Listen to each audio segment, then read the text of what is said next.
city on the verge of greatness. A new type of city, based not on the man, but on the automobile. The car, the symbol of freedom and vitality.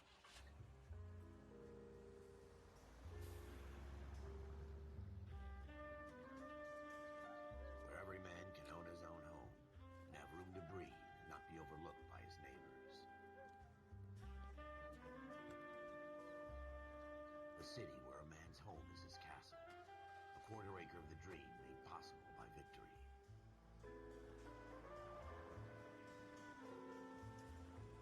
The city of opportunists.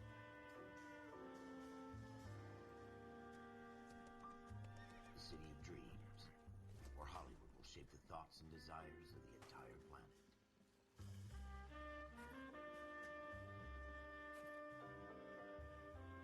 The city of pioneers.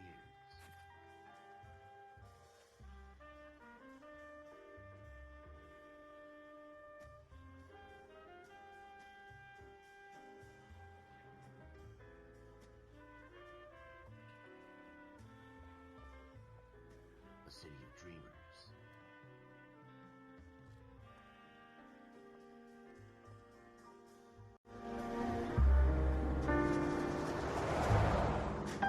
A city of undercurrents, where not everything is as it seems.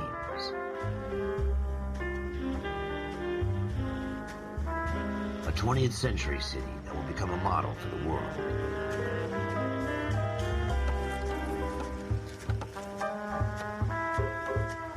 A city that has no boundaries, that will stretch as far as the eye can see.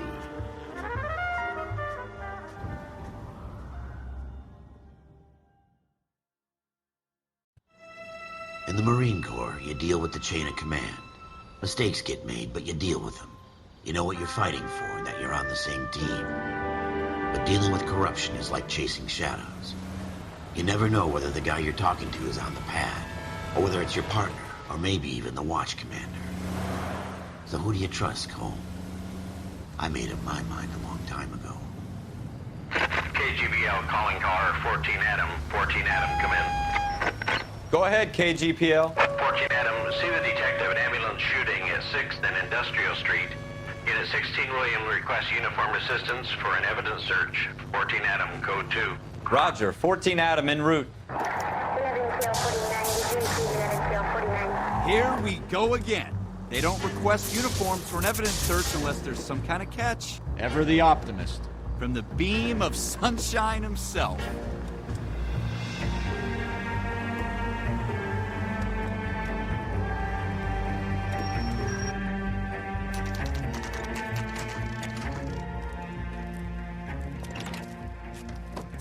Floyd Rose, homicide. You might back up? Yes, sir. Phelps and Dunn, Wilshire Division. We had a shooting took place down this alleyway. We have the Vic, Scooter Payton, a Negro male bagged up and on his way to Central Morgue. Witness says a tall white guy, our shooter, put 2 in the Vic's head and then threw his piece. I need you guys to try and recover the gat. You want us to look anywhere in particular? Give it your best shot, guys. The dead guy's a lowlife. I'm not expecting any miracles here. And if we recover the weapon? Bag it and return it to technical services. You hurry it up, Floyd. We I'm got outta places here. to be. Happy hunting.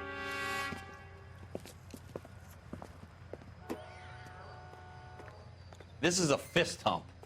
Just going through the motions. You're probably right. Let's just get it over and done. All right, have it your way. We'll search right up to the back wall. If you still don't come up with anything, come find me and we'll talk it out. 2 heads are always better than 1.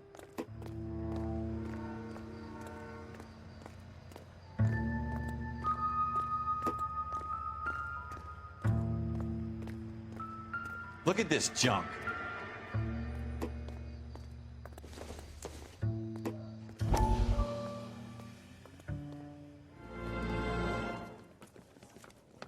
Dr. Fontaine, could I have a word? Of course, young man. I really enjoyed your lecture, Doctor. Psychiatry seems to have a tremendous amount to offer. Why, thank you. I'm always happy to receive acknowledgement for my work. The mind is the last great mystery in medicine. Are you thinking of specializing, Mr. Sheldon, or Courtney Sheldon. I'm only in 2nd year, Doctor. They fast-tracked me a year. Because of my experience during the war. Ah, That's what I wanted to talk to you about.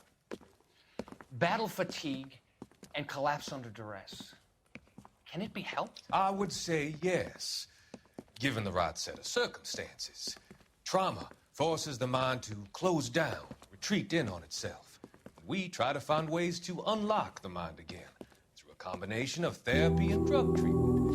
Hypnosis and therapy are powerful tools in the right hands, Sheldon. I've been to visit some of the guys at the VA hospital. A good friend of mine, he's so far away. It's like he's wandering You around. went through a lot together. Yes, Doctor. Give me his details and I'll make a prognosis.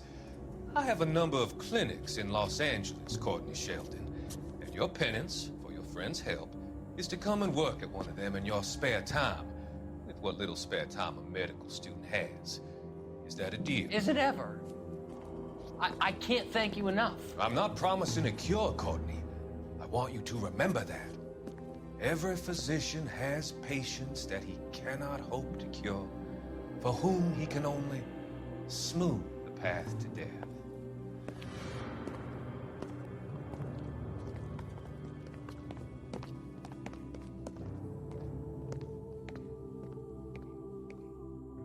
It's not my job to pick through other people's trash.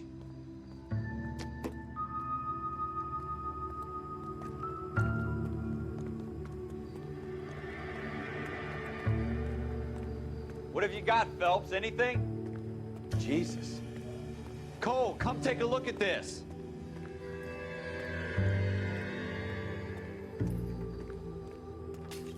I tell you, I'm jinxed. I always get landed with this crap. Shooter put him up against the wall and blew his brains out. Hell of a way to go. Doesn't really matter how you go once you're gone. Don't get all deep on me, Phelps.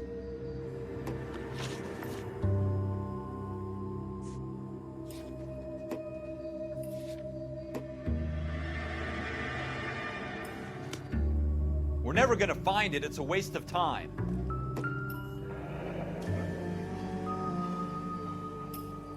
Ralph, there's something on the rooftop. How the hell did you see that? Reflection in the window. Looks like it might be our weapon. I'm gonna see if I can find a way up there. All right, don't hurt yourself. The gun's up on the roof, right? So we need to find a way up.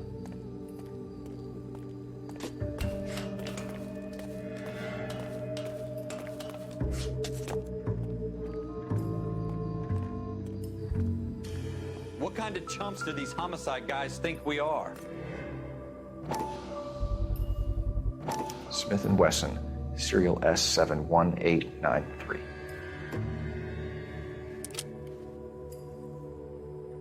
Two rounds fired, and instead of dropping it down a drain, our shooter hoists it up here. Interesting guy.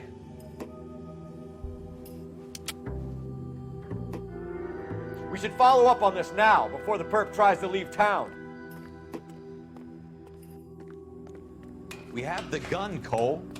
Let's take it back to Central. We could get a commendation. We could show some initiative, Ralph, and see if we can come up with an owner. That's a long shot, Cole. It's a pretty fancy gun. You know a local gun store? Sure. There's a place a couple of blocks from here.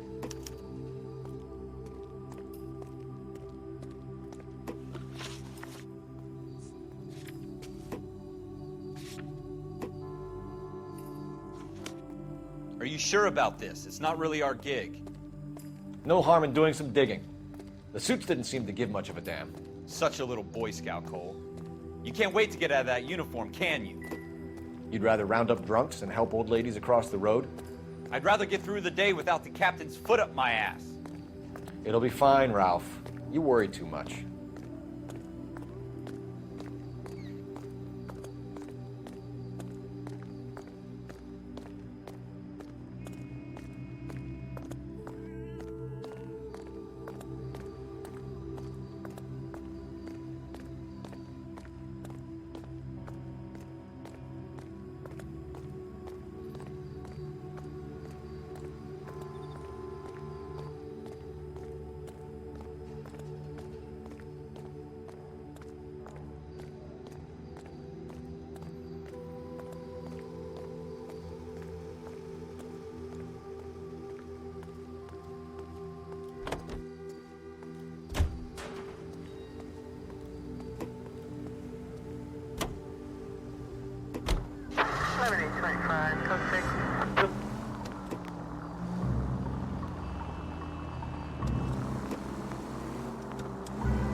Officers Phelps and Dunn.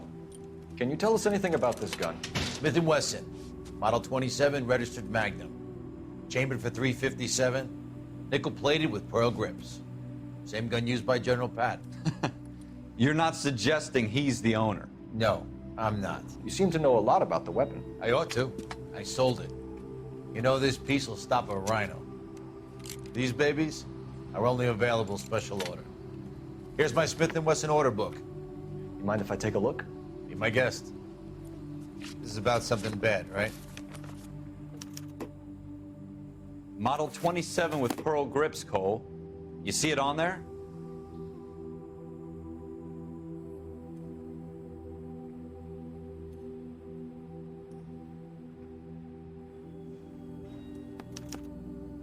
We're in luck. Errol Schroeder, 203 South Glass Street. Ordered the gun in February '46. Thanks, you've been a big help. Anytime. Always happy to help out the LAPD.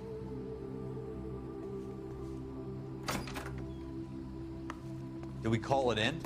Let's see if he's at home. Owning the gun doesn't prove he pulled the trigger. Okay. In for a penny, in for a pound. Lead the way, Gunga Din.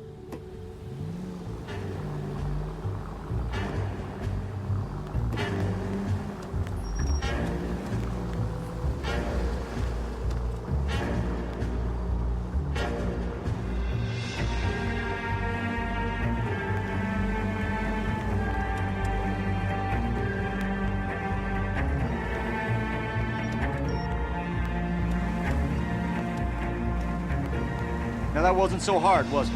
Just because we're in uniform doesn't mean we can't use our initiative. I guess so. Seems a little too good to be true. One-of-a-kind murder weapon bought locally using a real name? If Schroeder's our shooter, he's no criminal mastermind. Most of them aren't. That's why they get caught. And 2 out of every 3 crimes are done on impulse. Another fact from the Phelps Encyclopedia of Thin Air. They really are full of it.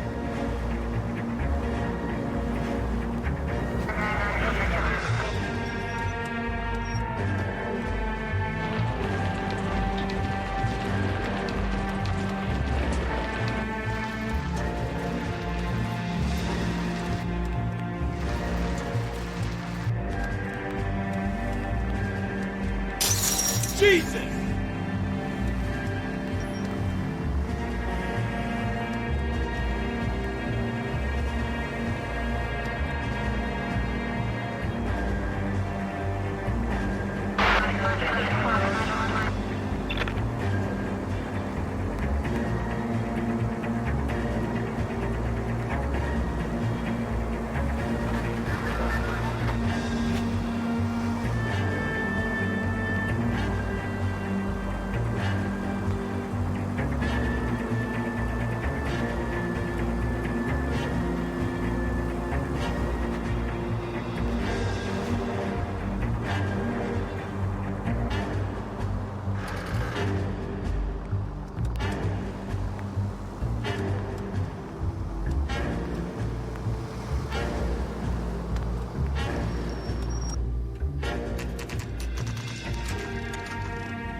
Schroeder, apartment 2.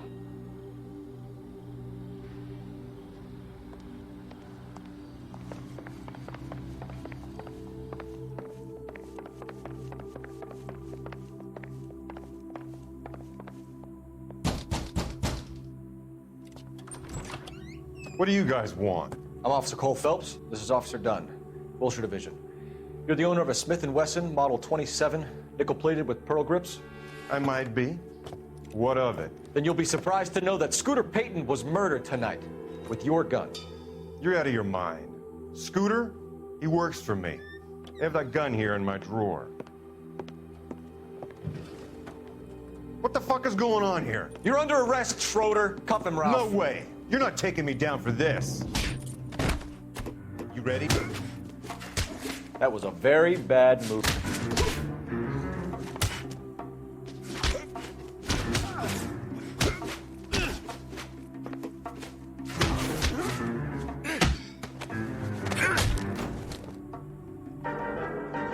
Ralph, you all right? I'm fine. I hardly felt it. He's lucky he caught me off guard. Keep an eye on him, Ralph. I'm gonna take a look around.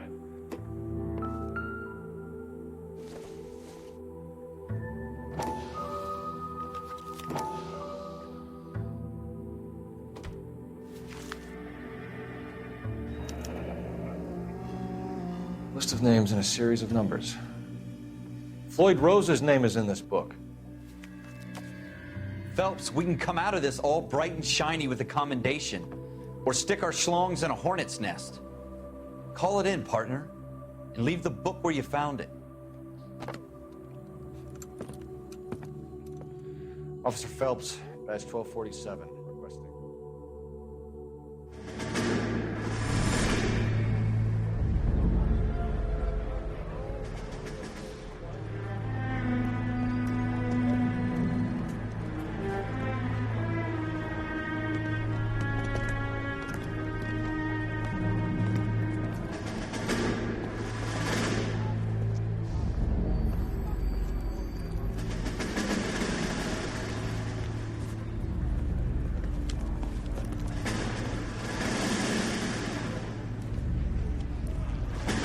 You dumb fucking sons of bitches, get in this line now before I lose my temper. Excuse me, Sergeant, but... Excuse me? Fuck you. You say another word and I'll break your fucking head and have you in the brig. Some of us are here for... I know why you're here, asswipe.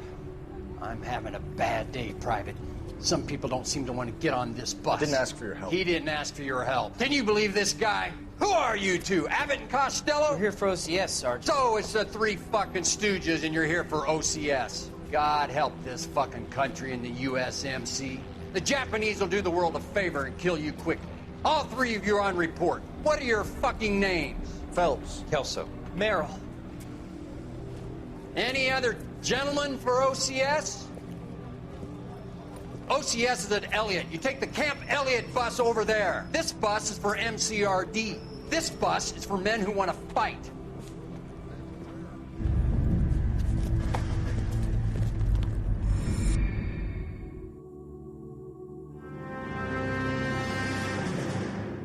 Well, you picked the right place, Cole. A city that needed an honest cop like a thirsty man needed water. You'd heard the stories, but you weren't interested. You were here to fight the good fight, solve cases, right wrongs. The force is like politics. There's no sitting on the fence. You have to choose sides. A brown paper envelope, or a Greyhound ticket to Palookaville. It could only ever end one way. All units to 211 in progress and shots fired at Westlake Savings and Loan, 1415 West 3rd Street. Unit to handle identified code 3. We'll take that. It's only a couple blocks from here. 14 Adam calling KGPL. We'll handle the 211. Roger that, 14 Adam. Be advised, suspects are armed and dangerous. Roger KGPL. 14 Adam en route.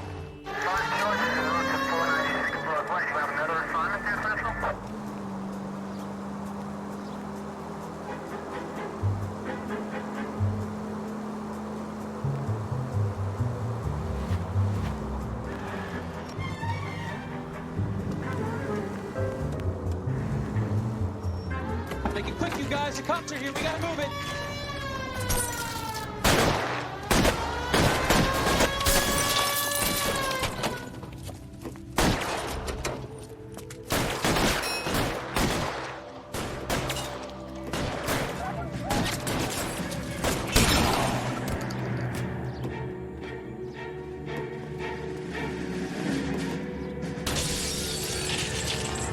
weapons! Right for the front door. Keep your goddamn head down. Use the cover, Phelps. We don't know how many are in there. Take it slow. Backup will be here soon. LAPD, put down your weapons. The bank is surrounded. I'm offering you a chance to... copper. Stay down.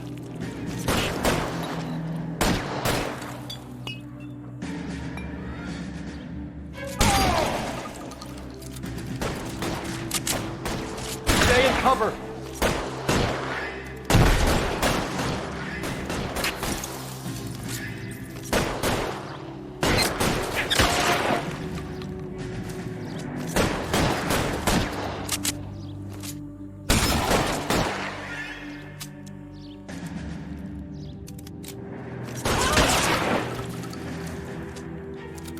That's it? We got them all? I think we got them, Cole. Should be all clear. Lieutenant Hopkins says anytime you reach for the shotguns, you're either going to end up dead or wearing a citation. So I guess... It's okay, Ralph. You did well in there. I'm glad you had my back. Man couldn't ask for a better partner.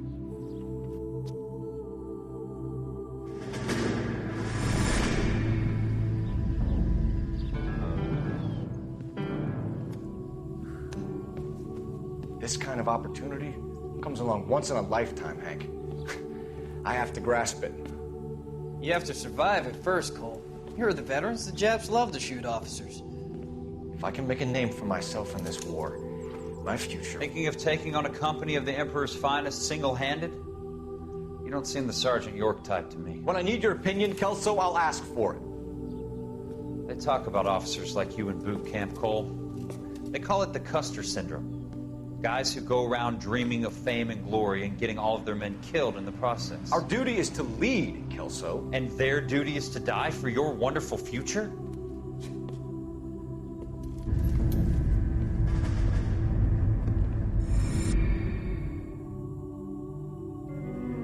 Cole Phelps and Jack Kelso. With some people, it's as simple as chemistry. Two guys who should have been friends, but their personalities got in the way. Phelps, a good guy, wound way too tight. And Kelso, a quiet man who could never walk away from a fight. Well, it's a shame you don't like to talk about it, Cole. Ralph, friends who want to stay friends don't discuss religion or politics. In my case, you can add the war to that. I know that bum. Wendell Bowers. I put him away before he jumped parole.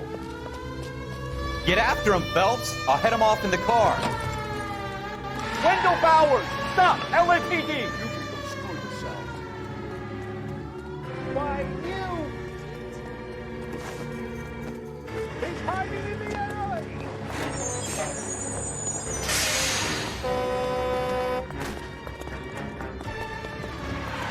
Bowers! Hold it right there! Stop now or I will shoot. I won't tell you again, Wendell. Jesus, Dunn! Watch your fire! You don't want to do this, Wendell. Get down from there right now. Give it up, Wendell! Stay the hell away from me. You gotta be kidding! You fucking asked for it.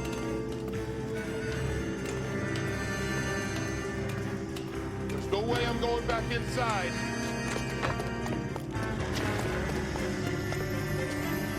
I've done my time. It's over, Bowers! You assholes already screwed me once.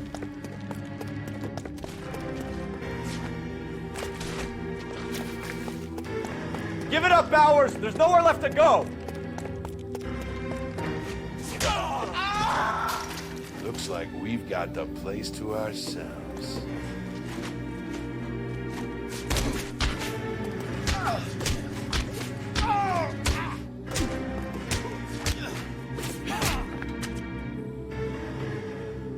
How you doing, Wendell? Your parole officer's feeling lonely. He's got a hole in his life for an asshole like you. You can make it up to him in 10 years' time.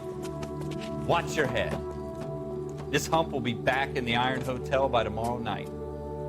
Nice work, Cole. You run track in high school?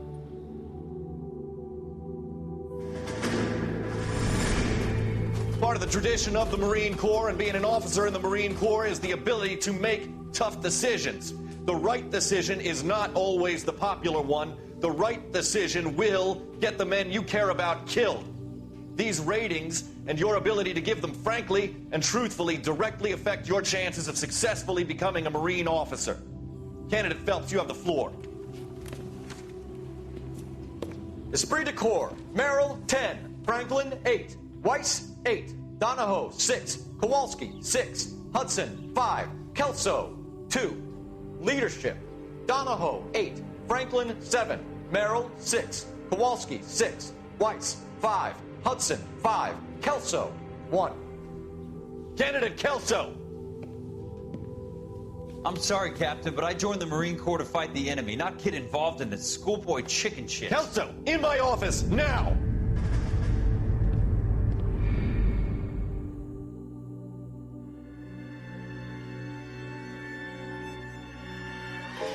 For every cop, there's the case that makes you. Gives you that leg up, gets you recognized as the shining new star in the squad. The case that you solve that shows that you have the gumption, the gung-ho, the get up and go to make you stand out from your average rank-and-file patrolman. This could be the one, Cole.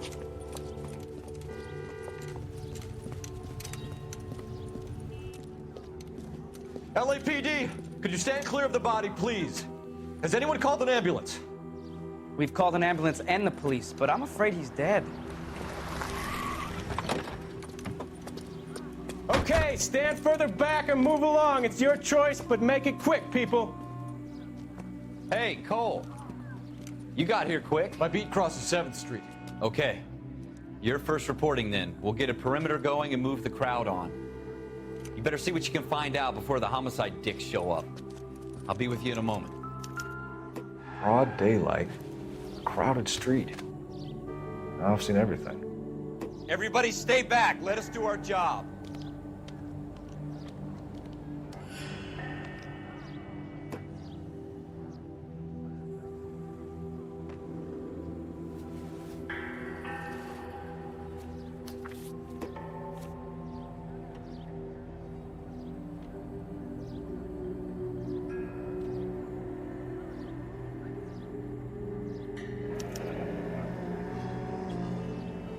C. Galetta.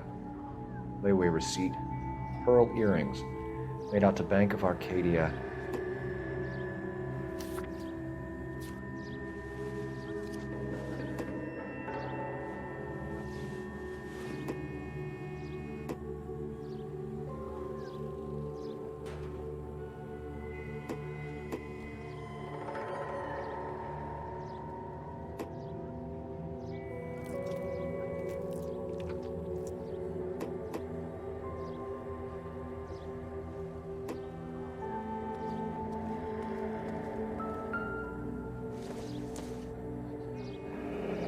Shell casings. These look like 32s.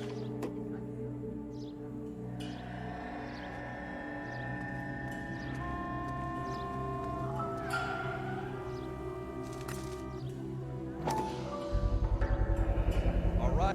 FN Browning. Serial number 01138. Might need to run it by a gun store.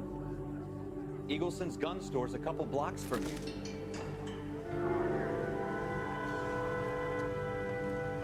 This guy in the crowd thinks he saw something, Cole. You better take a statement. Sir, I'm Officer Phelps. What exactly did you see? I heard the shots. I thought it was a car backfiring. I saw a girl run at the shoe store. Officer, please tell me what's going on. Speak to the witness before homicide arrives, Phelps. And if you think she's lying, don't be afraid to get forceful. Verbally, of course. And don't accuse her of anything without proof. Lawyers love that shit. And if you're sure she's straight up, try the general approach. See what you can coax out of her.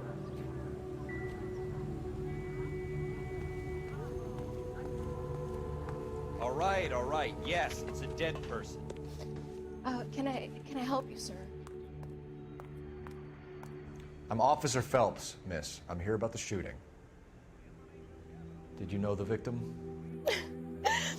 He was my boss, Mr. Gage. Mr. Gage's first name? Everett. And And you are? Galleta. Clovis Galleta.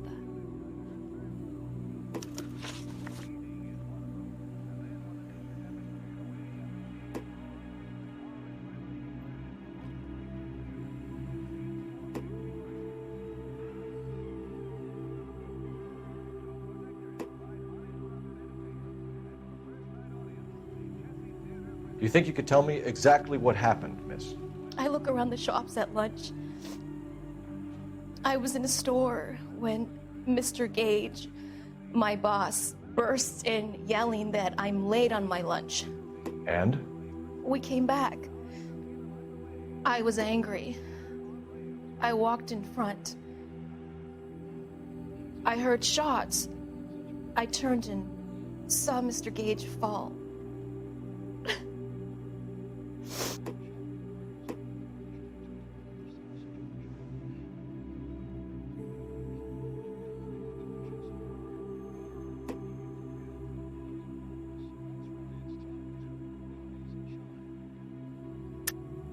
You're lying, Miss Galleta. You know what happened and why. You're going to tell me. There's nothing to tell. I've done nothing wrong. How can you prove different? Your pearl earrings, Miss Galleta. You've been paying for them for a whole year. Stop lying and tell me what happened at the jewelry store. Oh, God! I won't lose the earrings, will I? You could lose your freedom, you little fool, if you don't stop obstructing a murder investigation. Mr. Kalu. Edgar Kalu. He runs the jewelry store. He's showing me a lovely watch. Mr. Gage bursts in. Mr. Kalu gets very angry with Mr. Gage, and they start yelling at each other. Mr. Gage tells me that all of the things in the store are junk, nickel-plated, made in Japan, and yells at me to get back to work. Then what happened? We get back here, and I hear a loud bang. Mr. Gage clutches at his back. I hear another bang, and another, and another. Mr. Gage falls to his knees. It looked very painful. Which jewelry store? Hartfield's. Broadway, between 5th and 6th. Did you see the person who shot Mr. Gage? Of course I did. Mr. Kalu looked very angry. Good morning, y'all. Happy Firing Easter. the gun. He kept pulling the trigger. He threw the gun in a bin and turned and walked away.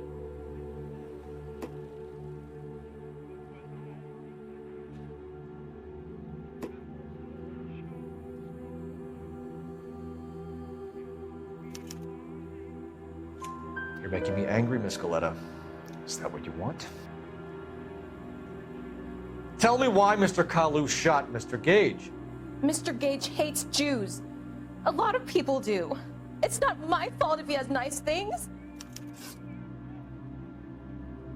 How many shots did you hear, Miss Galleta? It's difficult to remember. It sounded like there were so many, and they were so loud.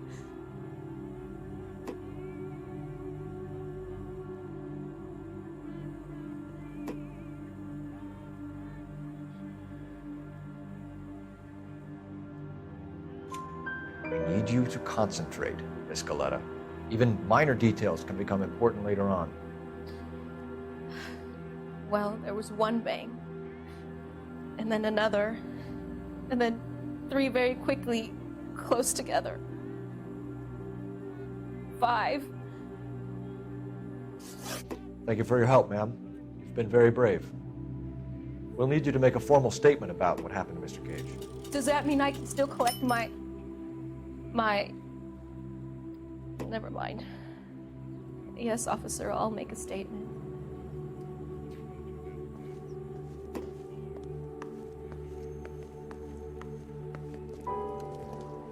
We have the murder weapon. And the murderer. The girl saw it all. Our killer works at a jewelry store called Hartfield's. That's a couple of blocks from here. You thinking what I'm thinking? Tate, maintain the perimeter.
Officers, what can I do you for?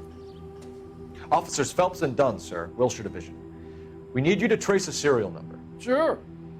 What's the make and model? FN Browning, model 1922. The serial number is 01138. You don't say. Well, I didn't sell it. Europeans love them, but it's pretty rare you find one over here. Although I did have one in here a couple of weeks back. Remember the owner? Yeah. Kalu. Edgar Kalu was his name. Thing looks like he'd never been fired, but he brought it in here for cleaning anyway. Then he bought a box of cartridges and he left. You know where we can find Mr. Kalu? Told me he was on his lunch break. Said he worked at Hartfield's jewelry store just up on Broadway. Thanks for your help.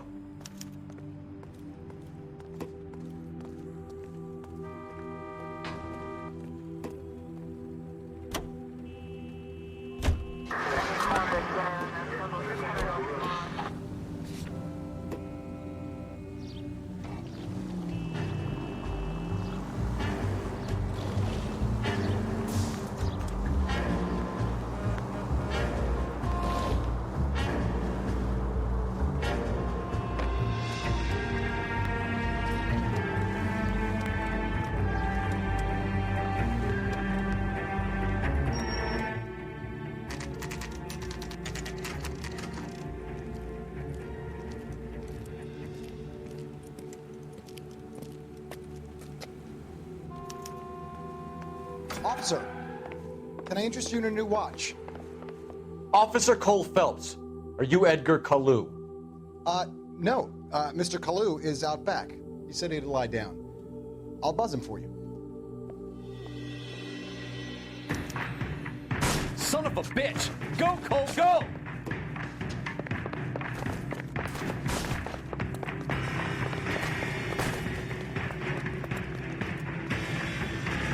Kalu! Get back here!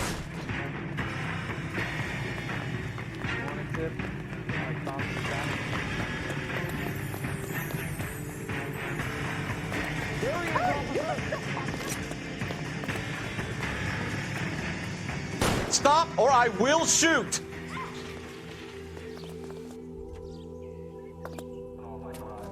Edgar Kalu, you're under arrest for the murder of Everett Gage.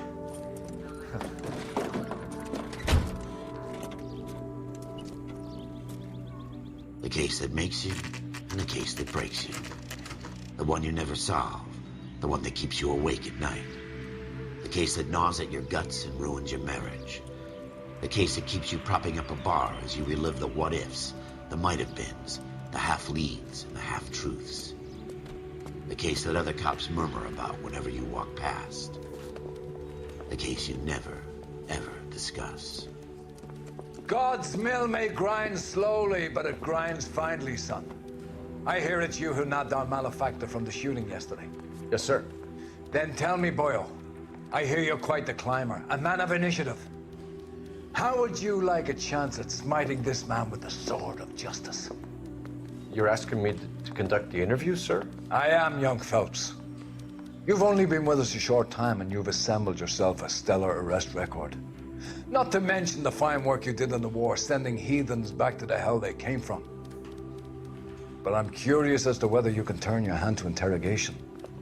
Takes a certain animal cunning, lad. Do you think you might be ready for that? Yes, sir. I think I am. Good man. You need many things for a conviction, young Phelps. A motive, opportunity, hard evidence, and best of all, a confession. If you fail in the former, you can always use a modicum of violence to obtain the latter. How are you feeling, lad? Fine, sir. Very good. The evidence is overwhelming. May the cat eat him and the cat be eaten by the devil. Bring me a confession, young Phelps. This is your chance. Don't fail me.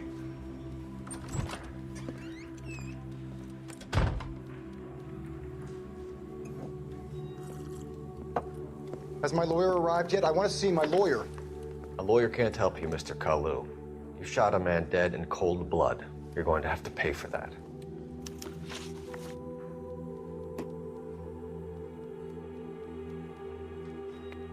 You followed Everett Gage and the girl back to the shoe store. You put 5 rounds in Gage's back. Gage was a bastard. Whatever he got what was coming. But it had nothing to do with me.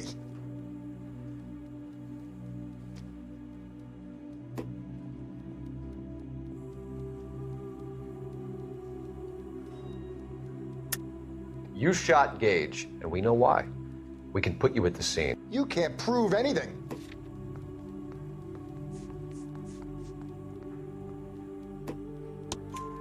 We know all about the argument. Miss Galetta made a statement. You're counting on the girl? You think her testimony is going to stand up in court? You're going to the gas chamber, Edgar. That Jew-hating fuck couldn't leave me alone. I had a sale. That girl was ready to buy. Let's change the subject. You fasting for Yom Kippur, Mr. Kalu? Yeah, let's change the subject, you going motherfucker. How about baseball? You're not denying you're a Jew, Mr. Kalu. This is America. It's not Germany. It's not a crime. Some people don't like Jews, Mr. Kalu. Yeah, and I guess you're one of them. Gage hated Jews, didn't he, Mr. Kalu? I don't know what you're talking about. You left-wing leaning parasite. You expect me to sit here and listen to your drivel? You call me that? You sit there and you call me those names, you goddamn goy butt snatcher? You and that stup Gage! Why did you do it, Mr. Kalu? Gage. He's in the Chamber of Commerce. He's in with all those momsers. He blocked every proposal I ever put forward. Kike this and kike that. He's been trying to ruin my business for years. Edgar Kalu, I'm charging you with the first-degree Thank murder you of for the Edward rain, Gage. Cap. I appreciate respect your it. beliefs and your right to hold them. I hope for your sake the jury can commute to murder in the 2nd degree. May God have mercy on you, sir.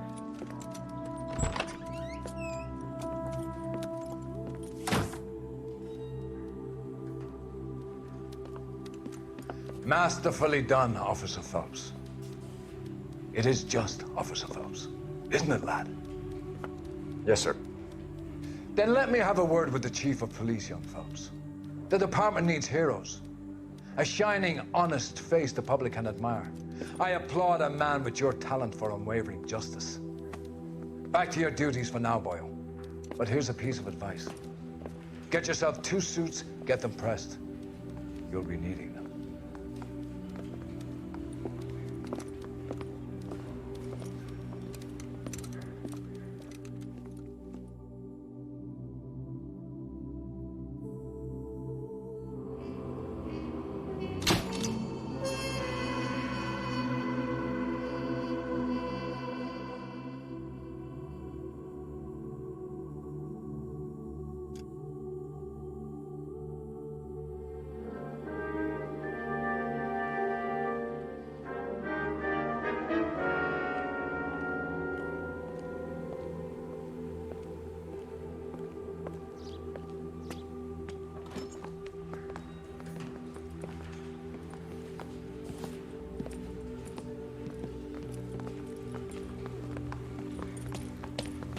Here's your new desk, kid.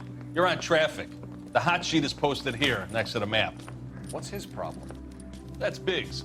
He's an institution. So this is what all the fuss is about. Why couldn't they build a freeway that goes past my place? They haven't even approved the money yet, kid. The bond issue won't be till December. It'll be years before any of this will happen. Here's your new partner, Stefan Burkowski. Heard all about you, Phelps. You go easy on me and let me earn the odd citation, and maybe we'll get along fine. I'm here to learn, Detective. Oh, he's an intense one, isn't he, Mel? Who's intense? The newly minted detective here, Cole Phelps. Hi, Phelps. I'll be keeping an eye on you. I could spend a little time basking in reflected glory. Make a change from busting hookers and dope fiends. Who was that, Commander? Roy Earl, chief detective and advice. Do they all dress like movie stars? Well, Roy is a movie star. And the whole of the seedy side of L.A. is his audience. What is that supposed to mean? Stick with me, kid. You'll find out.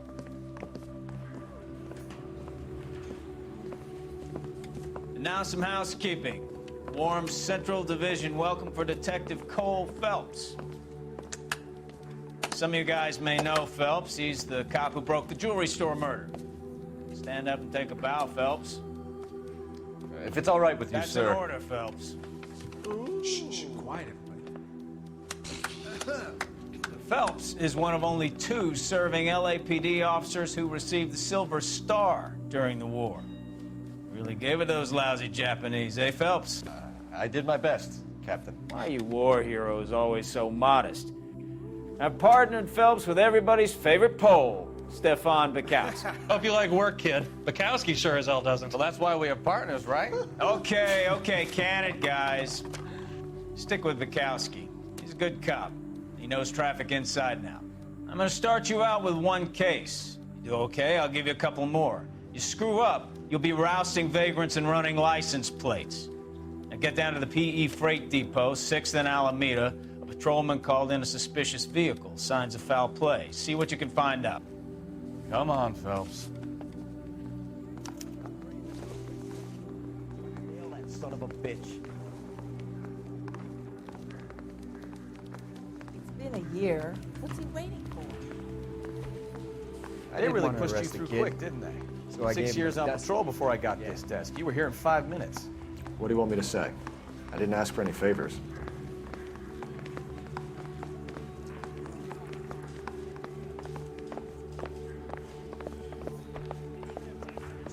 I don't know what makes you so stupid, but it really works. You know this place? Sure. Near the old gas works and Signo Depot in the warehouse district. I'll direct.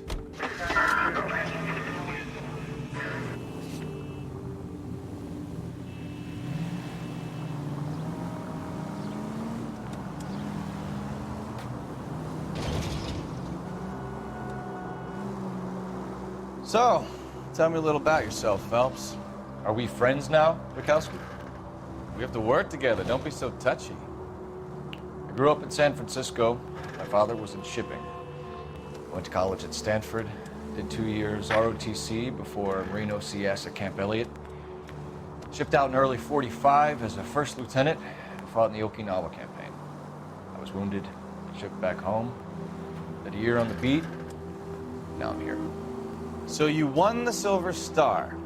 I don't want to talk about it. Now let me get this straight. You single-handedly killed 40 Japs on this hill in Okinawa. No. You were up there all night, draped in the flag, knife between your teeth, gun at the ready. Finished? The Emperor Hirohito himself leading the charge against you. I did my part, Bukowski. What did you do? I kept the streets of L.A. safe for the people. Yeah. Now I get it. Unfit for service. Now, fuck you, Phelps. I earned a bravery citation during the Zuda riots. Sounds like you had it rough. I did my job. No one is saying you didn't. I did 6 years as a patrolman. That's the 3rd time you've told me.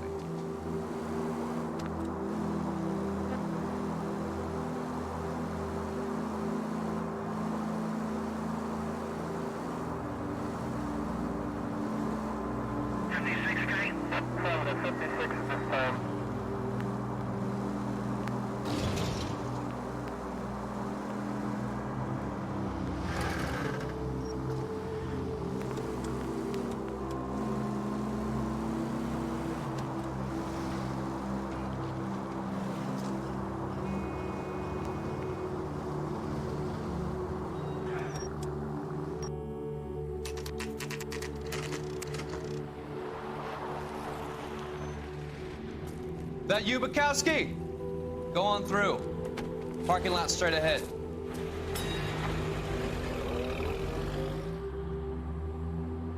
I need to get back to work, officer. The detectives are here now. You repeat to them what you told me.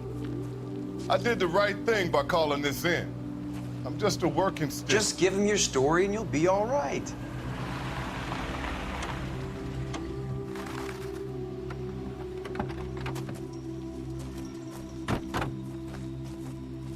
This is your first case, Phelps. It's okay to admit it if you're stumped. If you don't know what to do next, just come talk to me and we'll see what we can figure out. Thanks, Stefan.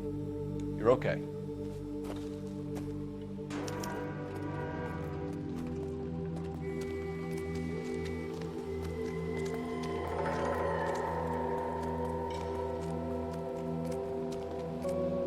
I'm Officer Hart. Phelps, traffic.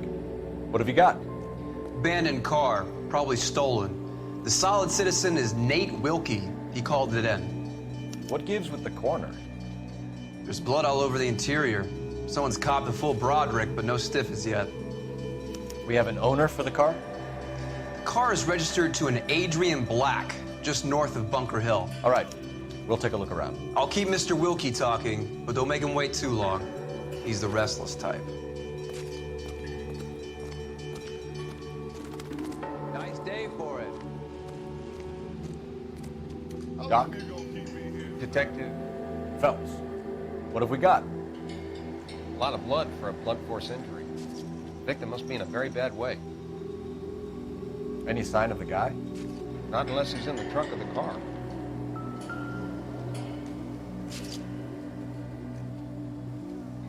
Victim looks to have lost a lot of blood.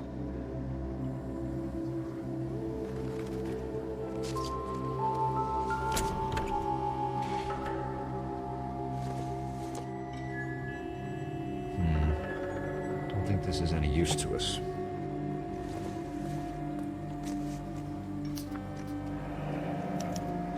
Mr. F. Morgan picked up a live pig yesterday?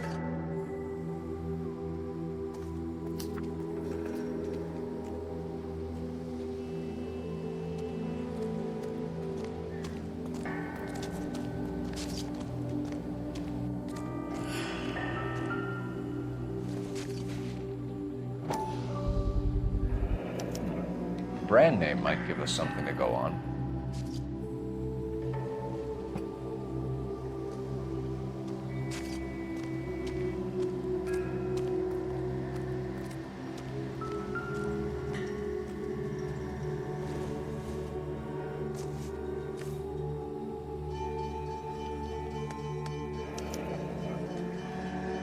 "32 years old, married, sounds like an average guy.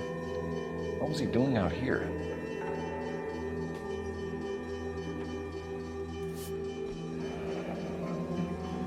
Happier times, I guess.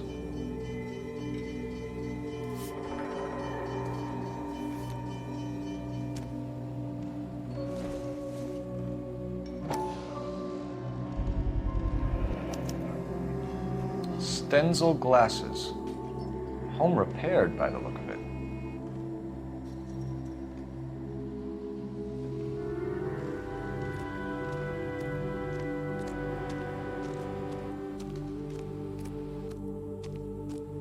Sir, I'm Detective Phelps. Name's Nate Wilkie. You found the vehicle? Sure. Saw it just sitting there. Strange place to be parking your car. Figured I'd better take a look. And then I saw all the blood. So I called the police. Mind if I ask what you were doing out here? Well, I work for the railway. I was on my way out to the switch and reckoned I'd take a shortcut. Did you see anybody else in the yard? Maybe somebody hanging around the car? Nope. I hadn't seen a soul all day till you boys turned up. Do you know Adrian Black, Mr. Wilkie? No, sir. That ain't a name I'm familiar with.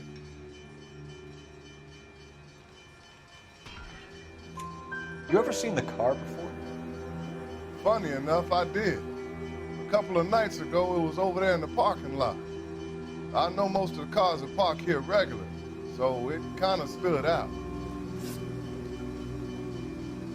We found a steel pipe with blood on it near the car. Do you know anything about it, Mr. Wilkie? No, sir. I went straight for the law when I saw the car was full of blood. When you saw the blood, was it wet, bright red, or darker like it is now? Darker, I'd say. Looked dry already. The wallet by the car, was there anything in it when you arrived? You accusing me of something, mister?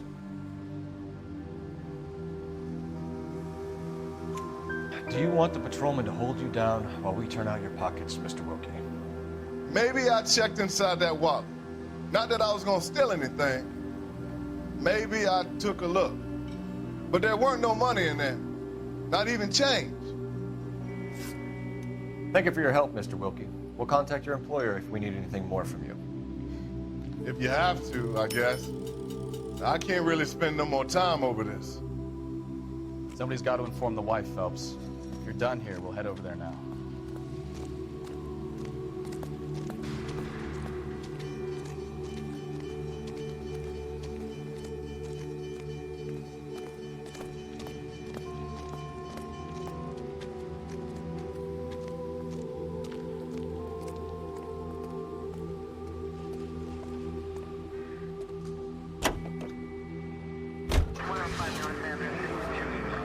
National news from 620 Bunker Hill Avenue. You know where that is? Behind Bunker Hill, a couple blocks north of Central Station. So, what do we tell the wife? Play it by the book. There's no stiff yet, so let's see how it plays out. All units, shots fired, ops needs help. Chateau and Valencia, Chateau and Valencia, shots fired, ops needs help. Could be a car theft gone wrong. Make Black drive somewhere lonely, then give him a tap. But why leave the car? Well, obviously, someone got a little heavy-handed. It's the wrong way around. Well, how so, genius? Where is Adrian? If you've gone to all the trouble to steal the car and it goes wrong, you leave the body behind, not the car. You got something there, Phelps. Doesn't add up.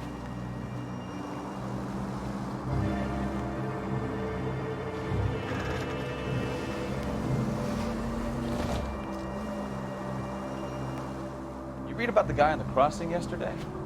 No, what happened? Over on Lincoln Avenue. This guy's driving along and his oil light comes on. He stops the car and gets out. He pops the hood and... He's on a rail crossing. Oh, you got it. He's got his head under there checking the oil, and the Southern Pacific Freight slams into his car doing 90 miles an hour. The car came to a rest more than a mile down the track. What a pointless waste of life. You'll get plenty of blood and guts and mindless stupidity working traffic, Phelps. And who needs a Second Amendment when we'll give a goddamn fool the license to get behind the wheel of an automobile? If it's a kidnapping, why leave the victim's ID? If it's a murder, why leave the car? The evidence doesn't add up. Free lesson, Phelps. Evidence will only get you so far. You ask me, the whole thing feels hinky as hell. What I wouldn't give to have your powers of intuition, Mikowski. Don't worry, kid. Keep watching the master and you'll get there one day.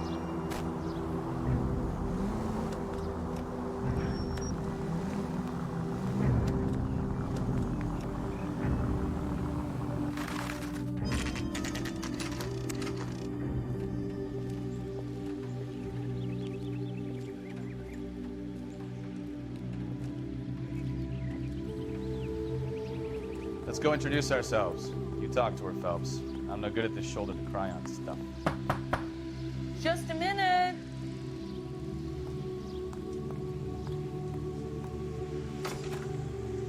LAPD, Mrs. Black. May we come in? We have some bad news and we'd rather discuss this in private. I'm Margaret Black. We can discuss this in the living room. Please come in.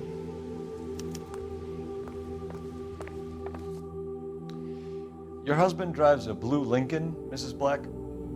That's correct. The car has been found abandoned, and I'm afraid there are signs of foul play. I knew something was wrong when he didn't come home. We believe your husband may be injured.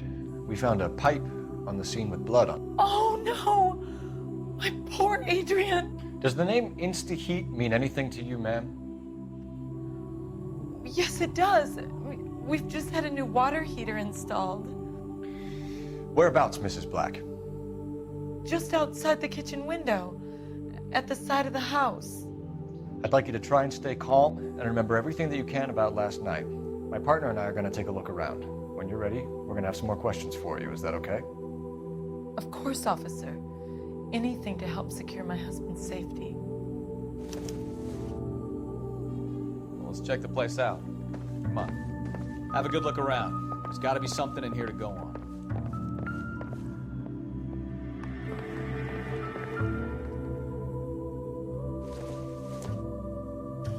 This must be Adrian's.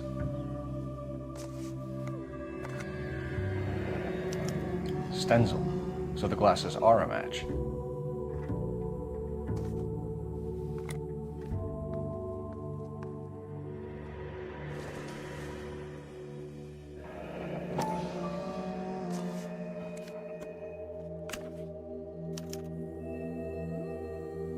To my Adrian. This thing gets more and more interesting.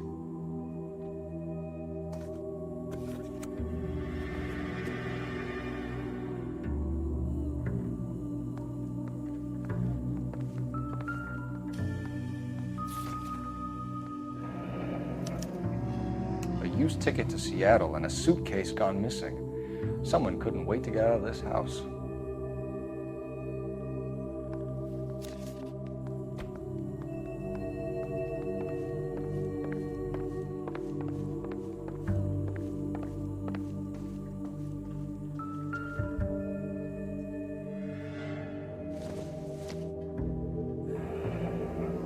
Separate bedrooms, separate pictures. What gives here?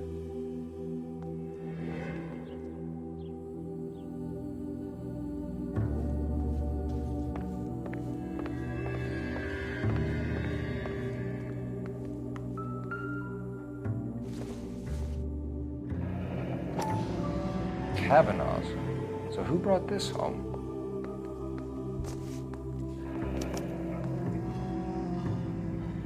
Maybe Adrian was a patron. R&I should have an address.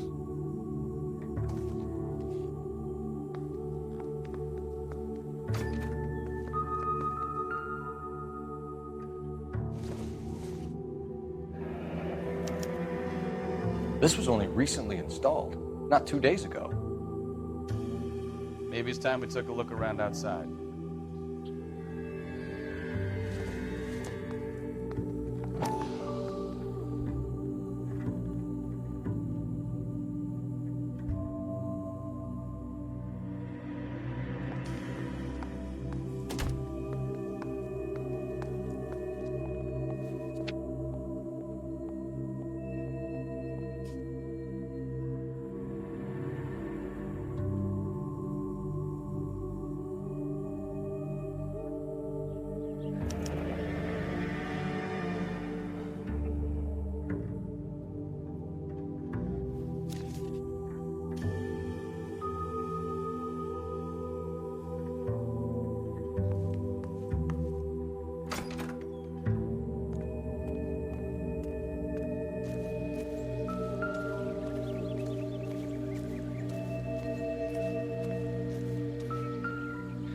No use leaving the thing half finished.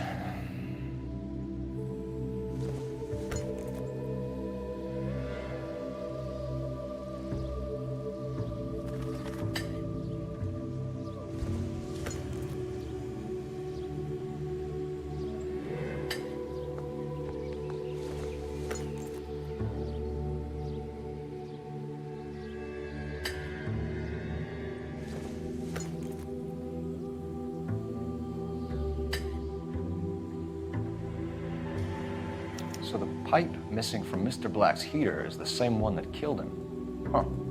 Seems like the assailant is a little closer to home.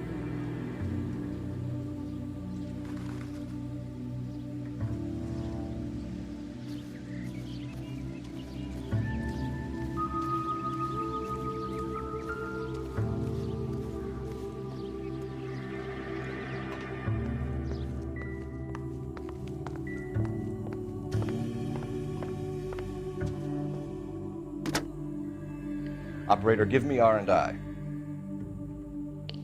Putting you through now. Cole Phelps, badge 1247. How can I help, Detective? I need an address on a Kavanaugh's bar. Certainly, Detective. One moment. Kavanaugh's Bar, corner of Aliso and Hewitt, south side of Union Station. Thanks, ma'am.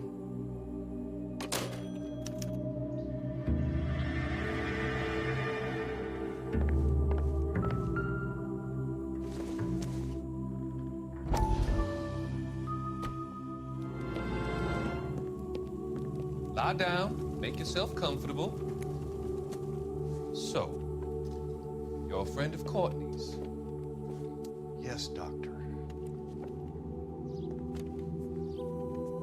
He seems very concerned about you. I have these visions. These blinding visions. I can't get them out of my head. My skull, it feels like it's in a vice. I want to give you something to calm your nerves.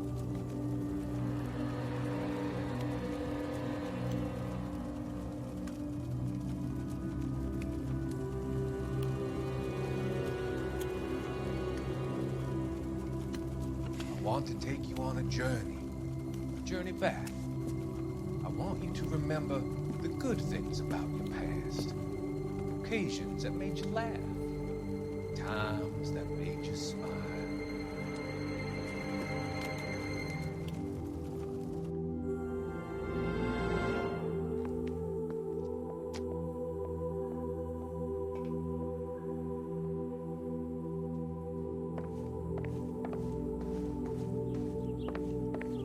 I'm all right now, detectives.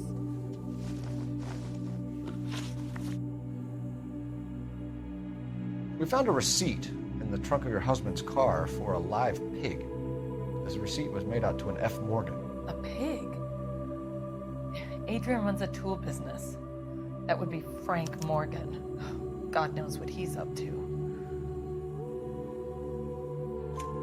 What makes you say that about Morgan, ma'am? He's the foreman at my husband's plant. Very shady character. I've told Adrian he needs to keep his distance from the staff. They're always out drinking together.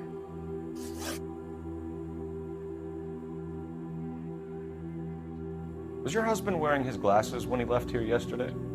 Yes, he just bought a new pair. Go on. I kept telling him to throw those old ones away. He tried to repair them with tape. They looked terrible. Did your husband tell you where he was going last night? All he said was he was going to meet Frank for a drink. So nothing out of the usual then? Well, he came home early from work. He never comes home early. And he went out early, too. He normally never leaves for the bar till about 7. Tell us about the photo of Adrian in the bedroom. What is there to tell? It's from his most recent business trip to Seattle. There's plenty to tell. You just won't tell it. You're lying about the photograph, Mrs. Black. You're incredibly rude and insensitive. But I guess you know that. I've told you what I know about the picture.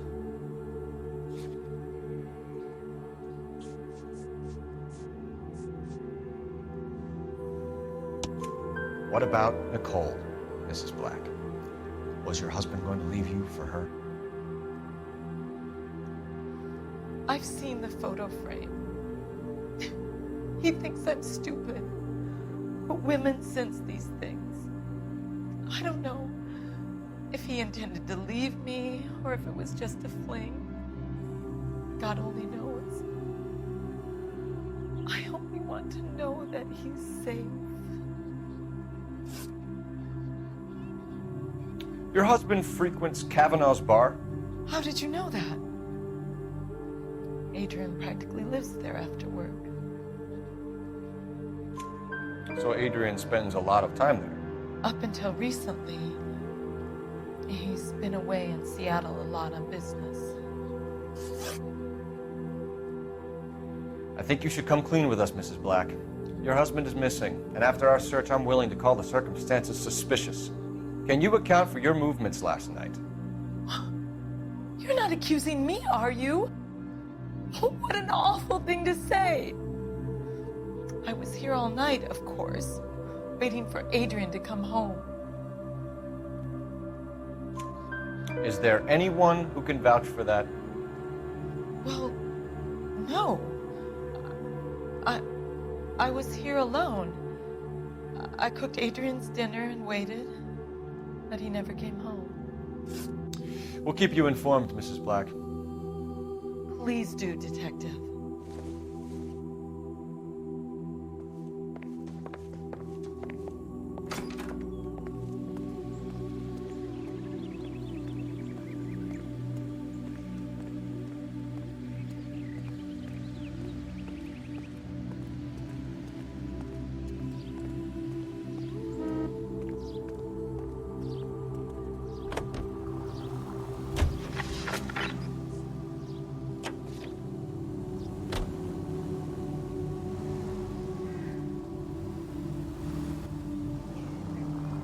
Jesus, I'm glad to be out of there. Mr. and Mrs. Black don't seem to have the happiest home life.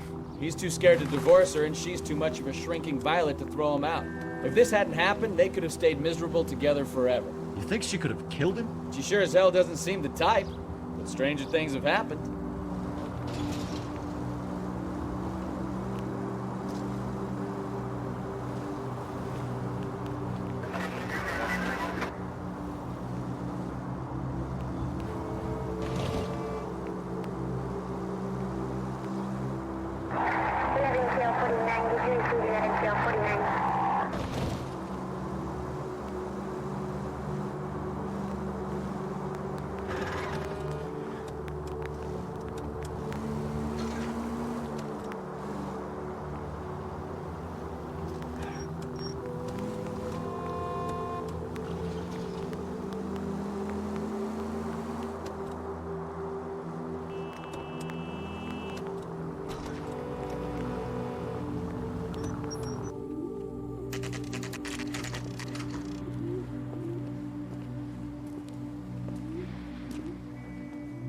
Hey, I know you. No, you don't. Where's that goddamn waitress?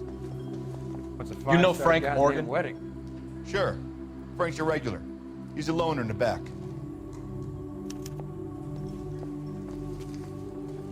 He just refuses to accompany Frank me Morgan? to church. Who's asking? Cole Phelps, LAPD. I understand you're a friend of Adrian Black. Yeah, I know him. Are you aware that he's missing? No, I hadn't heard that. Tough break.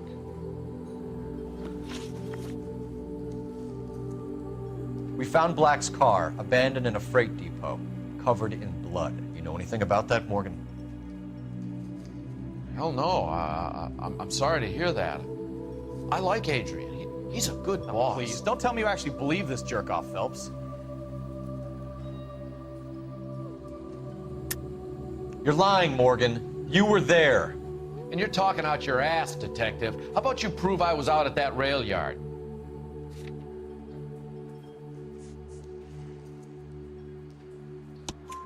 You were there, Morgan. We found a receipt in the trunk of the car. It has your name on it. We can call the slaughter yard and nail you on it. All right already. That fool Adrian's fallen for some dame in Seattle. He wanted me to make it look like he'd been attacked. Where exactly is Black holed up? No idea. I think he took off for Seattle.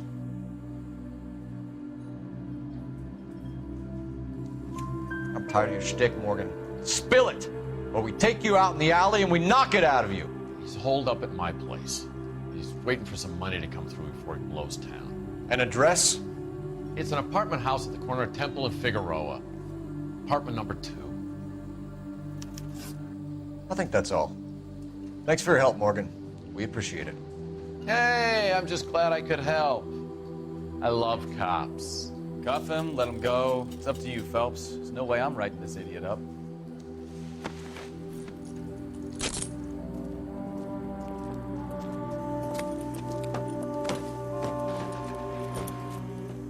You got Morgan's address?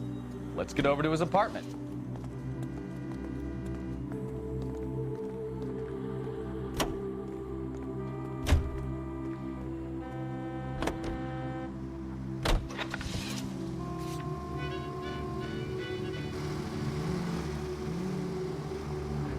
I've met some pretty good liars in my time. People who sound convincing because they actually believe their own bullshit. The type is clever, hard to catch out. Frank Morgan is not one of those people. No, he is not. KGPL calling car 11K. 11K, go ahead. Message from Technical Services. Blood found in the abandoned Lincoln at the PE Freight Depot is not human. Repeat, not human. Compositional analysis reveals swine as the most likely match. Roger, KGPL. Time to reel this guy in, Phelps.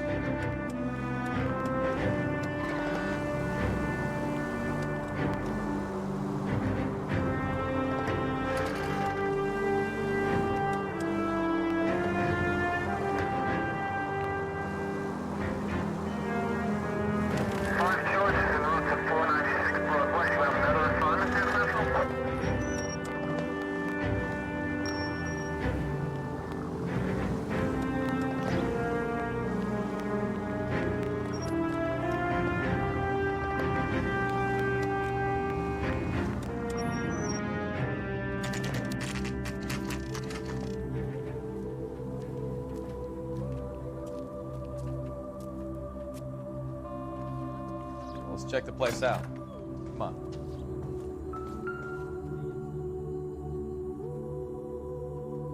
Apartment 2.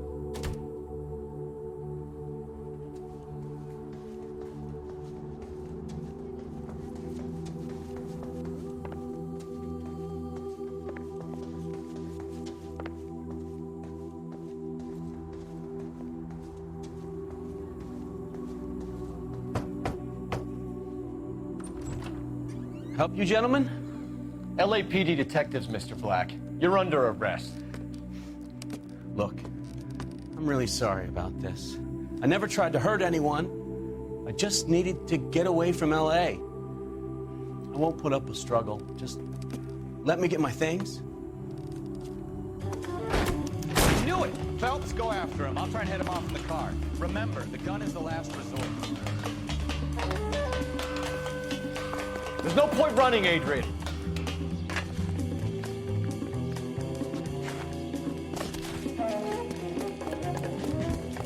Mr. Black, get back here right now.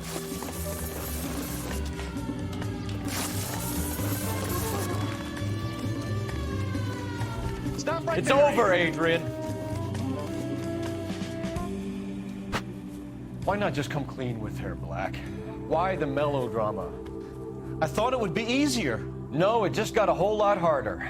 Adrian Black, you're under arrest for conspiracy and fraud. We'll see what the DA has to say about wasting police resources on a wild goose chase like this. You're gonna lose your wife, lose your job, and probably end up in the big house. I hope she was worth it, Adrian.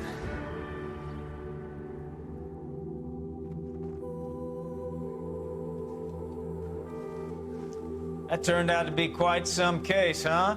Adrian, what an idiot. You got an arrest and a clearance in your first case, and in fine style, too. Well done, detective. Efficient investigation technique, good public presence. You keep that up and you learn from Bukowski here, you can go a long way in this department.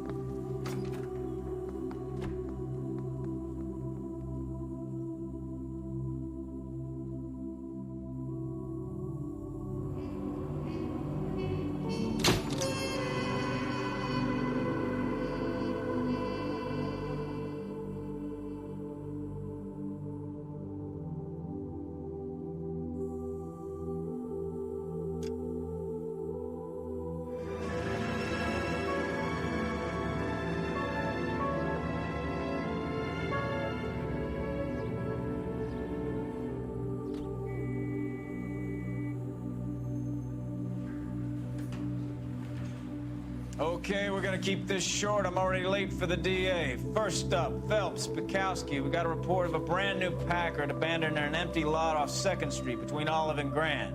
PR is one Oswald Jacobs says the vehicle was dumped in his backyard. There's a patrolman on site. Get down there and see what you can turn up. Any questions? Good, get going.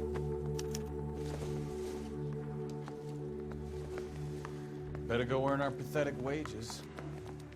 Rimsky, O'Halloran. Intelligence has information on a stolen car racket. An abandoned vehicle. Catch all the good ones, huh, Phelps? Sounds like there's more to it than that. Nobody dumps a shiny new Packard unless they borrowed it without asking. You don't say. You're on fire today, Einstein. Very funny. Come on, my intense protege. Let's go save the world.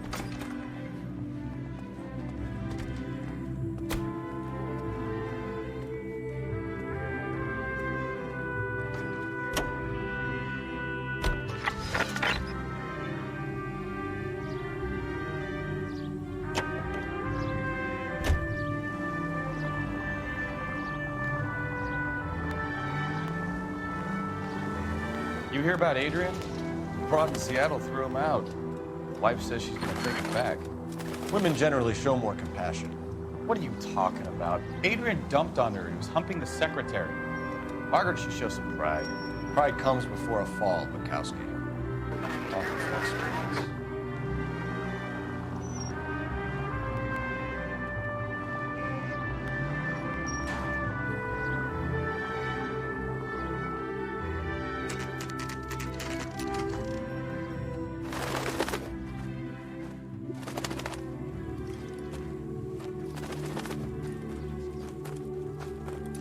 Phelps, traffic. I'm Officer Houlihan. Car's down the alleyway, detectives.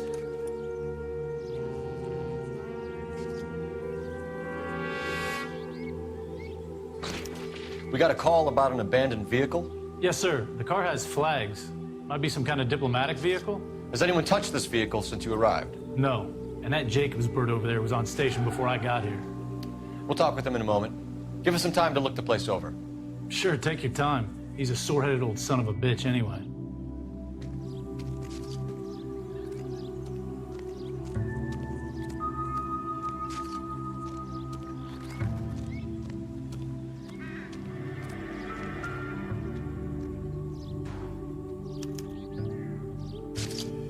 It's owned by the Argentinian embassy.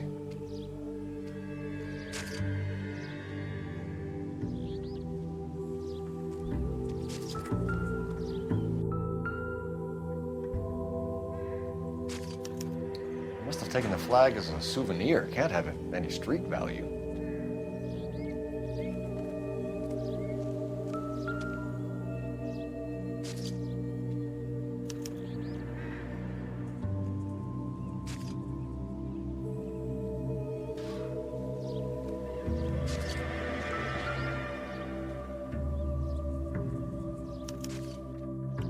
Stealing the wheels is for amateurs. Car ring would have stripped it in a warehouse.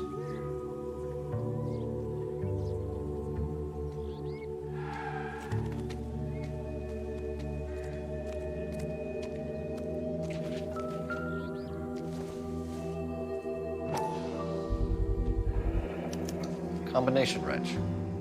Must have used it to remove the wheel lugs.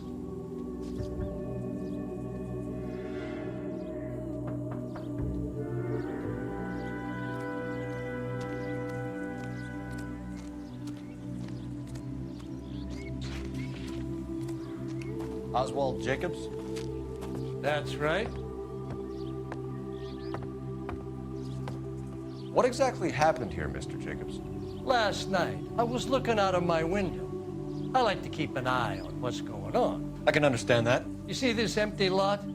Damn kids play stickball here. Always breaking my windows, always asking for their ball back. Can we get back to the car, Mr. Jacobs? Don't be impatient, Sonny. Anyway, last night I see this brand spanking new Packard up on bricks.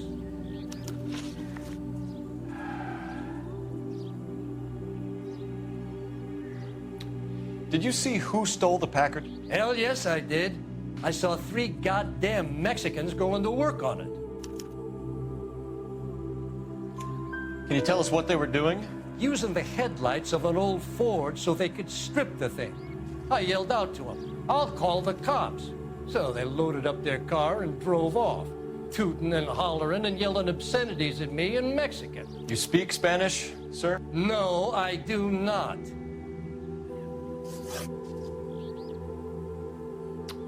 After the Mexicans left, you didn't go anywhere near the car? After I scared them off? No, I didn't go anywhere near that car.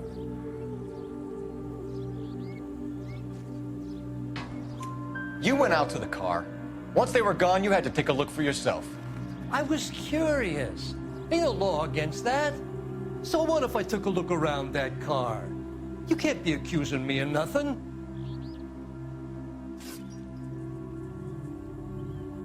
Tell me about the car they were driving. It was an old Ford. I didn't catch the license number. You look like the kind of guy who notices details. You're right there.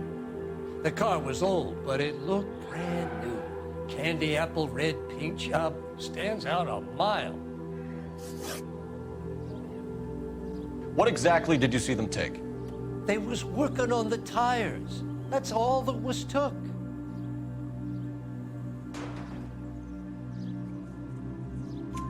Right. So what did you take, Jacobs? Do you want my partner to pat you down? I found a notebook in the glove compartment. I was going to show you. It's on the chair on my porch. Thank you for your help, Mr. Jacobs. You can speak to Officer Thibault about signing a formal statement. When you get the car out of the way, maybe you could come back and do something about those kids. Well, how about we bring you an umpire's mask?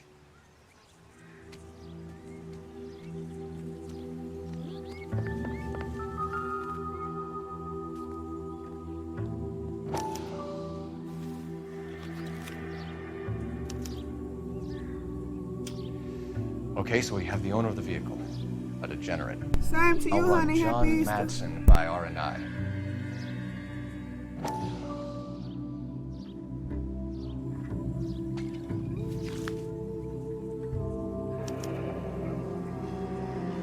Contact details on a William Dewey. This looks like business rather than pleasure.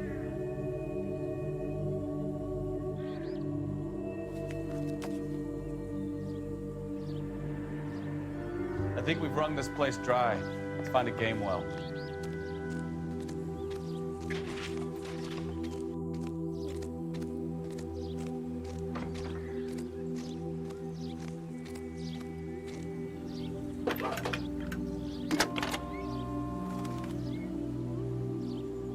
Phelps, 1247.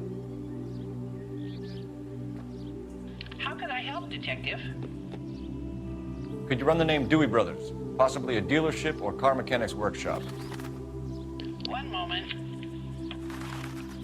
Dewey Brothers Packard Dealership, 629 Figueroa Street. Got it. Can you put me through to Michigan 2458, please? Connecting you now. Hello, can I help you? LAPD, ma'am. Can I speak to John Madsen, please? He's at school, officer. What's this about? Is he in trouble? How old is your boy, ma'am? Just turned 16. Wrong person, Mrs. Madsen. Sorry to disturb you. Messages, please. There's just one message for you, Detective. A four-door Packard, diplomatic license number Paul Robert 706, was reported missing this morning by Juan Francisco Valdez. Could you have him brought in? He's already here at Central, Detective. He's demanding an audience, as he calls it. Thanks. Can you get a message to Captain Leary? Tell him we'll be in as soon as we can. Thanks for your help.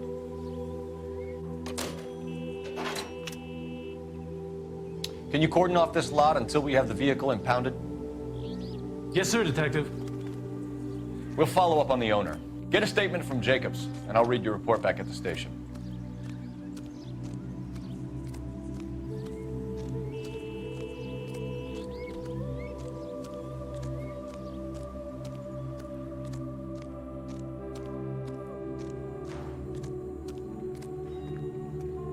How bad is it? Come on, you can tell me.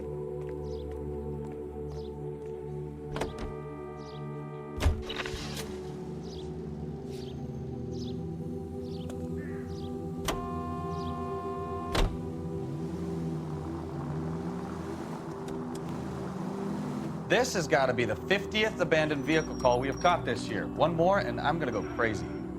Not your favorite cases? You kidding me? This is barely even police work. Of all the bad guys in this city, we get lumped with the ones who can't even be bothered to keep what they steal.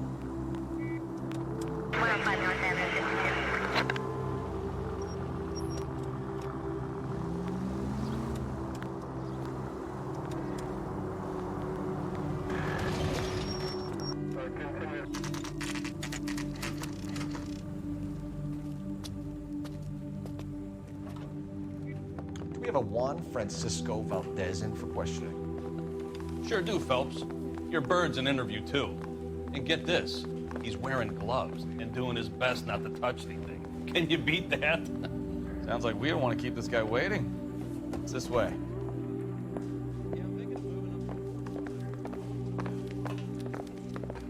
Isn't he the cop they've been talking about? I got this gadget whiz putting recording. Are you the devices in senior his place. officer I requested? I'm Detective Phelps, and this is Detective Bukowski. Have you any idea how long I've been waiting to speak with you? I am needed back at the consulate, and you keep me here like a common criminal. All right, friend. Let's take a deep breath and start all over again. Mr. Valdez. Consul General. I insist on my full title. Where did you purchase the car? My secretary and driver arranged the purchase. A disreputable place, Dewey Brothers by name. As soon as I can have it arranged, I will have my Hispano Suiza brought up from Buenos Aires.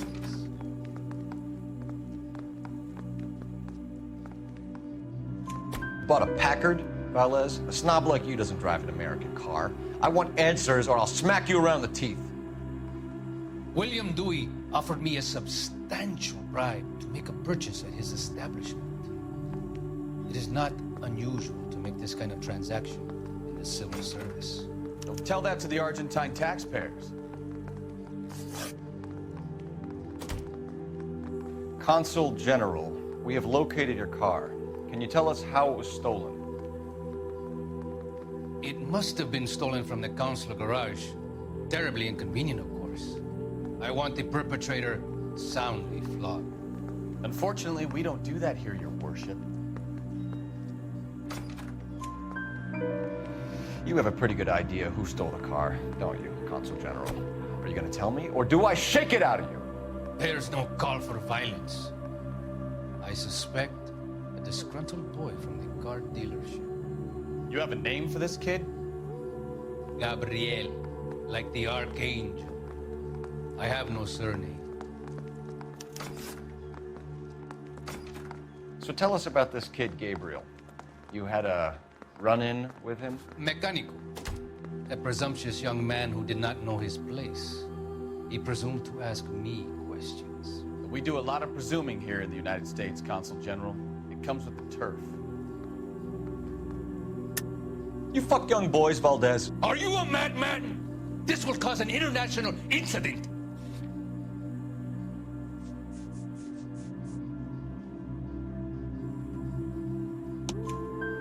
Danny, Ben, Miguel, Tristan, and Teddy. Full lips. Ring any bells? I'm sure we can come to some arrangement. Gabriel, spill it. A beautiful but impertinent boy. I mentioned a rendezvous and the young man went quite insane. I thought he was going to kill me. I was prepared to pay. We'll be in touch, Consul General.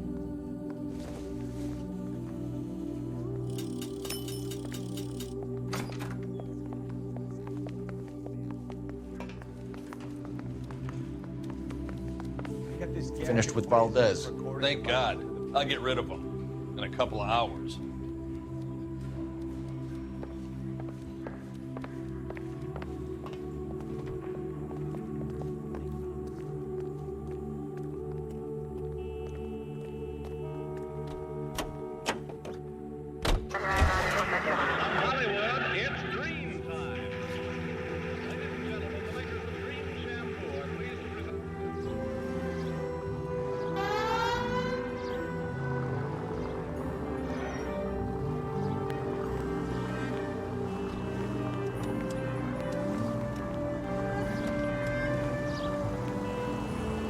Mr. Valdez moves in some peculiar circles for an international bon vivant. Ah, English, please. See, this is why nobody invites you out for drinks. It's just very industrious of him to be so involved in matters of consular transportation. All right, you're making it worse now. I think what you're trying to say is that lover boy in there is as full of crap as a Christmas goose. That as well. All units, shots fired, ops needs help. Chateau and Valencia. Chateau and Valencia. Shots fired. Officer needs help. Unit to handle code 3 identified.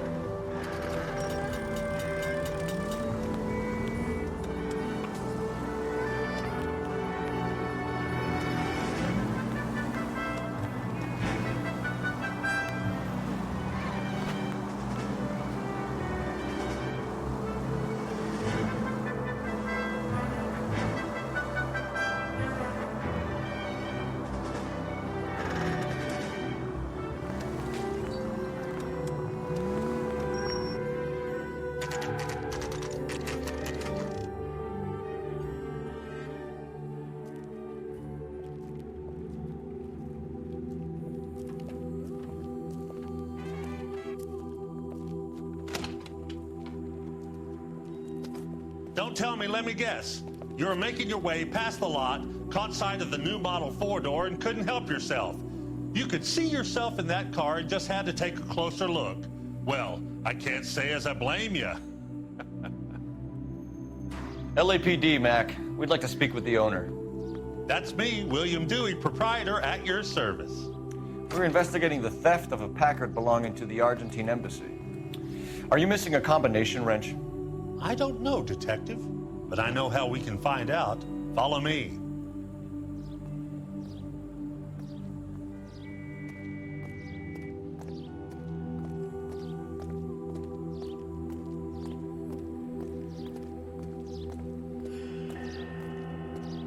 We keep all our tools in here. Mind if we look around? Be my guest. You sure you guys aren't interested in a new car? Huh? Maybe a used car. I have some nice used cars for guys of your wage bracket. Why don't you give us some alone time, Dewey? Go sell some cars or whatever it is that you do.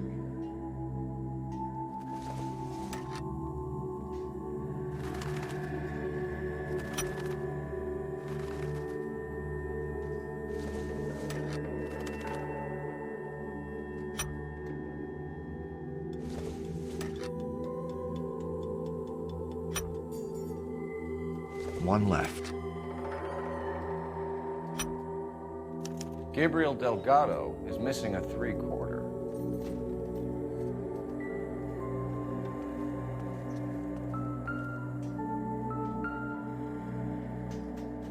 No good.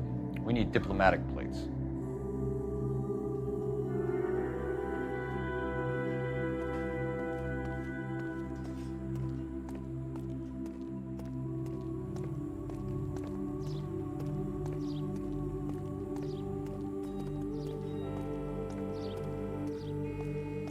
If you don't mind, we have a few questions. Packards are great cars, but this doesn't look like the kind of place favored by foreign embassies. How do you know Valdez? I don't know Valdez. The embassy bought the car. All I know is he must know a quality car when he sees one.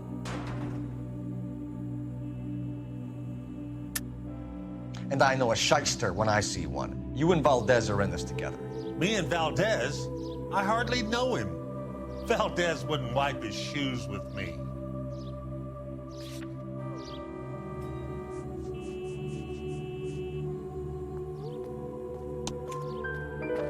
We've talked to Valdez. He was very obliging.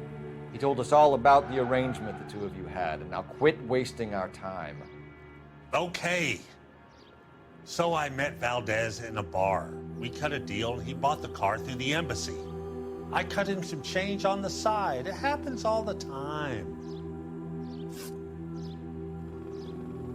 Where can we find Delgado? I don't know. Sure as hell isn't here.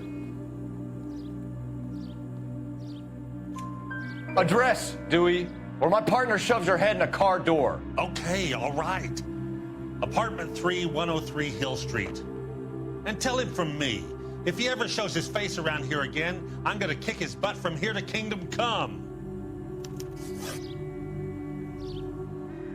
A wrench from this dealership was used to strip the wheels from a Packard last night, Mr. Dewey. A couple of Hispanics were seen taking parts. We've had a spate of thefts ourselves. Comes with the location. Thieving bastards to steal anything the minute your back is turned.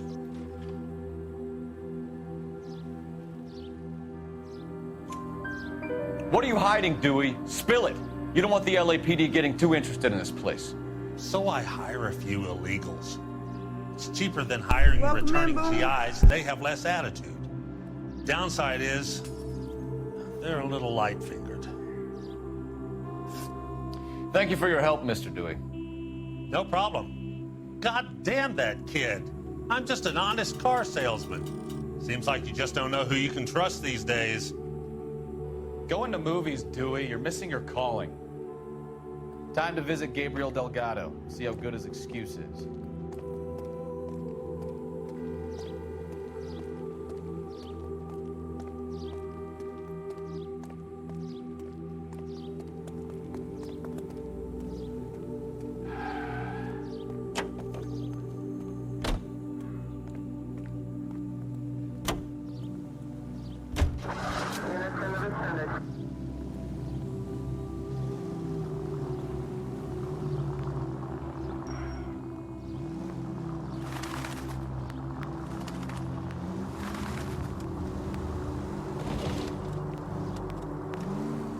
You read this story in the Examiner about the Navy developing three-dimensional movies? What's a dimension? You know, like a graph. Vertical axis is Y and horizontal is X. Well, that's clear as mud. Third dimension would be Z. So things would be popping out of the screen. That's ridiculous. You scare people out of the theater. God's name would want that. I don't know. People scoffed at the idea of talkies in color, and look what we have now.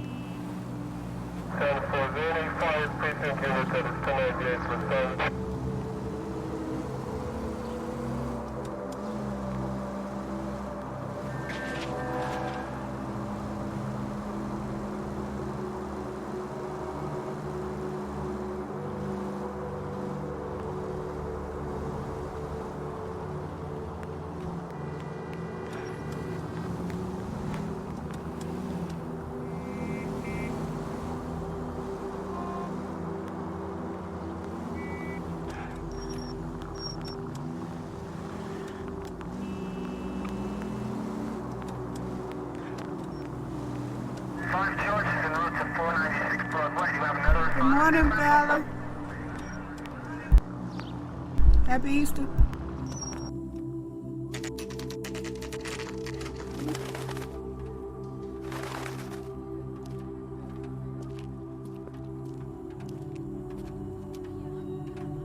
Okay, let's see what Gabriel has to say for himself. I just hope our Archangel hasn't already flown. What the hell is this guy doing?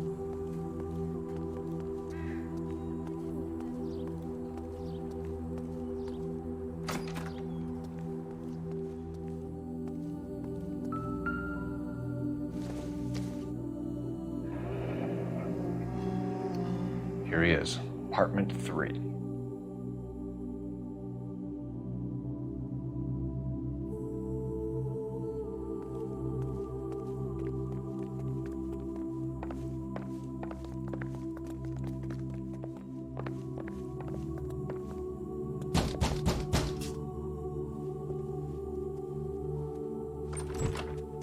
Yeah. LAPD, ma'am. We're looking for Gabriel Delgado. Gabriel? We're from the police. Policia, you understand? Yes, I understand. Could you come inside?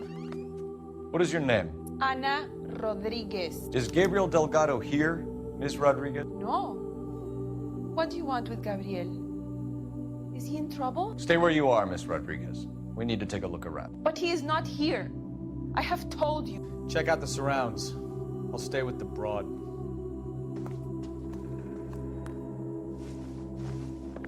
So how far along are you, Anna?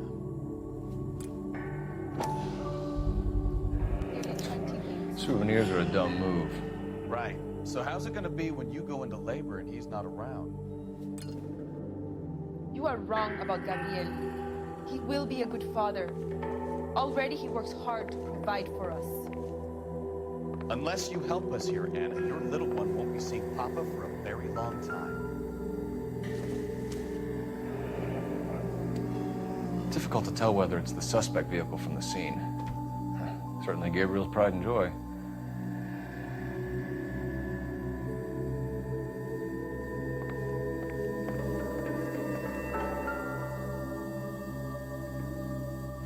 Serving breakfast for two, Anna? You should have cleared up.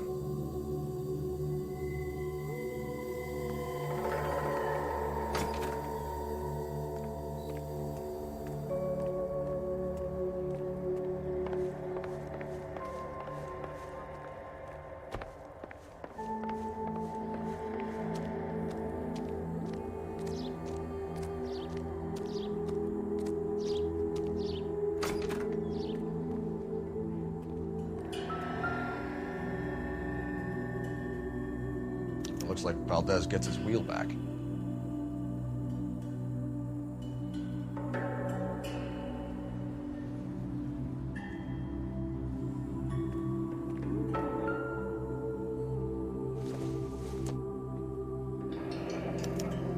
Diplomatic license plates.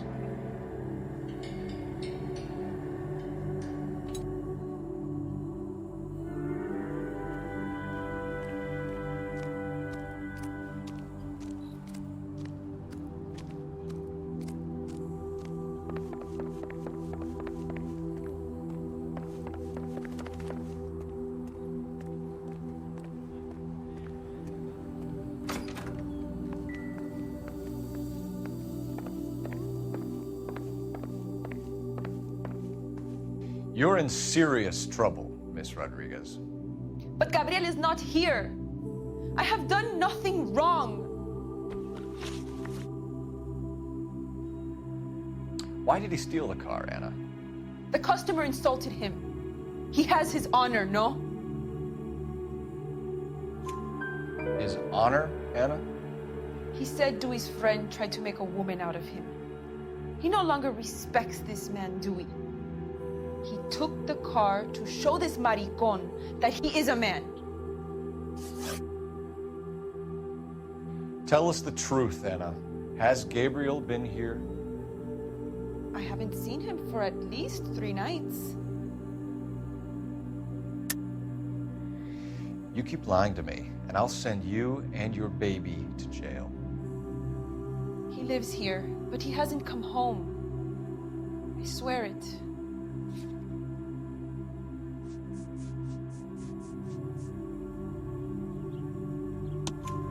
Enough, Anna.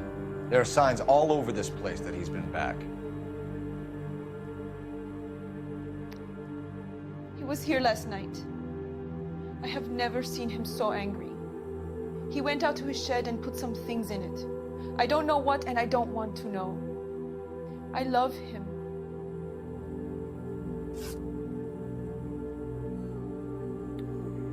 We found a license plate matching our stolen vehicle in the shed. Add in the assortment of parts, and we can make Gabriel for a dozen other thefts. It's time to get serious, Anna. You must ask these questions of Gabriel. I know nothing of these car parts. Then tell us where he is! If your baby is born in prison, Anna, the corrections officers will take it from you. You will see your son or daughter through a metal grate for half an hour a week. The start line is on 1st and Santa Fe. There is a spillway under the bridge that leads to the river. Many policia have wrecked trying to follow him. We will put in a good word for you, Anna. As far as we're concerned, this sits with Gabriel. Start line? That sounds like a street race to me. It's gotten out of hand this last year. No wonder Delgado has such an eye for fine automobiles. We know where the kid is. Let's go stop these clowns and get them off the streets.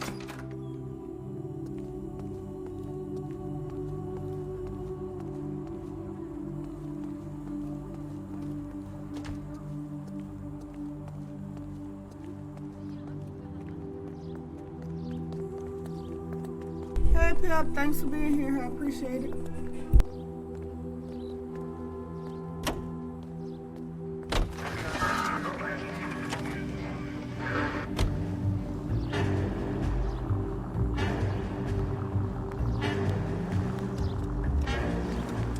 What kind of man leaves his pregnant girlfriend at home while he goes off to play cars? Pregnant girlfriends aren't always a barrel of laughs. Everyone needs to let off a little steam. Some guys wouldn't come back home at all. Are you talking from experience? Quick as we shut one of these races down, another one springs up somewhere else. Kids used to steal cars to sell them. Now they just want to wrap them around a lamppost. The next 16-year-old I have to peel off the sidewalk, you're calling them. I've had enough of those to last me a lifetime.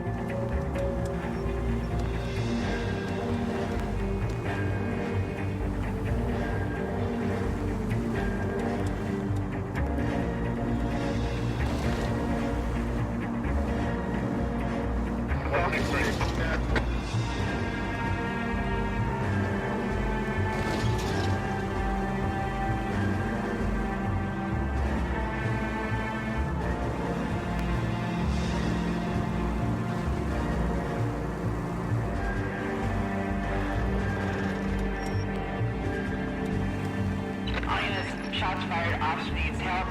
Chateau and Valencia. Chateau and Valencia. Shots fired, ops needs help. Unit to handle code 3 identified. All units in the vicinity. Citizen reports at 415 at the corner of Banning and... There's the red Ford. That's Delgado right there.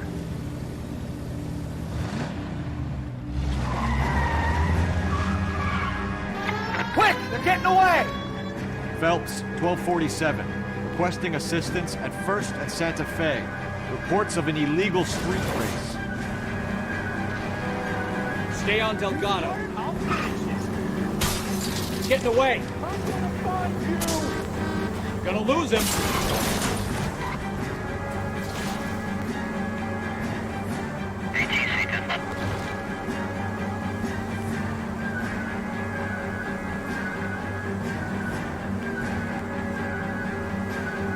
Delgado is our boy. Forget the others.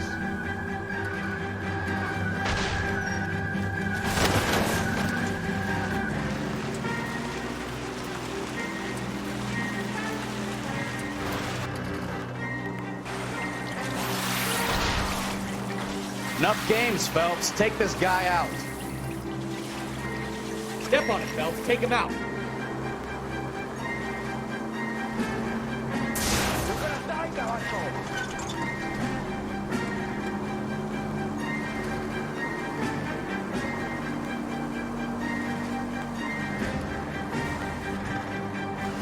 Lay into his wheel arches. Come on.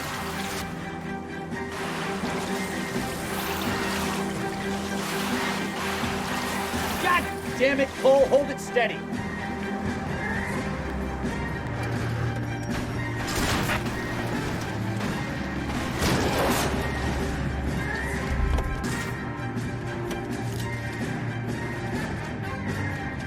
Gabriel Delgado, you're under arrest for Grand Theft Auto. Fuck you, puto! You should speak to the maricon! Valdez, I showed him! Now who's a man? I should have burned his fucking car!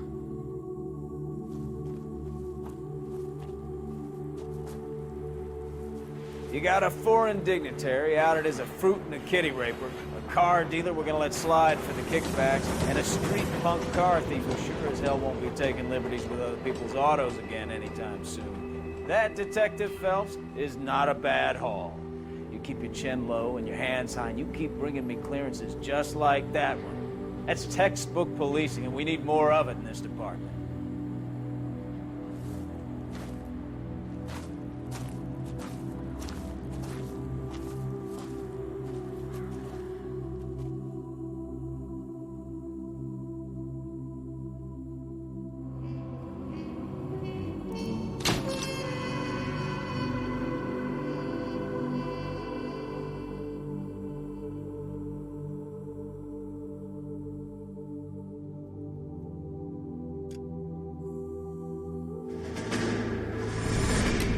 You have any plans for weekend Liberty, Jack? My sisters have been working in Los Angeles in a bomber factory. They're coming down to visit.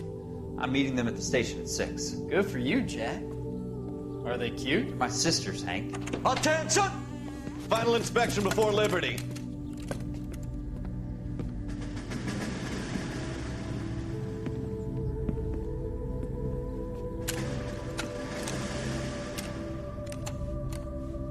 Good job, Kelso.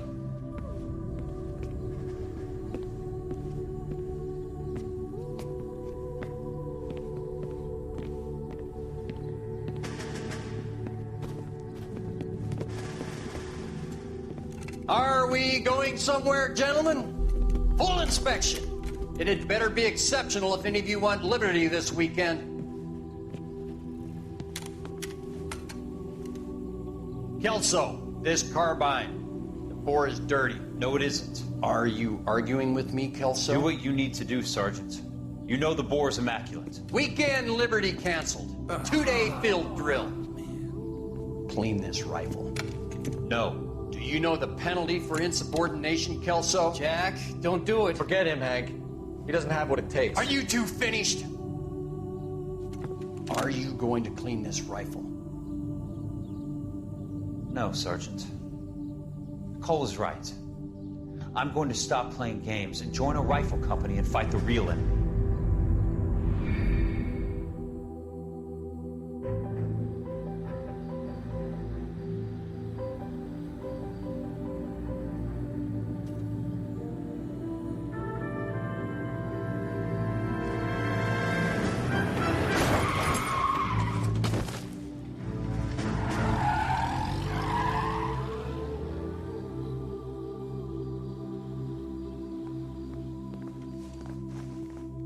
All right, gentlemen, I just got this handed to me. A hit-and-run felony at Ray's Cafe, 208 North Los Angeles.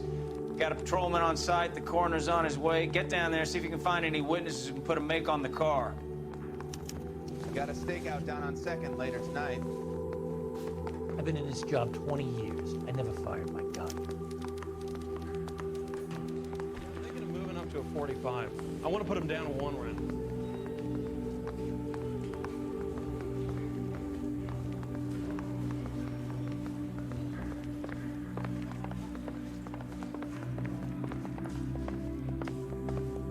Going to church doesn't make you a Christian any more than staying in the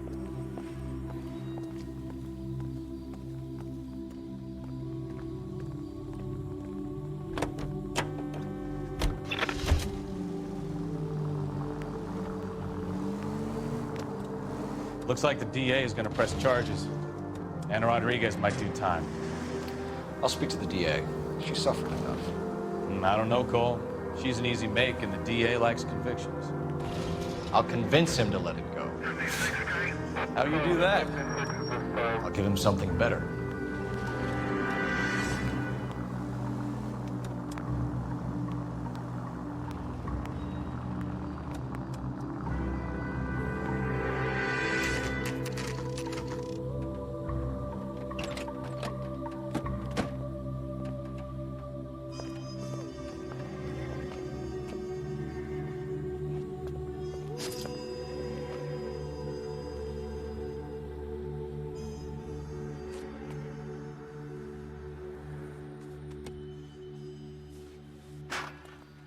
Detectives, over here.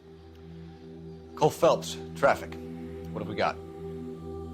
Thick as a white male, name of Lester Patterson. Walked out of the bar and into the street. Car hit over there, and he ended up here. Dead on impact by the look of it. Have you canvassed the area? The only one with anything useful to contribute is the young lady over there. She lives above the bar. Name is Shannon Perry. No, it's not a stage name. 24 years old, she left Kansas to follow the Yellow Brick Road. Is that so? We'll take a formal statement later. Right now, we're going to take a look around. Phelps, you should take a look at the body. Poor guy didn't stand a chance. I landed on his face and ended up here. The car must have struck him from behind.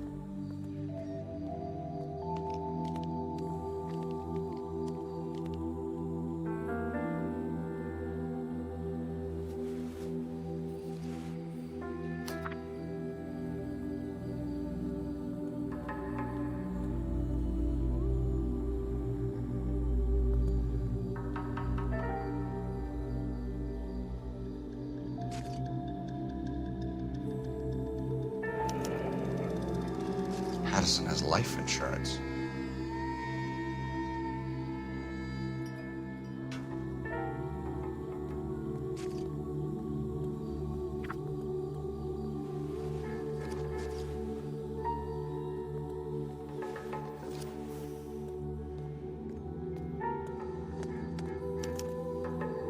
We can notify next of kin.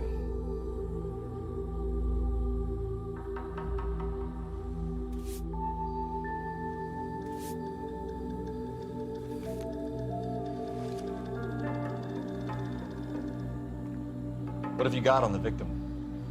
From all reports, he was intoxicated at the time of the accident. I'll know how intoxicated once I've done the autopsy. Looking him over now, I'd say he died on impact. What about the chest wound? Isn't that inconsistent? Very common in auto injuries. Look for a car with a prominent hood ornament. Those things are killers.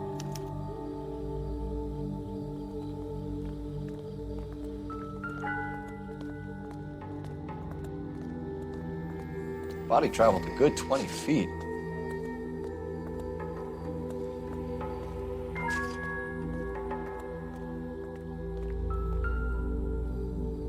This blood is a long way from the body. The car must have been going like a bat out of hell.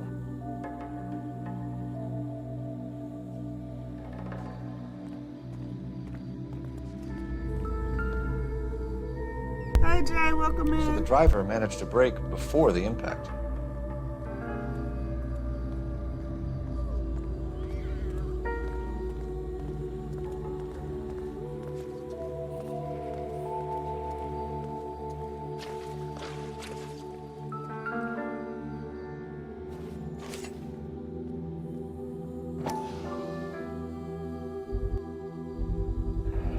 Knife covered in blood. Could be a steak knife. This is a hit-and-run case, Phelps. Anyone could have thrown away a kitchen knife. Welcome in, Ship. Thanks for being here. In any case, we'll want tech services to scrub the alleyway before they bag the knife.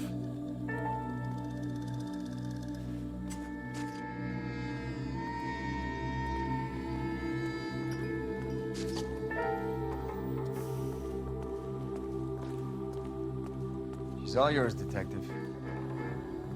Miss Perry? Yes? I'm Detective Phelps. This is my partner, Detective Bukowski. Can you tell us what happened? Well, I came to the window because I heard people arguing downstairs.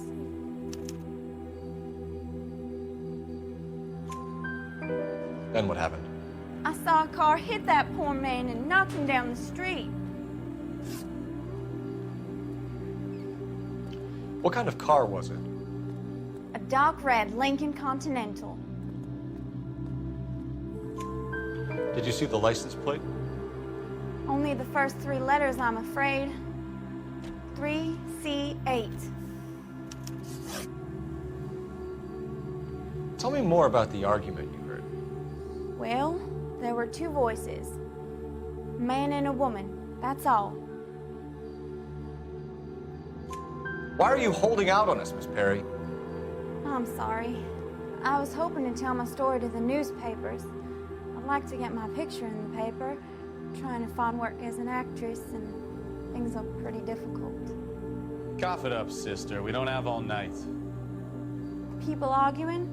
They were husband and wife. I could tell by what she was yelling. Intimate things. Very embarrassing for the man. Thank you, Miss Perry. Your information has been very helpful. You can go now. You really think so? I hope you find that driver and put him away. Certainly got away with the dames, Phelps. Give it a rest, Bukowski. Let's see what the patrons have to say. I'll take the bartender. You work the rest of the room. I'm Detective Phelps of the LAPD. How can I help, Detective? Your name would be a good start. Dudley Lynch. Hired help. I run the place when the owner ain't around. Where is the owner? He stepped out. Somebody had to take Lorna, Mrs. Patterson, home. What can you tell me about the accident? Not a lot. It was busy in here, and all I heard was the impact. So what was he doing outside? It's against licensing regulations to drink on the sidewalk. Lester and Lorna were having a fight. The owner made him take it outside. It was pretty ugly. Do you know the victim? Yeah. Lester Patterson. He's a regular here, or he was. Not one of your favorite customers? Lester was special, but not my kind of special. Was Lester drinking alone? No. He came here with his wife. She didn't seem too interested in the booze, though. A witness overheard an argument. Lester and Lorna. There's nothing like airing your dirty laundry in public, is there? Why was Lorna Patterson in such a hurry to leave? What is going on here? Lorna was pretty upset, so Leroy took her home. Lorna and Leroy are close. They've been talking about opening a new bar. Leroy? Leroy Sabo, the owner. How long have Lorna and Leroy been talking about this new bar? Who knows? I just served the drinks. Bartenders hear all sorts of things. Are you gonna tell me, or do we have to start playing rough? When Lester was drinking, he treated Lorna like dirt. He gambled away all their money. Lorna pitched Leroy about the bar. I don't know how interested he is. Is Leroy doing well? Hell no. The only thing keeping this place afloat are the poker games. Thanks for your help, Lynch. I'm gonna need you to sign a statement with the patrolman. Sure, no problem. You get anything out of the regulars? They weren't giving too much away. They liked watching Lester and Lorna go a few rounds every other day. And Lester was a fan of the love tap.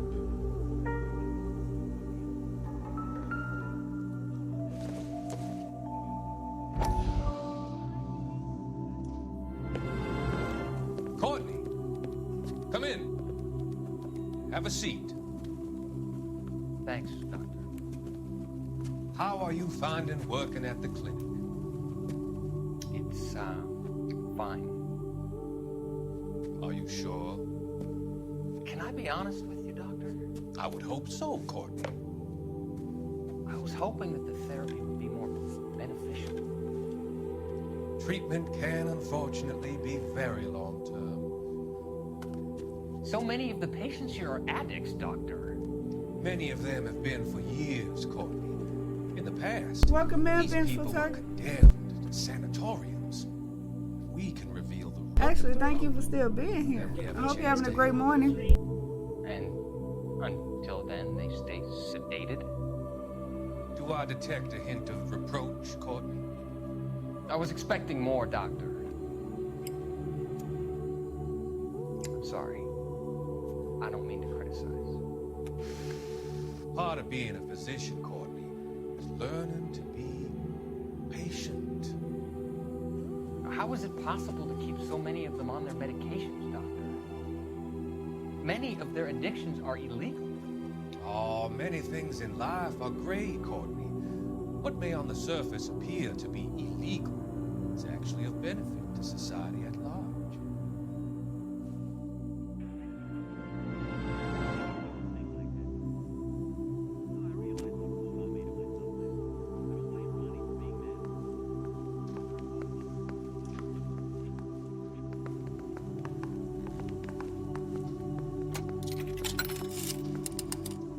Operator, give me R&I.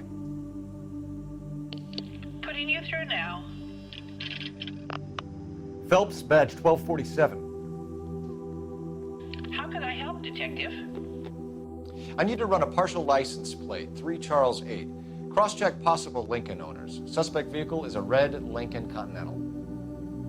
Just a moment, Detective.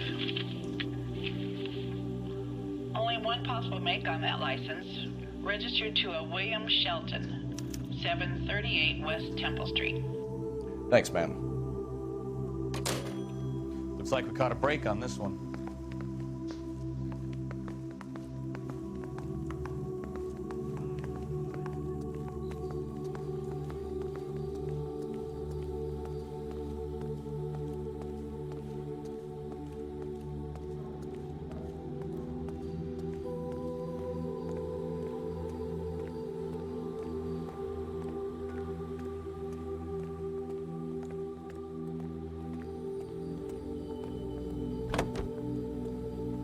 Continue to respond.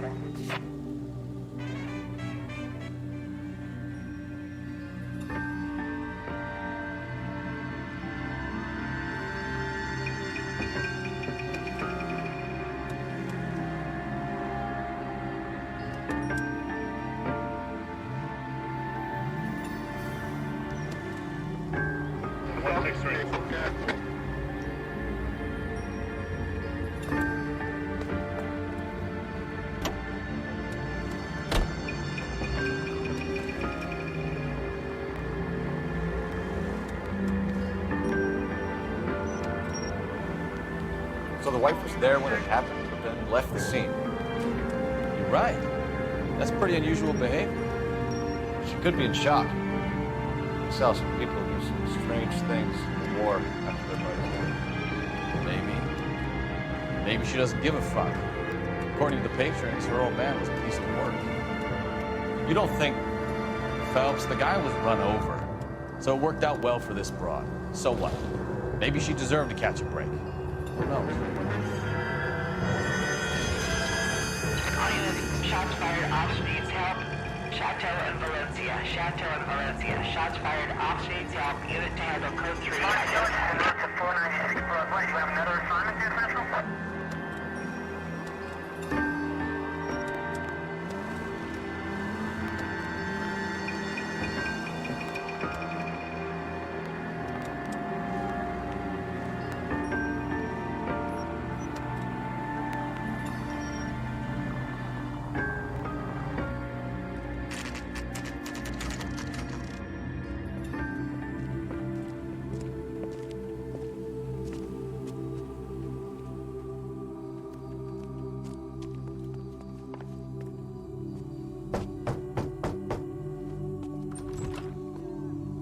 Yes? Hello? Mrs. Patterson. Is this about my husband? We're investigating the incident, ma'am. I see. Come in, won't you?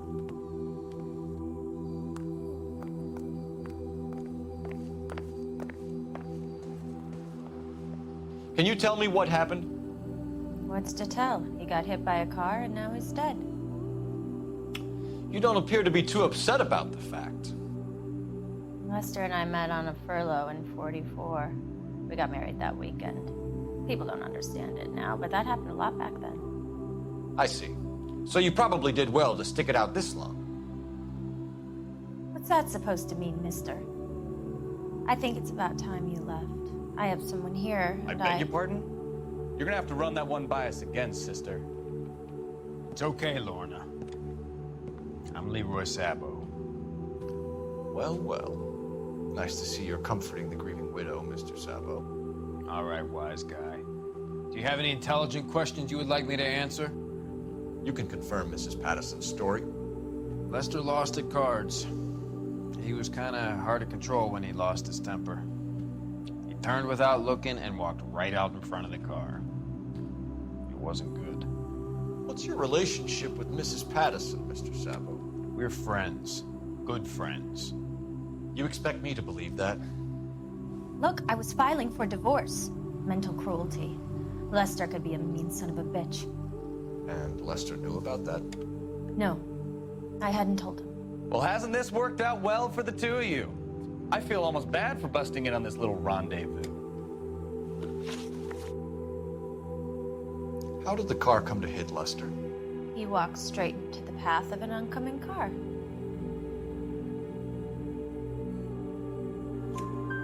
You expect me to believe that, Lorna? It's all very convenient. Gambling for Lester was like the needle for a hophead. He was yelling at me. He was yelling at the whole world.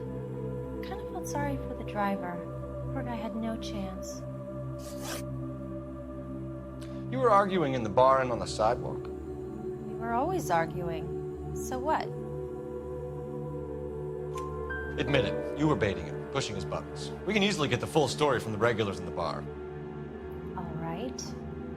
Lester was playing cards out back. He lost, of course, and wanted back in. He suggested I earn the money on my back to get a mistake. That was the proposition he was putting to his so-called buddies. So maybe I was a little angrier than usual. Let's just say I took exception to his idea. The bartender said that you and Leroy were planning to go into business together. Can you explain how you'll get the money to do that? I have a little money saved away. Thanks. How you doing, Sleep? Happy Easter. My house is crazy over here, but I'm here. You want to back that up, little man?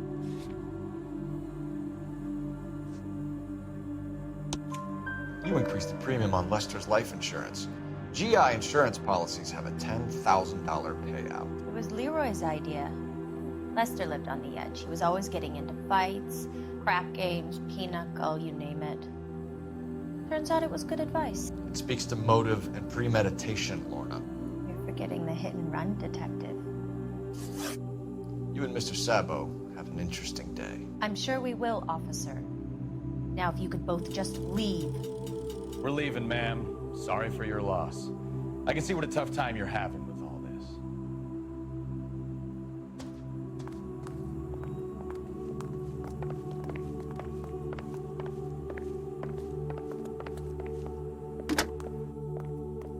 Operator, message for KGPL. But yeah, I like it too. It's a really good game. Thanks for coming in. I appreciate it. Hey, Fox, good morning. Happy Easter. How can I help, Detective? Are there any messages for me? Just one, Detective, from the coroner. Message reads, Phelps, see me at Central Morgue immediately. Results of the Patterson autopsy. Thank you.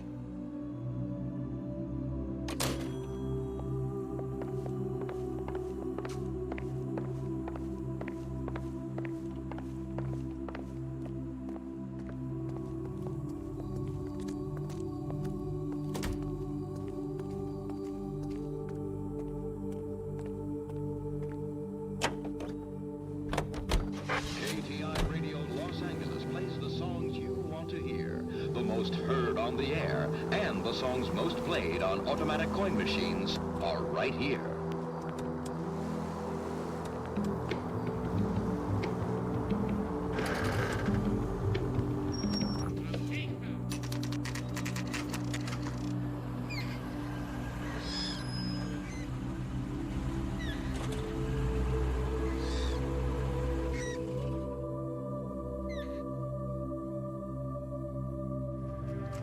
Welcome in, Johnny.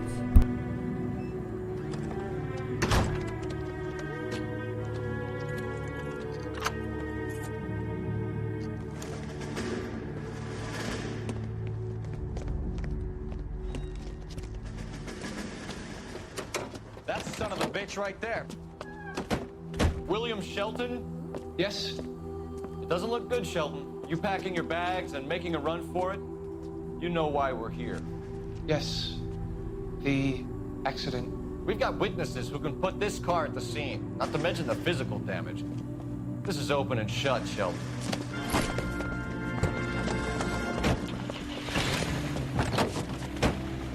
That coward thinks he can run from everything.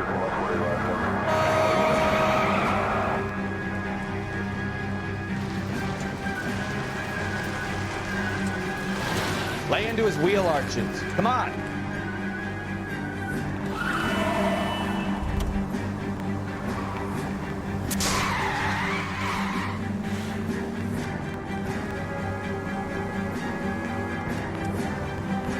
Enough games, Phelps. Take this guy out. 103 No wonder he killed someone driving like this.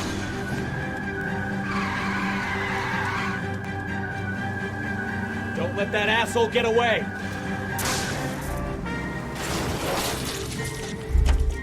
All right, I give up. That's it. Cuff him and we're Put done. your hands where I can see them. How does a vehicular manslaughter rap sound, Shelton? I hit him. I admit it. I just panicked, but it wasn't my fault. What do you mean? The guy jumped right out in front of me. He came out of nowhere. There's nothing I could do about it. Why didn't you stop? I've had accidents before. That's it. We're done here. The DA is gonna love you. They weren't all my fault. I'm a surveyor. I need my license for my job. There were people around. A woman and a man were standing right next to him. I thought they could get him to a hospital. I'm telling you, it's not my fault. The guy is dead, Shelton. You can't be serious. William Shelton, you're coming downtown. We need to talk about a manslaughter charge.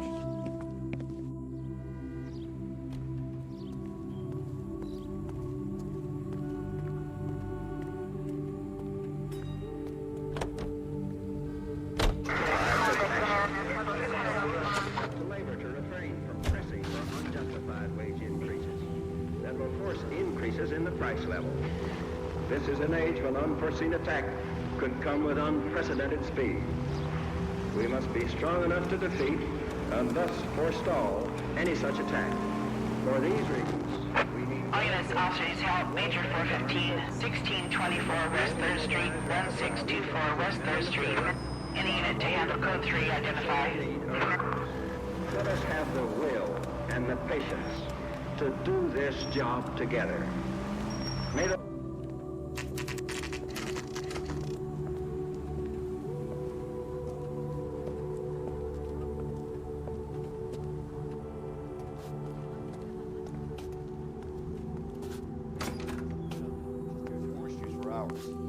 Well, it does take concentrating. We could put the driver in front of a judge in less than a week.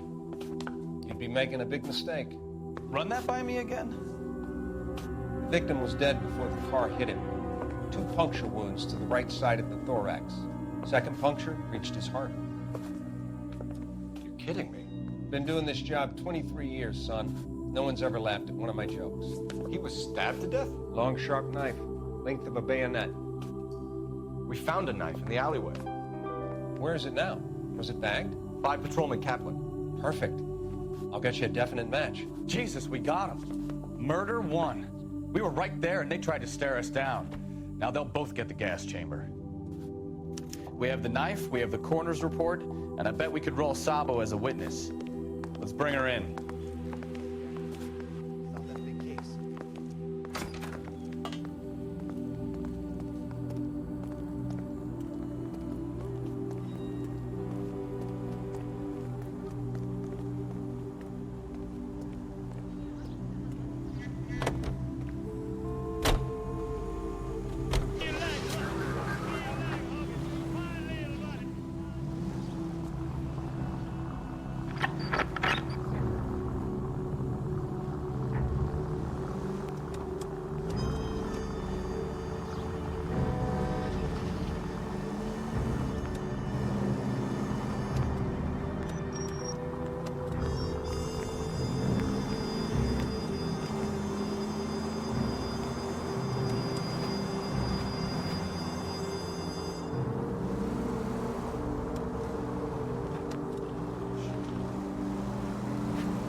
Spoken to the coroner, Mrs. Patterson. He confirmed your husband's cause of death. We'd like you to come downtown and answer some questions. It wasn't me. It was Leroy's idea. Leroy stabbed him. I had nothing to do with it. Where is Leroy now? He's in the bedroom. You're very good, Lorna. Put the gun down, Leroy. If you do something stupid now, you don't stand a chance in front of the grand jury. Nice of you to give me up, sweetheart. All that whispering in my ear, telling me how we had to get rid of him, how good it could be, all the money we could claim, all that planning, how to get him into the street, how to make it look like an accident. For God's sake, you had Leroy, all shut the up! bases covered, baby. I had nothing to do You with it. You think I'm gonna fry for you, He's a Lorna? crazy man. Shoot him. Shoot him, for God's sake! It's too late, Sabo.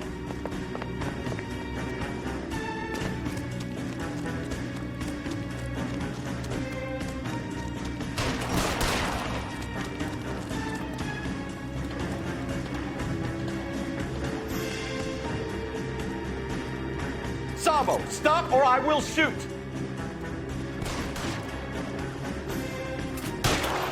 Stop or I will shoot!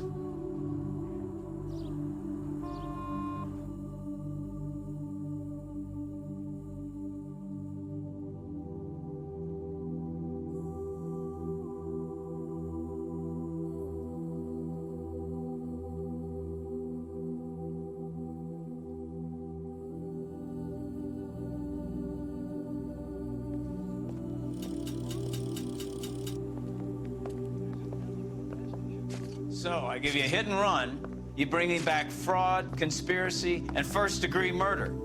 This is how a good detective operates, Phelps. You take nothing at face value. You keep digging and asking questions until you get to the truth. You got some sharp elbows on you, detective. I like that. Keep up the good work.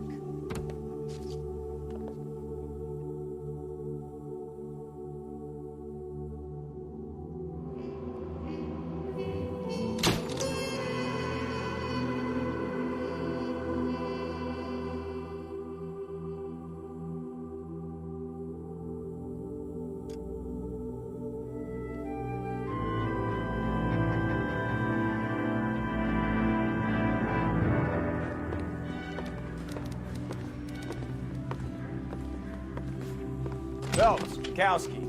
V-Cop says he located a green Kaiser Fraser from the hot sheet. Address is 6 West 2nd Street. Get over there and see what you can find out. Go on. Sorry to inconvenience you. We're on it, Captain.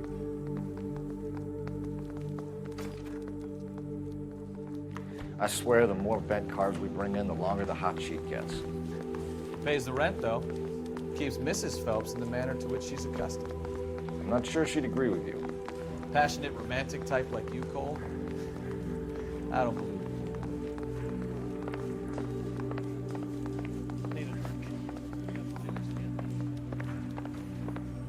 I'm out of here.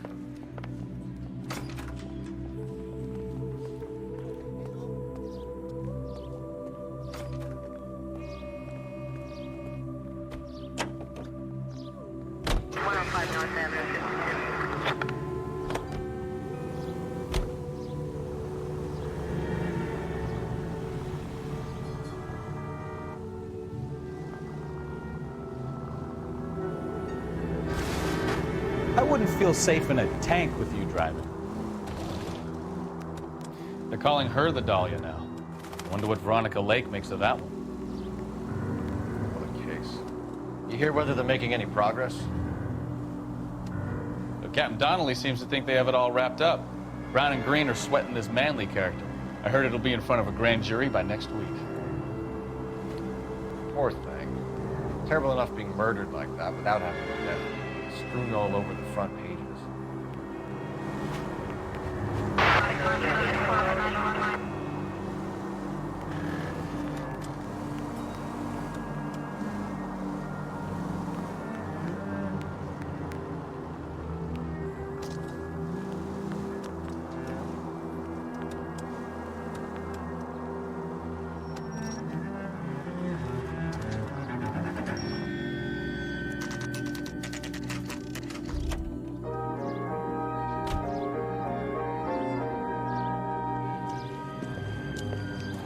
That's the car, Cole. Just pulling out of the drive. Get it. Remember, you need him healthy enough to answer questions. 1247, Detective Phelps, requesting immediate backup in pursuit of a stolen green Kaiser Fraser from 6 West 2nd Street.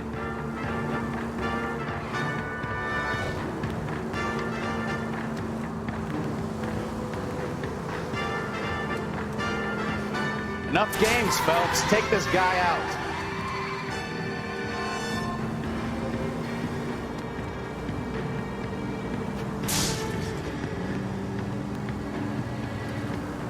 Lay into his wheel arches. Come on.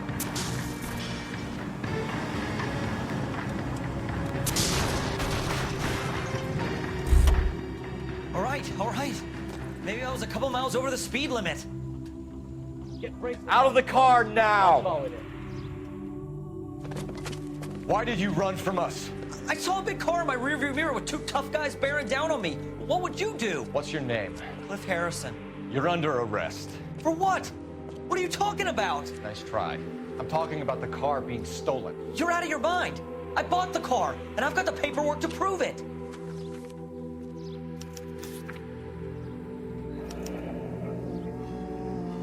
Looks like we'll have some questions for the people at Coombs Automotive.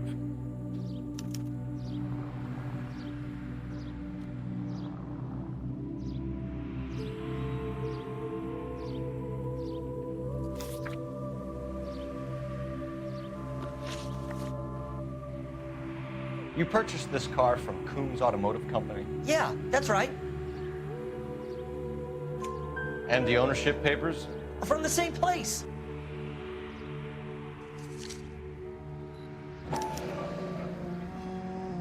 If this is a forgery, it's top-notch. This will need to be traced.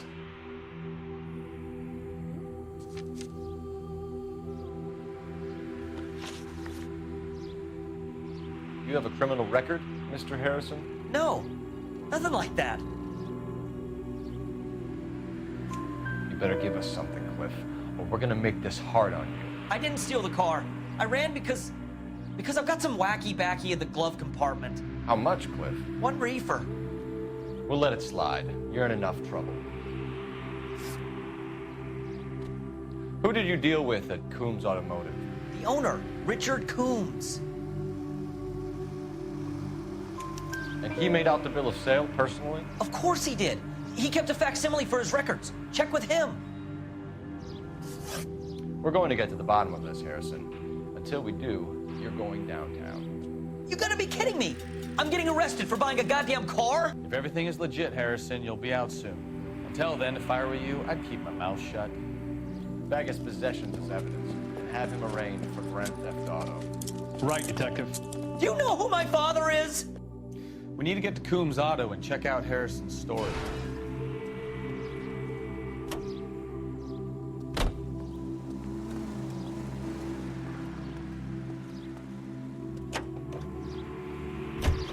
What? I think he's telling the truth. Some of the most convincing people you will ever listen to are born liars. Usually they're called politicians.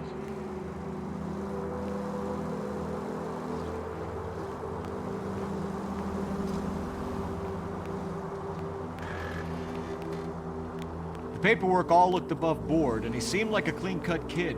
Uh-huh. Well, I get it now. You see some kid who's basically you 5 years ago and assume he's got to be innocent. I'm more than happy to be proved wrong. Hey, if he'd been black or Hispanic, you'd be singing a different tune. You spout all this communist crap about treating everybody the same, but it only works one way. I'm not sure that's communism, Stefan. Oh, God, please. Not another history lesson from the man who single-handedly won the war. Are you finished? Yes. I feel much better now. We'll shake down the car dealer and take it from there. Unless his daddy plays golf with yours, of course. In which case, we'll give him a firm gentleman's handshake and be on our way. See? I knew you weren't finished.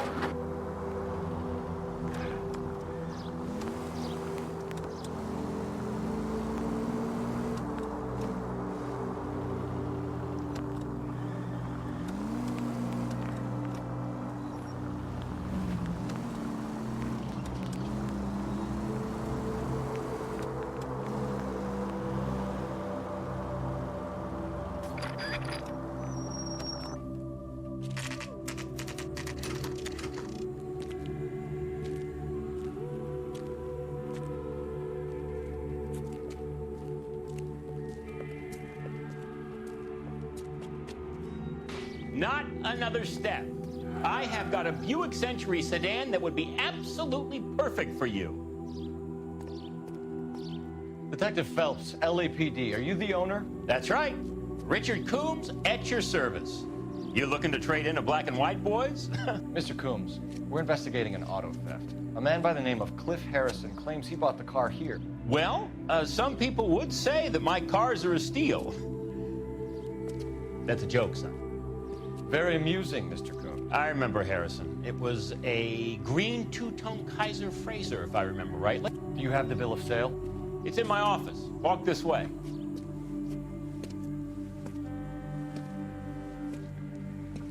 That's a joke too, son. Phelps, you mind if I shoot this guy? He's getting on my nerves.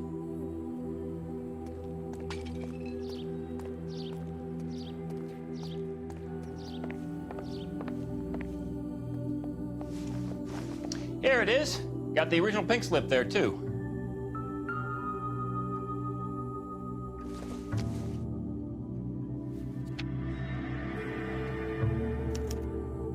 Gene Archer, 146 North Fremont Avenue.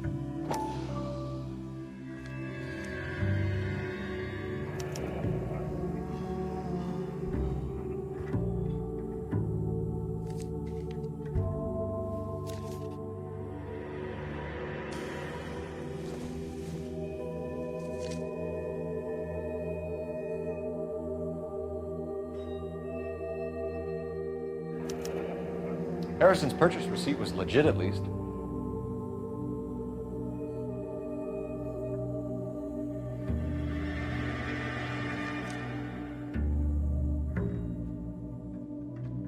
We have a couple of questions. All right, fellas. Shoot. Can you tell us how you came to buy the car? Girl just wandered in right off the street.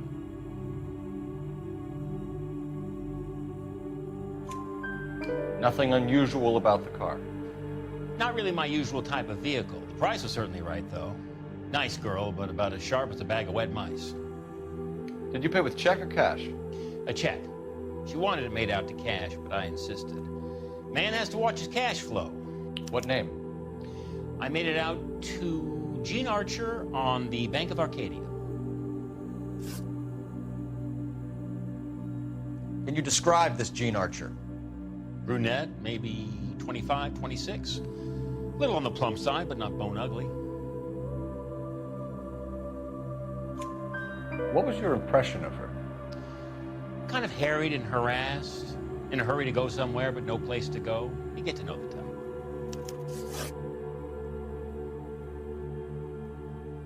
Do you know anything about the company that prints these pink slips? Nope. Should I? It isn't exactly my business. It says Marquee Printing. You've never heard of them? Marquee. Sure. They do all the government red tape. You'll find the place down on Aliso Street near San Pedro.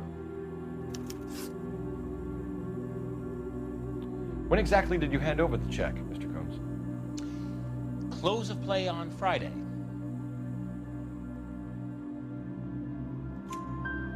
Why didn't you pay her cash? You knew the car was dirty. I had an inkling. When people are in a hurry for money, always pay by check, son. Gives you a couple days to back out. This was all above board. Yes, of course it was. Did this look legitimate to you, Coombs? I'm in used cars, son, not bearer bonds. In my business, you don't look a gift horse in the mouth.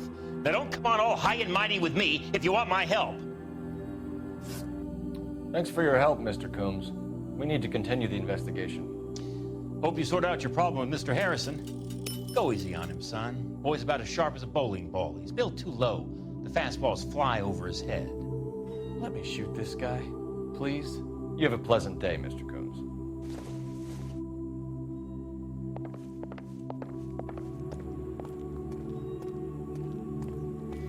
Well, Harrison might be off the hook, but we can still run an APB on Gene Archer. Get on the horn and call it in.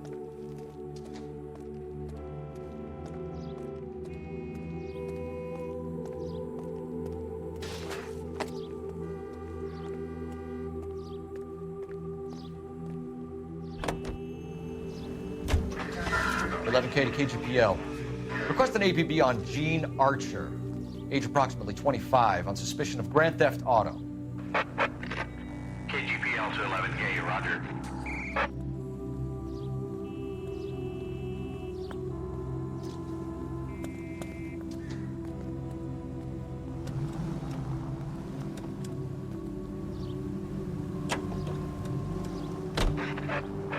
KGPL to 11K, come in.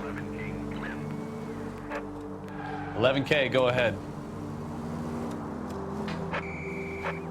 11K, go to Central Station. James Velasco held on suspicion of GTA. Awaiting question. All units, shots fired off streets, help. Chateau and Valencia. Roger that, KGPL. 11K out. Off streets, help. Unit to handle code 3, identify. Here's a chicken and egg question for you. Do you think you have to be an asshole to sell cars? Or that selling cars turns you into an asshole? You've got it in for everyone today, haven't you? I've always got it in for car sales. Doesn't matter what day it is.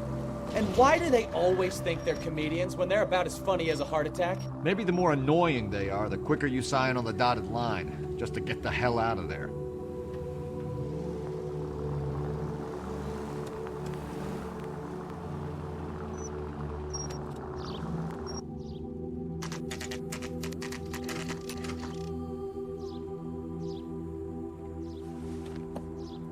Empty. Should have known that Archer broad would have given us a false address. You should go to the station, see what this Velasco guy has to say.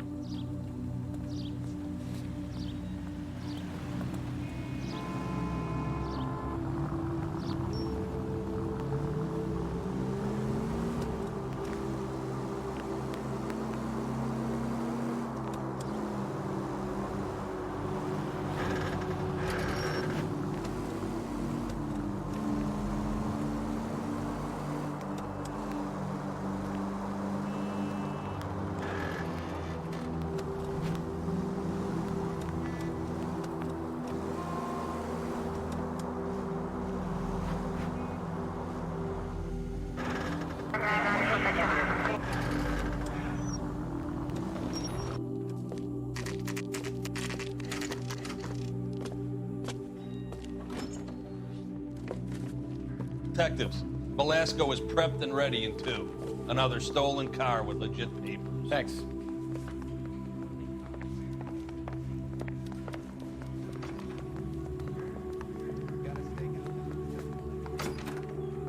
Crummy bastard. James Velasco? I want a lawyer. It's my car and I got the proof right here. Take a look for yourself.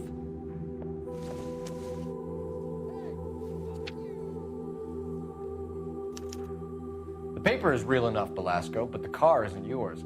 This pink slip is a forgery.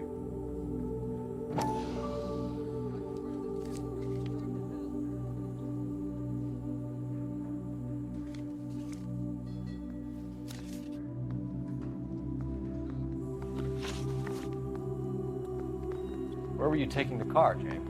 Blow it off, greenhorn. You'll get nothing from me.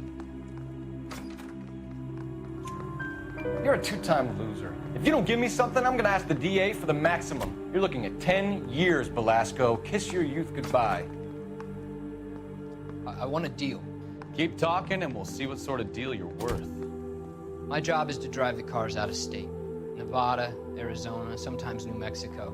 With the paperwork they provide, it's normally a breeze.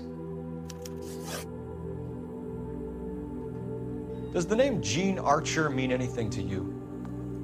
Nope. Never heard of her. You're a liar, James. Say that again. I'm telling the truth. I don't know the broad.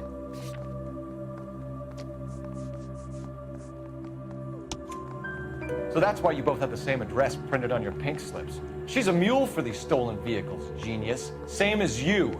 Jesus. All right, I know her. Stupidest broad I ever met. Always cooking up crazy schemes. I don't know why those guys use her. You happy now? What happens to the cars once they cross over the state lines? I don't know. I just deliver them. Give me something, Velasco, or I'll take you back to the cells and tell the whole station you're a child molester. How long do you think you'll last? Okay. I hear you. The cars get sold in Chicago or back east. Sometimes I bring back cars coming the other way. Where do you pick up the cars, Velasco? Warehouses. Mainly in East downtown. An address, Velasco. You want my help with the DA? Cough it up, now. A place on Industrial Street. I don't know the number. You're gonna help me out, right? Keep talking, kid. See what we can do. All right, James. We're gonna check if this information is worth anything. And if it is, I need your help here, pal. If it is, then we'll know you're a man of your word, and so will the DA. You're Phelps, right? Yes, I am. Look, can we do this later? I'm in the middle of it. Ray Pinker. I'm with Technical Services. The pink slips are all real. Yes, we know that. There's only one company that prints them in California, the Marquee Printing Company. They've confirmed that the numbers are legitimate. You've checked them out? Sure. They're on Aliso Street, near the corner of San Pedro. The guy I spoke to was Lightfall. Gordon Lightfall. Here, I wrote it down. Thanks, Ray. This is a great lead. We'll get down there as soon as we can.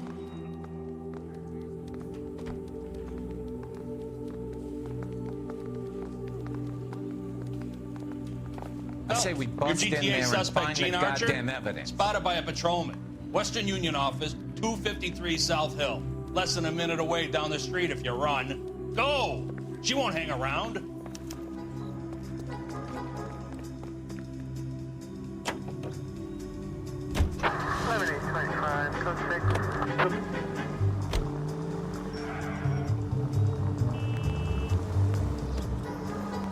Come on! We don't want to lose her!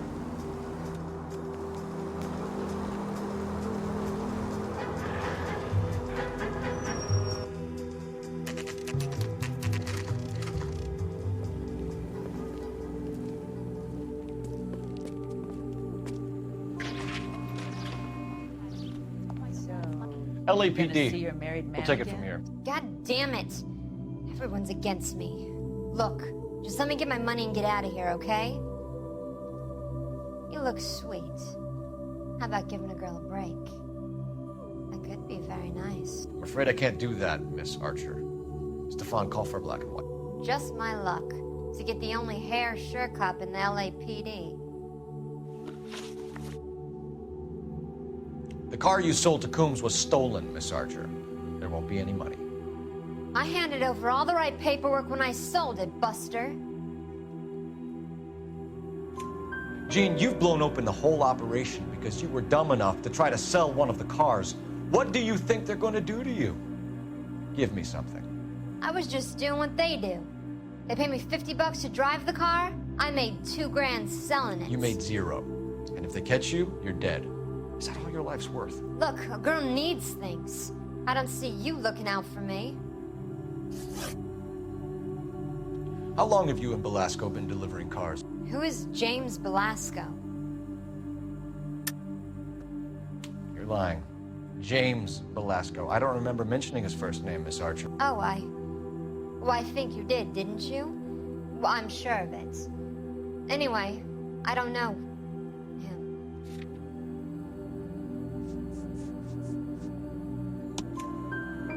You aren't sharp enough to lie to me, Gene. You and James Belasco share the same address on your pink slips. We have him in a cell. Okay, so I know the creep. The pink slips are real. The home addresses are always vacant lots.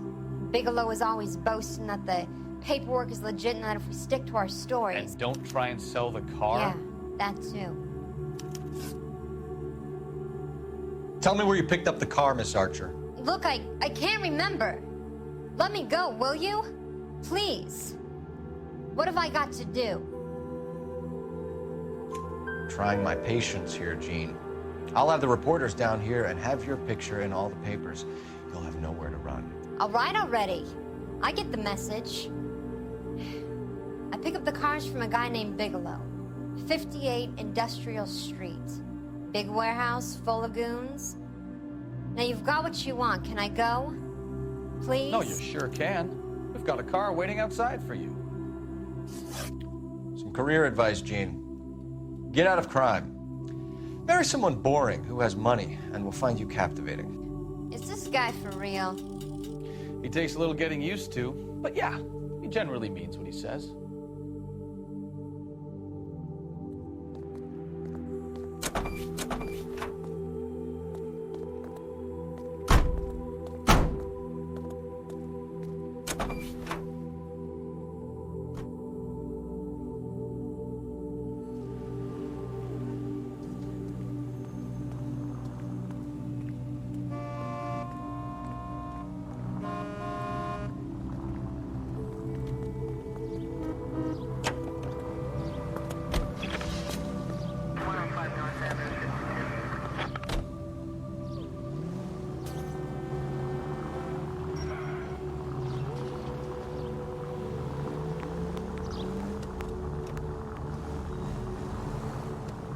Friendly girl. Used to getting her own way.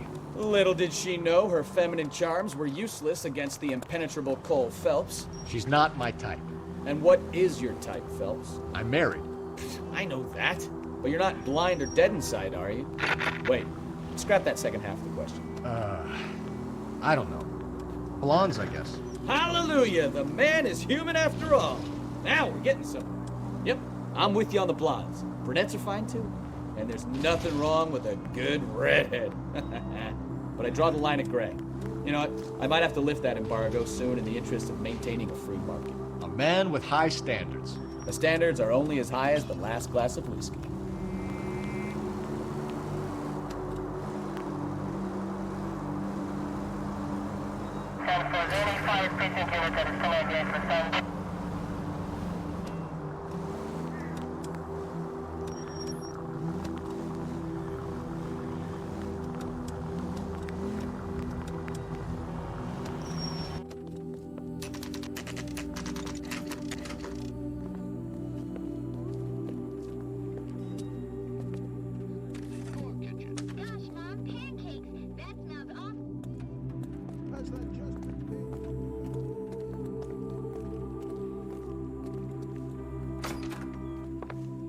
And what can I do for you, gentlemen? I'm a traffic detective from Central Division. Who's in charge here? I am, Gordon Lightfall. What's this about? We understand that your company prints California vehicle titles. Yes, I have the government contract to print pink slips. Have done for some years. Have you had any goods or equipment stolen recently? We're running up against stolen cars with seemingly legitimate paperwork. Not recently. Have you ruled out forgery? There's no shortage of talented artists in this town. We'll keep it in mind. We have some questions for you, Mr. Lightfall. Mr. Lightfall, we're currently working 2 auto theft cases. Do you know anything about a car theft ring? Certainly not. Why would I get mixed up in a thing like that? We have suspects with legitimate pink slips that were printed here, Lightfall. You better give me something before I bring the whole department down here. Don't be hysterical, Detective. As a matter of fact, we had a similar problem a couple of years ago. A number of used car lots were selling blank documents to a criminal organization. Do the names Cliff Harrison and James Belasco mean anything to you? No, they do not. Harrison bought his car from Coombs. The pink slip looks good, and that points the finger here. Do you have any employee trouble? No, I don't. They've all been carefully screened. Look, now that I think about it, the name Coombs sounds familiar. I think they may have been involved in stolen documents in the past. Do you have a delivery ledger, Mr. Lightfall? We would like to cross-check against the Coombs Automotive Emporium. It's a little out of the ordinary, Detective.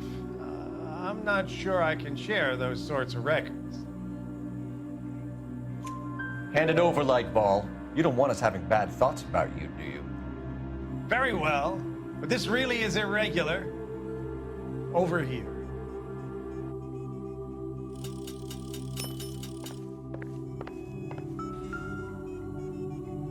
Look for patterns, recurring names, unusual addresses, anything out of the ordinary.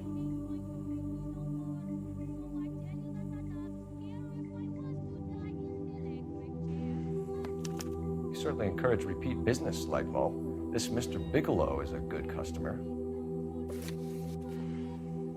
Sorry to bother you, sir. We'll let you know if there are any developments.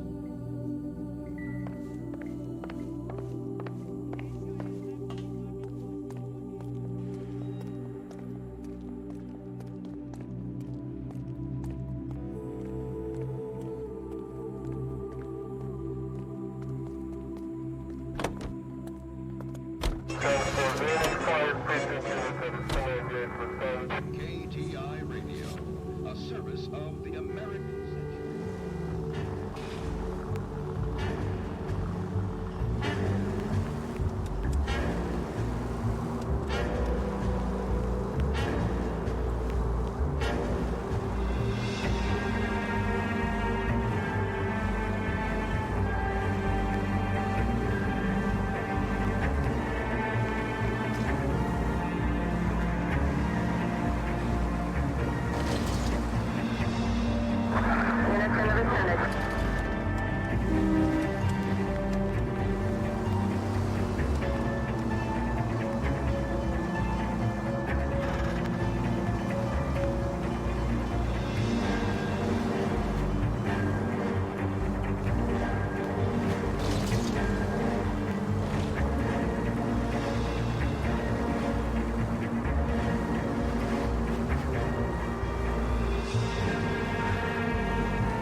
call for a couple of black and whites. Get Fleischer down here. I thought you Marines were gung-ho, Cole. You have a 45. Don't you ever want to use it? I'll take the back. Just give me a few seconds to get around there.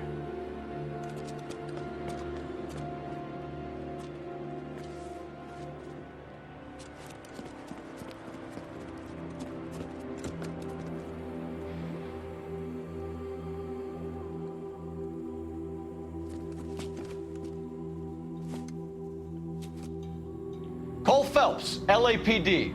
All of you are coming downtown with me.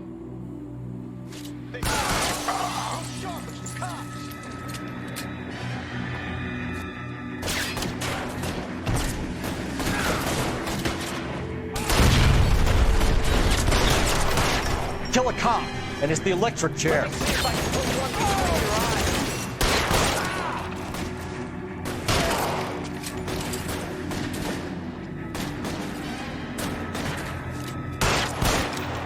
Let's move forward!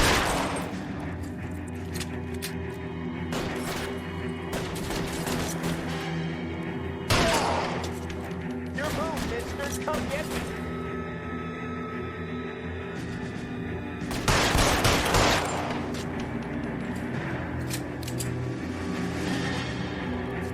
Covering fire!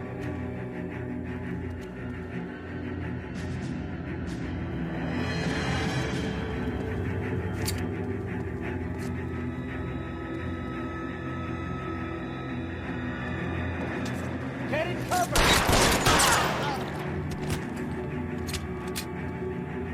Let's clear the top floor. I don't want to get drilled on the back on the way out. Stay down.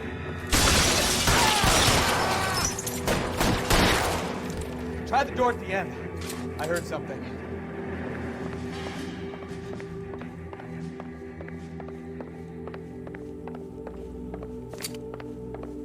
All right, don't shoot! Keep your hands up. Watch him, Bukowski. He doesn't move until I've tossed this place.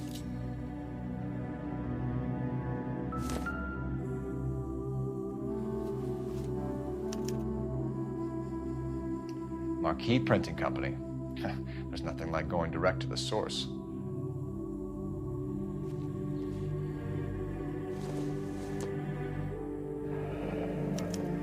A betting slip. Looks like Mr. Lightfall has been on a losing streak.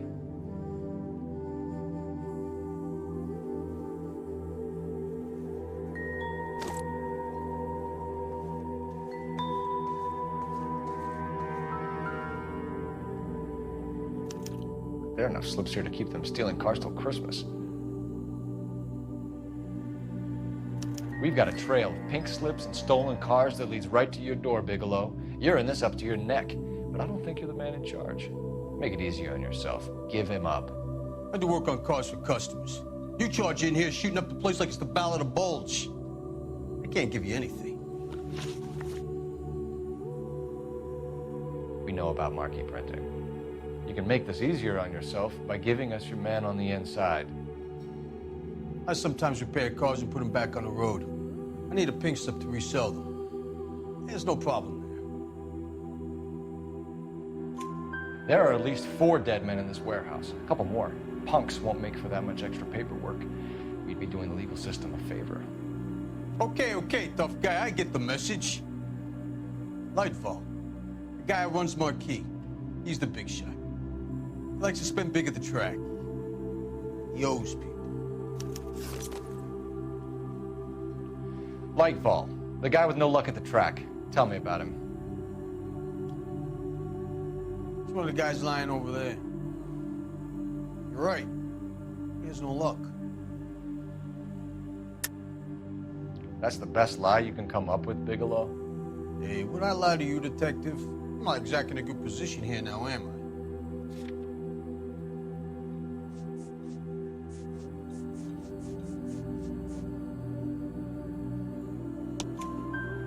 Gordon Lightfall owns Marquee Printing, a government print shop. He's losing big at the track. He has these big government contracts. He's in hock over 20 grand. If the feds find out, contracts will be all over. Lightfall plays ball. All right, Bigelow. The heat is off you. Play your cards right and you'll be able to count your time in Quentin on one hand.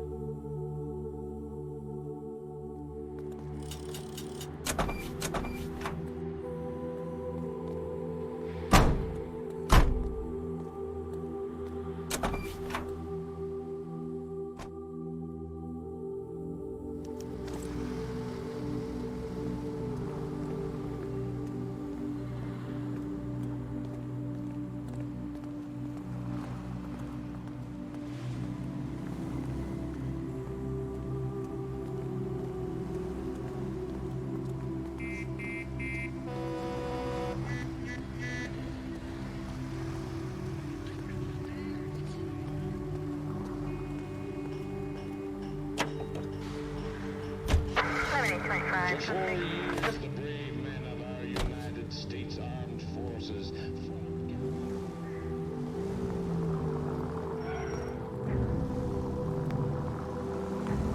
What a mess. Ugh, gonna take some cleaning up, that's for sure. I wish it hadn't gone that way.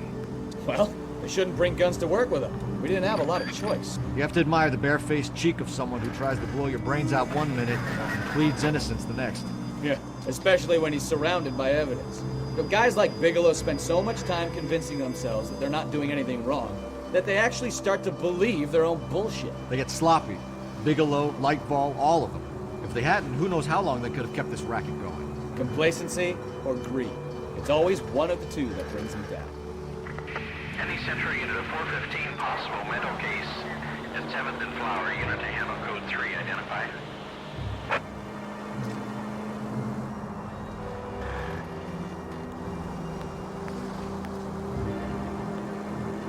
George is en route to 496 Floor Place. You have another assignment there, Central?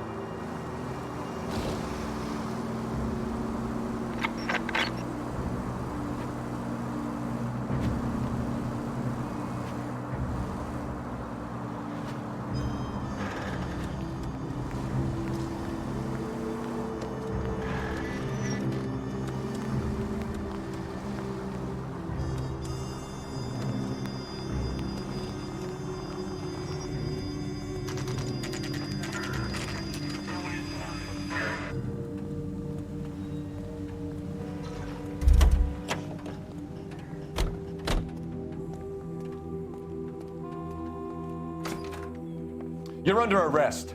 You again? This harassment is starting to wear thin.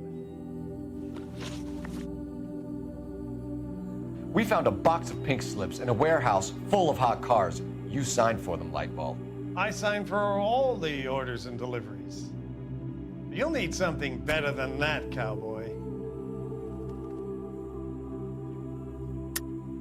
Save it, Lightball.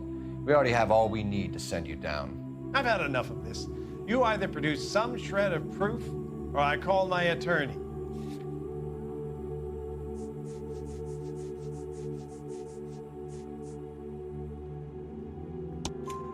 You're in the hole with the organization. We know about the debts, Lightball. I agree, I have a small problem. I'm prepared to help you in any way I can, Detective. I'll name names. I need you to keep this out of the paper. You need to shut up now, Lightball. Gordon Lightball, I'm charging you with conspiracy and fraud. Hands behind your back.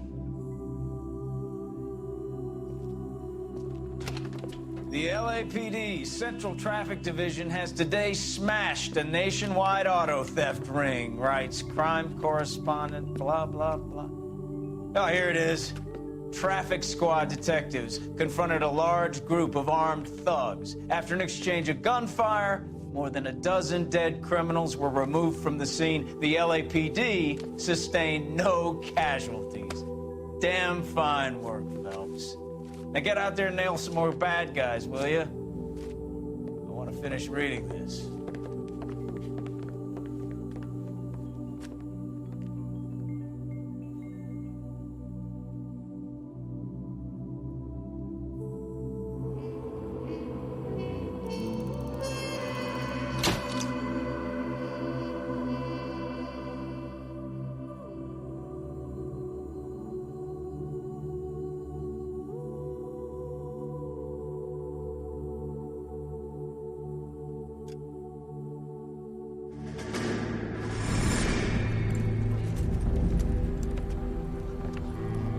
My family runs a shipping business in San Francisco. We used to have 2 ships a week to Tokyo. We've been in shipping for 2 generations, Hank. I've never been on a voyage anywhere. I feel like Odysseus in the beginning of his journey. The Odyssey took 10 years, Cole. This is the American century. America can rule the world after we win this war. We need to stay alive, Cole. These men are counting on us. Have you heard what the veterans are saying to each other? No. Golden Gate and 48. That's 4 more hard years of fighting.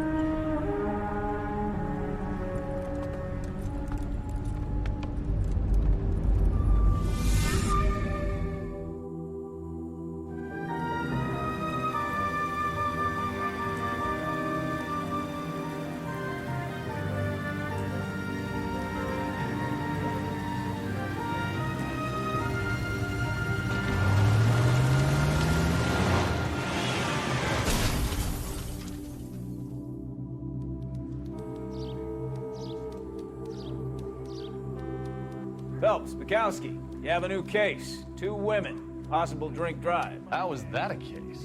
The broad says she was doped and that somebody tried to kill her. Where did this take place? That's the bit you're gonna love. Right across the street. What?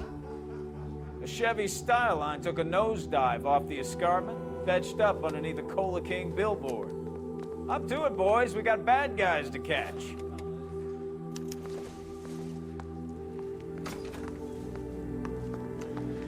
See you later, fellers. Try not to work too hard. Look at you, bantering with the boys. It's a tear to my eye watching my caterpillar grow wings. I'm just trying to fit in. Educated, hardworking, straight as an arrow. Hate to break it to you, Cole, but you'll never fit in the Central. Straight through the redneck. It's like you never saw it.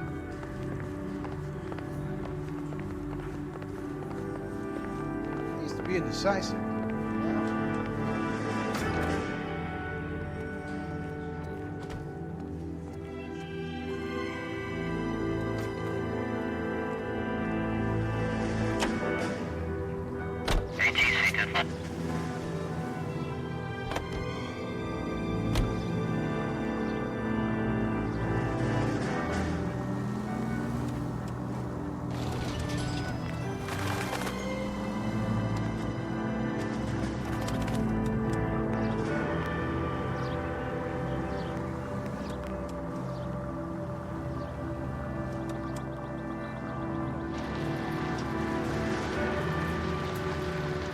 Stop just ahead.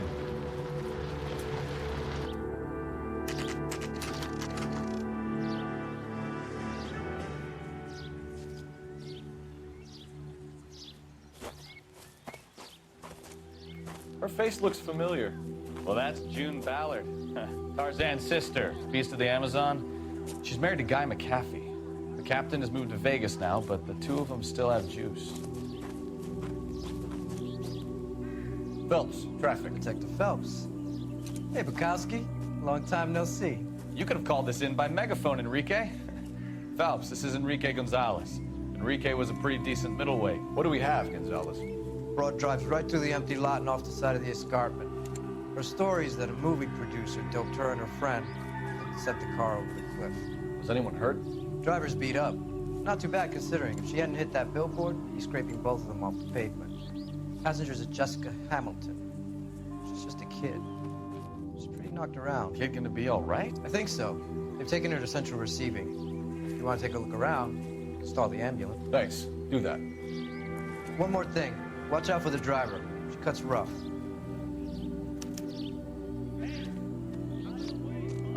If you're looking for the coroner, he's down by the crash site.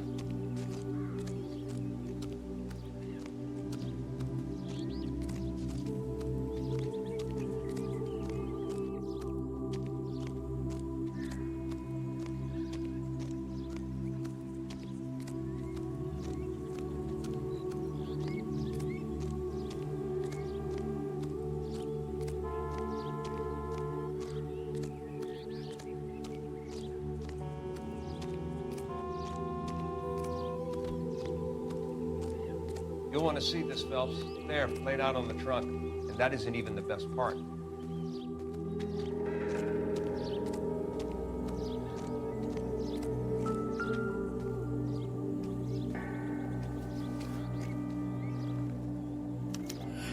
torn off. Where did you find them?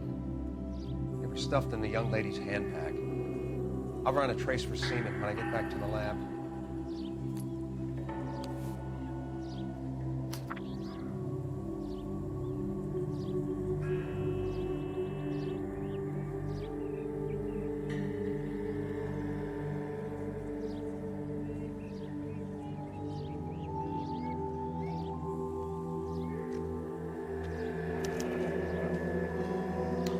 She's a long way from home.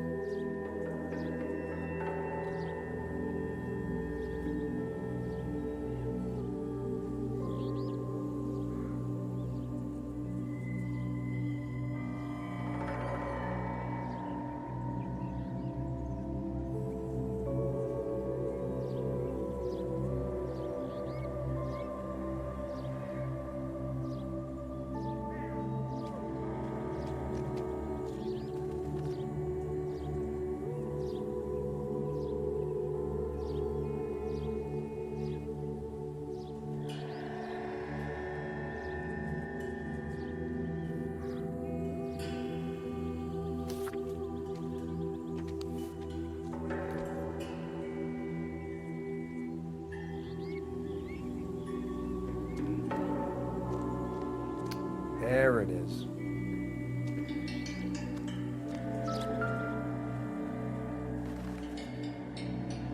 Looks like they're lucky they weren't more badly injured. Must have been unconscious. Being relaxed tends to lessen the soft tissue damage.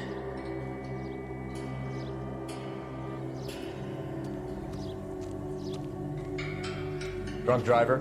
Maybe not. How so? Well, a head I found without a body piqued my interest. See what you think. Alas, poor Yorick, I knew him, Horatio. Is it real? No. I think it's supposed to be a replica of an Indian shrunken head. It's some kind of curio or movie prop. See the casting marks? What's it made from? Plaster of Paris would be my first guess, then painted. So we can rule out the murder angle? No, you can rule that in. That thing was wedging the accelerator to the floor. Whoever did it wanted these women dead. How does someone manage to tip their ride straight off a cliff? If the driver's in a fit state, we should ask.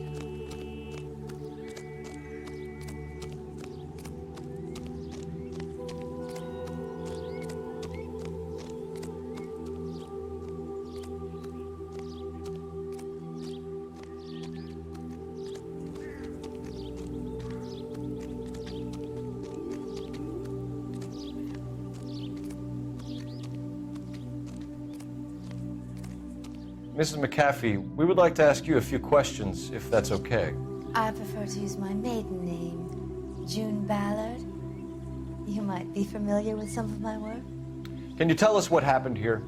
You're kind of cute for a cop. Maybe a bit on the serious side. What about me, June? I'm a big fan of Beast of... I don't like. Keep out of this.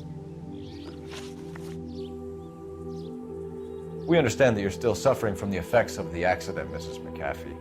The officer says that you claimed that you were drugged. Who did this to you? That rat slipped us a Mickey Finn. It's no wonder I feel so dopey.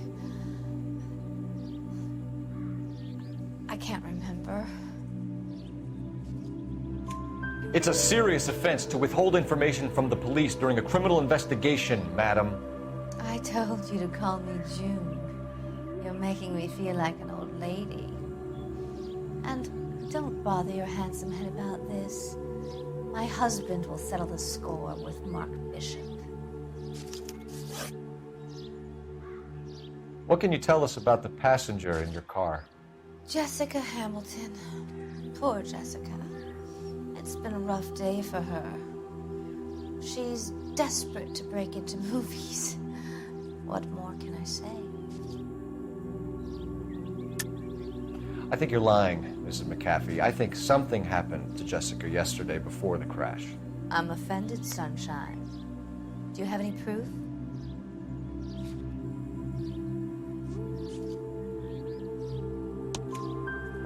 Miss Hamilton's underwear were physically torn from her body. She wanted to go to a casting. I took her to a casting. Whatever happened after that is between her and Mark Bishop. We found a shrunken head. It was used to tamper with your car. You see, I normally don't drive off cliffs. The last thing I remember is getting behind the wheel. It's obviously some kind of movie prop. You must know where it came from. In case you hadn't noticed, I am the talent. And the talent doesn't deal with props or sets or any of that kind of stuff. Why don't you ask Mark Bishop which prop house he uses? You mentioned a Mark Bishop. You think he might have had something to do with this? He is a movie producer. As for his involvement, you just leave it to me and my husband to worry about. I want to know what happened between you two that made him want to commit a double murder. Bishop offered me a part in his picture. Then he withdrew it. Fact is, we had a deal. I pressed him on it. This is where I end up. Mrs. McAfee, I think it would be in everyone's best interest if you accompanied Patrolman Gonzalez back to the receiving hospital. I'm going to be okay. These guys can take me home after. My lawyer and I have talked to the news hounds. Mrs. McAfee, you are still under the influence of narcotics, and you're likely to go into shock once the drugs wear off. And I thought you were a heel. It's nice of you to be concerned. I think we're good here. Let's go see what we can shake out of the kid.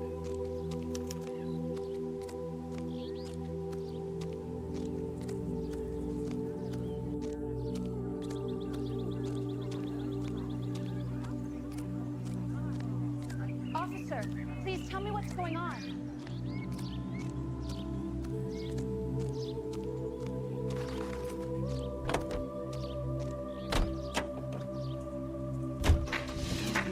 KGPL to car 11K, 11 King. The car crash victim has regained consciousness at Central Receiving Hospital.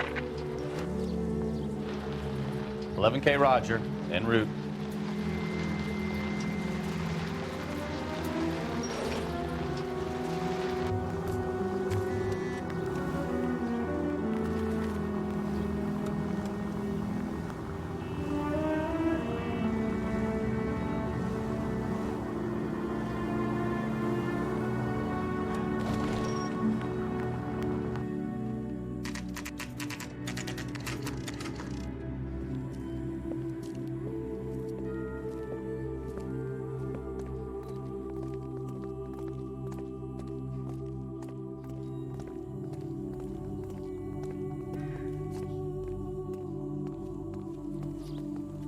Hello, Detective Phelps, here to interview a Jessica Hamilton.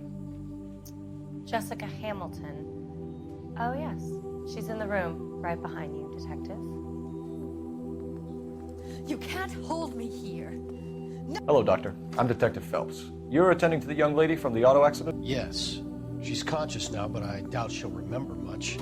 She's still feeling some of the after effects. Jessica was drugged? She certainly was.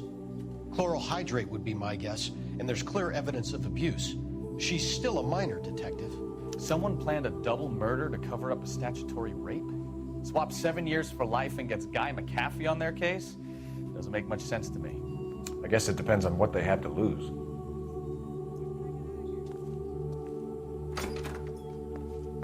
Feeling better since this morning, Jessica? A little. My head still feels swimmy.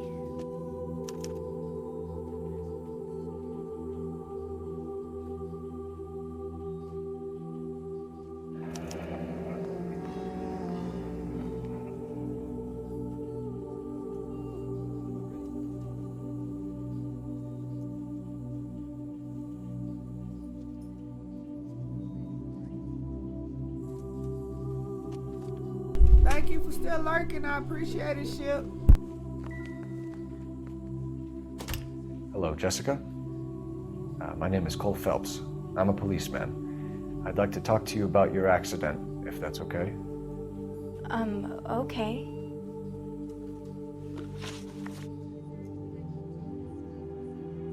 Can you tell me what you remember about the crash?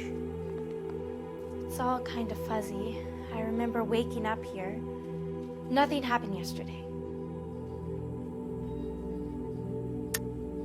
Tell the truth, Jessica. Why the big cover-up? I'm not lying to you.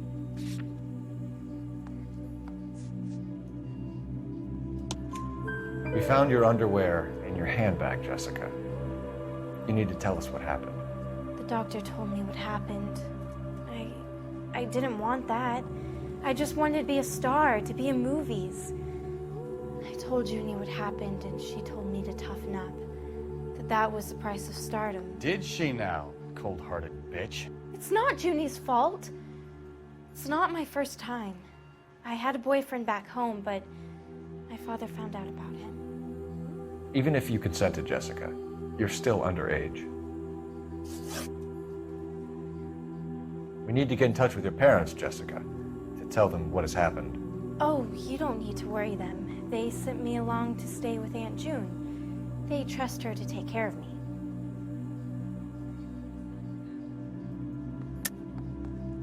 You're lying, Jessica. How are we going to make this right if you lie to us? Please, Detective, why would I lie to you?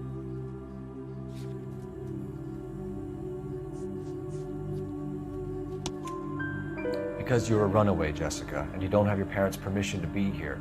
Now, do you want to tell me what really happened? I went with Junie to this strange place. It's difficult to remember. Someone gave me a drink to calm my nerves, and then I felt faint. I think I must have passed out. How did you meet Mr. Bishop? Well, Junie is a big movie star. You probably know that. She's doing a new movie.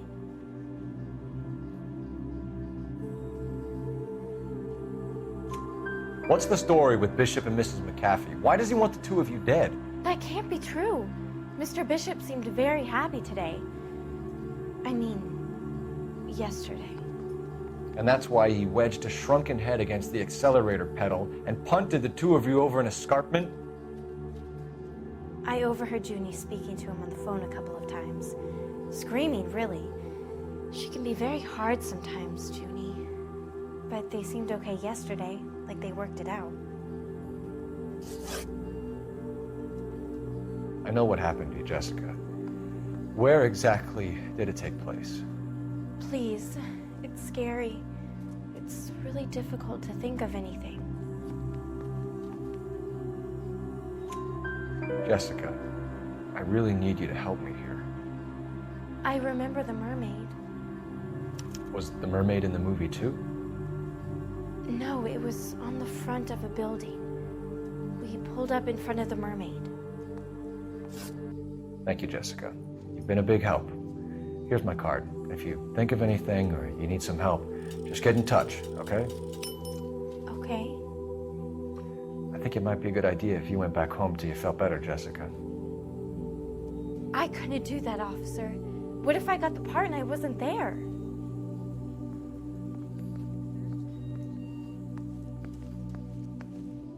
It's the tale of this town, Cole. Lambs that go willingly to slaughter. Who the hell is that? Must be her lawyer. He certainly expedited her release. I don't like it, Cole. Why is she in such a hurry? We should follow her.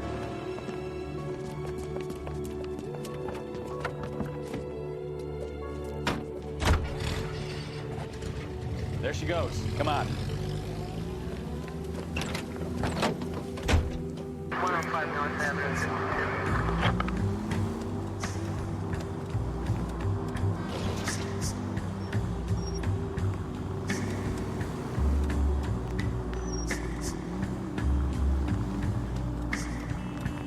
Ballard is definitely up to something.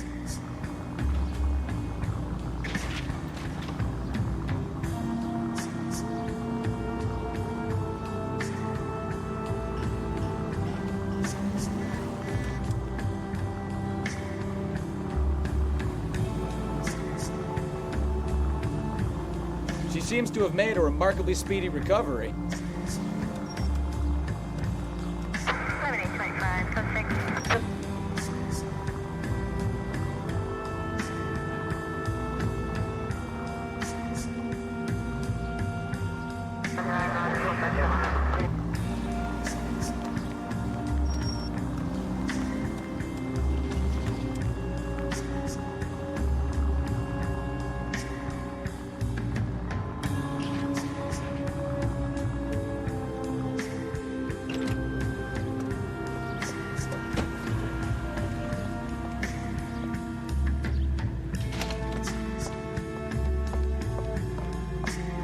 Get in there and see what she's up to.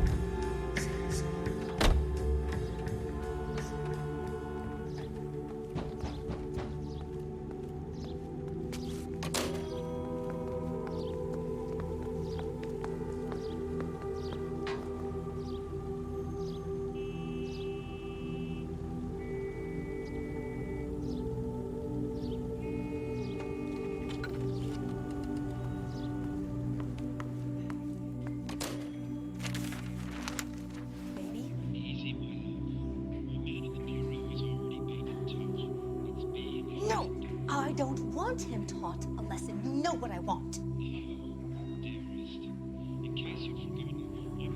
Well, then make someone else do it. You still know people out here, don't you? Then make some calls.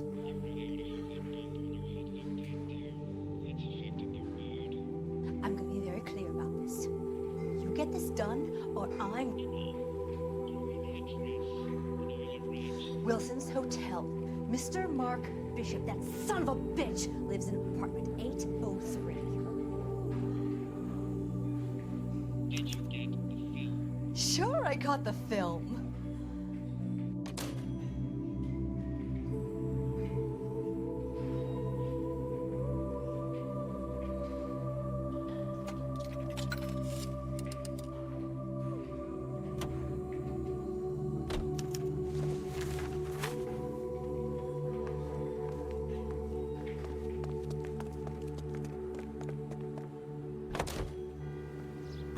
So what's the story?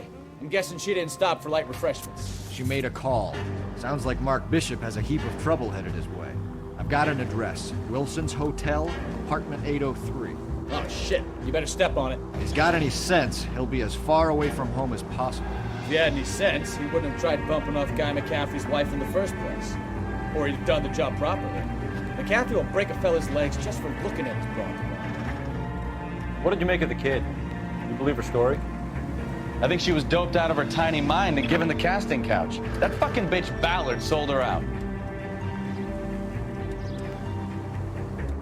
So if Ballard was doing someone a favor, why did they try to kill her?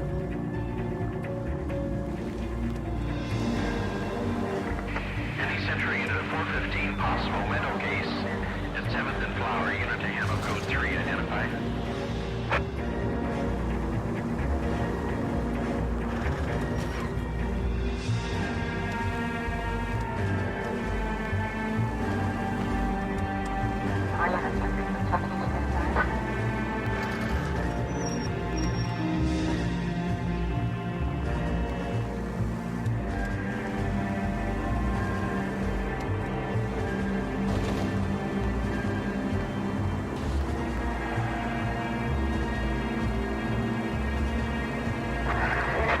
All units in the vicinity in car 11K, 11 King, a 415 in progress at apartment 803, Wilson's Apartment Hotel, 1220 West 7th Street, Westlake Park.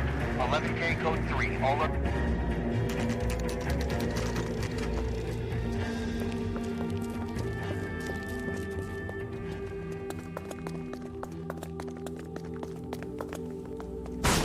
You the cops? I tried to stop them. It's room 803, left out of the elevator.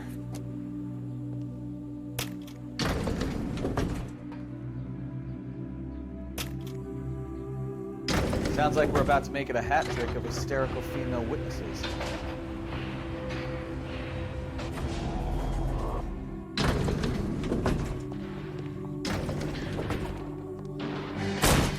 Give it up, LAPD! I'm about to break.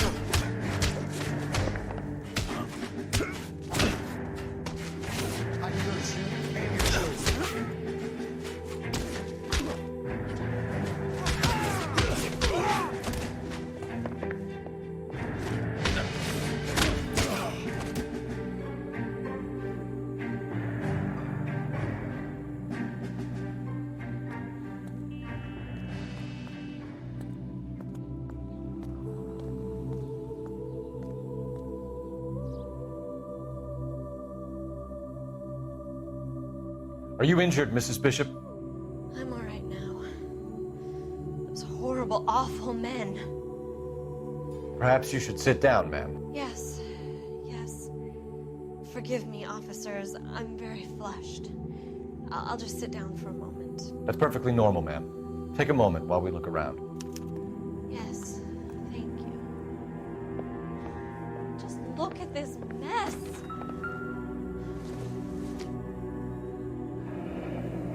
Looks like we found our mermaid. Who are these men in the picture? My husband, Mark, and Marlon Hopgood. They work together on occasion. That's Hopgood's shop.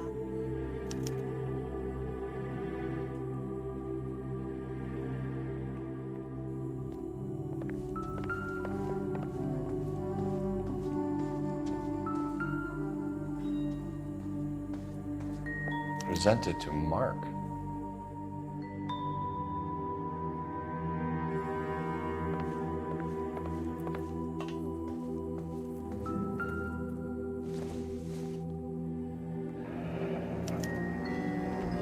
What do you have to do to earn $20,000?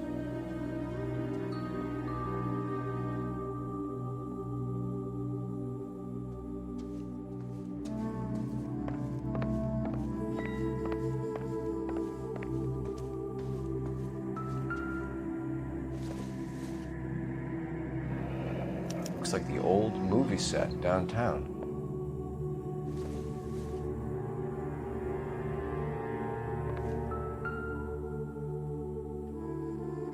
Great Wall of Babylon, a replica of a replica.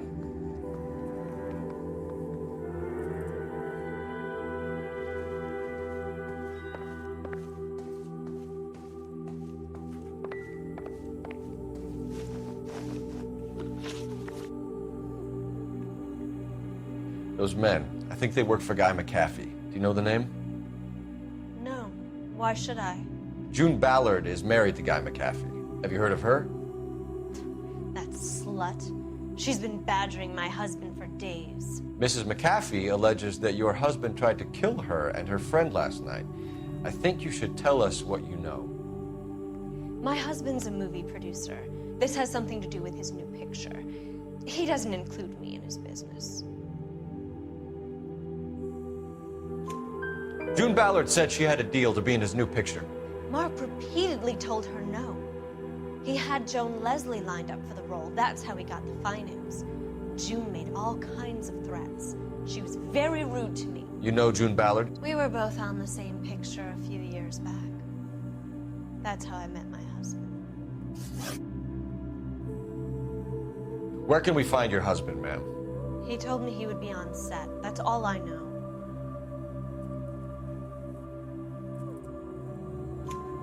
Either we find him or McAfee's people do, Mrs. Bishop. If you care for him, you should make sure that we find him first. I do care for him. But I don't really know where he'd go if he were in trouble. Hopgood might know. Why is your husband paying Lorna Hopgood $20,000? Lorna? Marlon's ex-wife? Are you sure? You're lying, Mrs. Bishop. It's some kind of payoff. You know exactly what the money is for and who it's getting paid to. Do I? Would you like to prove that, Detective?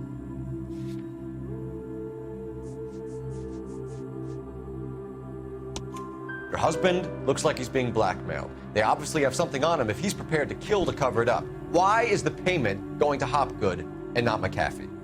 Lorna works at a check-cashing place in Hollywood. You need to ask Hopgood why he needs that much money in cash.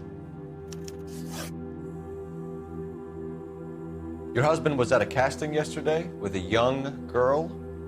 Not that I know of. He told me he was looking at locations. The picture's been cast. Jessica remembered a mermaid. The mermaid on the front of the prop store. You better come clean with me. This is a sick town, Detective. Are you sure you really want to know? The truth is, my husband likes them young. And you think that's okay? I was 16 when I first met him. I thought he was a genius, a magician with film. I was 20 before I realized he was just a B-movie hack. But he's nothing compared to some of the monsters at these big studios. My guess is Ballard sacrificed her little friend. Happens to a lot of girls. Your husband is in trouble. It could go easier for him if you were more helpful, Mrs. Bishop. He's a big boy, Detective, and so are you. This is Hollywood. There's always a deal to be done.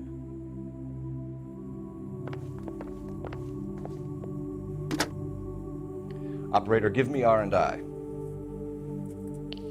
Putting you through now. Phelps, badge 1247. How can I help, Detective?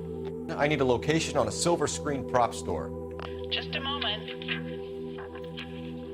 Silver Screen Props, corner 3rd and Figueroa. Thanks for your help.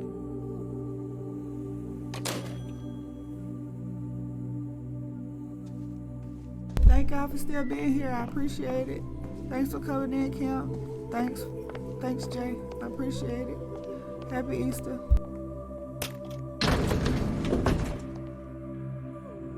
An aging movie star, a wannabe starlet, a movie producer's wife. Finally rubbing shoulders with the almost rich and famous. And from the stories they've given us, clearly none of them can act.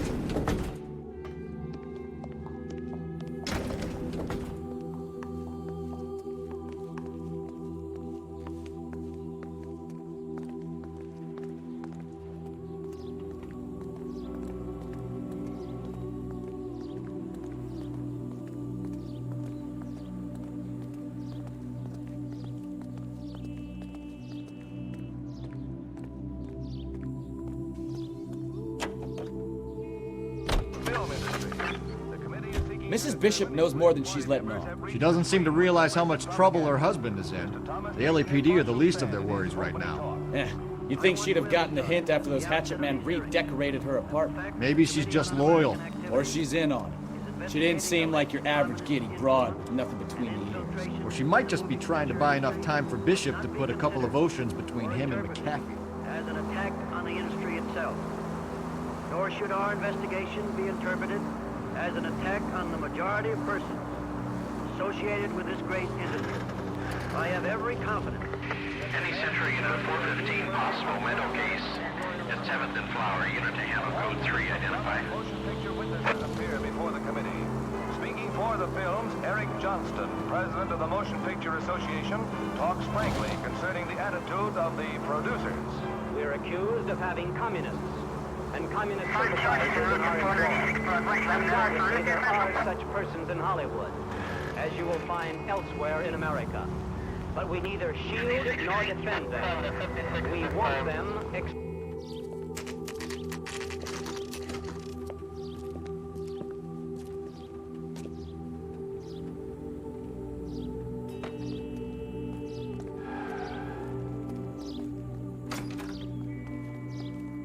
Phelps and Bukowski, LAPD. We're investigating the attempted murder of June Ballard and Jessica Hamilton. Christ! I'm Marlon Hopgood. How can I help? You hold castings here? How'd you hear about that? I got a little soundstage out back. Lead the way.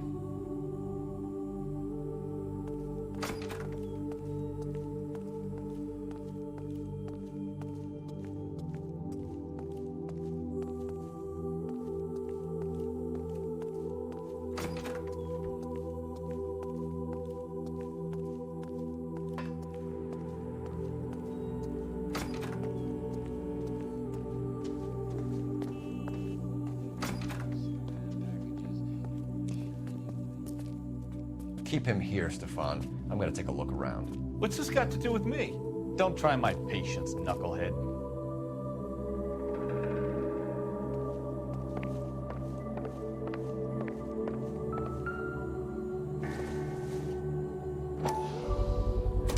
Doping a 15-year-old kid and abusing her in a screen test. What is wrong with these people?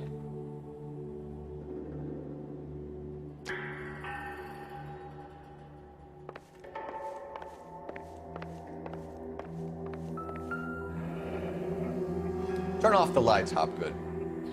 Why Why would I want to do that? Humor him. One-way mirrors. There's a room on the other side. Huh. Well. Find a way into that peep den, Phelps. I'll stay here and keep our pervert company.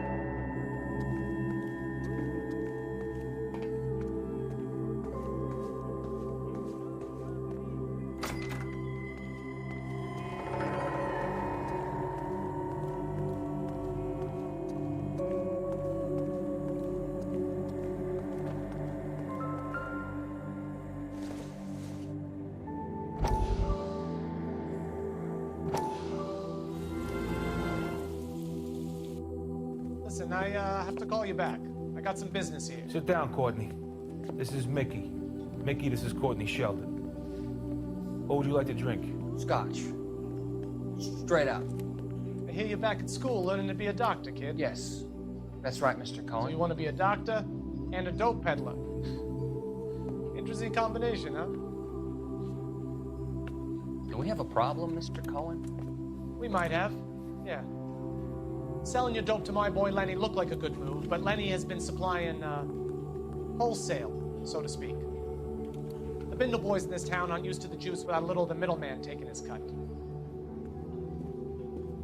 Lenny promised that wouldn't happen, Mr. Cohen. And Lenny works for you. What can I say about Lenny? What do you think? Oh yeah, he's a putz. And he's lazy, and he's greedy, but he's my wife's brother. How can you make a cake with those ingredients, huh? So how is that my problem, Mr. Cohen? Well, kid, the only way we're gonna be able to make this work is to do some repackaging. We need to get the dope out of those dinky little cardboard boxes and... Surrettes.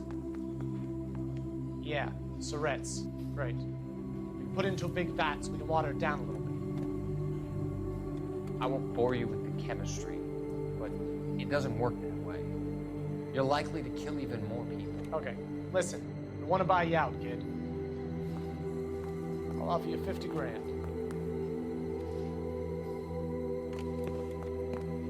Hey, hey! You don't like my offer?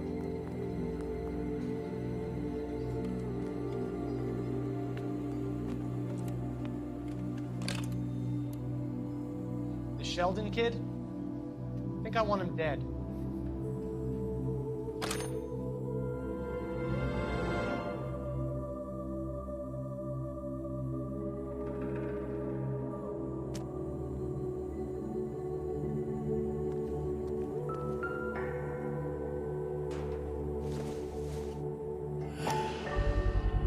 So this is where you sprang from.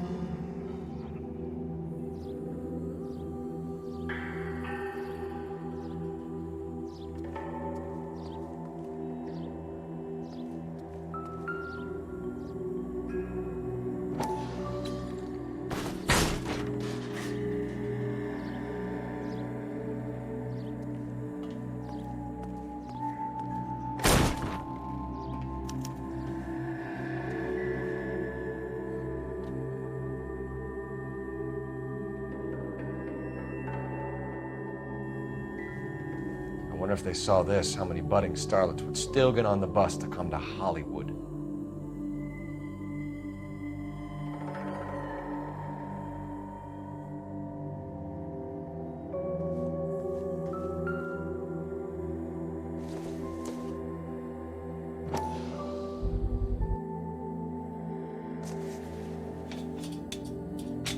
So what happened to the film of Hamilton's screen test?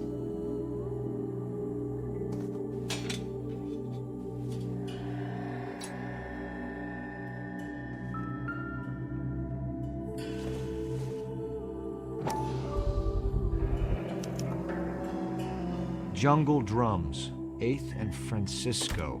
Attention, Mark Bishop.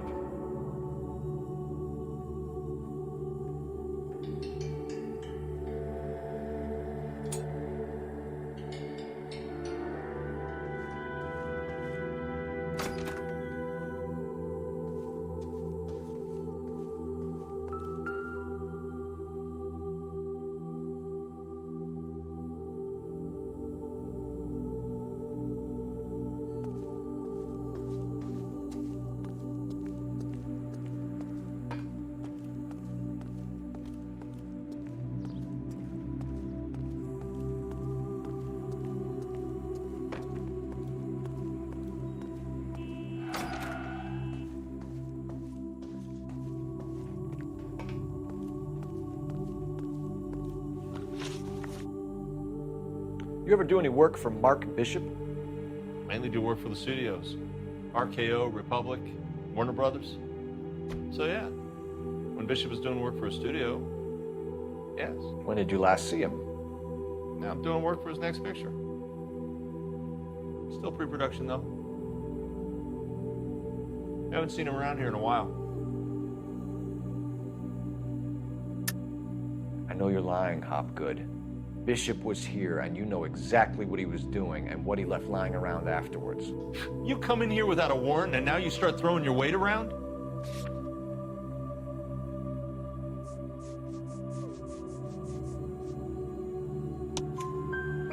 A 15-year-old girl told me how she was drugged and molested at a casting house. I found the chloral hydrate in your drinks cabinet. You give me something or I will break your fucking jaw, Hopgood. Bishop was here with June Ballard and the girl. A lot of producers and directors use this place. I'm not responsible for what goes on here.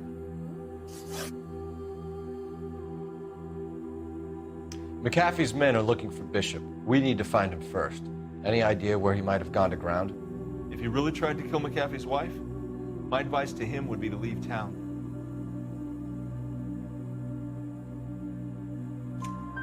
You're delivering props to Jungle Drums on 8th Street? Bishop is using that old rundown wreck of a set.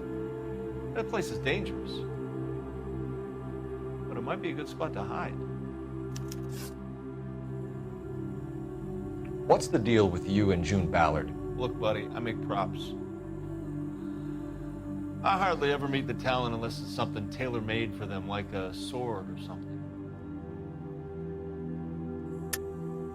You and Ballard are blackmailing Bishop. That's why he cracked. You got nothing on me. My hands are clean on this.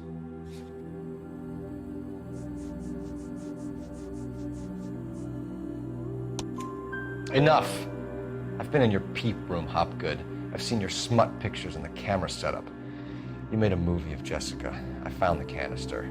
The deal is I get to sell the movies to burlesque houses and private collectors. These movie guys love seeing their cocks on screen. But part of the arrangement is I never film their faces. June had me film Bishop, and then she kept the movie for insurance. He went apeshit when he realized his face was front and center. Who has the film now? Who else? McAfee. Ballard had what she wanted. Where does the money come into it? What money? Enough of the lies. I told you I get my cut selling dirty movies.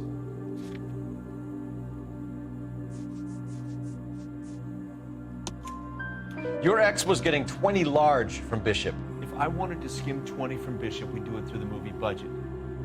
June said she'd sell him the film once the movie had wrapped, but Guy wanted cash. He's in a cash-only business. You think I had a choice in this?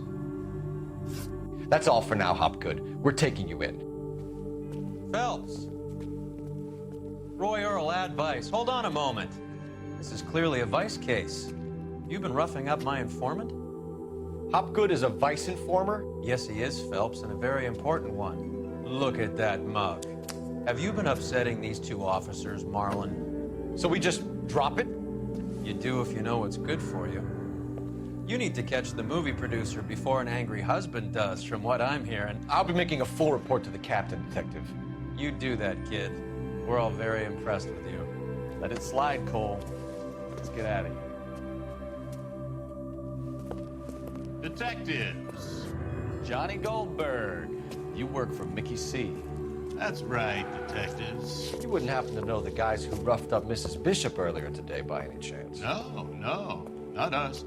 We don't do that kind of thing. It's the husband we'd like to talk to. This is a police matter. You don't want to be taken in for obstruction of justice, do you, boys? You could try the obstruction rap, but it won't stick. We can beat that. You've had your 10 cents worth, gentlemen. Bishop knows how the world works. Mrs. McAfee hits him up for a movie part, happens every day. But Bishop takes it a step too far and tries to rub out Mrs. McAfee. Naturally, Guy is going to get upset. What made you think Bishop would be here?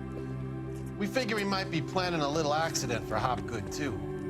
Those two guys have got some unfinished business. You let us know if you find Bishop. Guy McAfee can be a very generous man. I'm only going to warn you once, gentlemen, to stay out of this. This is a police matter. We will be bringing Mark Bishop into custody. At least he's polite. Kind of dumb, but polite. But I'm a lot less polite, you smug son of a bitch. So let me put it in ruder terms that even a pair of blockheads like you might understand. The only reason that you don't have bars on your windows already is because you're small fry. And we don't waste our time on small fry. You stay away from Bishop, and you stay away from me. Is that clear enough for you, asshole? Now run along back to your boss so we can pat you on the head and tell you what good boys you are.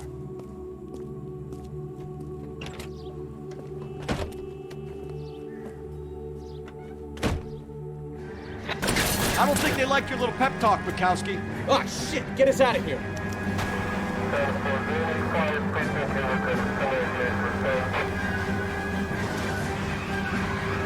I can't take the shot from here, Cole. They really don't want anybody getting to Bishop before they do. I'll try for the tires. Keep your foot down.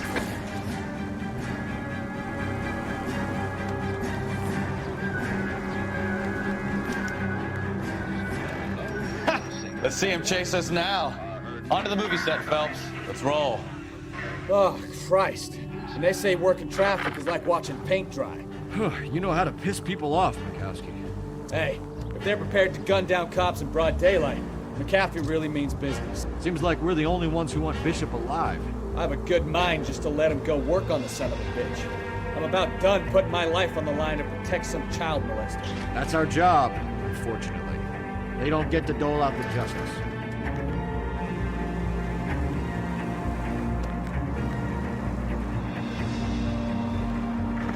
Any Century unit of 415, possible mental case at 7th and Flower unit AM, code 3 identified.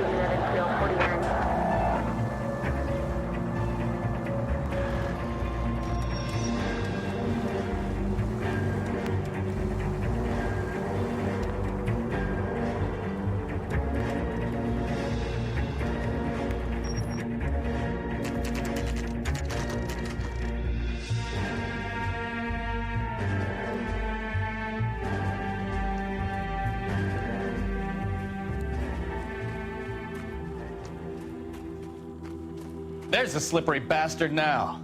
No. God damn it! Mark Bishop, stop! LAPD! Get it, Phelps. I'll cover the exit.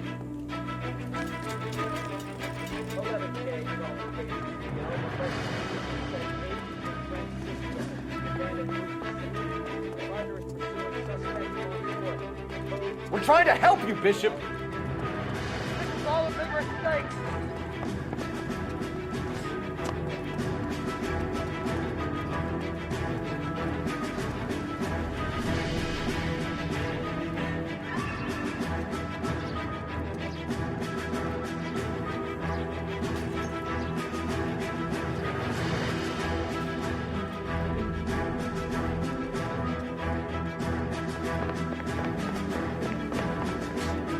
It's us or McAfee's boys. Your choice.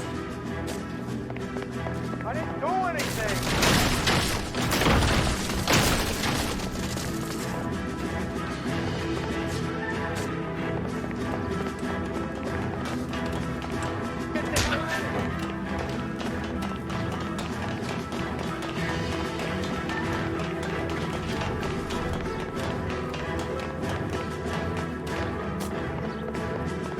Bishop, that's enough.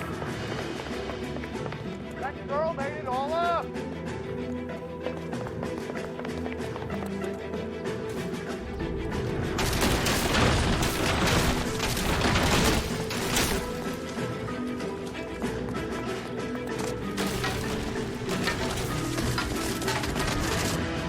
Don't make this any harder on yourself, Bishop. It's $2. Blackmailing me. Hands in the air, Bishop. Move another inch and you're dead. Mark Bishop, you're under arrest for the attempted murder of June Ballard and the rape and attempted murder of Jessica Hamilton. All right, I'll come quietly. Just don't kill me. If you found me, then McAfee's goons will too. Oh, we need to get out of here. All right, but you stay close. Any tricks, and I'll save McAfee's boys the trouble. Follow me. I know another way out of this place.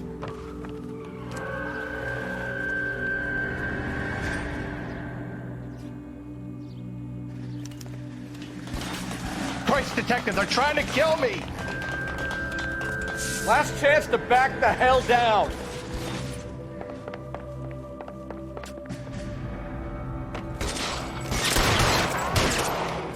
It's this way.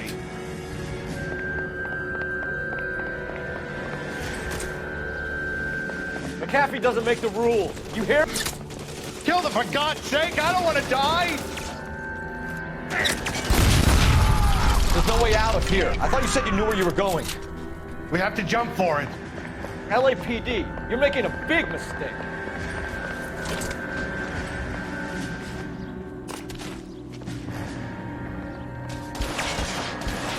Is this really the best McAfee's got?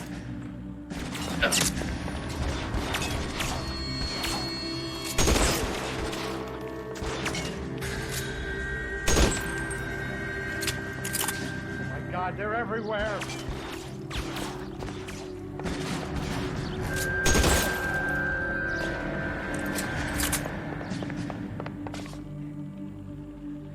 You have to get me out of here.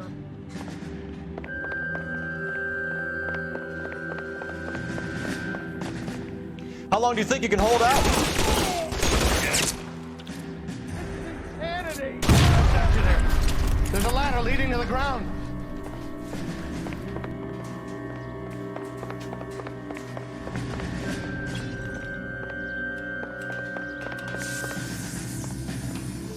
For the love of God, how many are there?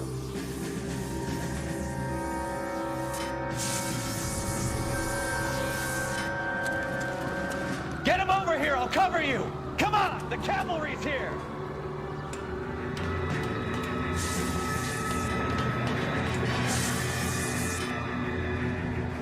I don't want to die here.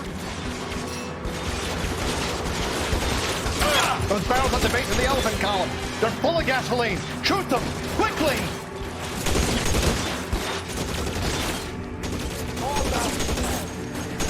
Kill a cop, and it's the electric chair.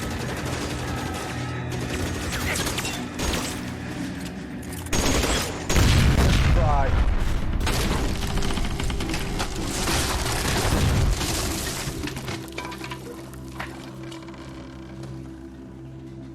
Follow me. We need to get him to the car. There's an army of them. We're done for.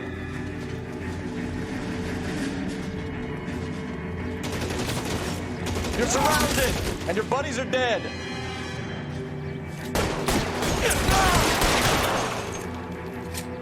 I should have known that bitch was trouble.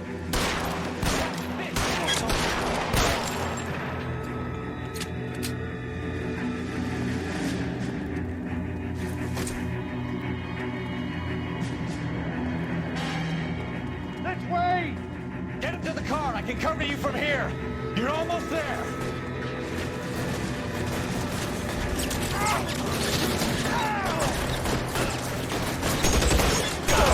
Weapons on the ground, now!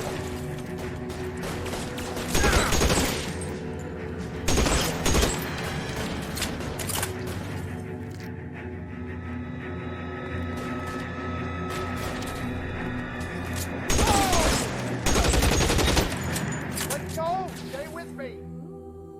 Now, this is what I call a result. Mark Bishop, erstwhile film producer, an all-around piece of shit, catches a fast ticket to Quentin for statch rape and attempted murder, so he gets to spend the next 15 years playing sissy instead of sticking it to little girls. That is justice with a capital J, Detective Phelps. You've developed such a reputation, I'm not going to be able to hold on to you any longer. You're getting promoted. Go on, get your new assignment. It was good working with you, son. Thank you, Sunlight and Sleep, for still being here. I appreciate it.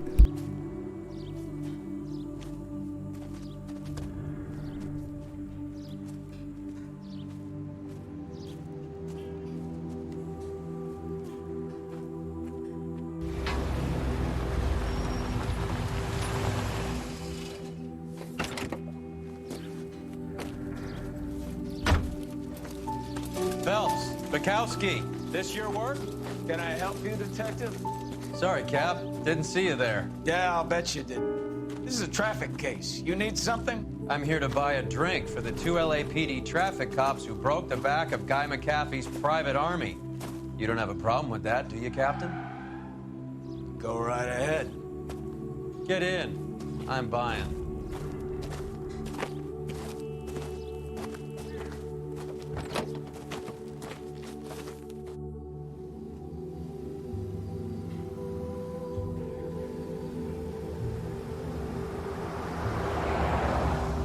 You'll like this place. A lot of movie people hang out here. You like jazz, Cole? The hopheads love it. Sure, I guess. Big bands and swing I can understand, but this bebop palaver? How are you supposed to dance to that? This is Phelps, Leroy. Be nice to him. You'll like this place. They treat you right. You like a table, Roy? What do you think we want to do? Stand at the bar like I'll chumps? get a table ready for you. Don't look so happy to see me, Alphonse. I might get the wrong impression. Cole, this is Alphonse.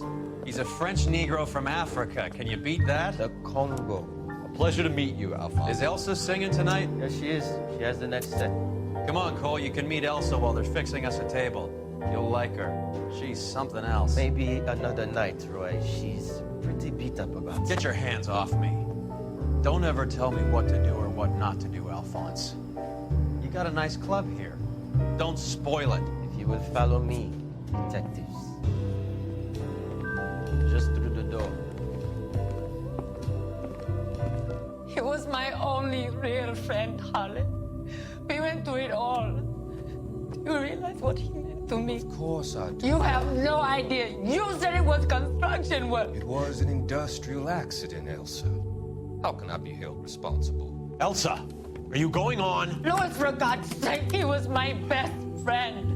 The only man who ever loved me without putting his hands on me. Hi, Elsa. Here's someone I'd like you to meet.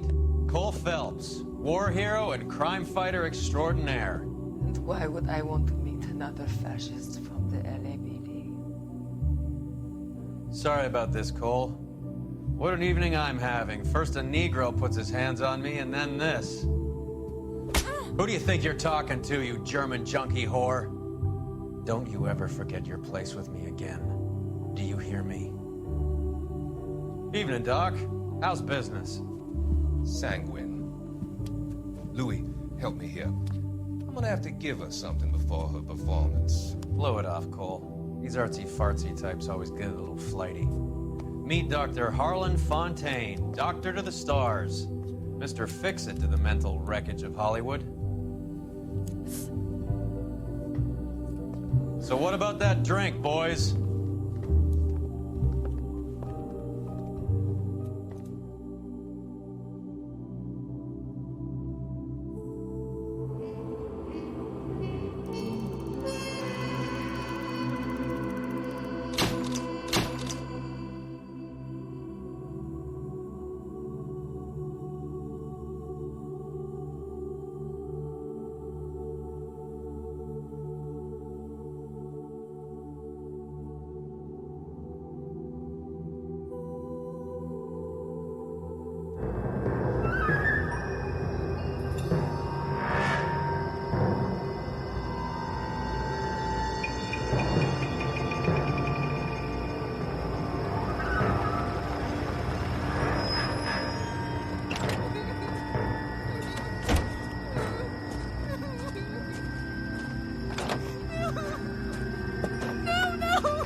All right, gentlemen, take your seats.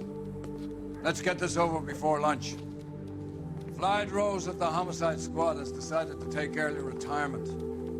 We will all miss Floyd and the steely edge he brought to his police work. The department has arranged a wee drink at the Galway Arms to quench the mighty thirst a man gets from 25 years of police work. Floyd's departure leaves a place at the top table, and the chief has seen fit to promote Cole Phelps from burglary to the homicide desk. Stand up, Phelps. Take a chair. You're in the major leagues now, Sonny. Rusty Galloway, a fine lawman of the old school, will be taking you under his wing. Your first case is the murder of a woman, found last night and bearing all the signs of the werewolf. Get out to the scene, lads.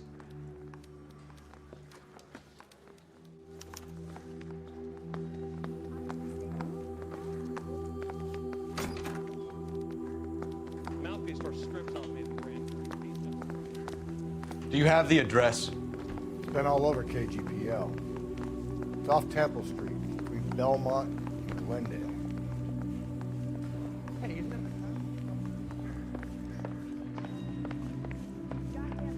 I'd rather you Fresh whenever he pleases.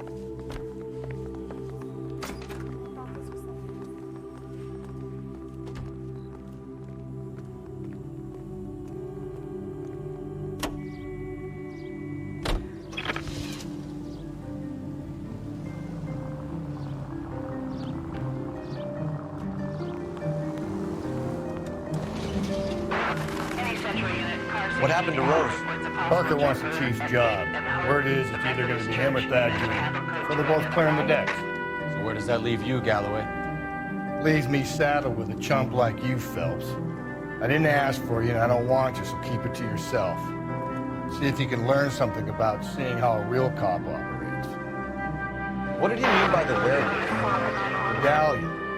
The Daily News came out calling him the werewolf killer. Examiner came up with the black dahlia. We any closer to catching him? Not a chance. 6 months and hundreds of guys running down leads, and we got nothing. You don't think this has anything to do with it? No, I don't. 90% of murders are domestic, Phelps. Some guy gets into a beef with his wife, he takes it too far. It'll be the same. But cutting someone in half and leaving them off the sidewalk, that's a one-off. Why so many women this year? Because of the war. You should know that. Guy gets to kill people every day in combat. Comes home, expected to take lip from his wife. What do you think's gonna happen? It's that simple. Like I said, most of the time it is.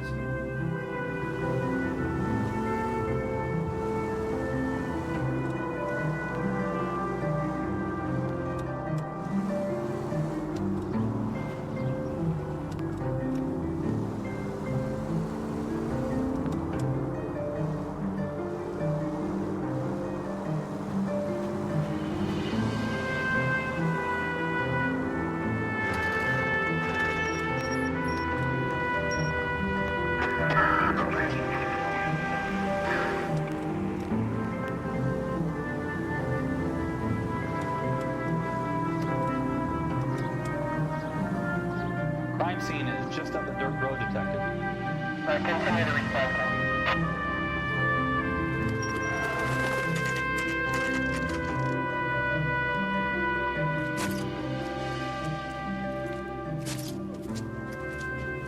How about a scoop for the Examiner, Galloway? You could use some good press. Another tramp, another message. Is the werewolf back in business, boys? Do you have a mother, asshole? A sister? How about showing some respect for this poor woman? Let us do our job, and Detective Galloway will give you a statement later. He's good, Rusty. He even sounds genuine. That's Phelps, guys. The war hero. Defending the honor of murdered humps. Get used to it, Phelps. Moving along, guys. You got your pictures, you got your headlines. Now scram.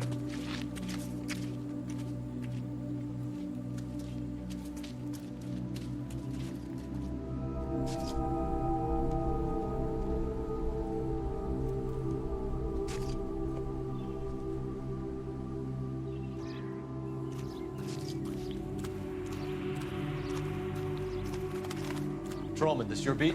Yes, sir. Well, part of it. Kids park here, they use it like a lover's lane. It's a working neighborhood.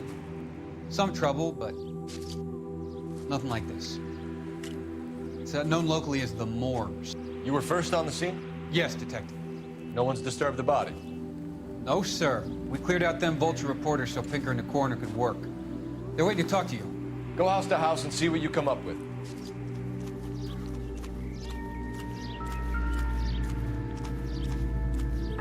Carruthers. Phelps. You make homicide? Looks like it. Galloway has been making me feel welcome. I bet he has. Has the scene been secured? Patrolman Houlihan saw to it. The victim's personal effects are still where they fell. Cause of death? Could be the head injuries. She has been badly stomped. The cuts look superficial. I'll know for sure in an hour.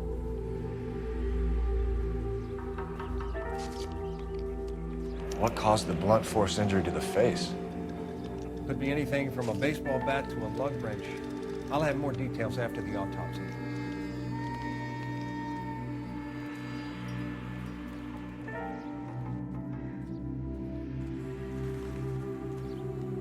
What about this wound on the finger? Something removed. A ring, most likely. I assume it was taken post-mortem.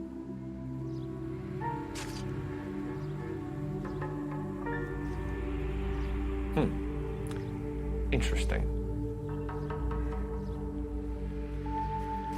What does the writing on the victim mean? BD, like Dahlia, Tex. Your guess is as good as mine. Could be something to it, or it could be the killer's trying to throw you off the scent. Either way, I'll run tests on the lipstick. Any idea of the time of death? From the temperature, I'd say after midnight. I'll confirm with you later.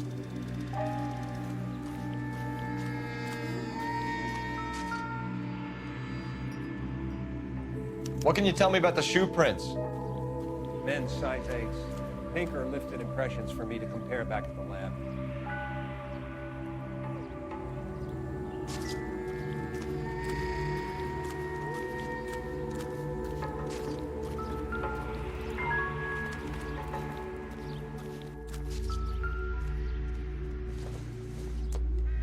The victim's bag?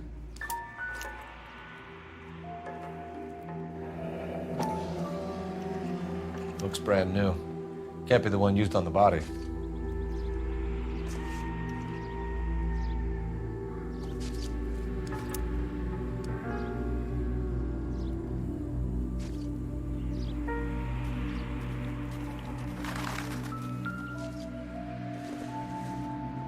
Looks like some kind of puzzle or parlor game.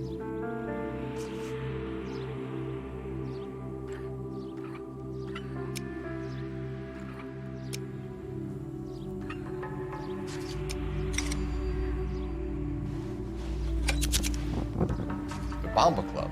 Why steal a table lighter?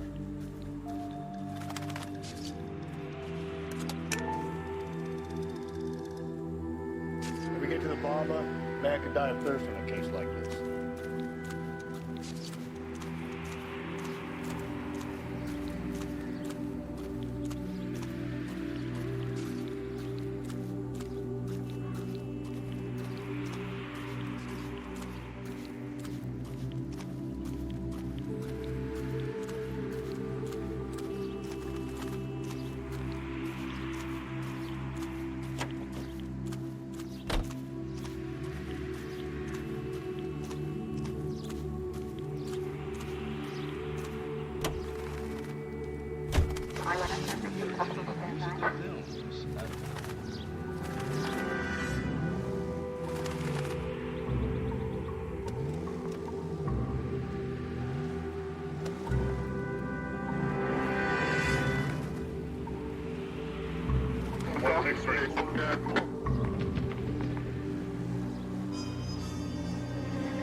The werewolf?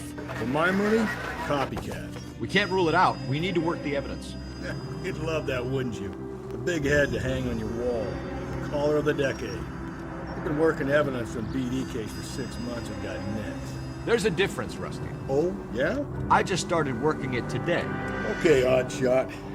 What's more likely? The werewolf comes back around, leaving us a note on a corpse? He clearly has a thing for power. Power over women. Why not power over the police department as well? Let me finish, Phelps. Our guy opens his mouth again after 6 months of stewing. Or some opportunist who's been reading about the BD figures he'll rip off the MO and get himself a freebie. That's not totally fantastical. You know, the Examiner and the Daily News might be good at coming up with monikers, but they're terrible for police.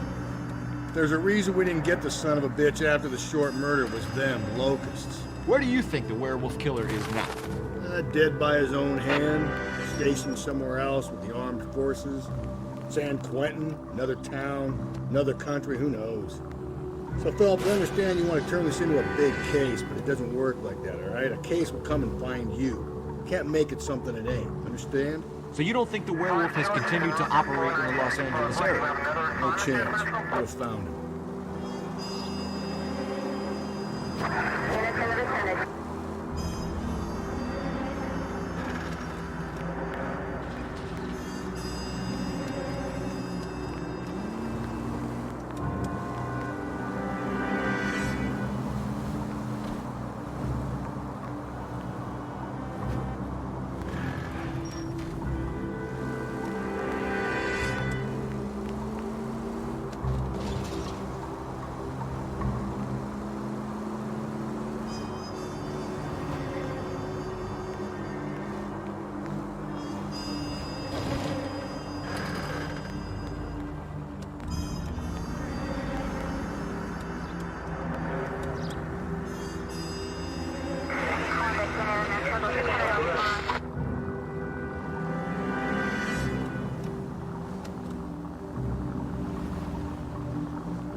Gentlemen, what can I get you? Phelps and Galloway, LAPD. Were you working here last night? Yes. How can I help, officer? You can start with your name. Garrett Mason. You're the regular bartender on nights? I'm a temporary barman. I work for an agency. I fill in at bars across town. Do you remember a woman who came in here last night? 5'7", about 110 pounds, blonde hair, about 40 years of age. You mean Celine Henry? Yes. Do you know anything about her? I don't. But the owner, Mr. McCall, serves her most nights. Would you like to speak to him? I would. He sits at the back of the club. Wears a hibiscus. You can't miss him. Is there anything else? Wire away, Phelps. I'll stay here. I'm a little parched. Pour me 3 fingers of rye. I just don't know how to dance to bebop. Detective Phelps, LAPD. We're investigating the murder of Celine Henry. Do you know her? Celine? Christ. Sure I know her. She and I and Jacob, her husband, we go way back. She was here last night? Sure, she's a regular. Celine is... was a lovely woman. Was Mrs. Henry here with anyone last night? Not at first. Celine already had quite a head start. But she attracted attention? Certainly. A few gentlemen became very enamored with her and her stories. One guy in particular. You know him? No. He's been in a couple of times. Did they leave together? Yes, at around 11. If it helps, I made the guy's license plate.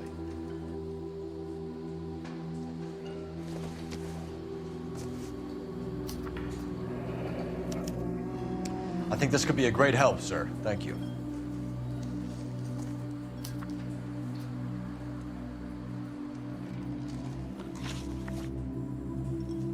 Mrs. Henry appeared to be missing a ring, torn from her finger, but not her wedding finger. Celine always wore a red garnet ring on the large side. Larger than life, like Celine herself. Did she have it a long time? Sure. Since way back in her flying days. Did her husband buy it for her? No, it was before Jacob.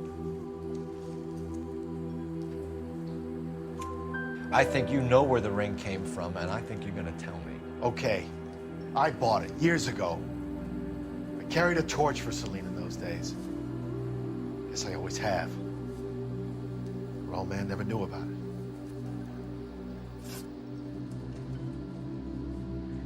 You know the husband? Sure I know Jacob.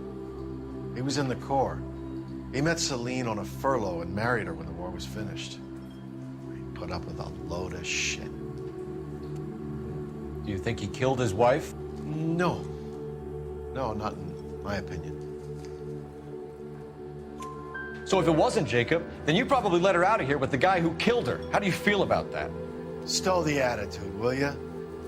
I tried to get onto Jacob. I rang him up, asked him to come pick her up like usual.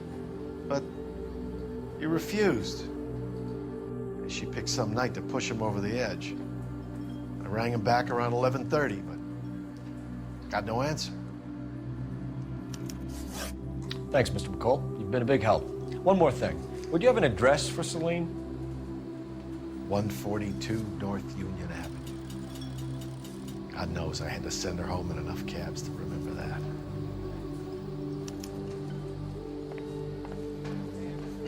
Palm Springs for the weekend. You want a tip? Refill my coffee next time, honey. Let's get out of here. Hey, what's the hurry? My stool was just starting to warm up nicely.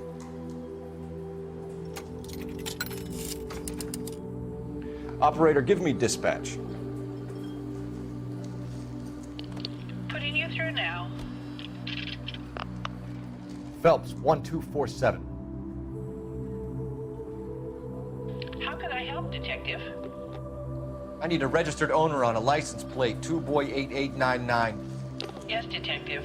I'll need to contact the DMV. Shall I relay the details via KGPL? Please. Thank you.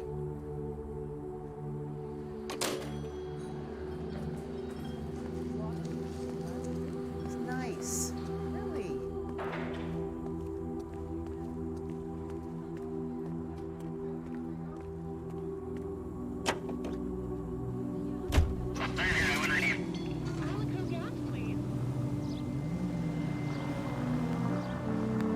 You find the booze helps you get through a working day? Sharpens my investigatory instincts, Phelps. A smart lawyer might use that to throw out anything you collect today.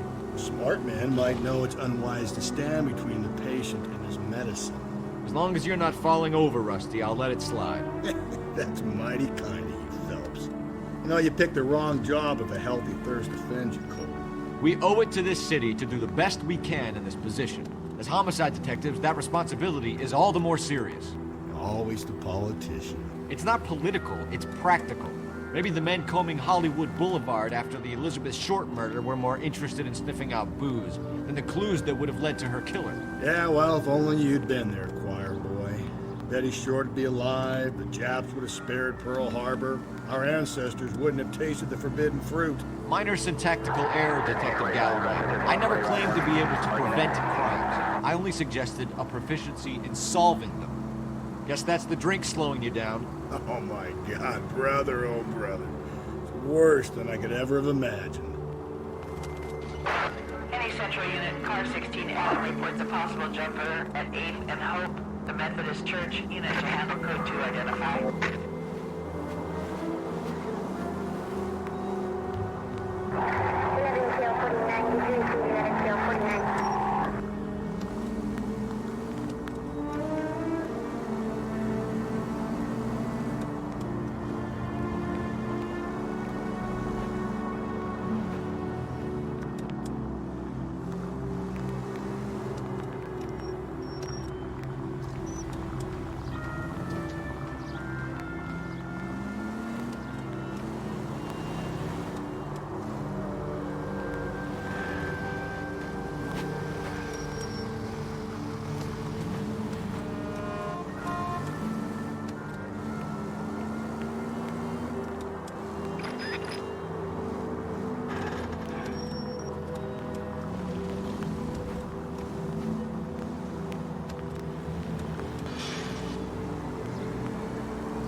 I'll try the back door. Wait here a second.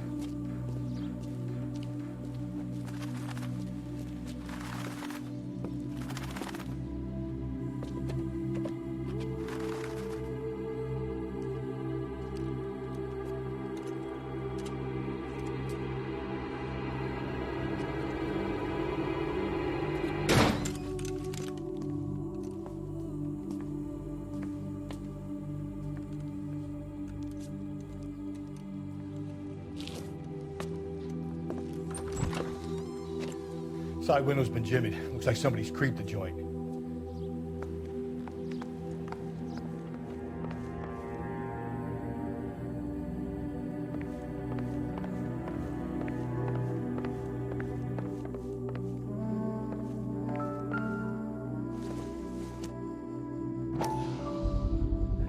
Size 9s. Above average for a lady.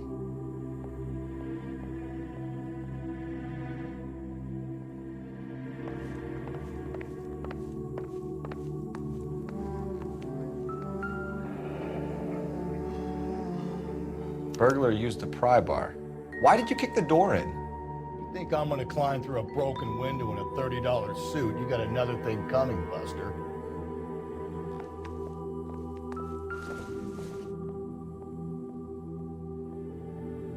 Celine and Jacob are obviously having problems. It speaks to motive. Crime scene evidence still weighs against it being the husband, but Jacob could give us something to go on. One of my exes drank like this, you'd be feeling the back of my hand. Call in burglary and get technical services out here. I'll talk to the neighbors. Don't take all day about it, fellas. I'll get nasty when I'm thirsty. A regular Amelia Earhart. Homicide, badge number 564. The ring looks distinctive. Requesting technical services for a suspected 459 at 142 Northview. Tiffany? The rest of this stuff is junk. Might explain the missing ring.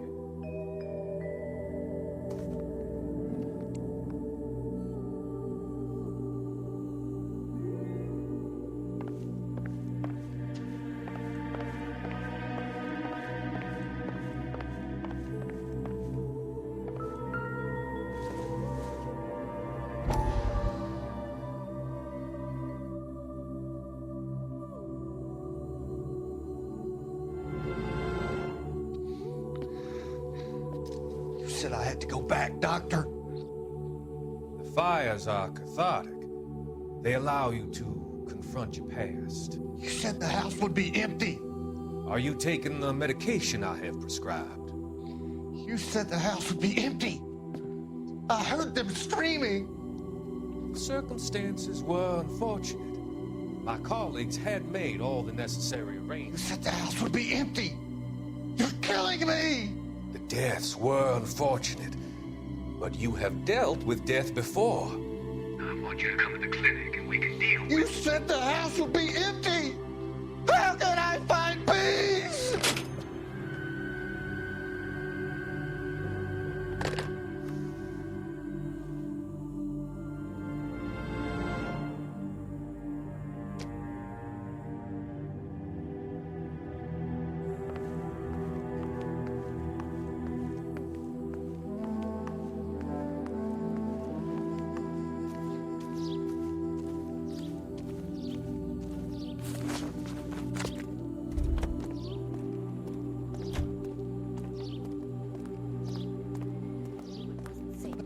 LAPD. Are you acquainted with Celine Henry, Miss? Horgan. Jennifer Horgan. I've known Celine for more than 10 years. Our children grew up together. What's going on, officer? Did you see Mrs. Henry go out last night? Well, I'm no busybody, you understand, but Celine had been drinking, and she and poor, long-suffering Jacob had a terrible row. I think Jacob may have given her a black eye. He stormed out, and she went back inside. Did he come back? No. Celine was listening to music and shouting until she left around 10 p.m. She was very drunk to have been driving. But she is not the sort of person you can stop from doing something when her dander is up. What is this about, officer? Is Celine all right? I'm afraid Mrs. Henry has been murdered, ma'am. Murdered? Oh, my God. I'm afraid I need to go and sit down.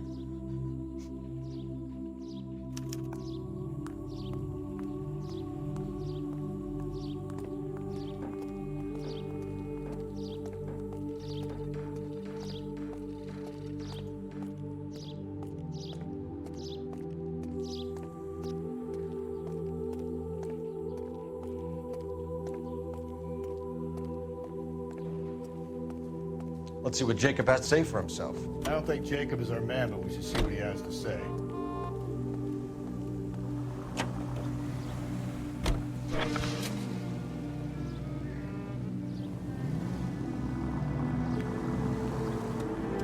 Jacob Henry had a violent argument with his wife last night.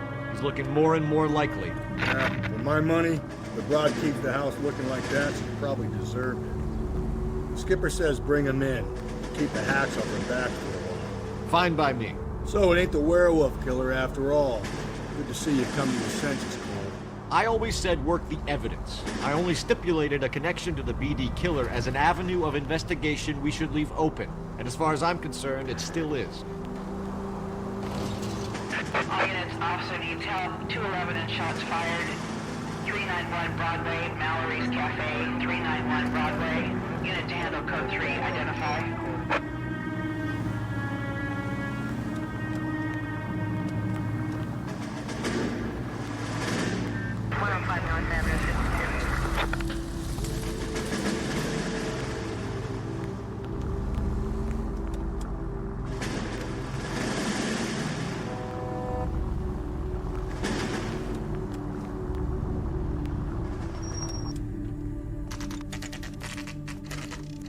Okay, Phelps, we go in hard. You follow my lead.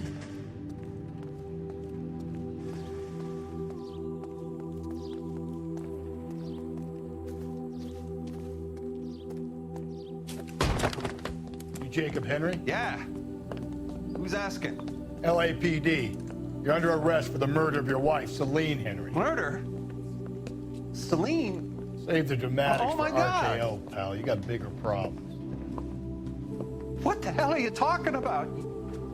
You come in here, you tell me that Celine is... Take a seat, Mr. Henry. That she's... We're gonna have a look around, then we'll talk.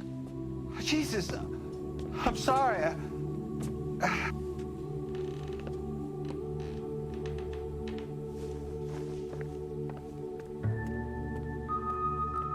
get even the slightest hint that you're a flight risk,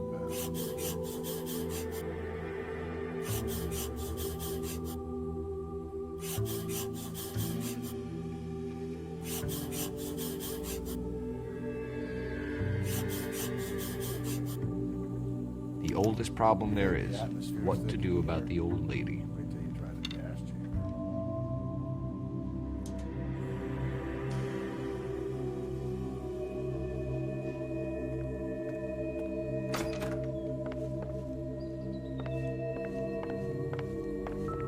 He'll be back.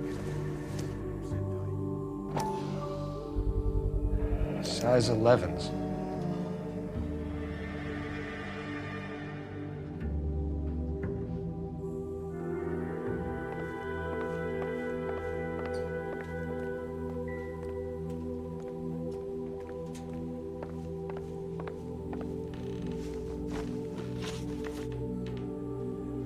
So who could have killed Celine? Where did she go last night, Jacob?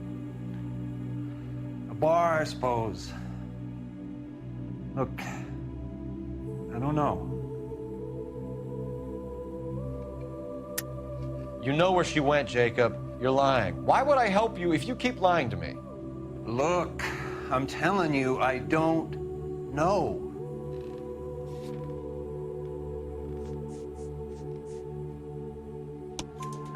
We know she went to the Bomba Club.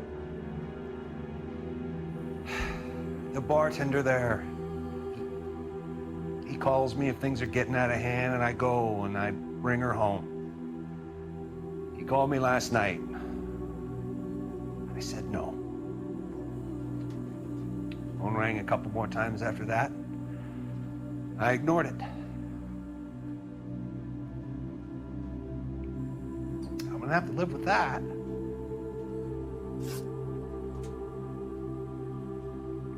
When did you last see your wife, Mr. Henry? Last night, I went to see her. We talked.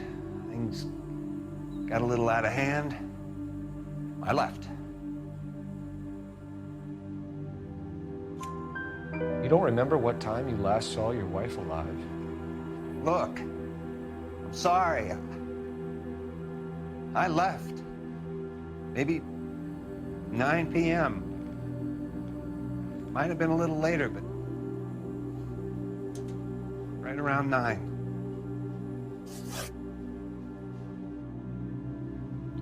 Why did you kill her, Jacob? Things will go better if you come clean about it. That's a lousy thing to say. I never gave up on my wife. I don't believe you, Jacob. I think you didn't have the guts to do it yourself, so you had someone else do it. You want to back that up with something, Big Mouth? Huh?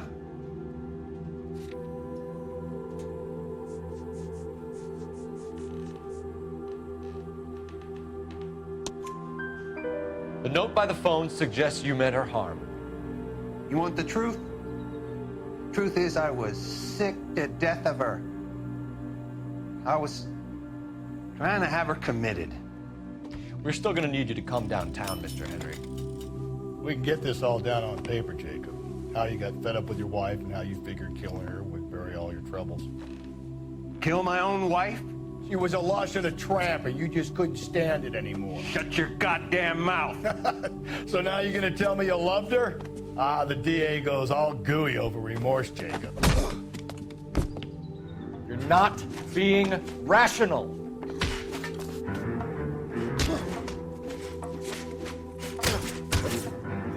What's this?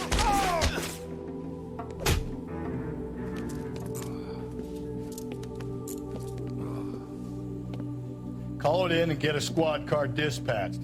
And check for messages. I'll keep old Slugger here company.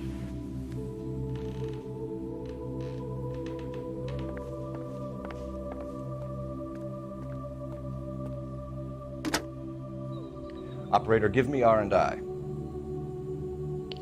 Putting you through now. Cole Phelps, badge 1247. How can I help, Detective? I need a patrol unit to transport a suspect back to Central. Certainly, Detective. You have a message from the coroner. Do you wish to be put through? Yes, ma'am. Carruthers, It's Phelps. I've completed the autopsy. Several wounds to the head from a blunt metal instrument. Closest match would be a socket wrench handle. So the cause of death was the blunt... No, the blows to the head surprisingly were not fatal. Death was from hemorrhage and shock from the fractured ribs and multiple injuries caused by the stomping. Anything else? He's some kind of sex fiend. The tissues of the anus were bruised about 1/8 of an inch, but no trace of semen in the anus, vagina, or stomach. Thanks, Doc. Operator, give me R&I. Any word on an owner for that vehicle? License was 2boy8899. Yes, Detective. The plate belongs to a brown 1936 Pontiac. Registered owner is one Alonzo Mendez of 402 South Fremont Street, apartment 16. Thanks. Any other messages? One, Detective. From Captain Donnelly. He wants any and all suspects returned to Central. Interviews to be set up immediately. Got it. We're coming in.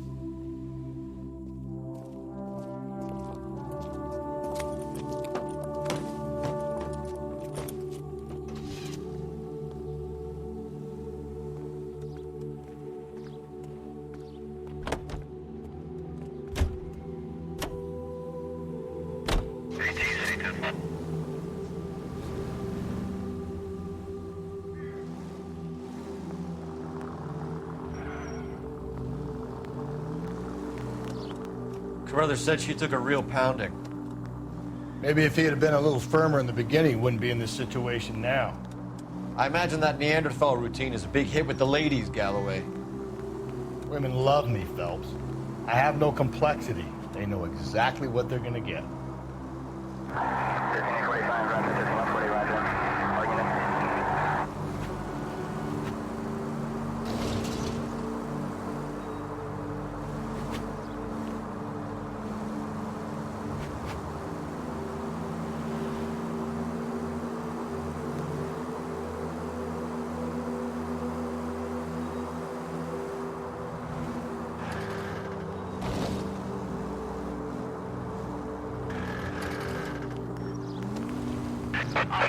officer needs help. 211 and shots fired.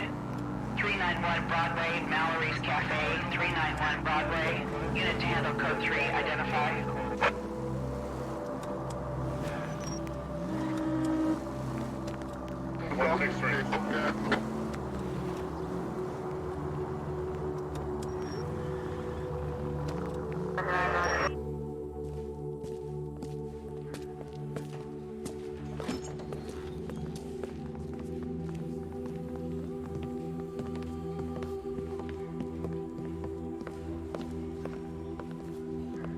We have a firm lead, Captain. Are you questioning my judgment call, Phelps? No, sir. Good. I thought not. Jacob Henry is a sub-sister pushed around by his wife. I think with the right kind of persuasion, he might be prepared to seek absolution. Are you prepared to show him the error of his ways, young Phelps? I don't think he's our man. Galloway agrees with me. Don't drag me into this. Rusty is a practical policeman. A bird in hand is always worth two in the bush. Let's liberate a confession from poor Jacob, and the public will sleep easier tonight. Run along now, folks. I've warmed them up nicely for you.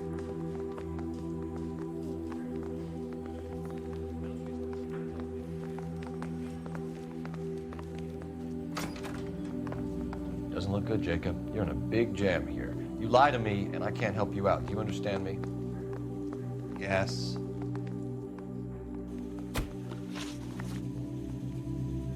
What do you do for work, Jacob? I'm a mechanic. Engines, differentials, transmissions, that kind of stuff. So you have access to tools? Yes, I do. Your wife was brutally beaten with a socket wrench handle, then stomped to death. How do you think that looks, Jacob? I was home in bed. You're full of shit, Jacob. The truth is you hated that bitch. You followed her and dragged her into the car and then took her out to the moors. She woke up and you smashed her face in with a socket wrench. No. No. And then you stomped her. You stomped her because she's a drunken whore and she treated you like shit. You stomped her for all the years you had to take it. You stomped her because you are such a weak fucking sister, Jacob, and you wanted to erase all memory of it. Go on, try to deny it. I was at home. I should have gone to her at the bar, but I didn't. You can't prove I wasn't home.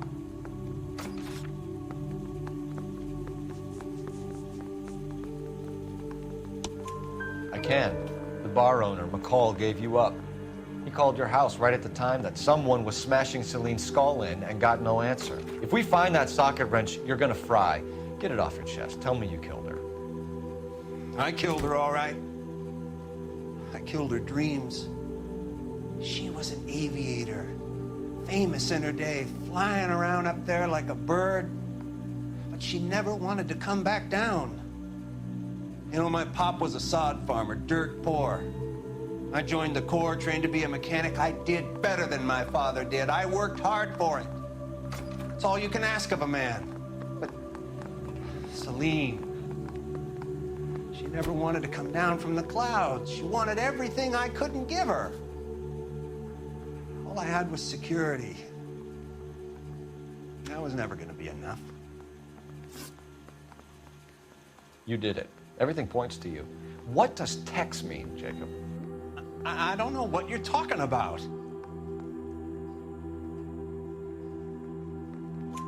I need a reason to believe you, Jacob. You want a confession? That's what you want? That's exactly what we want. Seems to me there are two types of marriages. First, where the couple love each other equally and everything's roses. And there's the other, where one person loves the other more than life itself and always puts them first. Chumps like me, who love them no matter what, no matter how badly they behave. That's it. That's my confession. I love my wife. And I'll take any test you got to prove it. Your marriage was over. You took her in and she threw it back in your face. You didn't go over there to hurt her. It just got out of hand. It's not how it was. You're lying, Jacob. It was falling apart and things got violent. I'm not lying. I'm telling you how it was.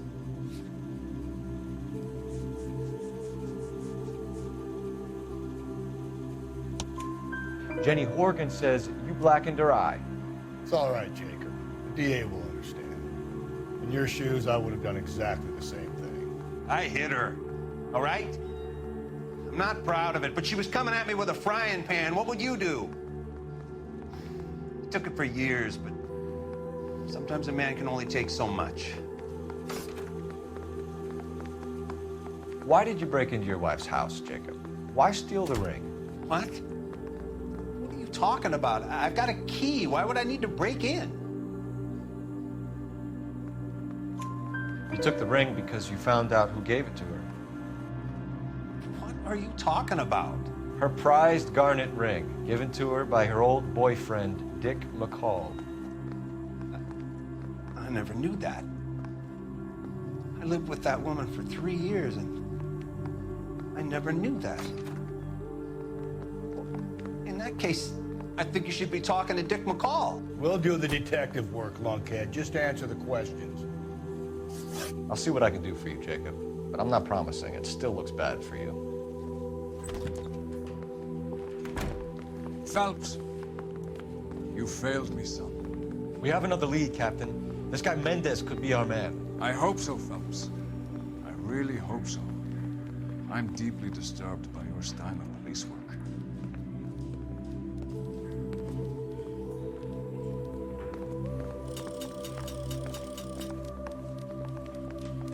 We can still pull down a conviction for the skipper if we chase down this Mendez guy.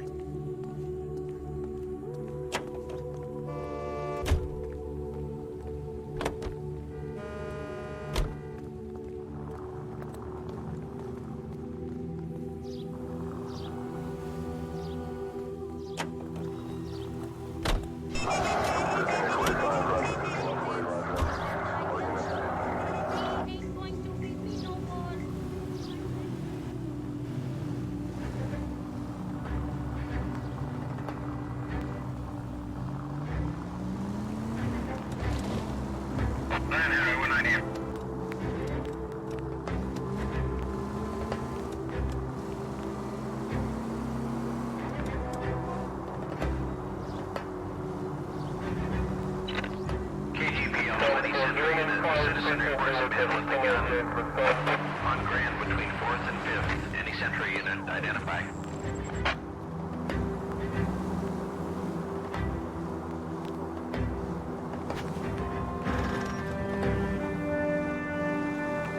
Alonzo Mendez.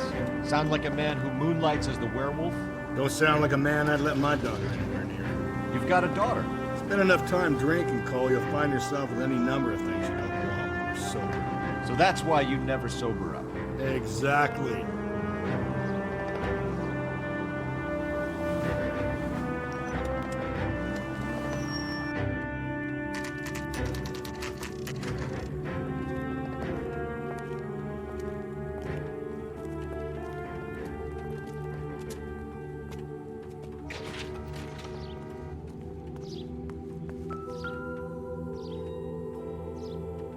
Mendez, apartment 16.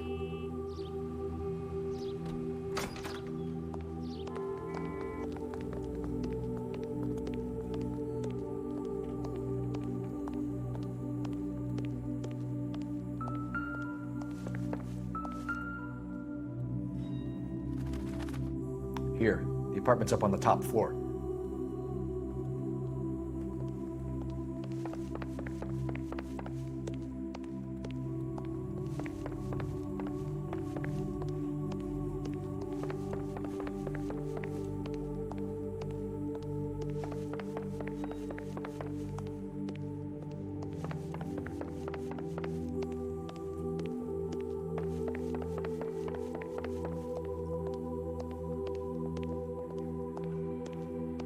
Don't bother knocking, just kick the door in. Take a look around and see what you can find.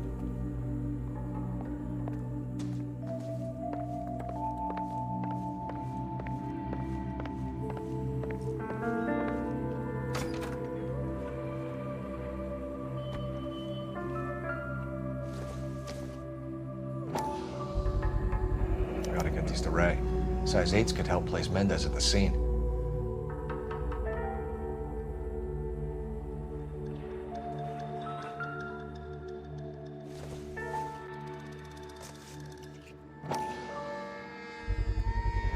Brothers could match the color and brand of the body.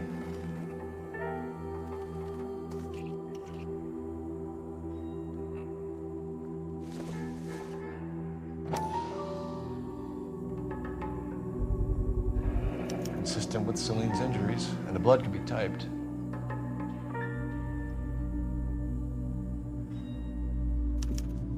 We have the murder weapon. Better get Pinker down here. Why keep it? Why not throw it away? Think these clowns are geniuses? Thank your stars you caught a break. Captain Don will begin to like you. Hey, what gives? LAPD, you're under arrest. Do not lose that son of a bitch. I'll go get our wheels. Mendez, stop right there!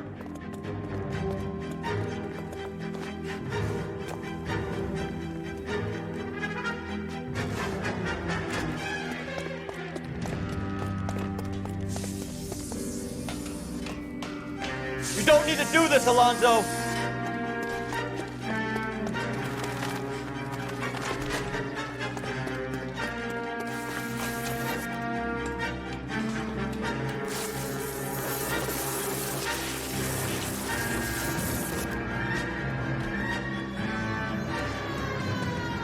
Get in and drive.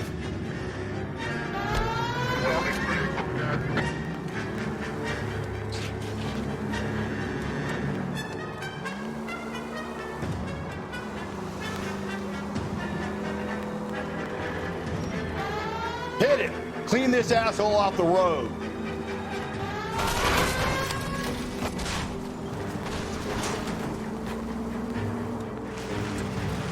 I got an idea. Get him next to my window, Cole. Keep me alongside his vehicle, and I'll stop the son of a bitch. Hit him, Cole. Spit him out.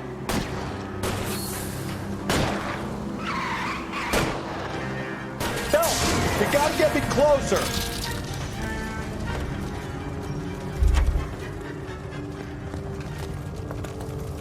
You're under arrest for the murder of Celine Henry.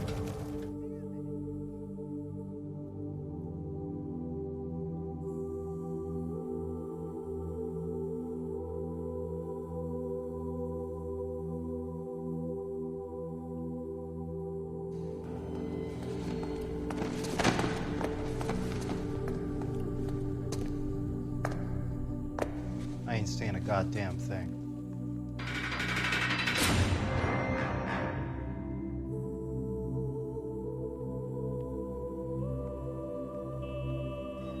You did a grand job, lads. Phelps, that's quite a way to acquit yourself in your first outing as a homicide investigator. It seems the city has a new and vengeful guardian. Considering the evidence against your suspect and the thoroughness with which a report was compiled, I foresee a safe passage through the courts, and the DA agrees with me. Brutality on a scale such as this deserves retribution. The people and the press of this city demand it.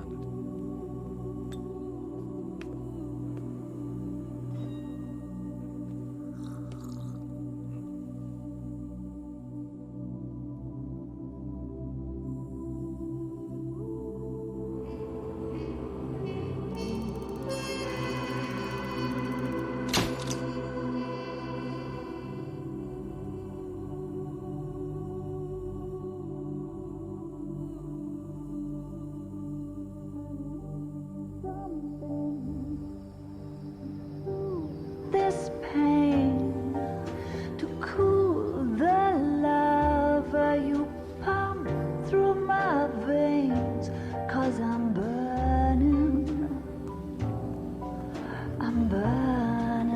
up for you.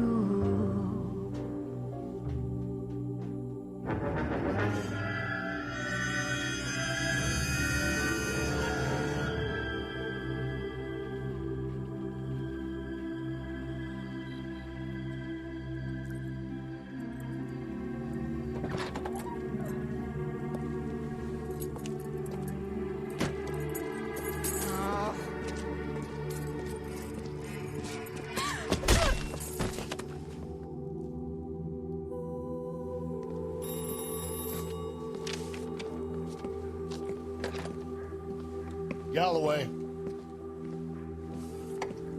Got it, Skipper.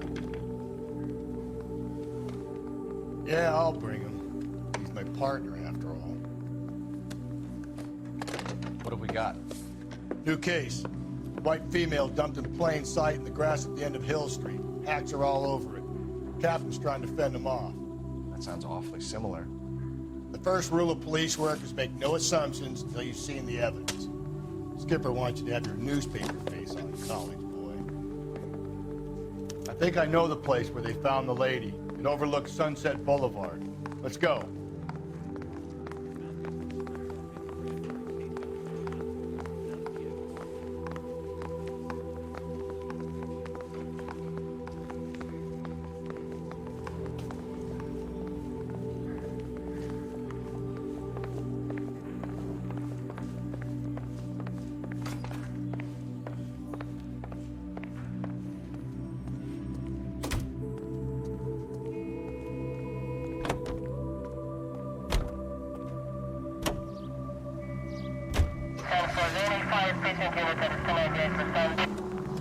You did a decent job on the Henry case, Phelps. Not bad for your first time at bat. Thanks, Rusty. But don't go getting ahead of yourself. That's one clearance under your belt. Now it's a new day with a new dead lady that needs our attention. And no assumptions until we see the evidence, right? Right. See, I knew you were a fast learner, Phelps. We might get along after all.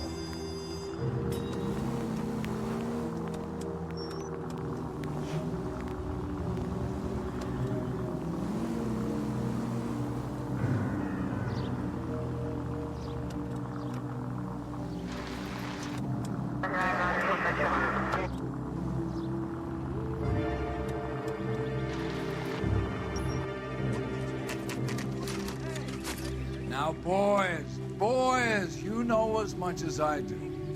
I'll be holding a press conference once the autopsy's been completed. I have two of my finest investigators on the case, fresh from bringing down the sword of justice on the crazed sex... Captain, aren't there similarities between this murder and the murder of Celine Henry? And of Elizabeth Short, for that So you don't matter? believe there's a crazed sex killer at large preying on women? Boys, be sensible. We have the greatest police force in all the world, with the greatest scientific investigators at our disposal. How can any killer continue to be that? Be advised. We keep the gas chamber at San Quentin primed for the sons of Cain who continue to believe they can take a life in the city of angels. Yeah, right. Any new leads in the Dahlia case? Run along, boys, and let these officers get to work. We have God's work to do here, and it can't be delayed. What do we have, Captain? Another woman sacrificed. Speak to Carruthers. I want daily reports, gentlemen.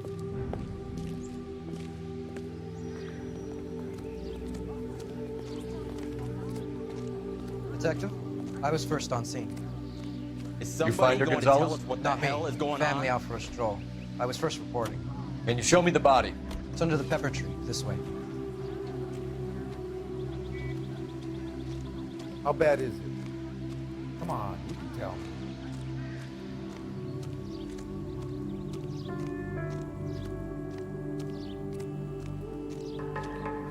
Can't be much help to you, Phelps. Here she is. Similar MO. To what? The Dahlia? I don't think so. Celine Henry. That's a closed case. This is probably another sad sack who lost his temper with a broad who wouldn't put out. Are you a suspect, Rusty? Watch your mouth, Phelps. All I'm saying is we got enough to do without reopening closed cases. Talk me through it, Mal. Severely battered, on display. Footprints would indicate that she has been stomped. Size of the footprints would seem to indicate a smallish men's shoe. What size shoe did Mendez wear? You finished? No, I'm not. At a glance, I would say strangulation was the cause of death. I'll need to do further tests for semen. Angry boyfriend. If they were married, they'd be at home. Not humping out here in Lover's Lane. You mind if I examine the body? Be my guest.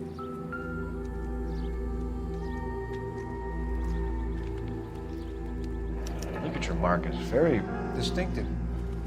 I'll do some comparisons back at the lab and get back to you.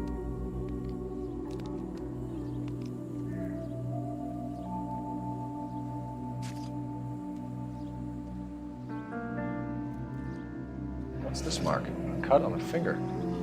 Fourth finger, left hand, a wedding or engagement ring, violently removed.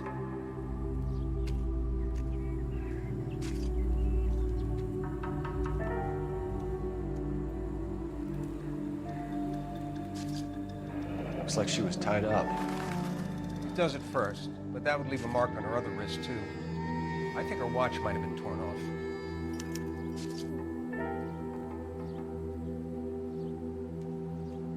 The stomping angle in the Henry case, was it reported in the press? Sure was. Every detail a copycat would want was there in the story.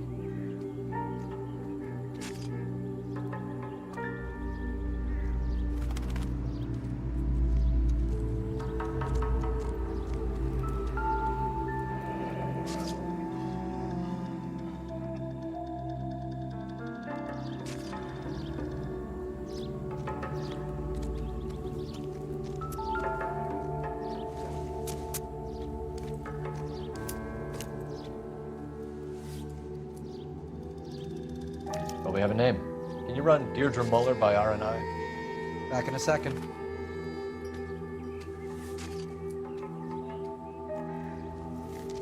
If the motive was robbery, why not take the money?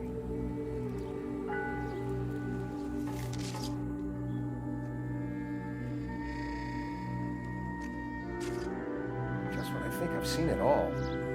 Detectives, RNI says that Deirdre Mahler of 130 North Bonnie Bray was reported missing this morning by her husband, Hugo Mahler. What'd I tell you? Let's grab the husband, take him downtown, and work him over. Could have this wrapped up by lunchtime. What about not making assumptions and going on the evidence?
Phelps and Galloway, LAPD. Is your father home? He'll be home soon. He's been out looking for Mommy.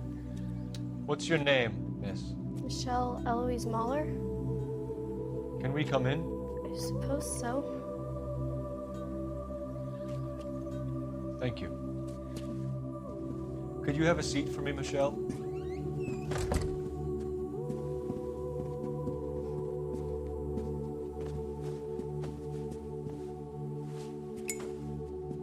We're gonna have a look around. He'll be back any moment. Just sit tight.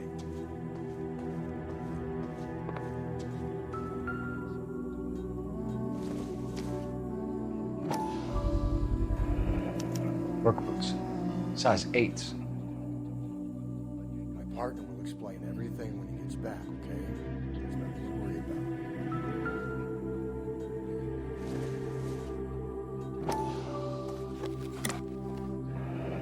Elgin wristwatch. Probably the same one snatched from her body.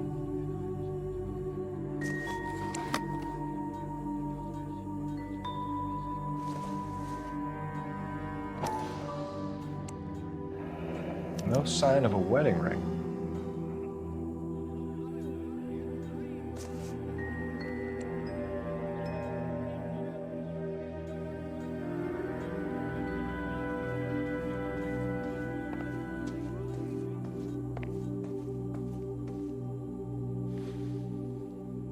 Is this about Mommy?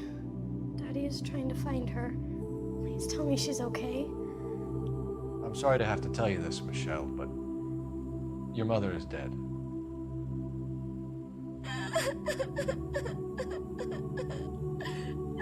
Do you think you could answer a few questions for us? Could try.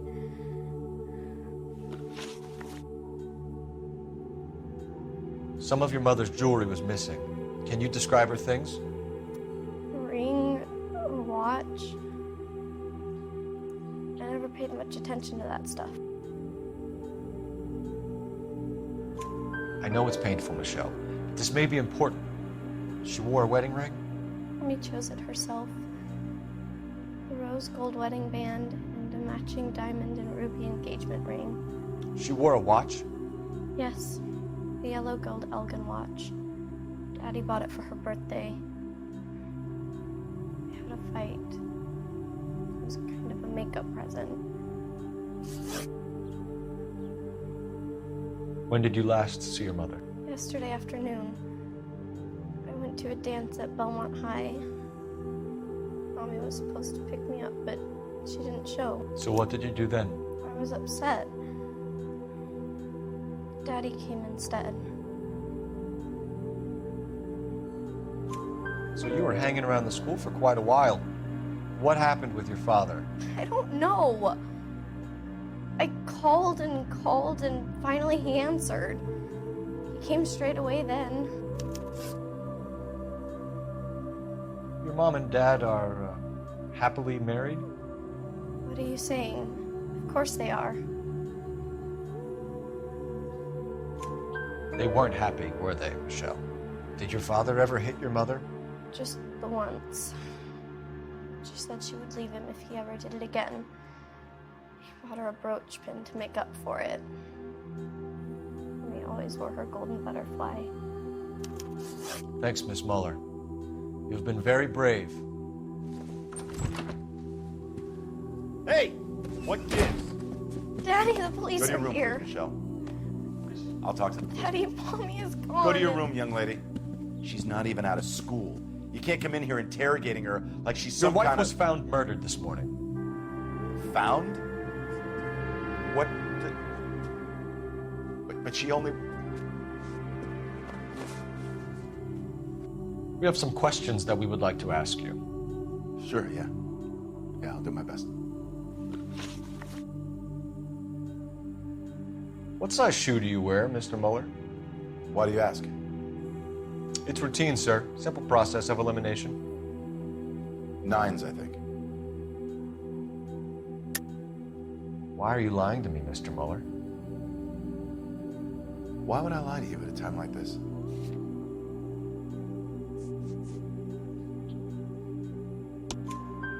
That's funny. The work boots we found here are size 8s. Why lie about it if you've got nothing to hide? Because I always get teased about the size of my feet. You know, small feet, small... Always been true in my experience.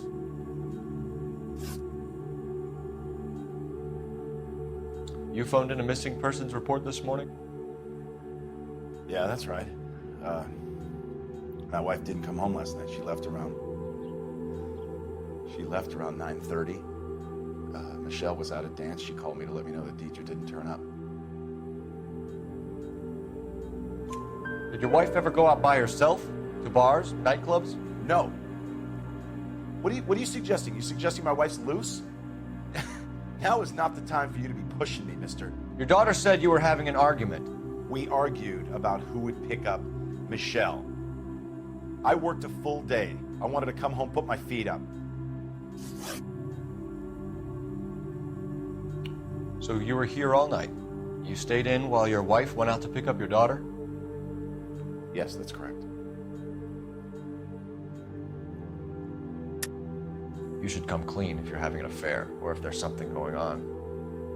I told you I was here. Were you saying I wasn't?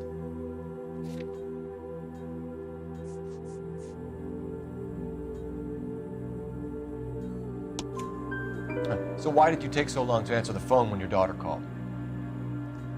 Okay, I went out for a while.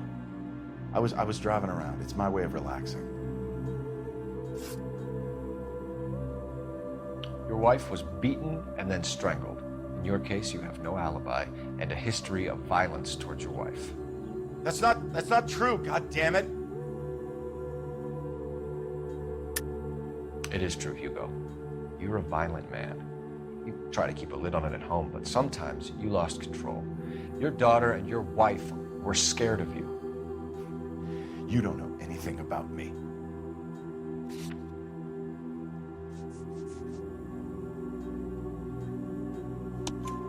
I know about the golden butterfly, Hugo, and how you bought your wife off the last time you heard her. She liked to spend money, all right? Dresses, jewelry, her hair. It drove me goddamn crazy. Do I look like a Rockefeller? Nobody likes a cheapskate, Hugo. Getting hostile with us is a very bad idea, Hugo. I'm no murderer. Make some arrangements for your daughter, and then present yourself to Central Station for questioning. You gotta be kidding me, Phelps. Put the cuffs on him. This is an outrage. I didn't kill my wife. Your daughter is in the next room, Muller, so I'm giving you a break.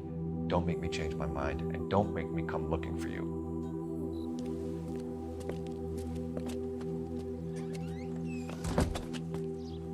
We should go back in there and bust his ass. 1, we need to break his alibi, check phone records, canvass the neighbors. 2, we have motive of domestic violence, which probably goes for half the men in L.A. 3, we have no evidence tying him to the crime scene. Thanks, Doc. Hello. I appreciate it. Detective. I enjoyed the stream.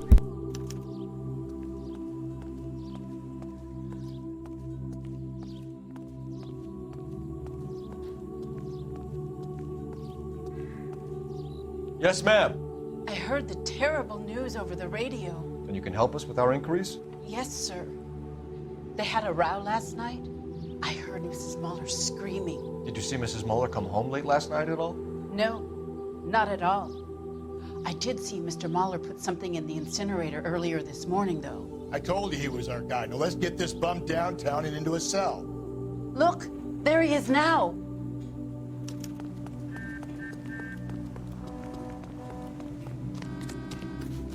Step away from the incinerator. Don't let him get away. Okay, but don't shoot him. We need this guy to make the case. There he is, officer.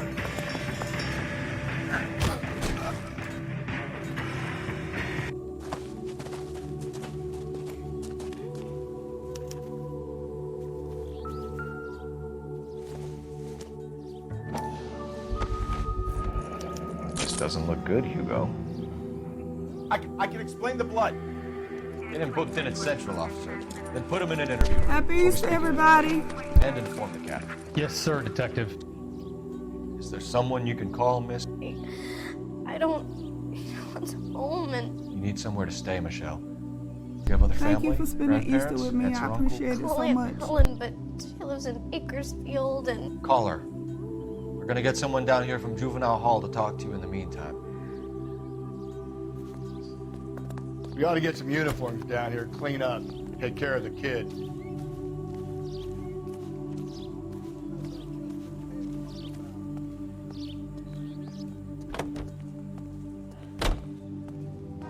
Galloway, Homicide Division, badge number 564. Can we get Ray Pinker and a technical services team to a house at 130 North Bonnie Bray Street? Send someone down from Juvenile Hall to look after a young lady. Roger, 11K.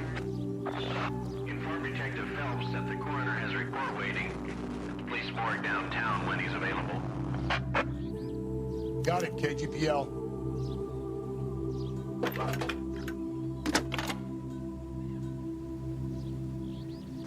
Phelps, badge 1247. How can I help, Detective? I need an address on a Belmont High School. Checking for you, Detective. Belmont High, 1575 West 2nd Street. Thanks.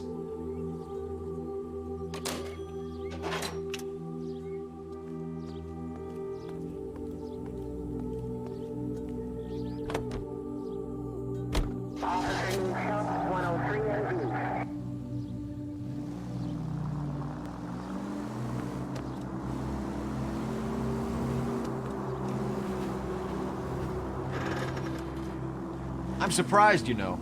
I didn't make the husband for it. Always make the husband, Phelps. 9 times out of 10, it's the closest person to the Vic who does the deed. God knows I've wanted to kill some wives in my day. Lex parsimoniae. What? The law of parsimony. Occam's razor. The simplest explanation is most likely the correct one. You know, you could have said that without getting all liturgical on me. I'll try to dumb things down from now on. Appreciate it. And try this one on for size. Rusty's razor. How's that go? You blame the guy that's banging her. Ah, of course. The famous Lex ignoramus. Closes cases, Cole. Puts a lot of people away, that one. Continue Central Unit, a possible 288 at Belmont High School, 1575 West 2nd Street. Stand by for further unit to handle. Identify code 2. 11K to KGPL. We'll take the 288. Go ahead with the further.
Phelps, Rusty, thanks for coming. Can you blood type the shoes that we bagged and see if they're a match? Sure. It'll all be in the report, but I'm assuming you want the details now? Please. Cause of death is strangulation? Correct. Take a look at the samples on the bench.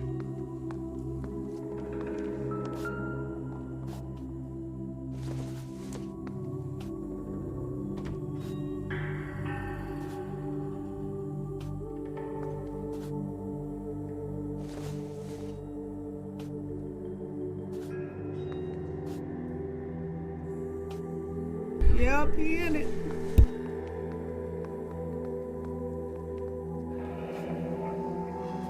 What are the normal uses for that kind of rope?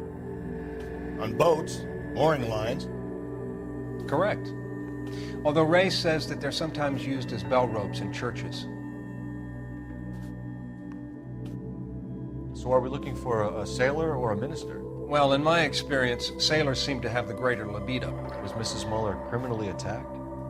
No external or internal traces of semen. Thanks, Mal. Anything else comes up, you let us know.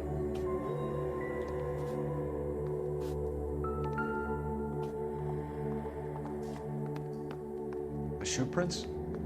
Size 8s. Very similar to the impressions from the Henry case. Now, who do we remember who got caught in bloody size 8s? I think we have our bird.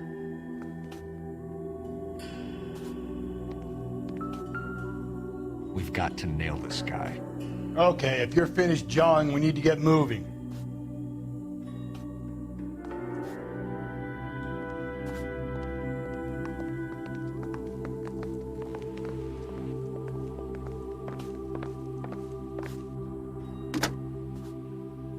Operator, message for KGPL. Putting you through now. I'm putting on emo only for Phelps, a minute. badge I'll take it 1247. off, okay? Somebody was trying to spam. How can I help, Detective? All right. Are there any messages Give for me a me? little time to get rid of the Yes, the box. Detective. A green 1946 coupe registered to Mrs. Hugo Muller has been found in the parking lot adjoining the Belmont High School and playing fields. Captain Donnelly wants you to head down there immediately to take the school janitor Thank y'all for statement. still being here. I appreciate it. Thank you.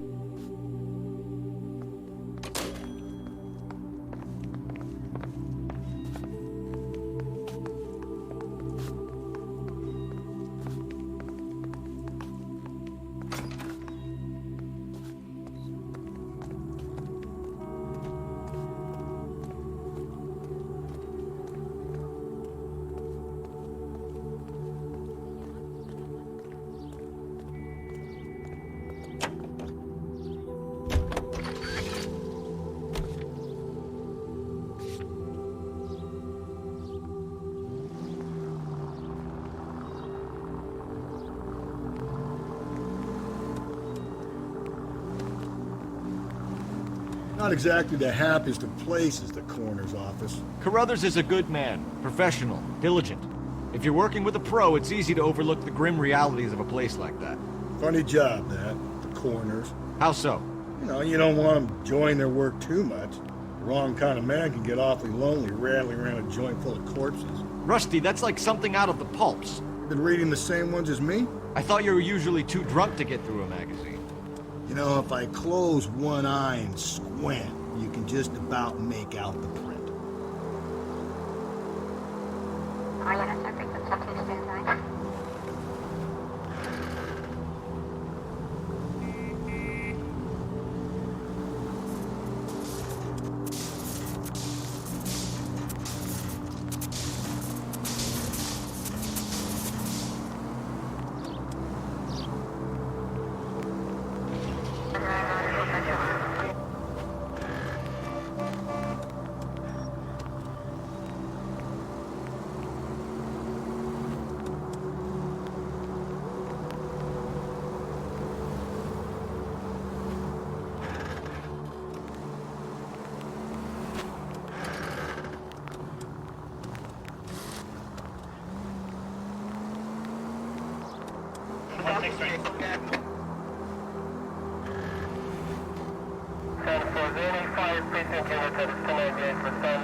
This is the car? Yes, sir, Detective. Have you looked it over? Superficially. I was told to wait for you guys. Thanks. We'll take it from here. What time did you see the person park the car? Late last night, after school social, maybe 1 a.m. I've been keeping a good eye out lately. We've had problems with the child molester. This was the same man? I don't know, sir. I mean, I'd like to say yes, but truth is, it was pretty dark. All right. Tell me about this man you've been having trouble with. He hangs near the playground, tries to befriend the children. He was around here last night before the dance. Is he violent? Yes, sir, I would say so, yes. There's the son of a bitch now. Hey, you! Go, Phelps. I'll take the car and see if I can cut him off.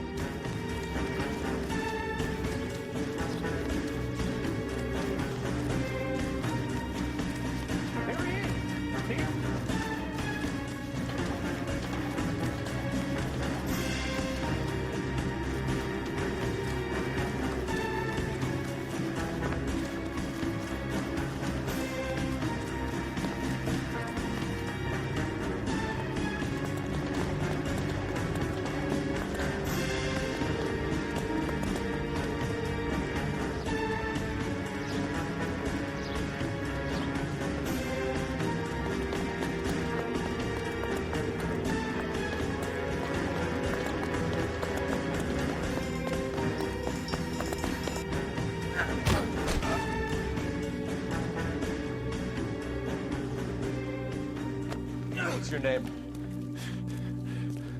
Who's asking? We can do this the easy way or the hard way. Name's Eli Rooney. You've been in trouble with the law before, Eli? Some.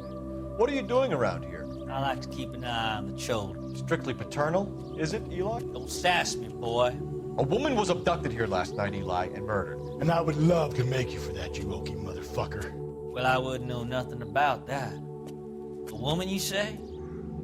I like 'em a little younger than that. Turn out your pockets, Eli. And why would I do that? Because I'm about to break your fucking skull, Eli. You're under arrest, Eli. You are in very deep trouble. Why bother with the paperwork, Eli? I'm gonna take out my gun, and I'm gonna count to 5. Let's see how fast you can run now. Hang on a goddamn minute. I found that thing in the parking lot. Get some backup out here, Rusty. We need to get this one downtown and into a cell. I'll tell them we got a kitty raper coming in. They can roll out the red carpet.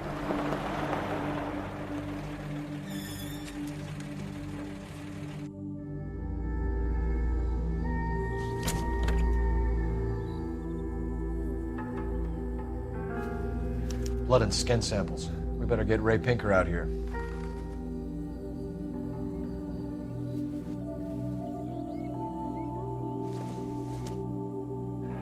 It's from a Chrysler. Could be important.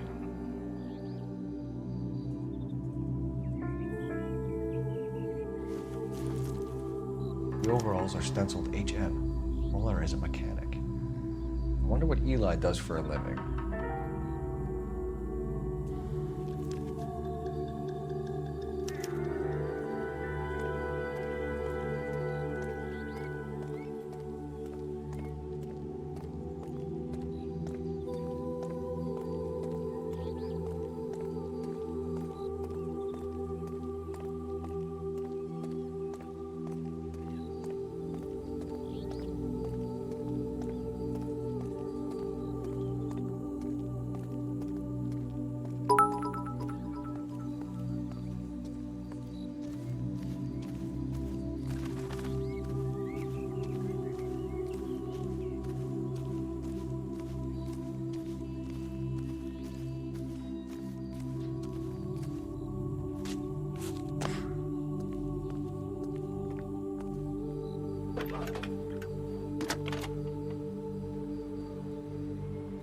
Cole Phelps, badge 1247. How could I help, Detective? I need interrogation set up at Central for both suspects being held in the Muller homicide case. Certainly, Detective. I'll get in touch with the watch commander. Thank you.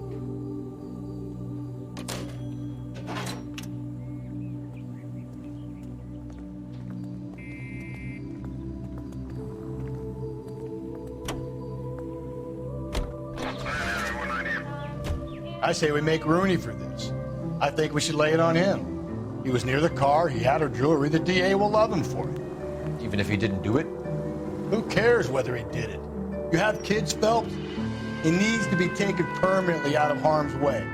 And we let Mueller slide? For a while. He gets a free pass for now.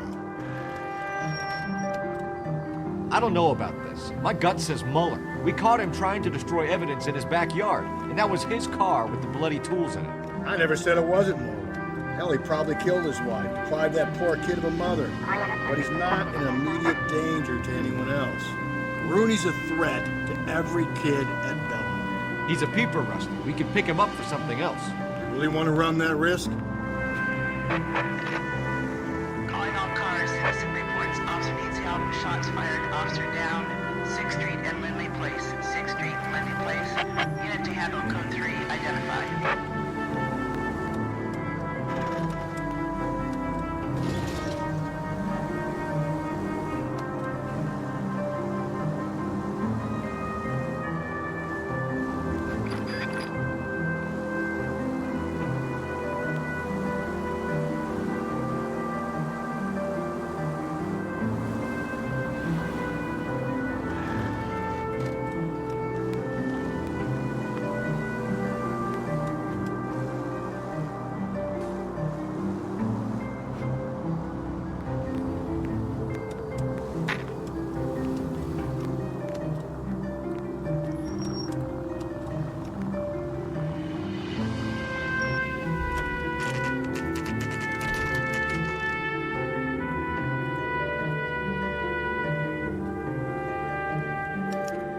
You better not go soft on me in here, Phelps.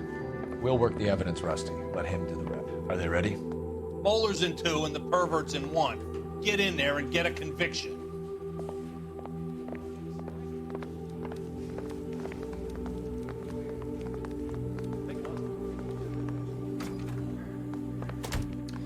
Here's where we stand, Hugo.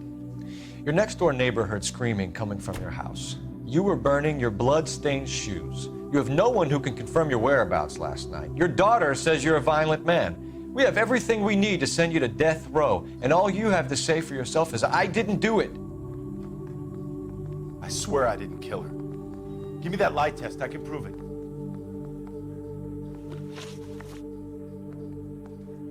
Why did you burn your shoes, Hugo? Because I knew you'd never believe me. Believe what? It's a rabbit's blood. A guy at work brought them in and I helped him skin them. Do you know anything about ropes, Hugo? As much as the next man. I was a scout. I learned some more in the Army.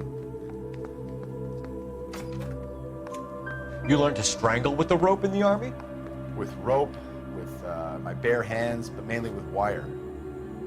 I learned a lot of things in the Army, but I still didn't kill my wife. For argument's sake, what type of rope would you use? If I had to, I would use a triple braid. Less flex, easier to control. Your wife was beaten with a tire iron, Hugo. An appropriate choice of tool for a mechanic. I know nothing about any tire iron. You're lying, Hugo. You're gonna have to come clean on this. You got no proof.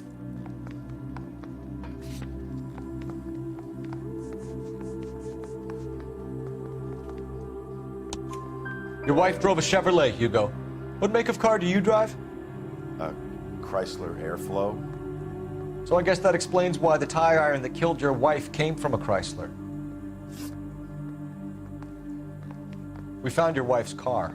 Someone parked it at the school late last night. Do you have anything to say about that? It wasn't me. Where do you keep your work clothes? I keep them at work in my locker.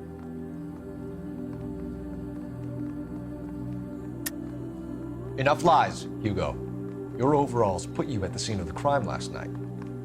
My overalls are in the laundry of my house.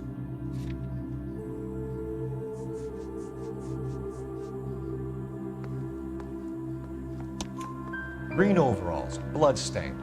with the initials HM found in the trunk of your wife's car. They can't be mine. Why, Hugo? Because if they were yours, they'd be in the incinerator too?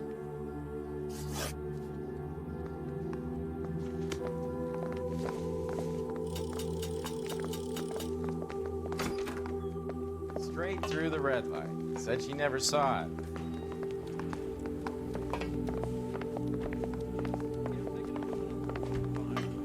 Captain, we were on our way to interview Eli Rooney. Yes, Phelps, I know. This particular fiend is an old acquaintance. I have tried to reaffirm his belief in a wrathful and terrible God. Whichever way it goes, I'll be dealing personally with him.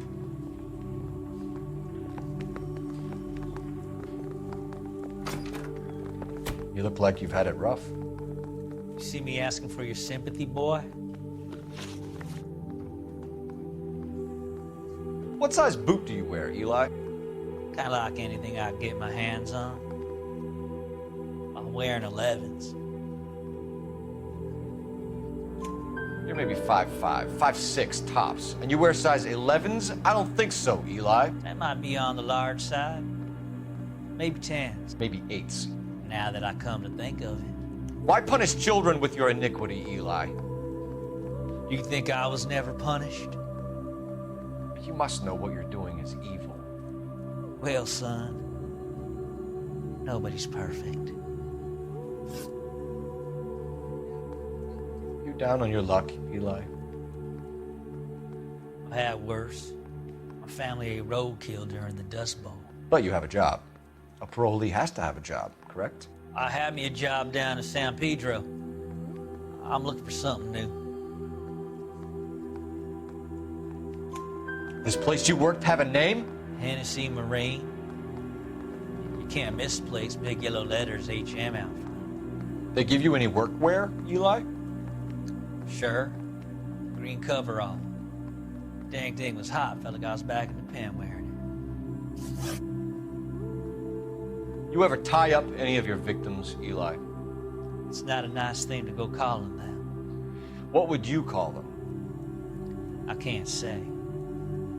I learned a long time ago not to go talking about the things I like. Talking about it just seems to get people's dander up. Answer the goddamn question, Rooney, before I brain you. See what I mean? Short answer is yes. You have any preference regarding rope, Eli? I know a good rope from a bad rope, if that's what you mean. That's not what you mean, is it? Any old rope will do me fine. A farm boy like you, Eli, must prefer McGay for roping, am I right? I prefer braid, tie, hitch, and braid. It stays tied. You killed Mrs. Muller and stole her jewelry. That ain't so. I ain't done nothing like that. You have no job and nowhere to live by the smell of things, and you need money. You've been in trouble before, Eli. Who do you think a jury will believe? I've been in trouble for other things, but I ain't never killed no one. I saw that car coming to the parking lot late last night. Man got changed there and then put his coveralls in the trunk. I saw him drop the butterfly in the lamplight and he strolled out, cool as you like. And I went over and I picked it up. Eli Rooney, I'm charging you with the first-degree murder of Deirdre Muller. You want to put me back in the stir that badly, boy, you go ahead and try. I'll beat that rap. I ain't a killer.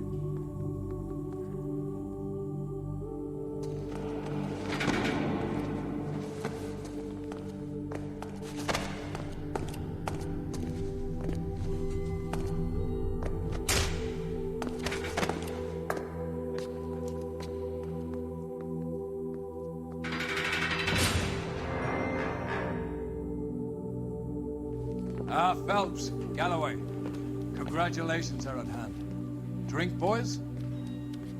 I think you'll receive a commendation for this one, gentlemen. In the meantime, I'll speak to the DA about expediting the passage of the case. We need swift and merciless justice for poor Deirdre.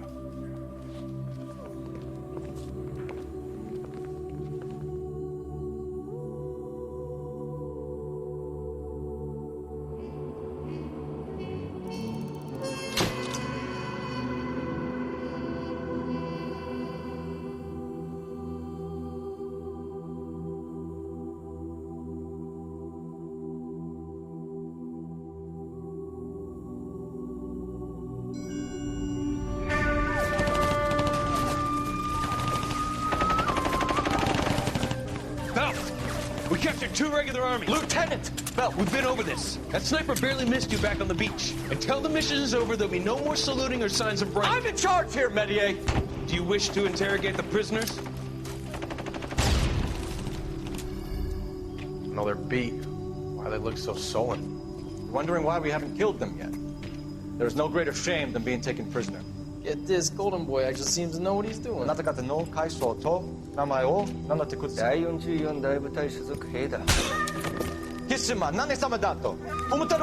that, boys? He slapped that Jap right upside the head. It was merely to remind him of his place. His shame was the tone of voice that he used with a superior. I respect the Japanese, Corporal. Respect, we're here to kill the sons of bitches. Do you know why we're fighting the Japanese, Private? With respect, sir, these bastards attacked Pearl Harbor. And why did they attack Pearl, Private? Because they hate the US of A and our way of life. They attacked the US because we cut off their oil. What would we do if another country denied us the gas to run our cars?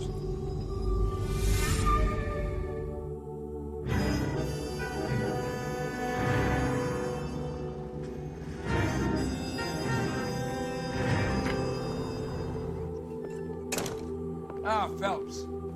I was just discussing with Finbar here how well you were doing. Have a seat. Yeah, my real name. You can just forget all about it. You boys have a new case. A poor Hispanic woman murdered near City Hall and left lying naked in an alleyway. Another naked woman, sir? Yes. We seem to have had quite a run of them since the Dahlia fiend first struck. Phelps is politely trying to hint that he thinks the Mendez case is hokey. Well, young Phelps, you win some and you lose some in police work. You're happy with the Mueller case, sir? Over the moon, boys! The DA couldn't be more pleased with the evidence, the witness, and the lack of an alibi. Now, get out there and catch me another sinner.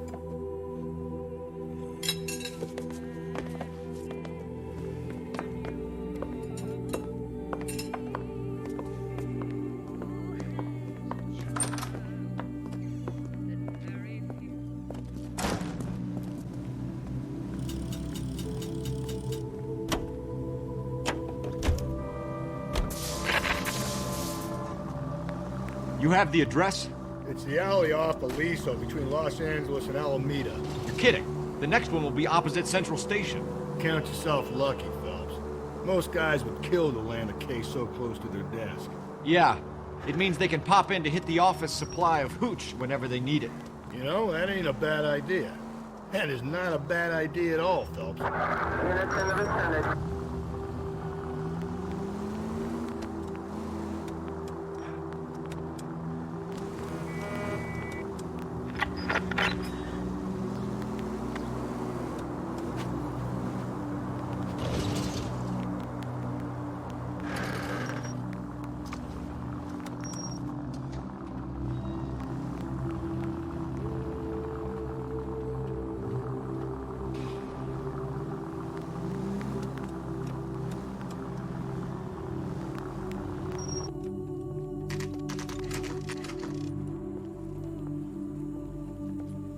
Detectives, they're ready to start the show.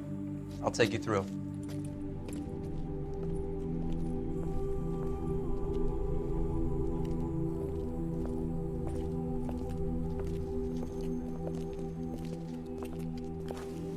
Oh, for Christ's sake.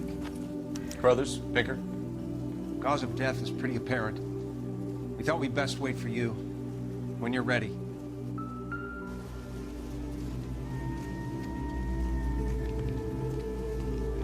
Lacerations on the neck would indicate a great deal of force.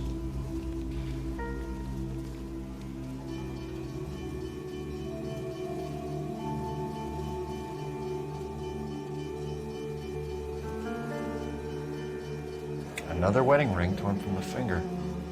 No skin under the fingernails.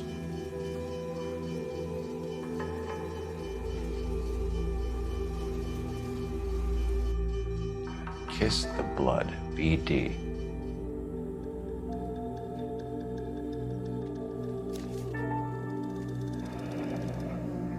Only 21 years old. But why the library card? Did he want us to find it?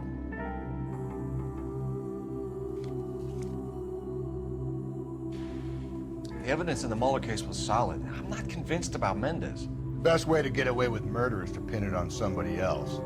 I'll bet a month's salary this is a copycat. Strangled, battered, Yeah, we know the M.O. So does every jerk who kills his wife and girlfriend looking for a way out. I've spoken to Brown. He still believes the Dahlia perp has medical experience. 4 women, all murdered, all put on display, all with messages. Mueller had no message. Look, Phelps, this is getting us nowhere. Anything for us to go on, Mal? Head injuries from contact with road, bruising from a small man's shoe, further blunt force trauma to the occipital region at the base of the skull. Could have been fatal, but clear signs of strangulation would seem to rule it out. Lipstick appears to be a similar color to the other cases.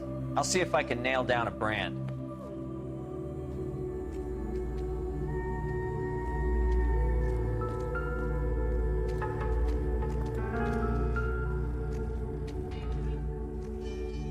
If she took a blow to the head like the others, she was probably unconscious when strangled.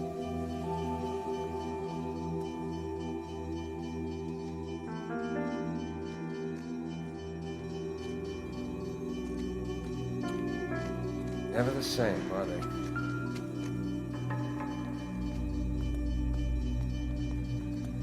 May as well follow the trail.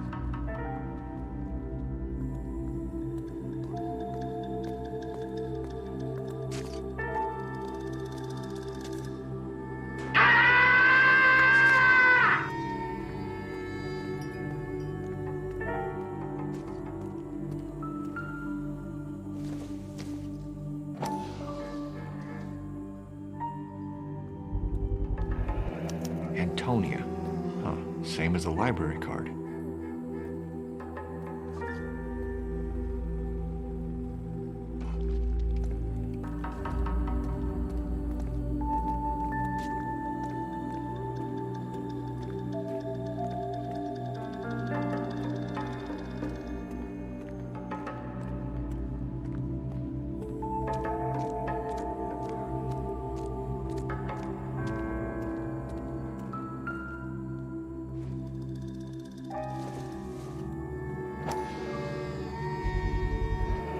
Proximity to the scene, plus the bloodstains. No way is this coincidence.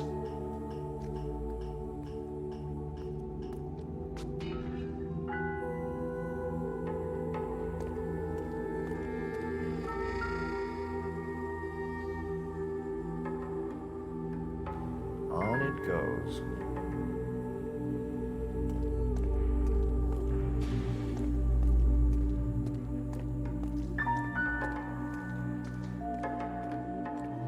Kept the area pristine for you boys.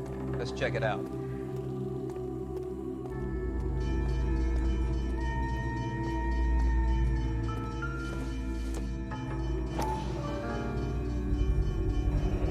House keys, strung up like bait on a hook.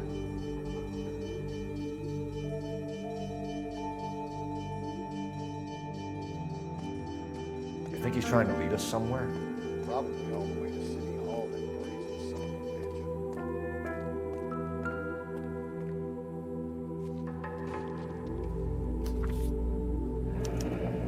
That's got to be a code or a cipher.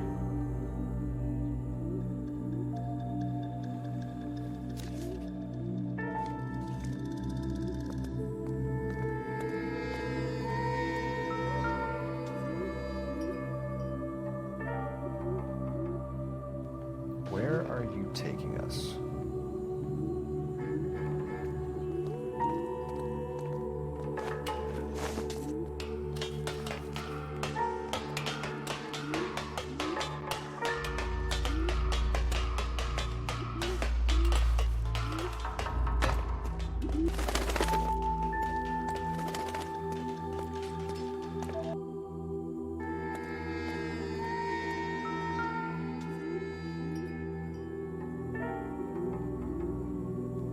Where are you taking us?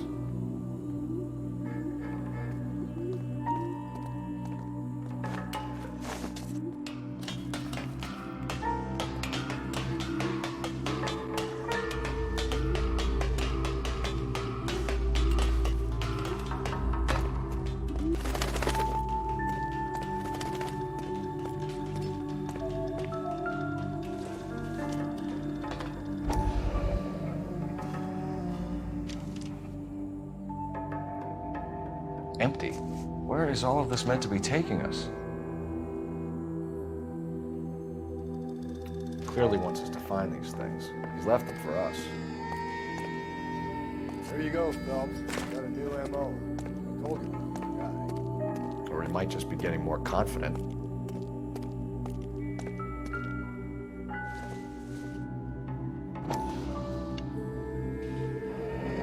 Enameled and gold-plated. This was precious to her.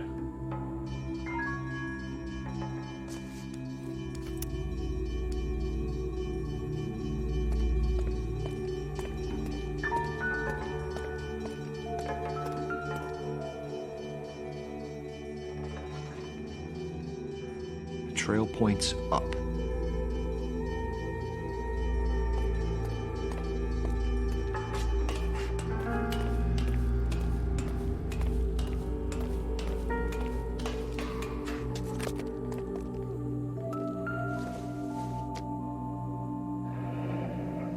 Pulled from the finger and hung up here.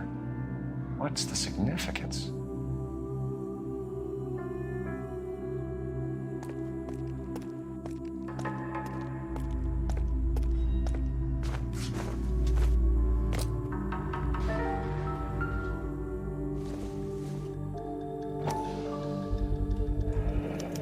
Looks as though the killer was decorating with this.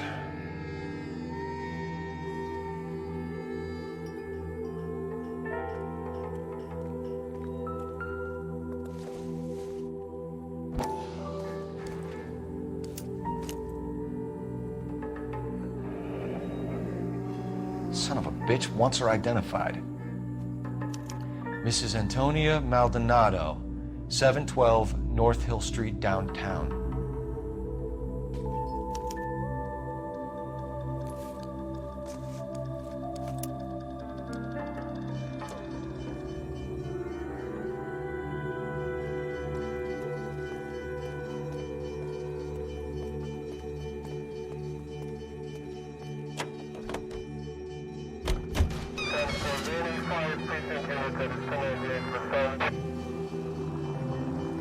It was Mrs. Maldonado, right? That's affirmative.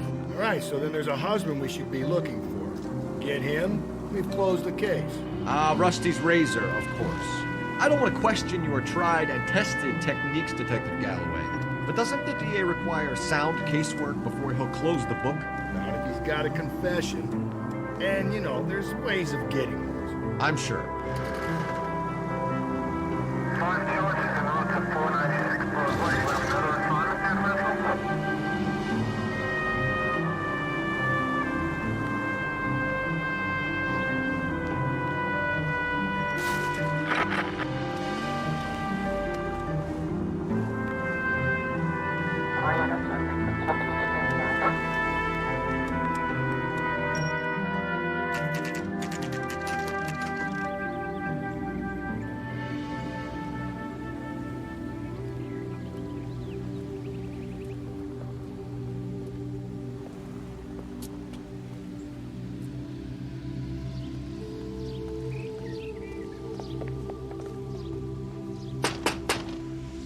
Wait just a moment.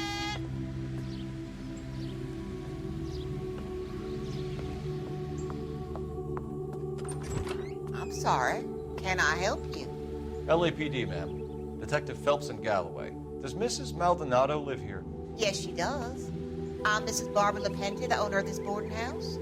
Is there a problem? I'm afraid so, ma'am. Do you mind if we come in? Is there somewhere we can discuss this? Of course. Follow me through to the parlor. Wipe your feet as you come in, detectives. It's this way.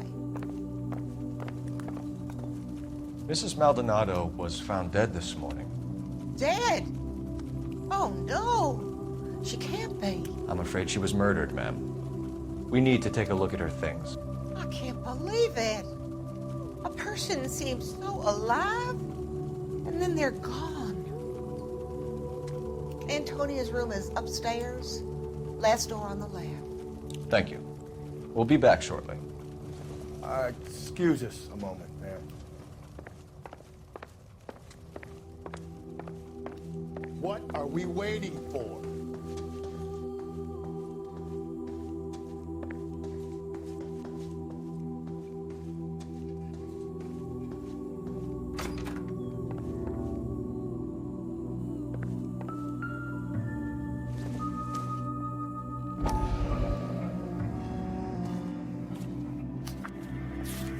look at that? Someone's turned the place over.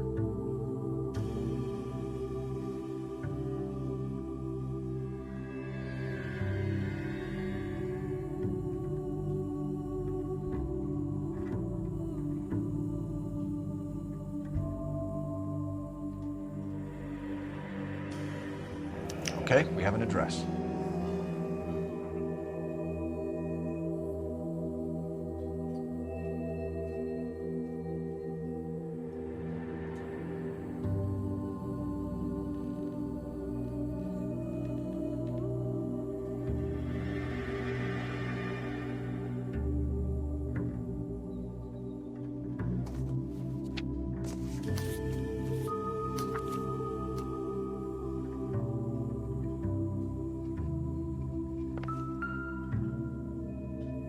The smashed window explains why the place looks tossed. You know how I feel about windows, Phelps.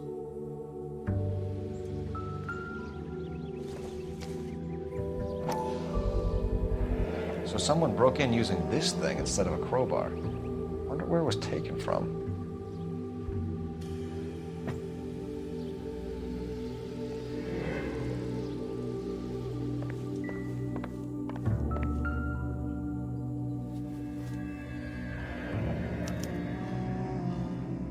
Charm bracelet wasn't among the crime scene evidence.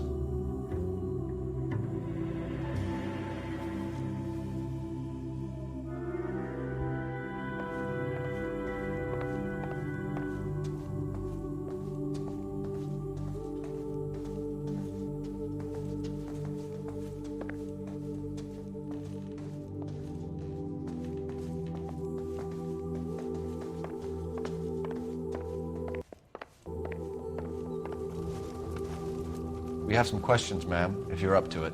Yes, Detective. I'll do my best. Do you have any idea who might have wanted to hurt Mrs. Maldonado? That rat of her husband, Angel. She was serving him divorce papers. If I killed every wife that served me papers, I'd be a mass murderer.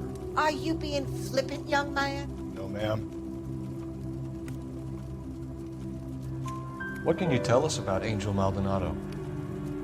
She married him when she was 17. He was cruel to her, very cruel. She was a good girl, little on the religious side, but a good girl. What time did Antonia go out yesterday?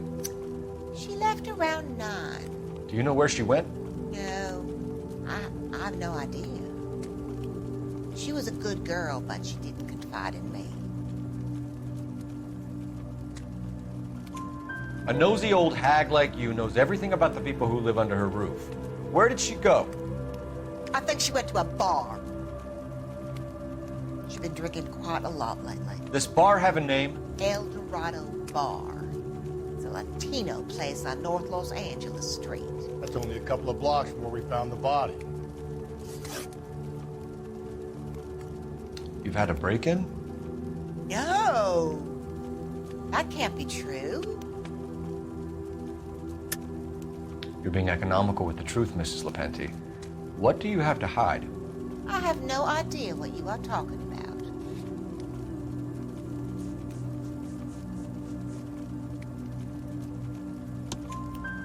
So Antonia lost her keys and used an iron bar to jimmy the back window? I heard a noise in the early hours of the morning. I thought it might be a raccoon at the milk bottles. It'd be very bad for business if this news got out. I have a reputation to protect. Antonia and her husband were estranged? Yes. She moved here after she separated from her husband 2 months ago. But Antonia still wore a wedding ring? She wore the wedding ring and a necklace. She always wore a religious necklace.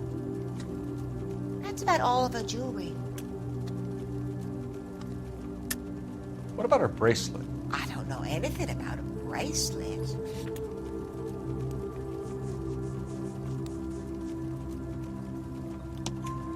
In her wedding photo, she's displaying a charm bracelet. That thing? She never wore it. He gave it to her.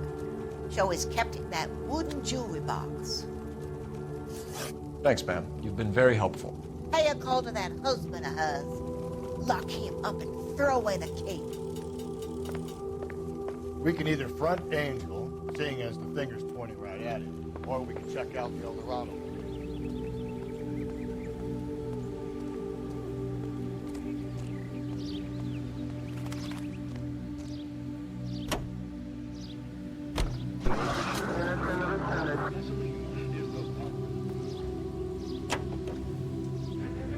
A nosy old hag?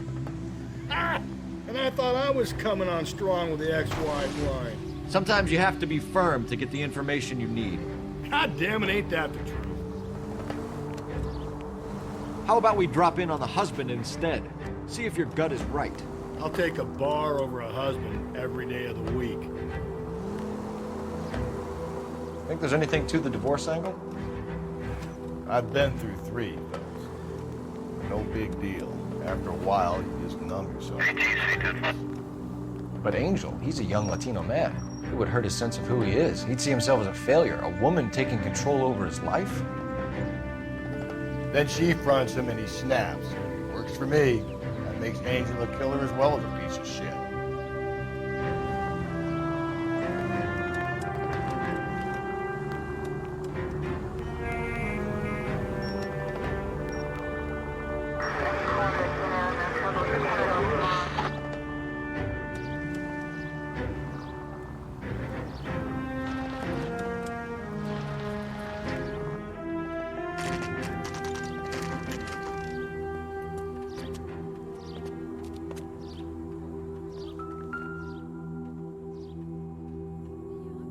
Maldonado is in apartment 304.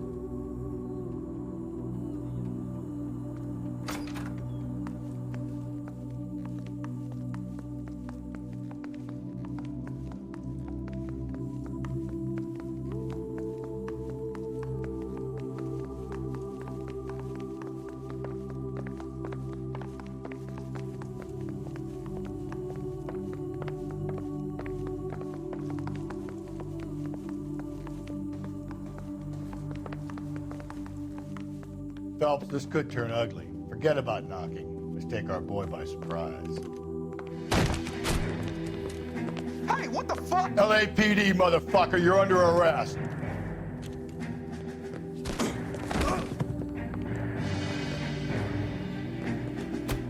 I got a...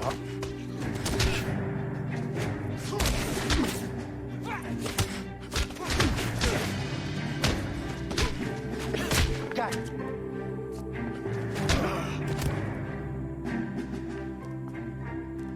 Damn. They got some decent shots in there.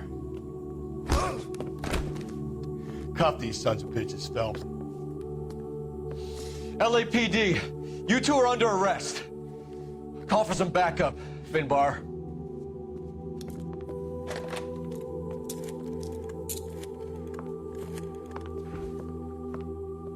Galloway, badge number 564. I need a prowl car at the apartment building 330 North Hill Street. 2 suspects need transporting to Central. Your wife has been murdered, Angel. Antonia? Oh, God, no! Where were you last night, Angel? I was here with my brother the whole night, goddammit! You think I'd kill my own wife?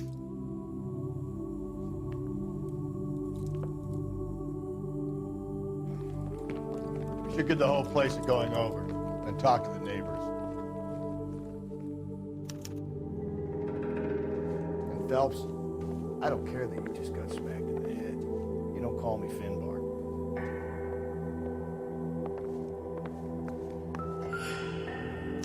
Just picked fruit market.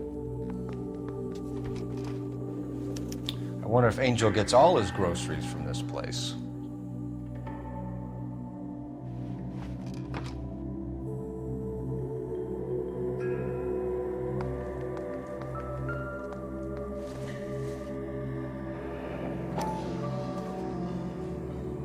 The El Dorado, Must be a family favorite.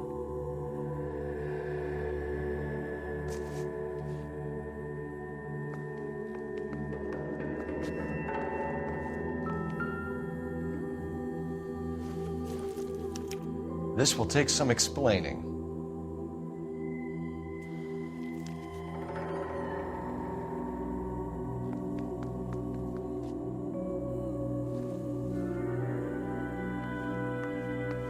Maybe one of the neighbors took notice of Angel's movements. He's got no alibi. He's toast.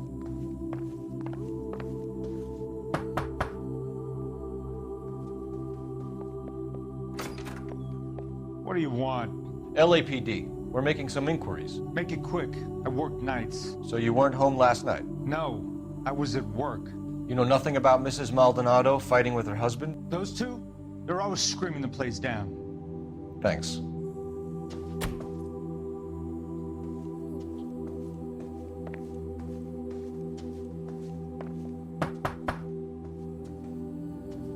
No good. Nobody here.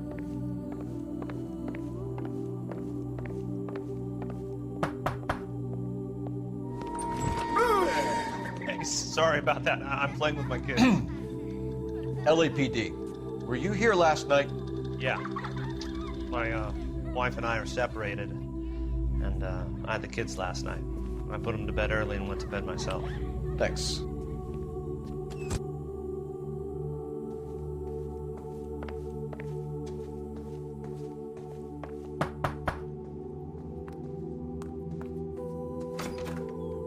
Hello. LAPD, ma'am. Did you hear a disturbance last night? Yes.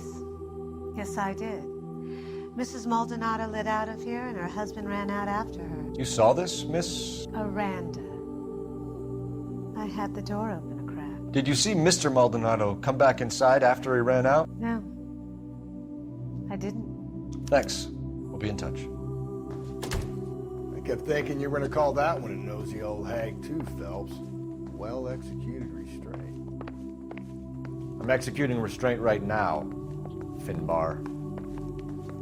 The hired help at the El.Dorado might have seen the broad the night she died. Maybe the regulars too. You should check it out.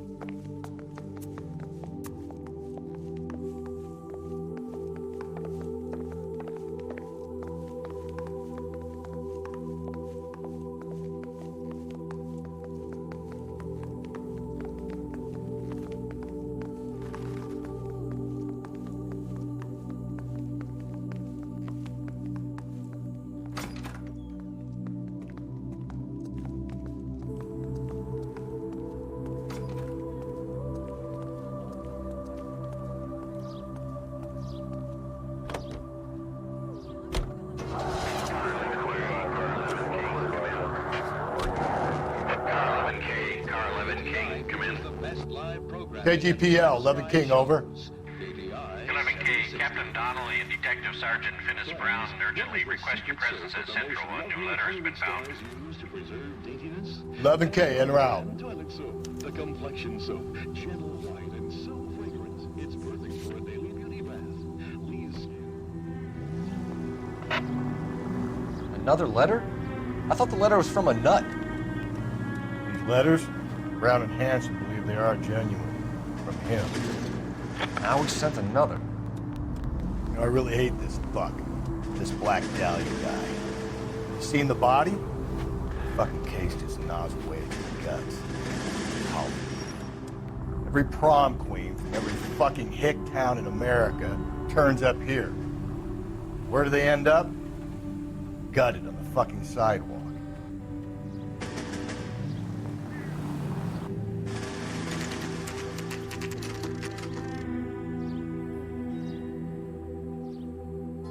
The captain is waiting for you downstairs with Pinker.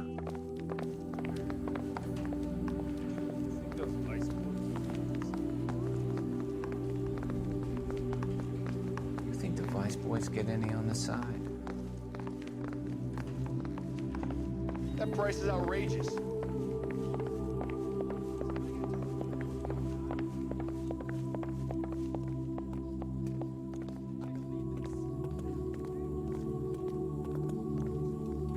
Boys, come on in.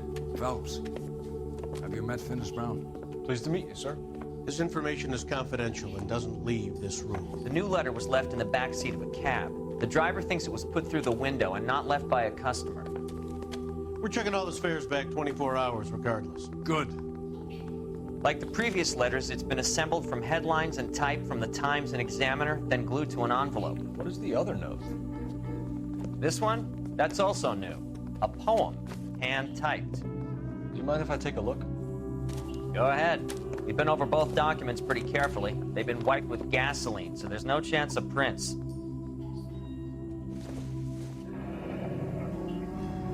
That's the message from the Celine Henry case.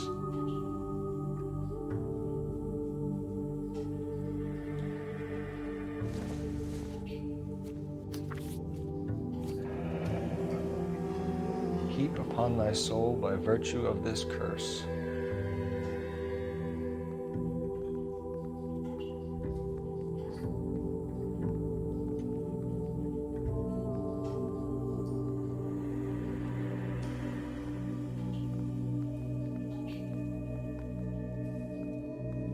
That's why we called you in. Do you think it's original? Not unless he's a genius. You like this nutjob's poem? No, I like Shelley. It was written at least 100 years ago. Shelley? Sure, I knew that. You see, Finnis? I told you this lad was a bright boy. Sure, but what has it got to do with the case? Prometheus Unbound. Prometheus was a titan, a superhuman character who defied the gods to bring fire to humanity. The Dahlia guy believes he's Superman. Your guess is as good as mine. One thing for sure is that he's educated. What about the link to the Henry case? He could have got the wording from the papers. As you said, he is fiendishly clever and takes pleasure in taunting us. What's happening with the Maldonado case? We have the husband in custody. We haven't interviewed him yet. Well, upstairs then, lads, and see if we can break him.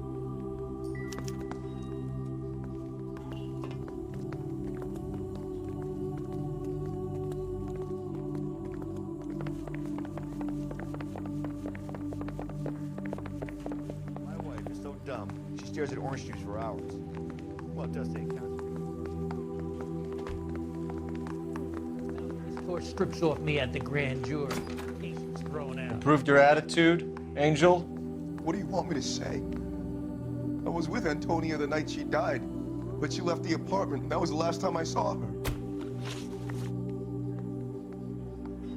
So your wife paid you a visit last night. What time was that? Late, around midnight, maybe? She didn't stay long. You're lying, Angel. You went after her. I think you killed her. You're out of your mind. My brother will tell you I was at home.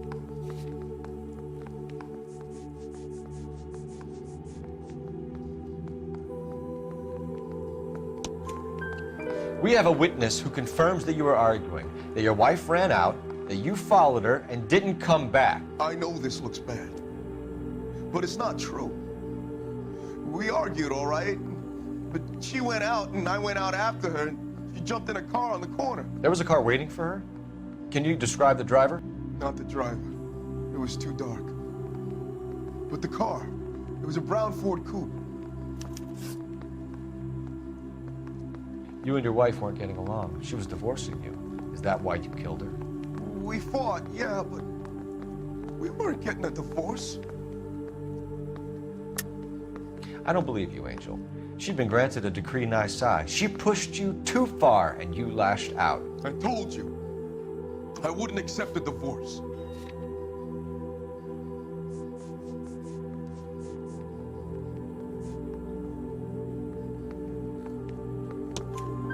The judge had set a date. You were going to be paraded in front of the whole city for your cruelty to her, Angel. Antonia. Oh, Jesus. She came in drunk, out of her mind. She doesn't normally drink. She was looking around in her bag. Said she wanted to serve me papers. Me, her own husband. So I slapped her down. She ran out. That's the truth. What size shoe do you wear, Angel? Size 8. What difference does that make? When we found your wife, her jewelry had been removed. Was she wearing her religious medallion last night? Sure. She always wore that. What about the charm bracelet? Was she wearing that? You know about that? She never wore it. She didn't like the message. She kept it locked up in that box of hers. Your wife has been brutally murdered. So how do you explain your shirt being covered in blood? You found that? I cut myself shaving. Angel, I'm not going to waste any more time on this. Give me something or I'm going to have you charged. My brother, Ippolito, he said some bad things about Antonia last night. So I had to sock him one. We got into it. Keep talking. She said she came from the El.A.Noire bar. And? It's not one of my places. We used to buy fruit at the market down the street. But the creep there was always running his eyes all over my wife. What's the name of this fruit market? Just picked fruit. Ord Street downtown. One last question, Angel. Do the words kiss the blood mean anything to you? No. Sounds sick to me. You're not in the clear by any means, Angel. You're going back into a cell. You should think about whether you have anything else you need to share with us.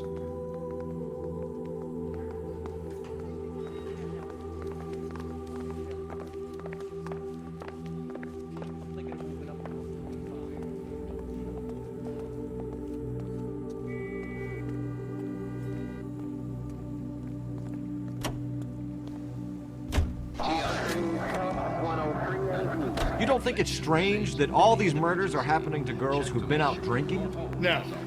A broad drinks, she gets a bit tight, she starts mouthing off. This leads to that, and she ends up in an alleyway. Sad story, but this town's seen it play out 1,000 times. Why don't you want to see a connection here? Because there are perfectly good real-life suspects for every one of these murders. We don't need to go looking for the monster under the bed. The king of refreshment for that anytime thirst. The thirst of a king can be quenched for just a nickel. With Cola King.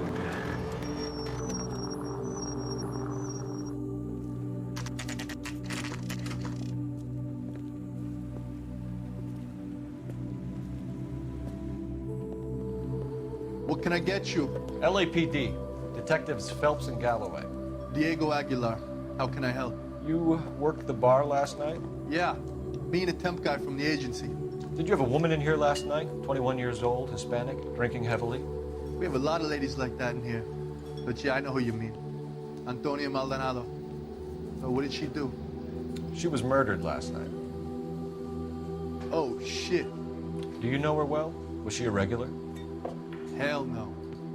But she was good and tight last night, complaining about her old man. It's a story you get used to working in a bar. She was so hammered last night, she left a letter on the bar. I'll show you.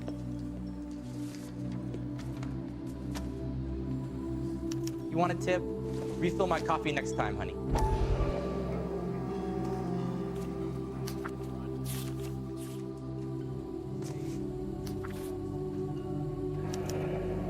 Divorce papers? Did you open them? No need to. She was shouting about it and waving the letter around. Said she was gonna show him.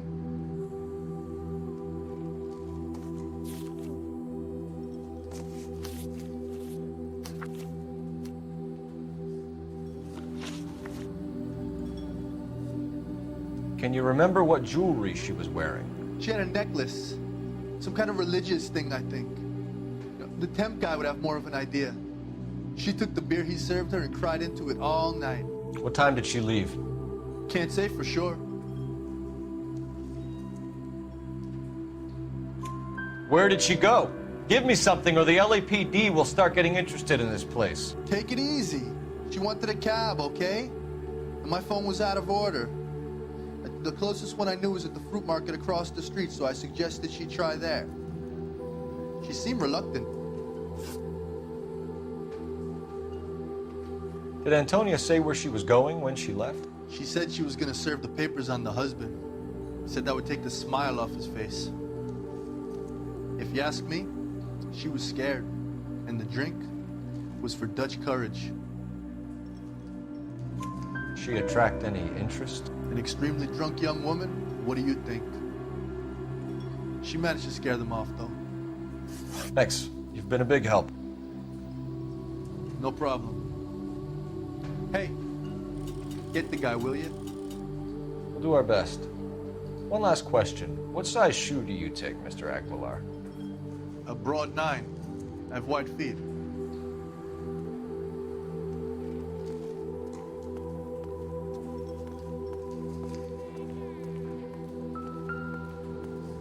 A waitress.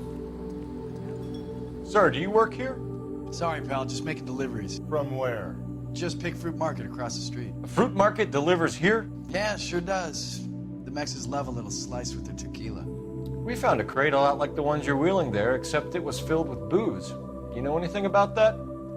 What? No, we deliver all over the place, officer. No telling where the boxes end up. Excuse me, I have to get on with this. Fine, thanks.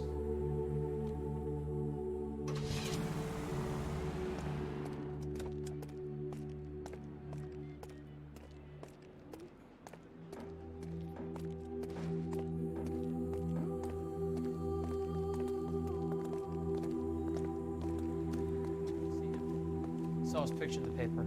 Worked that case with a lady cut up like the Dahlia.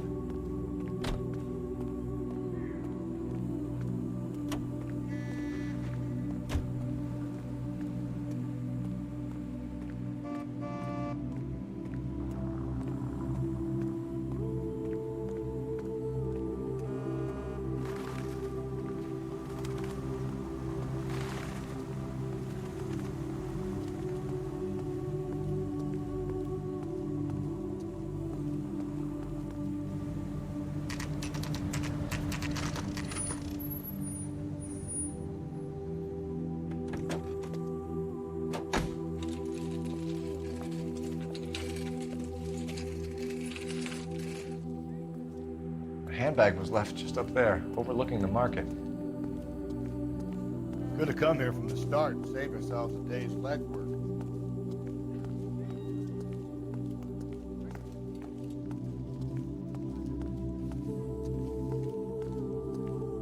Sir, Wait, you look familiar.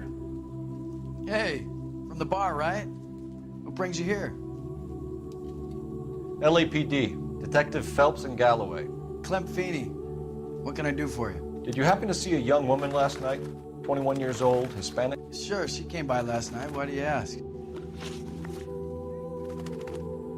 She was wearing a necklace? I didn't notice. You weren't paying attention, Feeney? Hey, you're getting the wrong idea. Exactly how much fruit do you sell here after midnight, Clem? Look, not much. I sell the odd bottle on the side to the after-hours crowd. Look, I don't want any trouble. I'm just trying to make a buck. The young lady arrived around midnight? Yeah, something like that. Used the phone for a cab and then left. You already knew Mrs. Maldonado, didn't you, Clem? Sure, I met her before. She seemed like a nice lady. Her husband went apeshit one day when he caught me talking to her. She hadn't been back until last night.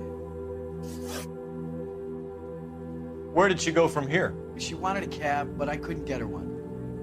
I was about to offer to drive her, but a car pulled up and she got into that. Can you describe the car? Brown Ford Coupe, I think. She seemed to know the guy. Do you mind if we look around? Why would you want to do that? Because we say so. I guess you can. Don't you have to get a court order or something? I have rights. Clem? Shh.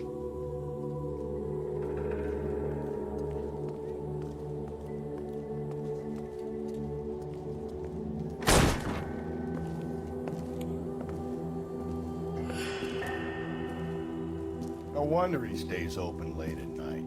People have to get their vitamins. Check through this stuff before we get back out there.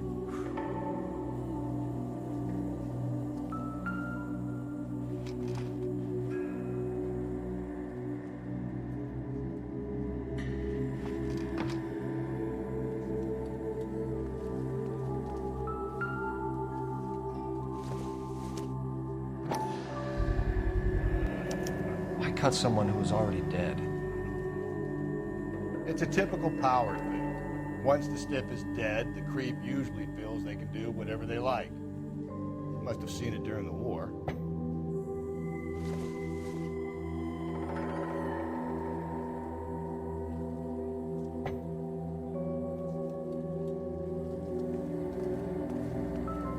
So what are we hiding in here?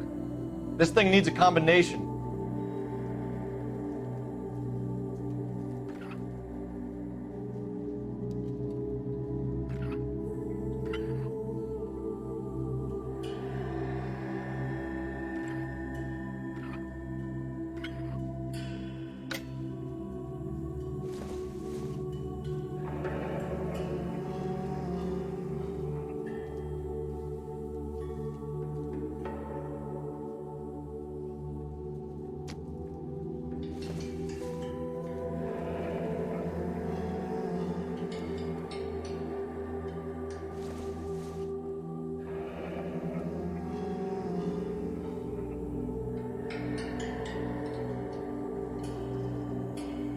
This fruit stall punk gets about 10 seconds to explain before I pull his fucking arms off.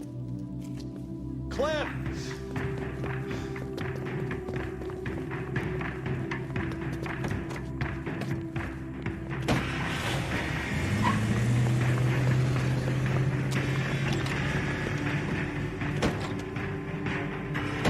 God damn it, get after him, Cole. I'll try to shoot out his tires. Wish me luck.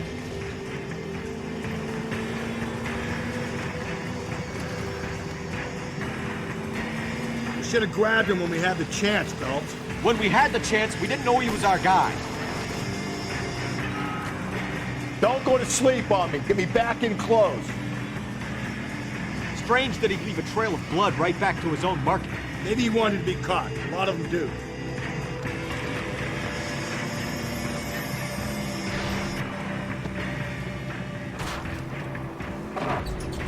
Hit him, Cole. Spin him out.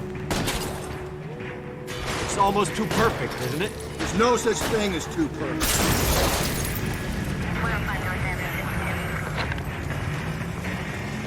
The fruit guy's getting away, Phelps.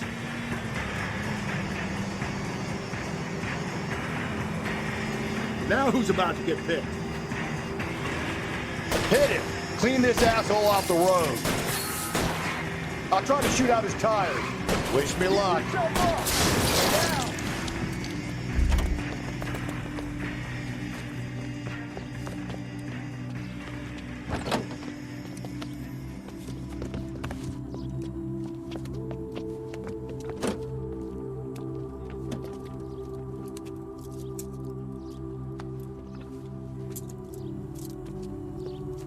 You're a sick man, Clem. You need help.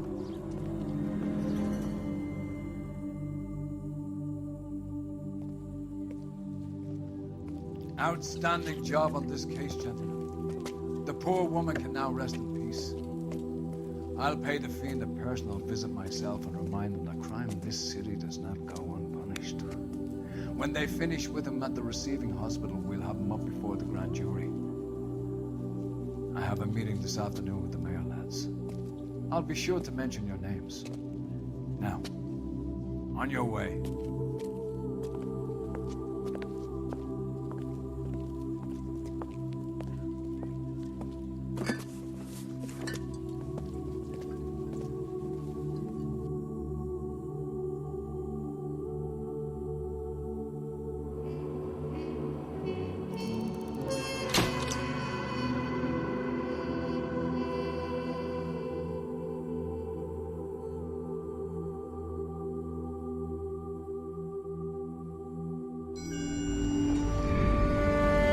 Sarge, why are the guys giving it to the doggies?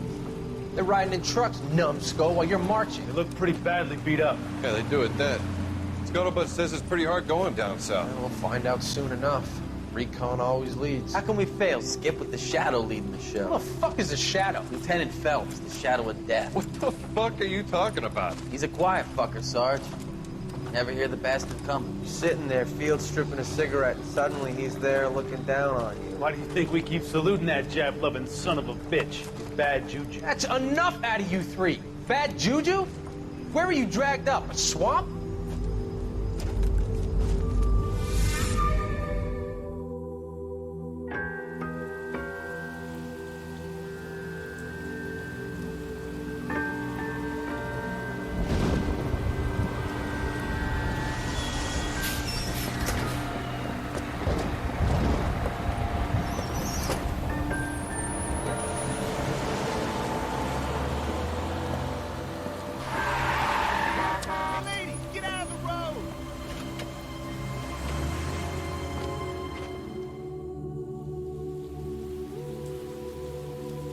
Good morning, gentlemen, and what a grand morning it is, too. We have just cause for celebration. Galloway and Phelps are sending another fiend to San Quentin. A nice showy trial, and he'll be strapped down with gas seeping into his tiny reptile brain. Now, to fresh business. Galloway and Phelps, the task is at hand. The address is on the hill, north downtown off Fremont Avenue. Skipper, is the new letter genuine? Now, boys, we all know how many imbeciles have invest in a short case. Ray Pinker will let us know in good time. A fine morning indeed. We keep locking them up, but the bodies keep piling up. Yeah, Californians love a fad, Phelps. As long as the bricks hold up in San Quentin, there'll always be killers in this town to send. Greetings from sunny California. When's it gonna stop?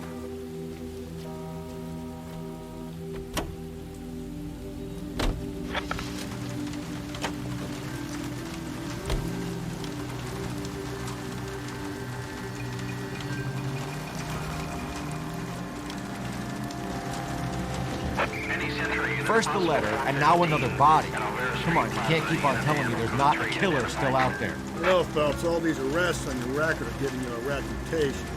You don't want them turning into unsolved. Getting a vicious killer off the streets is more important than my reputation. Really?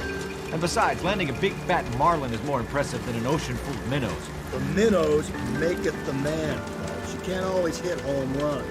Sometimes you just gotta make first base.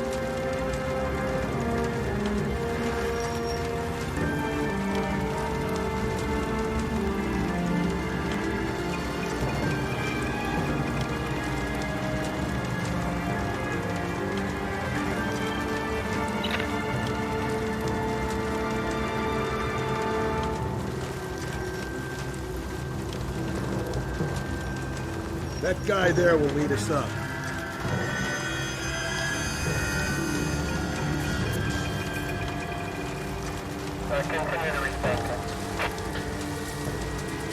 I'm steeling myself for what I'm about to see. That'll just be another dead body. They're used to seeing them. You're the gig when you work in homicide, Phelps.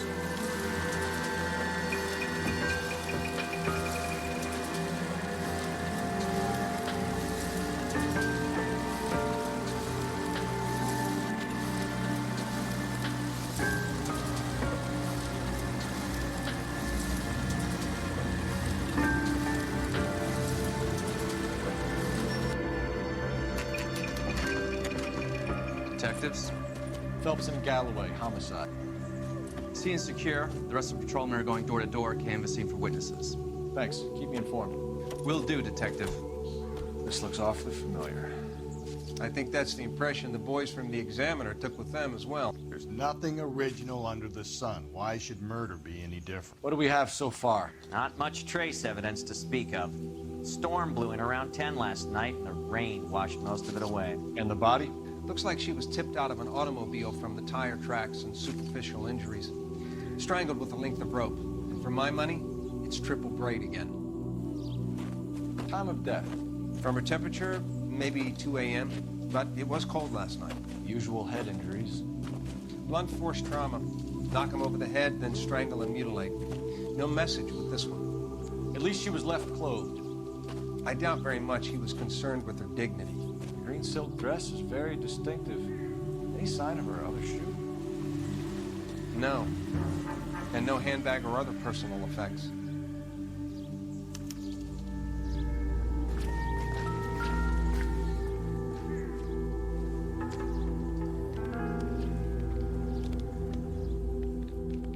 There appears to be a dry cleaning label. Superior Laundry Services, F1363.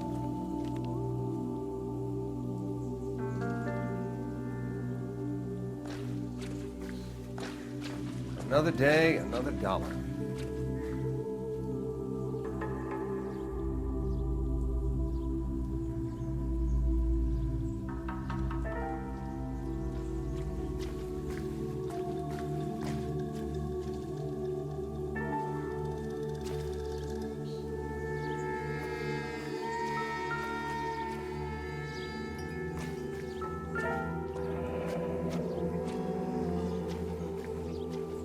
No drag marks. The killer was moving around, surveying the scene.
Vic.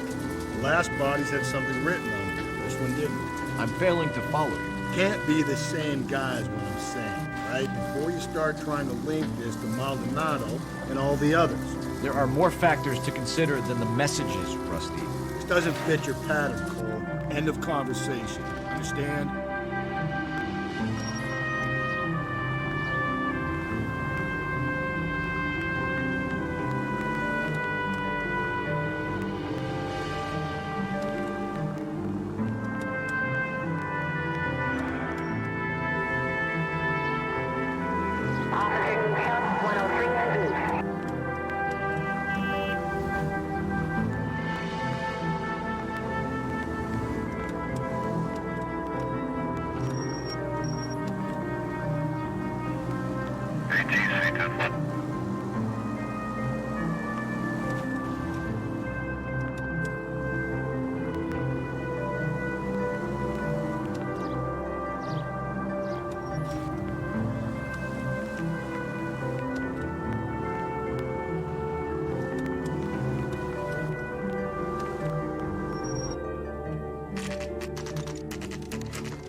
At least the rain stopped.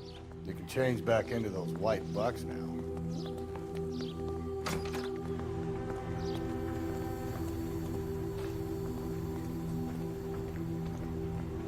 Phelps and Galloway, LAPD. We're investigating a case, and one of your laundry labels came up. F1363. If you give me a minute, I'll go find a register and you can take a look.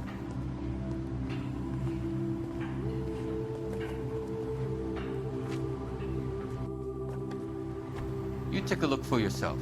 I've got clothes that need pressing. You wrote the number down on that dress, is it there?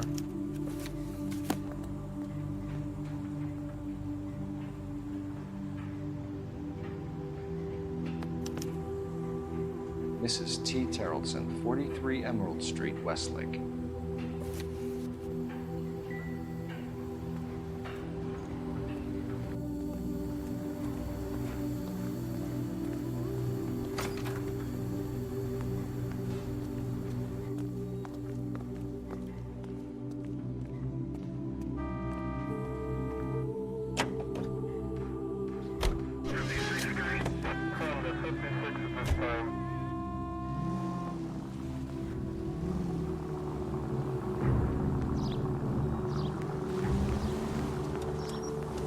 I've got a feeling we're about to meet another wife killer.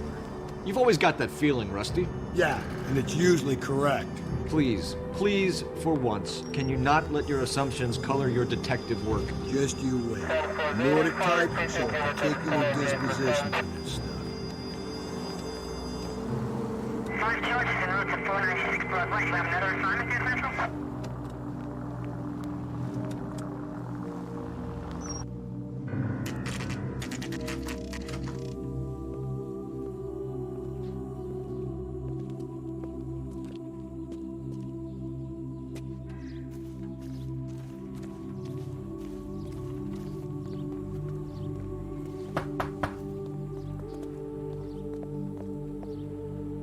Hello?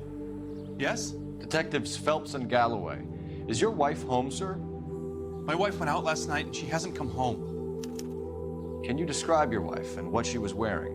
We were out at a friend's place, Bobby Ross's, for a party. She was kind of dolled up. She had her green silk dress, open-toed white shoes. Those are her favorite shoes. Can we come in, Mr. Terrellson? I'm afraid we have some rather bad news. Do you have someone who can look after your children, Mr. Terrellson? I've been trying to arrange a sitter. Look, tell me what's happened. I'm afraid your wife was murdered last night. Her body was found this morning. We're very sorry for your loss. I know this is a difficult time, Mr. Terrellson, but we are going to need you to answer some questions. First, we're going to take a look around. What for? You don't think It's procedure. You see to your girls.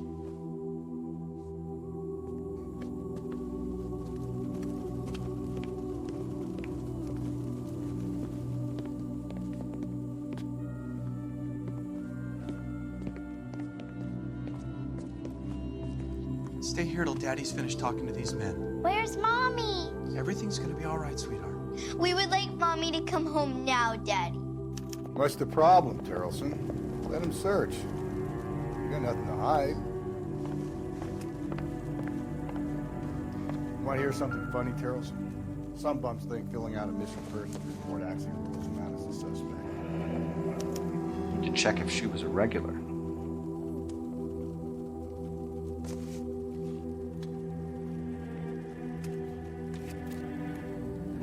I wonder why the picture was turned down.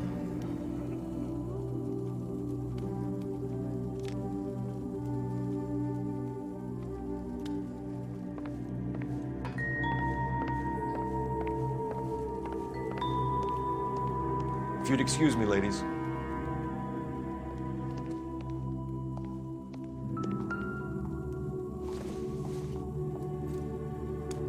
So she went out without her handbag? At least she was spared that particular indignity.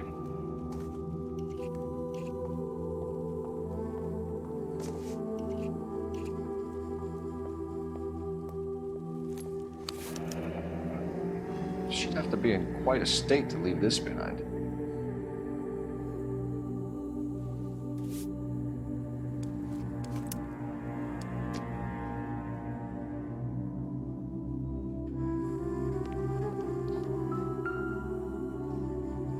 Lars was out in the rain last night.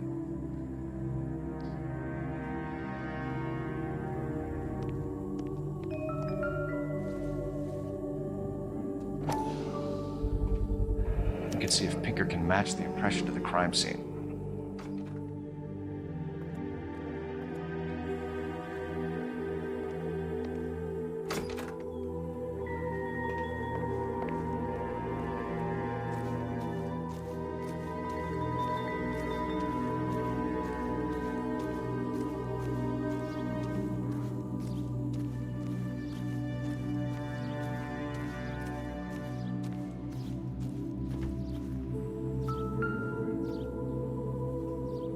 Like a match with the ligature marks.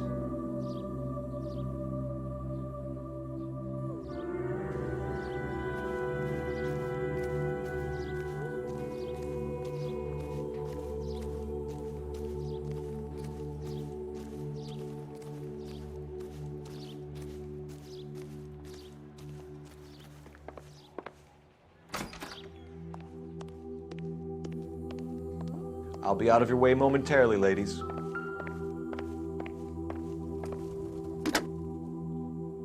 Operator, message for KGPL. Putting you through now. Phelps, badge 1247. How can I help, Detective? Can you run an address for a Bobby Ross? Then send some uniforms over. Would you like him picked up? No. Suspect says he was with Ross last night. We need to confirm the alibi. I'll get a prowl car dispatched. Thanks for your help.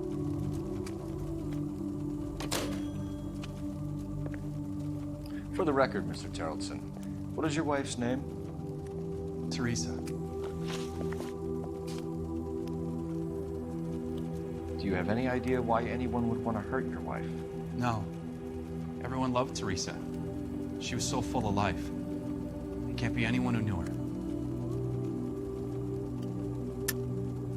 I think you're lying, Lars. I think you were mad at your wife for embarrassing you in front of your friends. I think you came back here and strangled her and then dumped her body on the hill. You think I strangled my wife?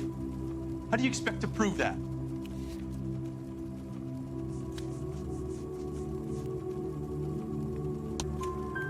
Your wife was strangled with triple braid rope. The bow line from your boat is a perfect match. Look, I know this looks bad. I'm gonna have to come to terms with the fact that I let her go.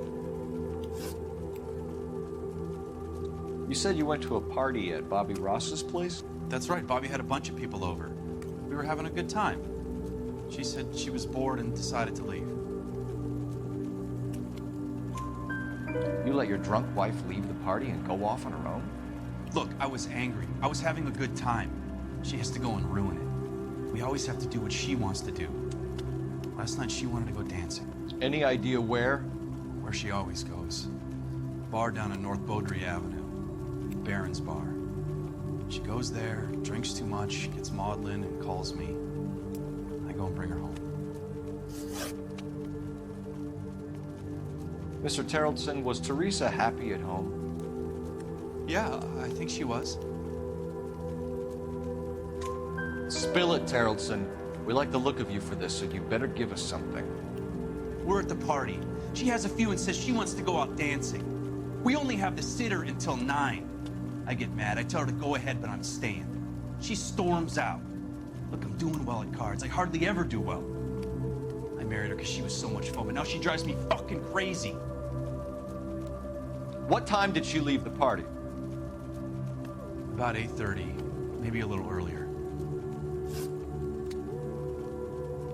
When was the last time you saw your wife? Around 8:30. The card game at Bobby's was wrapping up. I played out my hand and drove home here. I paid the sitter and went to bed.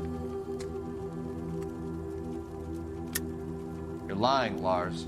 You didn't come straight home, did you? And how do you figure that?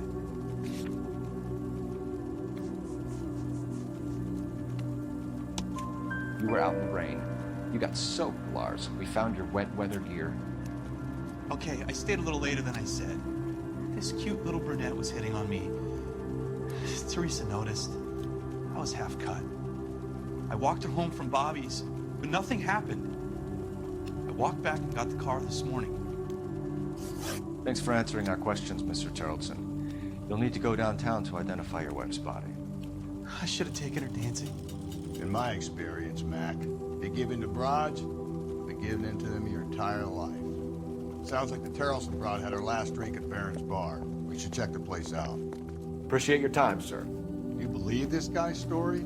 Kind of rings true.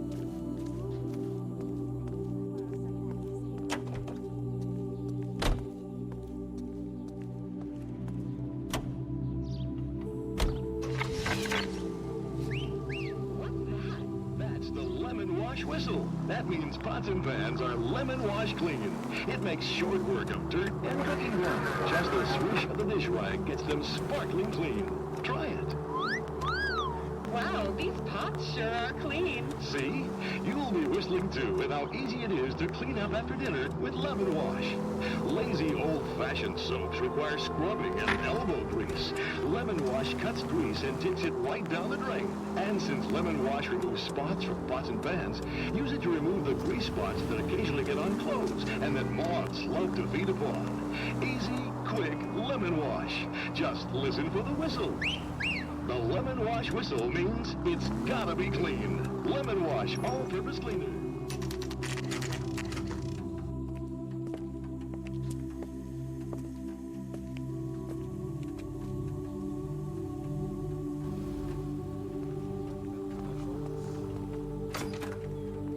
Gents, drink? Phelps and Galloway, LAPD. I'm Benny Clough. This about Teresa Terrelson? Yes, it is. I heard about it on the radio. They're saying it was that Black Dahlia freak again? God damn it. Yeah, I rang that husband of hers. The babysitter said he was out. If you don't mind, we have a few questions. What time did Teresa leave? Around 10:30, I think. On foot? In a car? By bus? How was it? She called for a cab. Did you get the number? Sure I did. I like Teresa. The only time she has a drink is when things aren't going so good at home. I was worried about her. I can't decide between the tuna fish and the chicken. Put out an APB on the cab. 3591. Should be traceable.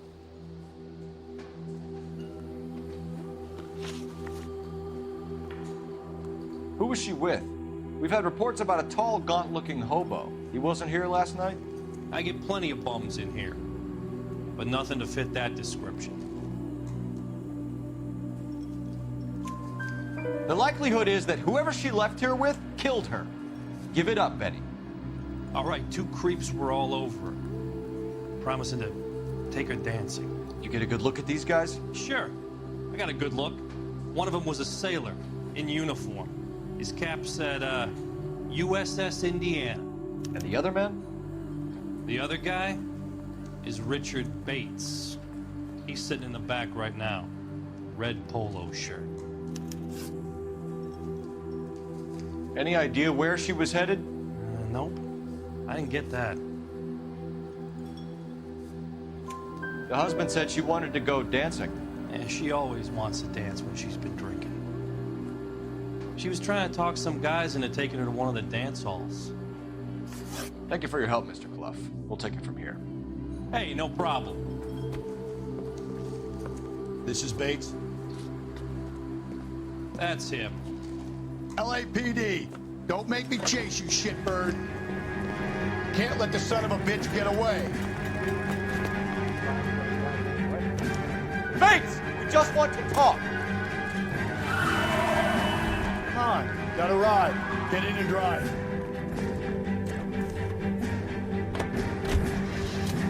I thought you were gonna leave me there. Who knows what this guy will pull when he's cornered? We could have a killer on our hands.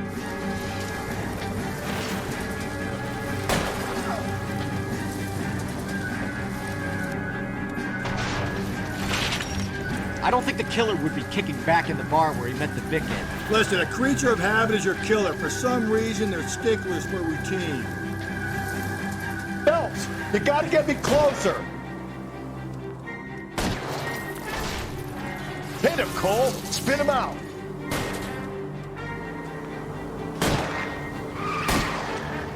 Keep it steady and I'll try to bust his tires.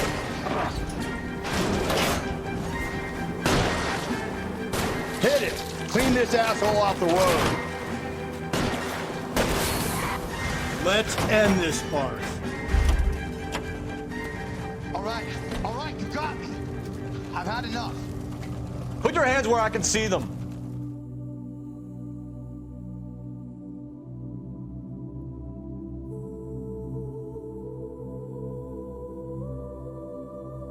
Okay, Bates. You're gonna answer some questions. I have a choice in this.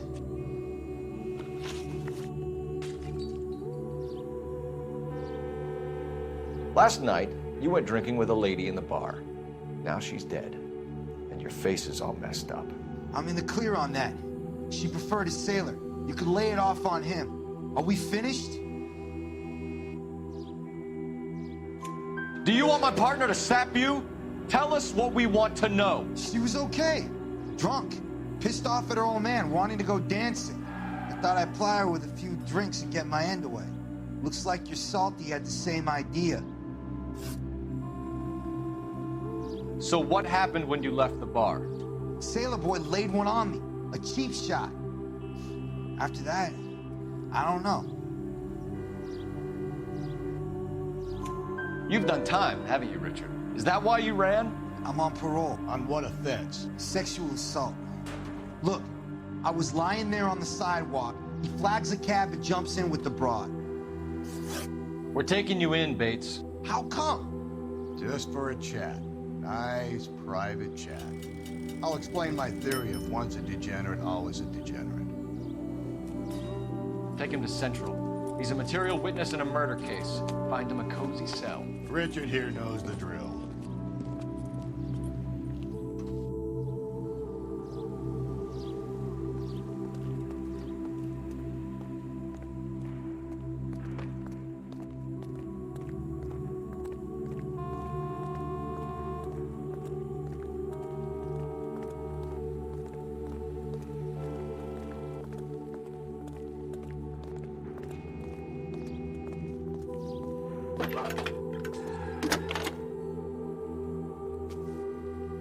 Cole Phelps, badge 1247.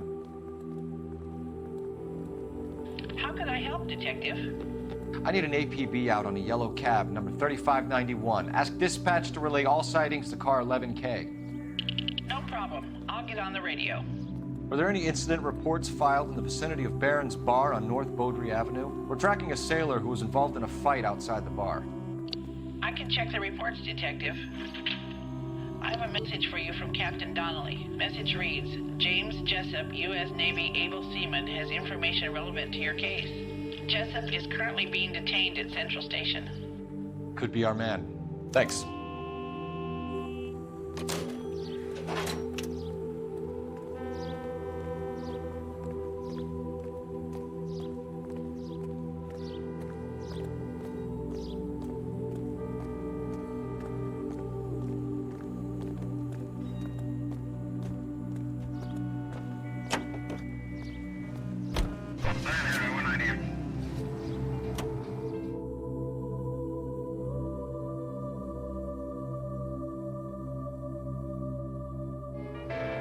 Car 11K, we have a response on your APB regarding yellow cab number 3591. The vehicle has been identified at a gas station. Now heading west on 7th Street. Garage on 7th Street. Let's hit it, Phelps. The cab driver might tie this whole thing together. I hope you're right. You see our taxi anywhere?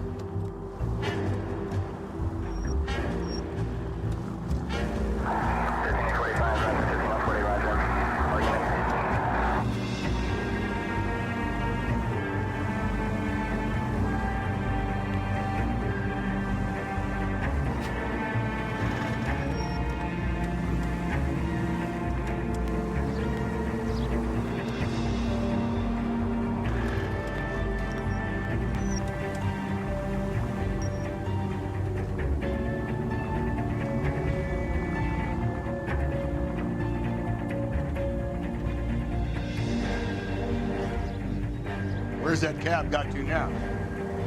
11K, yellow cab number 3591, sighted at the corner of Wilshire and Whitmer. Repeat, Wilshire and Whitmer, 11K.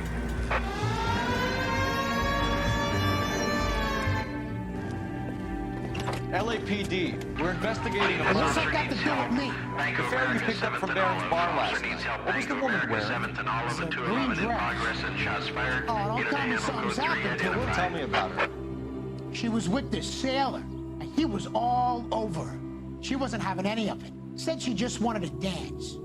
But he had that look in his eye. Where did you drop them off? It's at the Crystal Ballroom. What time?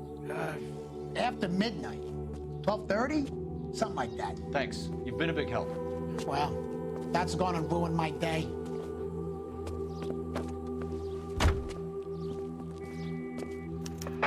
All units in the vicinity in any Central unit. A 211 is shots fired, 410 South Flower Street. Units at Canana Code 3 identified.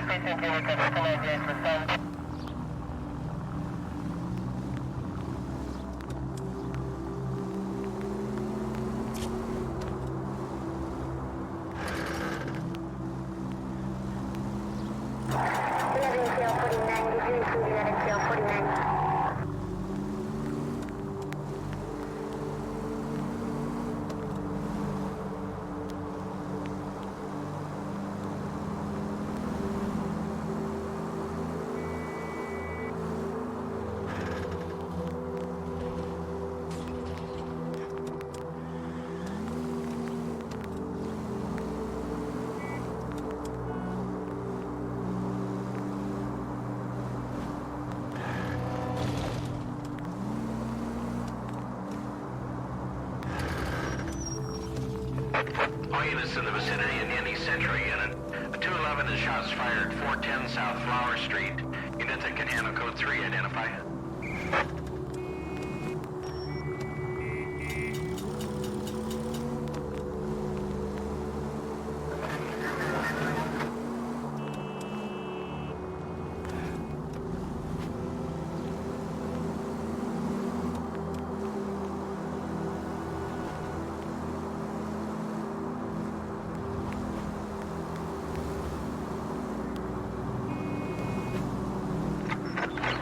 All units also needs help.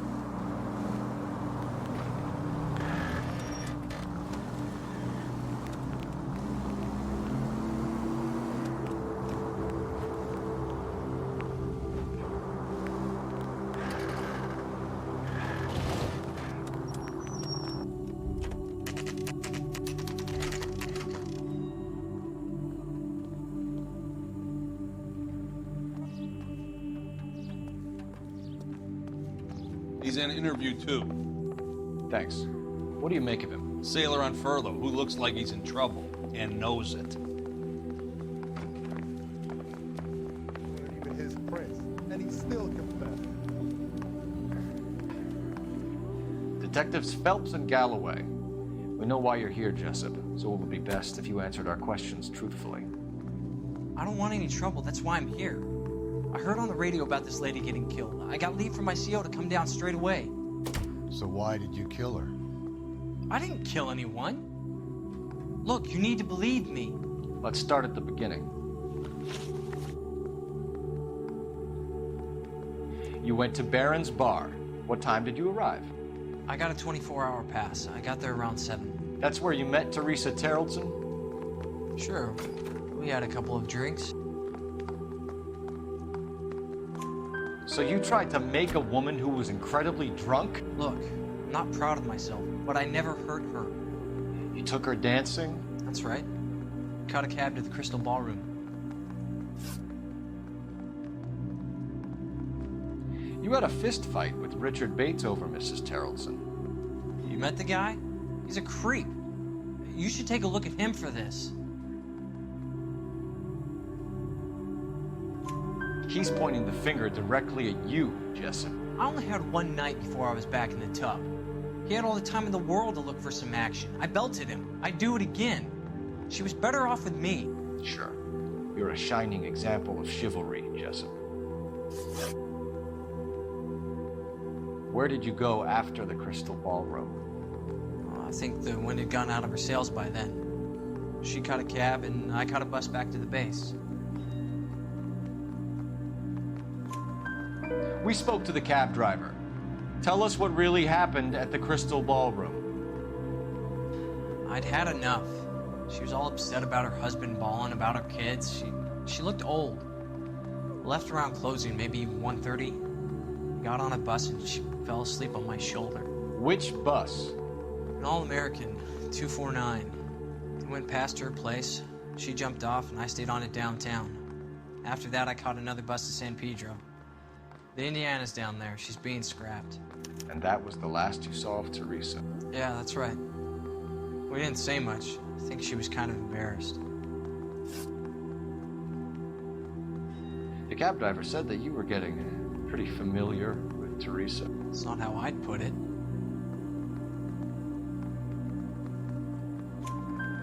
So the last thing you wanted was her playing hard to get. Did that make you mad, sailor? Yeah, it did. She knew what a guy's looking for. All broads do. Dancing comes second. And what happened at the Crystal Ballroom? Nothing. Not even a little hand relief. She had another couple of drinks. There was no fun left in her. Just poured her guts out to some bartender. We're holding you till we can clear this with the driver. Yeah, my CO said as much. Can you put the guy in 2 in a cell and inform the commander? Sure, Detective. Got a message for you. Sighting of your disfigured hobo on Grand between Temple and Sunset. And it looks like the beau has a record, too. He's wanted in connection with 2 female assaults. Thanks. What now? Drive all the way to San Pedro and check his locker? Let's see if the bus story checks out. There's a depot at 1660 Beverly Boulevard.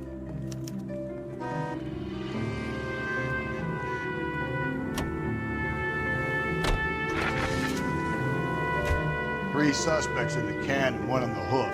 And still no hard evidence on any of them. KGPL to car 11K. 11K, come in. 11K, go ahead. Patrolman reporting that Bobby Ross's car game is breaking up at midnight. 11K, roger that. Plenty of time to get downtown, Cole. It's possible. Have them bring him in. KGPL, we have Lars Carrollson picked up. 11K, roger.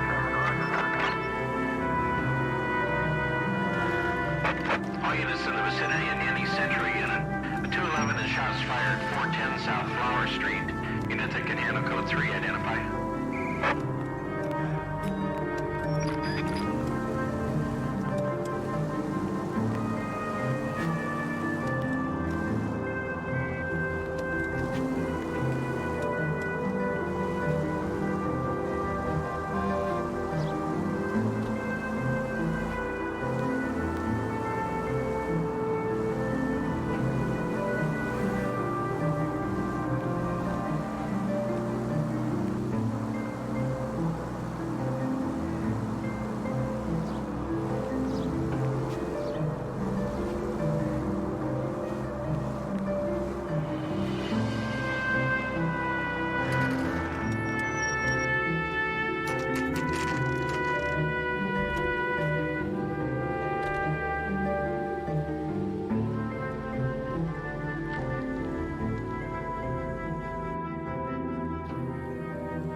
And thank you, ma'am. You have a safe trip now. Where are you boys headed today? LAPD. We're after the driver of All-American 249. Would have been around midnight onwards last night. Just a minute.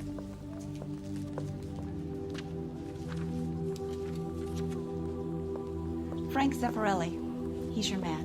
Where can we find him? Frank is out on the 7-4. Can you tell us the route?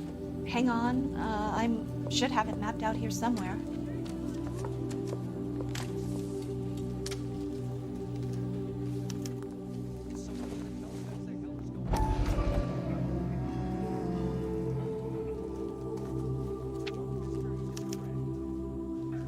I'll need to run the loop.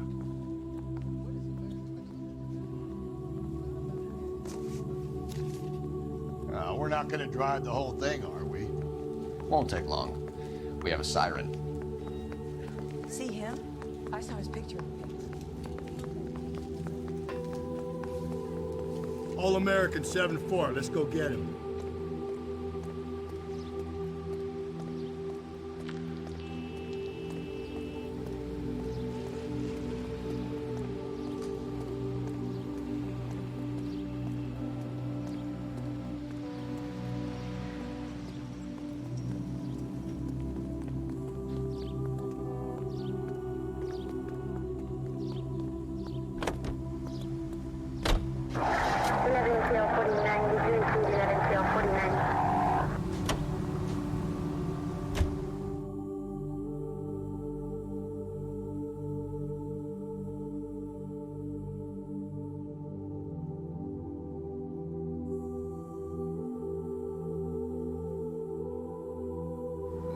This could be a long trip, Cole.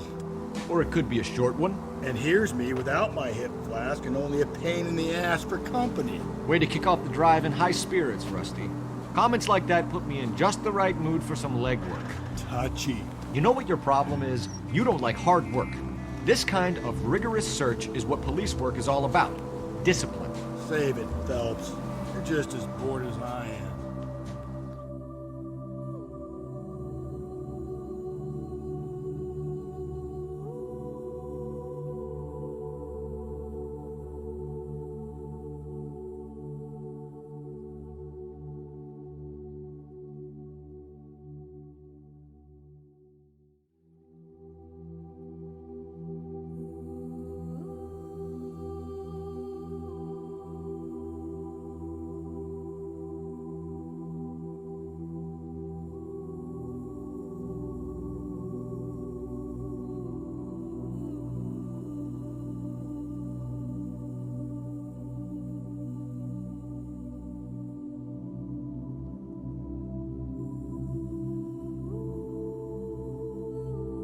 Nope, still no sign of him. Did you doze off, Rusty? I think you slept through my solving the case. Yeah, very funny. Just give me a nudge if you see him, all right? How about you nudge me? I think that's a job for your wife, Phelps. Oh, Rusty. There's the bus, Cole. Turn on the siren and pull her over. Immunize your child.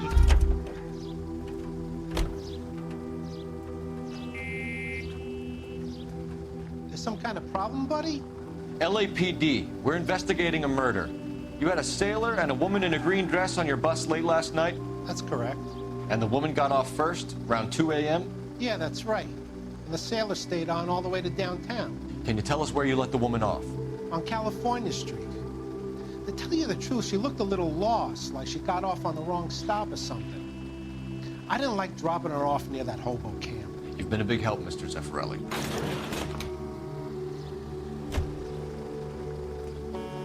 So Sailor Boy escaped by the seat of his bell-bottom trousers. He left the broad alive.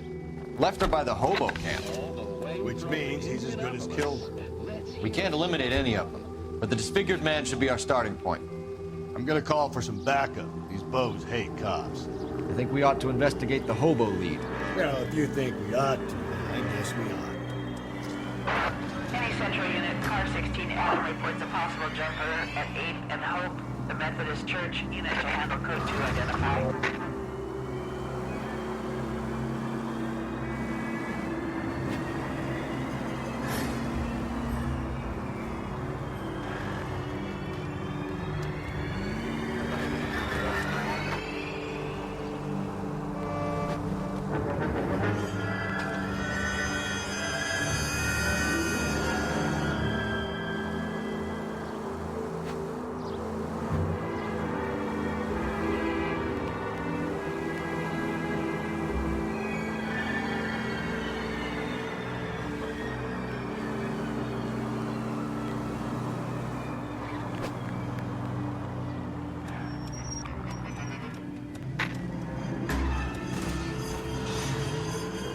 If we survive this, it's gonna be a miracle.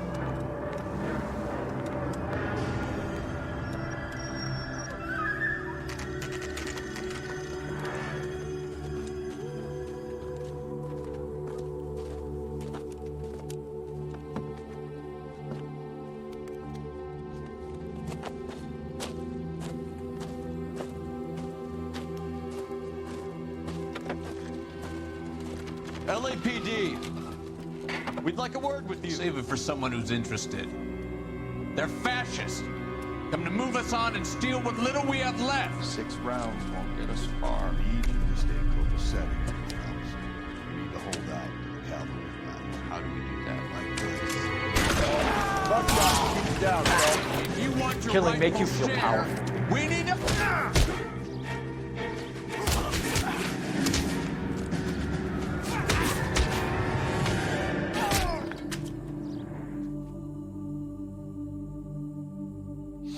What's your name? Comrade Stalin. Very funny. We'll find out from your personal effects. Stuart Ackerman. You're under suspicion for murder, Ackerman. We're taking you downtown. You can't do anything more to me than what the Japanese have already done.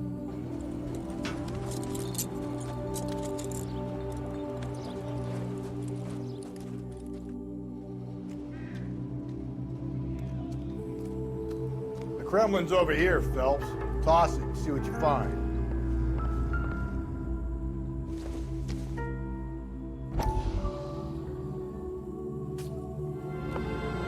Still working, Jack.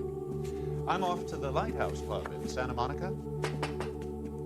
Hello, Jack. Mr. Benson, this is Courtney Sheldon. He's a buddy of mine from the war. Well, I'm sure you two will want to polish some old war stories.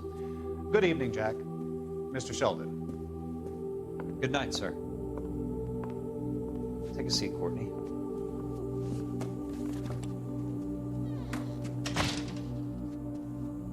We need your help, Jack. I told you I would have nothing to do with that. I'm fine too, Jack. Medical school's going well. I got a part-time job. Do dope peddlers need part-time jobs? We made a mistake and we're in trouble, Jack. A local gangster, Mickey Cohen, is putting on the squeeze. So hand it over, walk away. What's stopping you? We had a deal with them that they would dole it out slowly. They said they would supply abortion clinics and doctors, but they've been moving it on to addicts, and they can't cope with the purity. So your problem is with gangsters being dishonest? My problem is that people are dying, and that if this gets back to us, we'll all end up in jail. So how am I supposed to help, Courtney? This isn't the war. I can't just wave a magic wand and clean up your mess.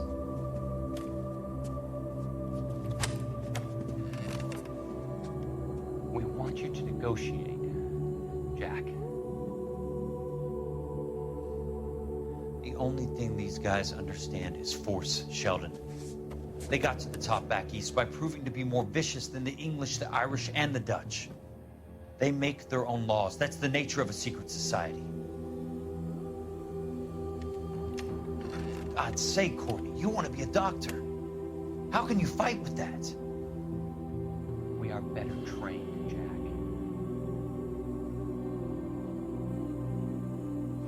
I didn't make it through the war to come back to this kind of shit, Sheldon.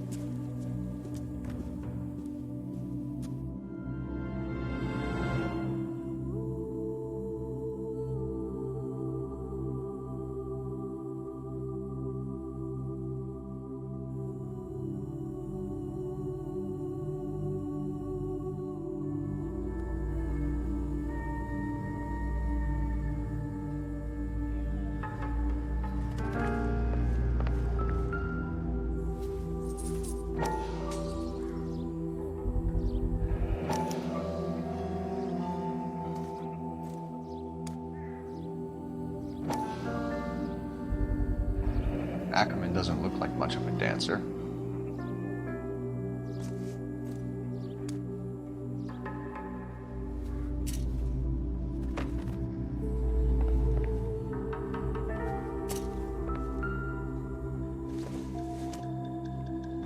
Doesn't tell me anything.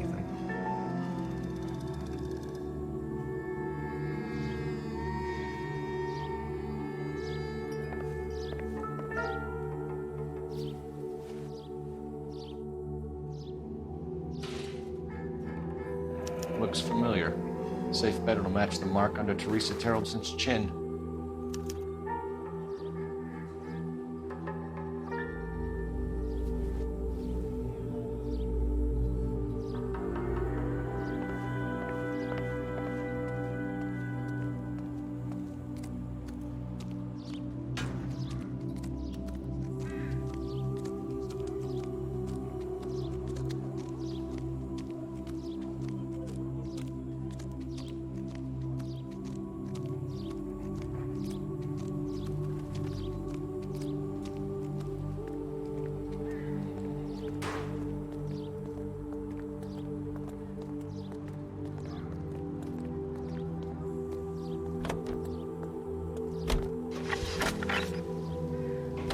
The husband has an alibi, but no real motive other than neglect.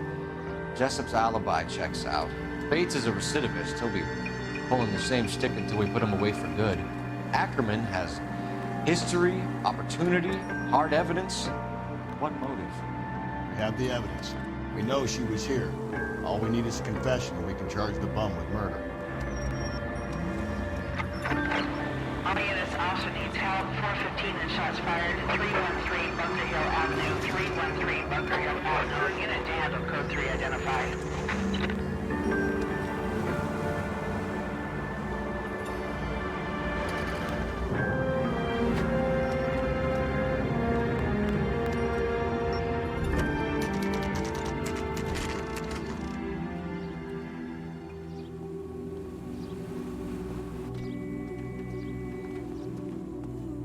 Going this way.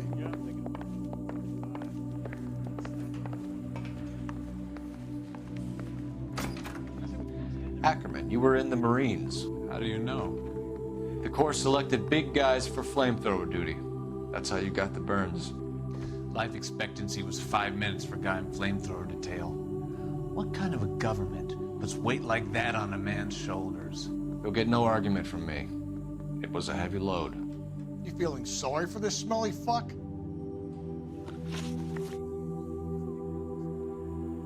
Why did you kill Mrs. Terrelson? I have no recollection of the people I've killed. Are you denying that you strangled Mrs. Terrelson with a length of rope? I'm not denying anything. You have to have proof, lackey.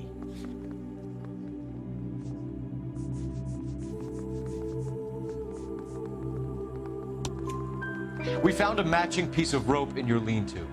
I think we'll find the blood will match too. I own no property. How could it belong to me? A bus driver dropped Mrs. Terrelson near your camp around 2 a.m. Why did you take her up to the hill? Which hill? I have many places. I go where I please. You are clearly insane, Ackerman. The state of California does not execute mental patients.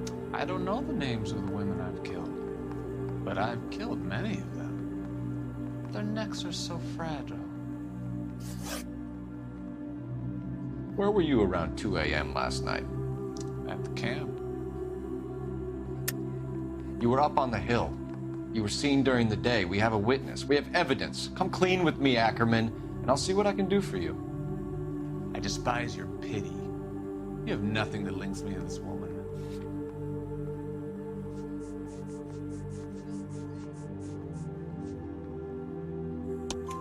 We have you cold, Ackerman. Her purse and the ballroom ticket were in your lean-to. Tell us why you did it. I kill because people need killing.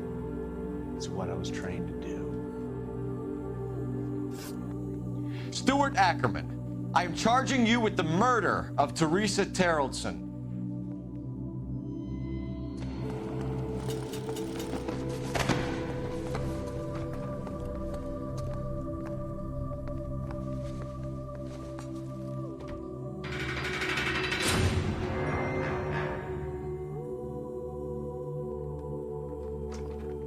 A man down on his luck I can abide.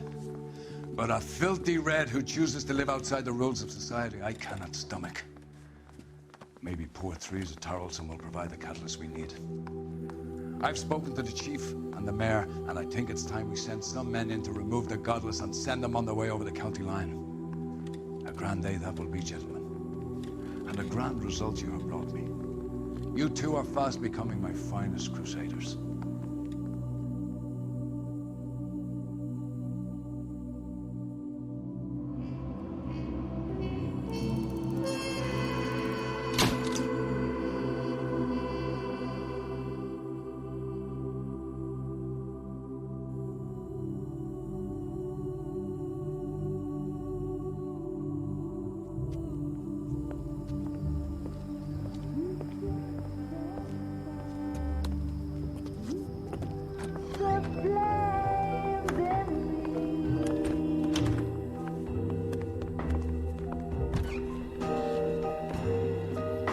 And now my heart's a blazing ruin. You say that you were only fooling. Don't walk away. Don't do me wrong. Don't leave me singing this tortured song when I'm burning.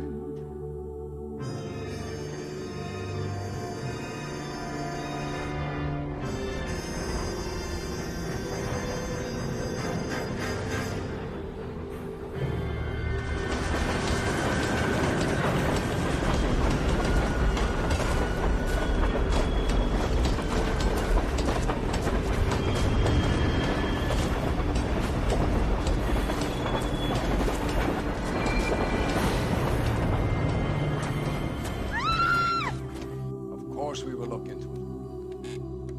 Yes, I'm aware that it's an election year. Keep a hold of your hat, Counselor. Now is not the time to lose your nerve. It would appear that someone has hocked a rose gold wedding ring and matching engagement ring. Sound familiar? Deirdre Muller. Press the pawnbroker and see what you can find out. The address is 348 South Main Street. The Muller case goes before the grand jury next week, and the DA does not want any egg on his face. Then get out to the railroad depot on Santa Fe Avenue. We have another poor unfortunate found this morning beside a railroad line. 40-year-old white woman. Right, Skipper.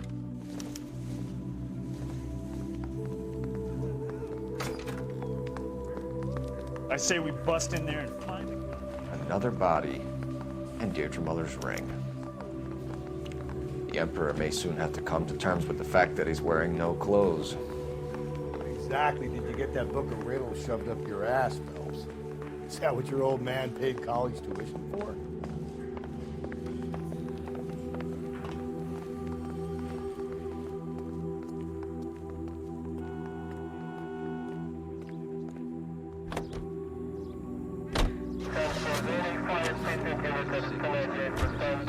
Heard here on KTI. You've got to admit, this is looking high. Anyone could pawn a ring. But if you take it along with all of the other indicators... Cole, Hugo Moeller was identified by the school's groundkeeper. He's our guy. Witnesses have fingered the wrong guy before. He ran, for God's sake. And he always maintained he was set up. Motion picture premiere on rails. The specially equipped Chesapeake and Ohio twin-unit diner serves two useful purposes. Eating is one of them, and then when the dishes have been cleared away and the shades drawn, the car is readily converted.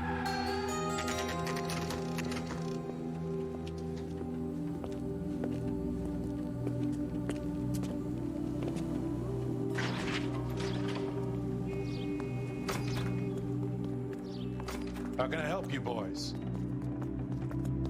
What now? Detectives Phelps and Galloway, LAPD.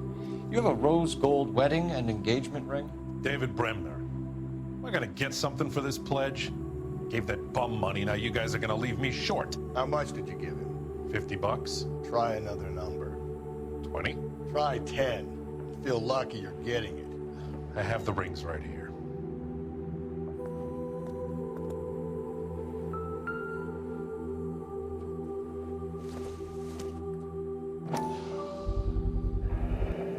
What's this mark here? Maker's mark, usually traceable. That one came from Hartfield's Jewelry down on Broadway. Thanks for the tip.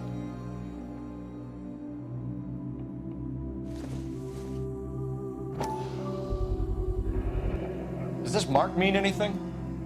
Hallmark. Gives you an idea of the quality.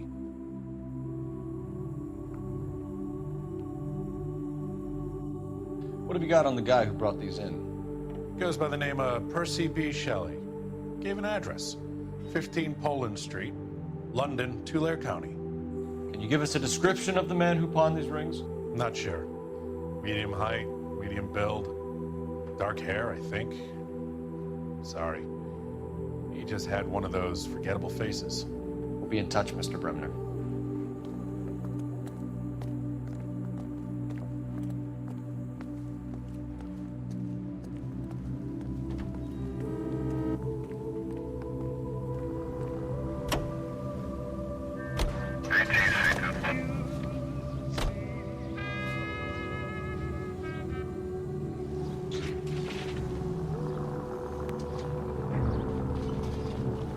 We have a problem. We could have the local troopers check out the Tulare County address. The address is bogus. Purpose having fun with us. The guy who's been sending the Dahlia letters is also the guy who pawned these rings. How do you figure that? Percy Bysshe Shelley wrote the poem that came with the Dahlia letter. If the Dahlia letters are genuine, then the man who killed Elizabeth Short may have also killed Deirdre Muller. And how do we prove that, Phelps? Skipper ain't gonna like this one. We're gonna have to rely on this guy tripping up on his own vanity. Any central unit, 459 suspects to be taken into custody at the trolley station on Lucas Avenue. Stand by for further.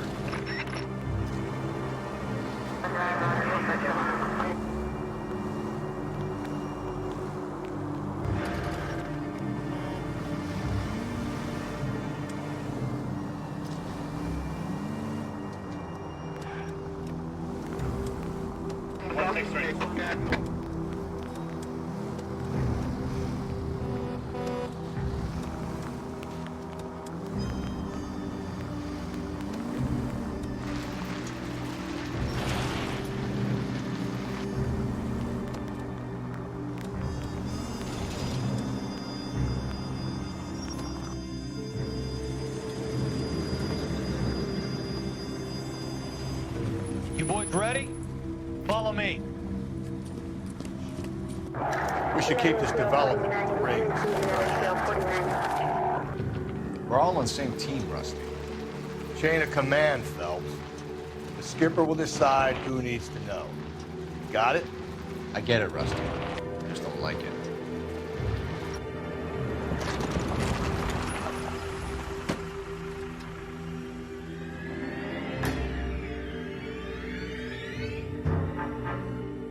Hard, isn't it? Yeah.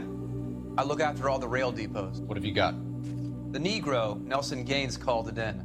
I came down here to make sure him and the other guy, Jameson, stuck around. Jameson found the body? Something like that.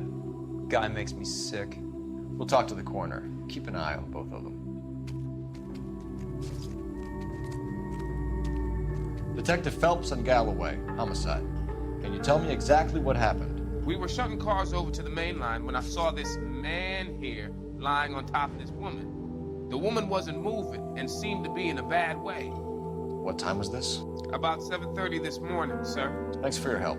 Have you given Patrolman Hart your detail? I have, sir. Thank you. You can go now.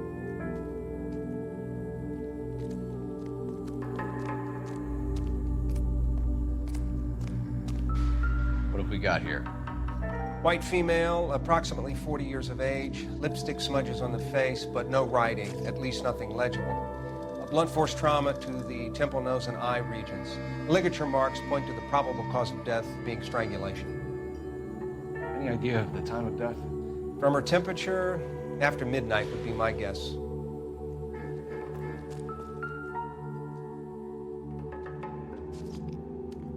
The smell?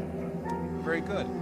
There is the usual evacuation smell, but it appears she's been living rough for quite some time. Very strong smell of alcohol. Well, the autopsy will tell, but I would assume that she was inebriated.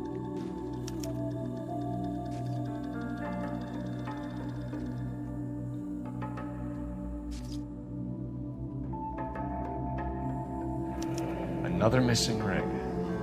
Certainly seems I've been swabbing a lot of bare fingers recently. Can you be more exact about the time of death?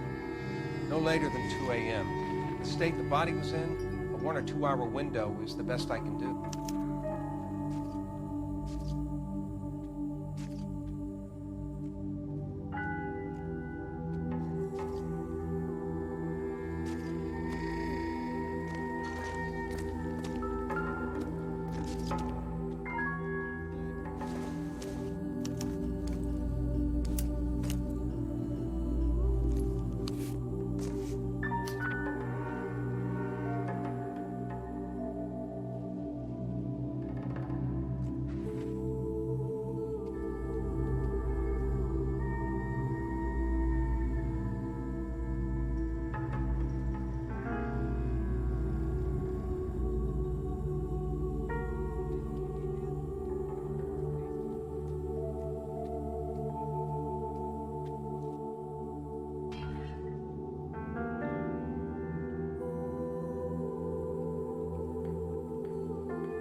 Someone was trying to get her to come home.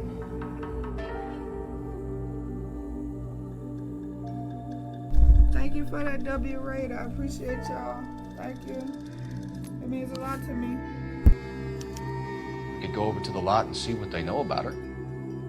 That's going to be difficult, Colm. Keystone Studio lot closed back in 41. Hey, no, thank you, honey. I appreciate you being here.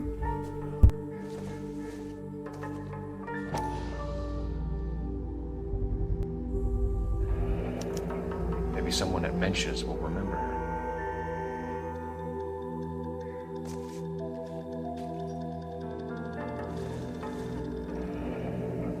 Welcome in, Raiders on This is a Beaches chick for 18 personal 2000 items, for not Roger booze. Streamer and Mod. It's kind of Thanks for coming in and hanging out with me this Easter Sunday.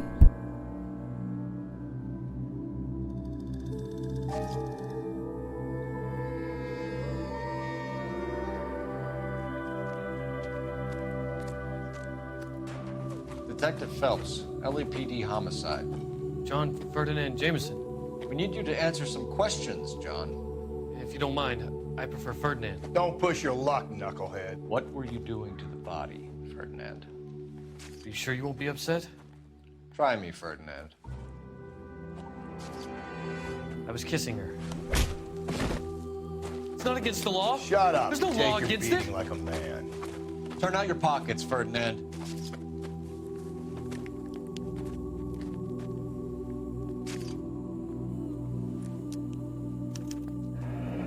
Classic Carmine.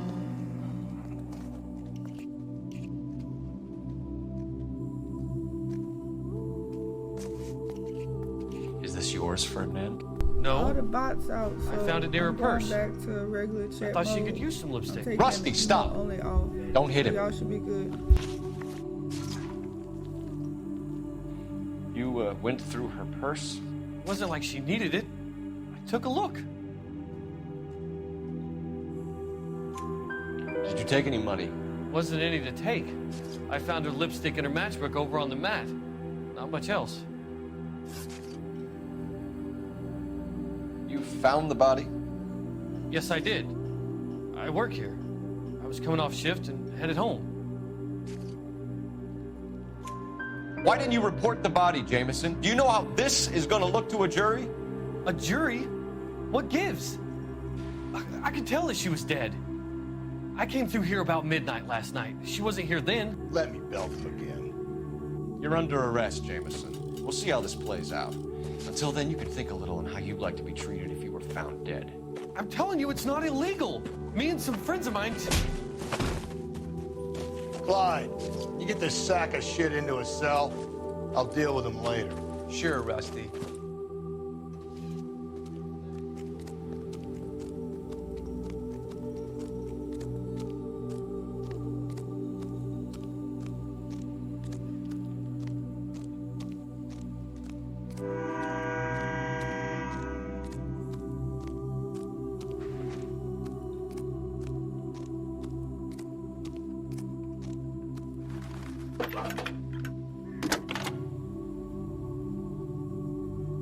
Cole Phelps, badge 1247. How can I help, Detective? I need an address on Levine's Liquor, closest store to the Santa Fe Avenue rail yard if possible. Just a moment, Detective. Closest store would be the one at 939 South Hope Street. Thank you.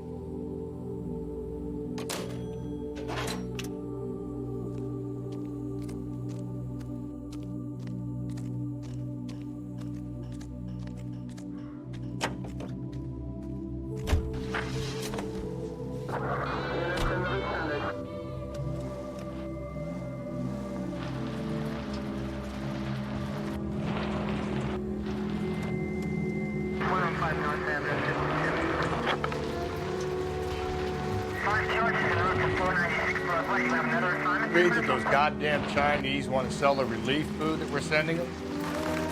Yeah, I read about that. Those people are starving. They can't do that. Want to sell the food to fund the civil war against the communists. Really? Guess that's okay then. Armies can't fight without food. You can spend all your money on weapons, but you still have to have the will to fight.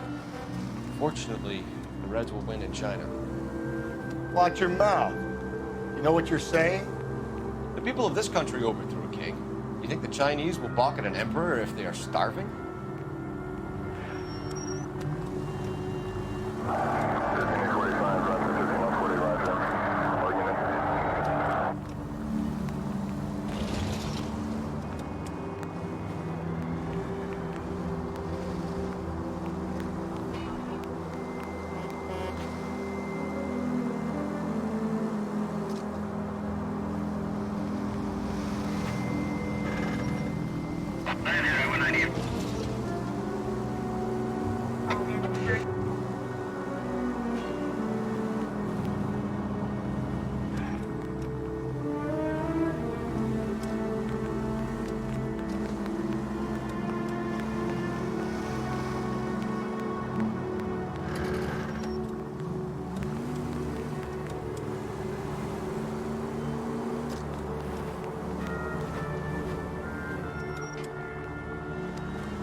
What can I do for you? LAPD, Phelps and Galloway. We're making inquiries into the murder of Evelyn Summers. Evelyn? She's dead? You knew Evelyn Summers, Mr. Robbins. Yes, I knew Evelyn. I was a good friend of her ex-husband. She kept some of her stuff here. Can you show us, please? Sure. Come this way.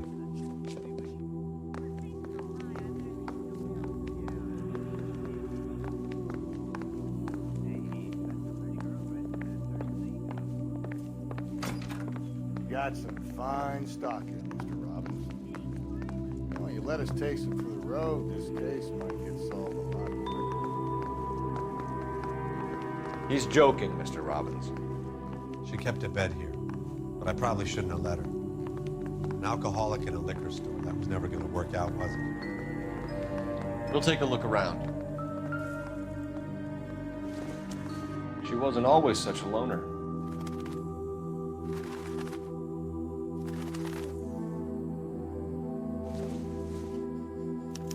Evelyn was reading Aristotle? Evelyn wasn't stupid. The only stupid thing about her was her need to drink. And she was borrowing books from Grosvenor McCaffrey.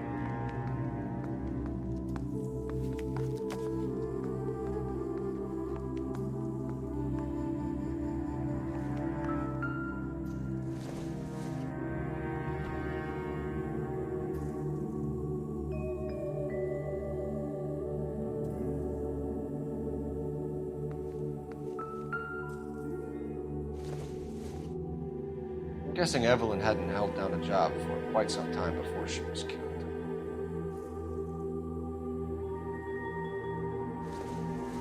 When exactly did Evelyn work in the pictures? A few years ago. She worked in legal copyrights for music.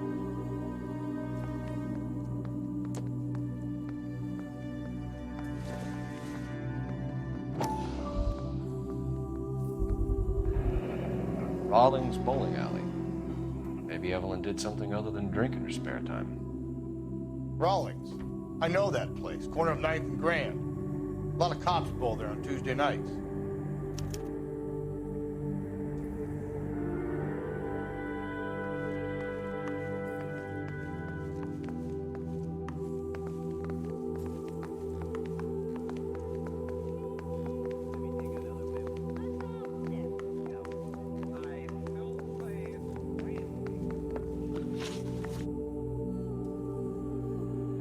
We're trying to account for Evelyn's movements yesterday. She came by in the morning. A social visit? To pick up some of her things? She had a couple of bucks and bought a quart of rye. Any idea where the money came from? She didn't mention it. But she did say the booze was a present for a boy. She said they had been fighting and she had to make it up to him. Were you and Evelyn close, Mr. Robbins? Not many people will be sad she's gone. I'll be one of the few.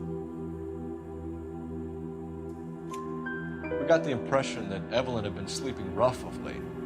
It became difficult for me to have her staying here. Her mother was trying to get her back on the straight and narrow. She's old now. And to be honest, you have to have a good reason to want to get back on.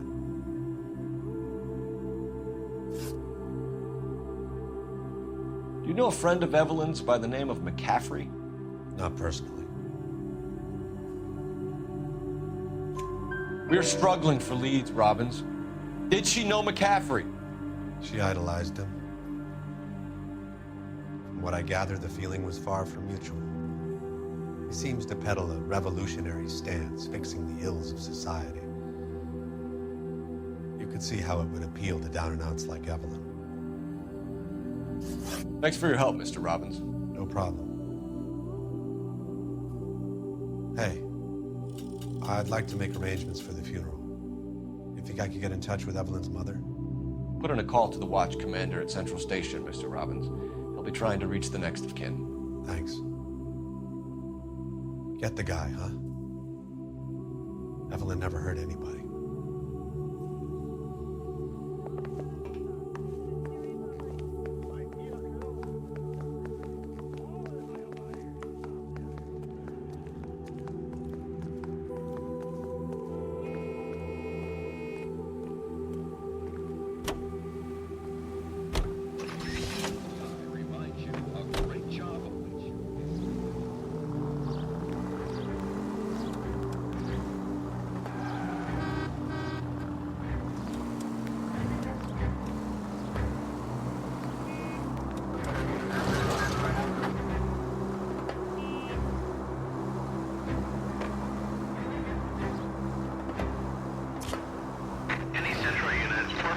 Suspects to be taken into custody at the trolley station on Lucas Avenue. Stand by for further.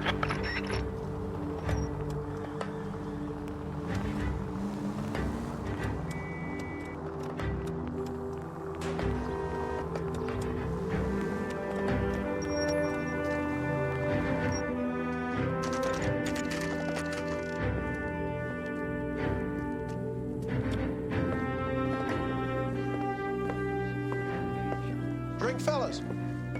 Phelps, Galloway, homicide. We need to ask you some questions concerning Evelyn Summers. I'm Walter Match. Evelyn Summers? What is it now? You knew Evelyn? As well as I wanted to know Evelyn.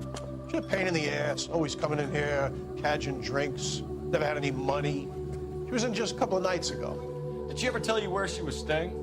I don't know. I think she was living rough. She had that kind of stunk about her. Who did she drink with? A bunch of these guys. Ask around. What's your name? Grosvenor McCaffrey. Mind if I ask you some questions, Mr. McCaffrey? I'm just a starving writer, Detective. What do you want to ask about? Evelyn Summers, and why she was found beaten and strangled in the rail depot on Santa Fe. Okay. I see your point. How well did you know her? I can't say that I knew her. It was more like I was aware of her. Do you have a criminal record, Mr. McCaffrey? Nothing serious.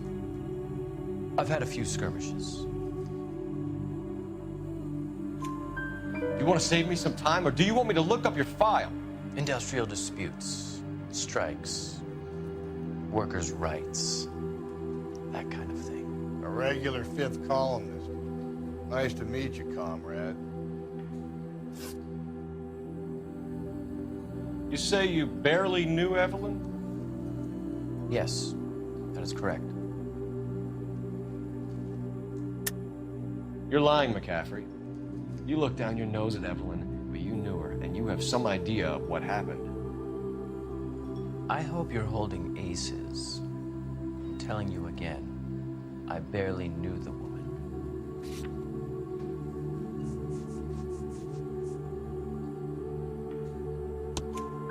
Why would you lend her your book on metaphysics if you only knew her in passing?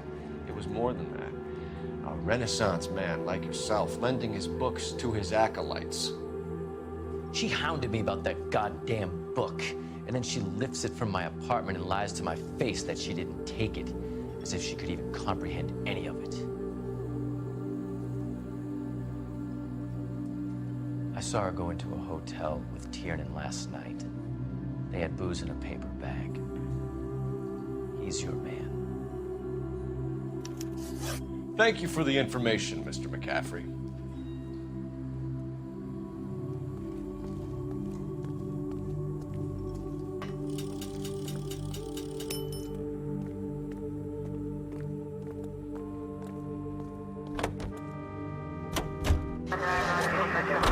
Car 11K, KGPL. 11 King. A message from Captain Donnelly. Return to Central, code 2. 11 King, en route. Let's not keep the man waiting, Phelps.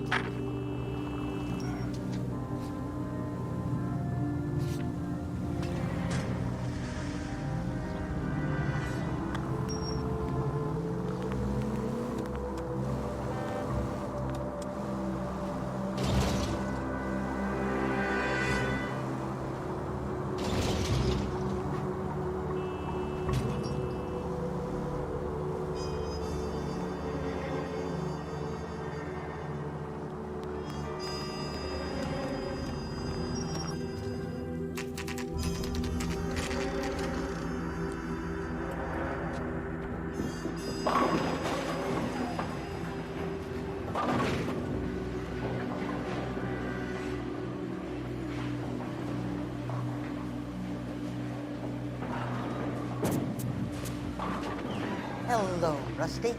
Two on your usual lane? I'm Detective Phelps. Homicide. You must be new. What's your shoe size? We're conducting an investigation, ma'am. Do you know the name Evelyn Summers? Sounds like I should. Oh, maybe it could be Jimmy's friend. Jimmy? James Tiernan. He's a pin setter. One day he introduced me to a lady after work. It stuck in my mind because she was much older, too old for him. Where can we find Jimmy, Florence? He'll be hopping around the lanes toward the back. Thanks, ma'am. Let's go get him.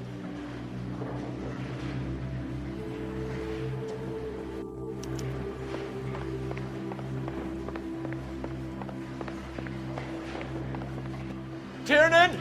LAPD!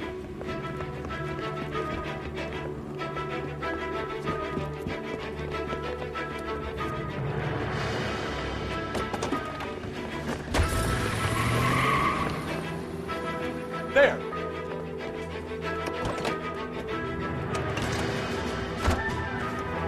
What are you waiting for? Get after him! We might go faster if we weren't carrying the extra weight. These are flashy cars to be parked outside a bowling alley. The lanes attract a fast-living individual with money to burn, Cole. Or a middle-aged individual with the need to feel virile. Keep it steady and I'll try to bust his tires.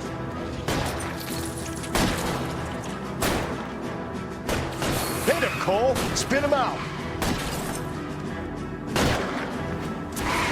Don't go to sleep on me. Get me back in close. Hit it. Clean this asshole off the road. Another runner. At least we've got a suspect. Why do they always run? I'm sure we've got the wrong person in more than one of these homicides, but they always seem to land it. You know, your theories are not airtight by any means. Going through the square. I hope the people see him in time to get out of the way. If this isn't the killer, we can at least get him for reckless endangerment. That's unless he runs into a wall and saves us all the trouble. Put your hands where I can see them.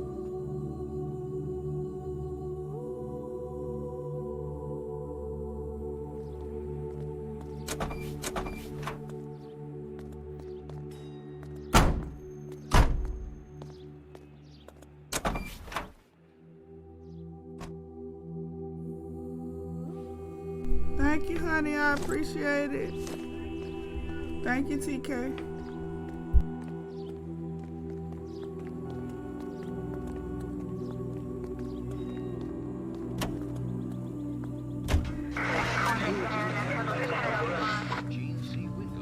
I'm spending my Easter right here on Twitch.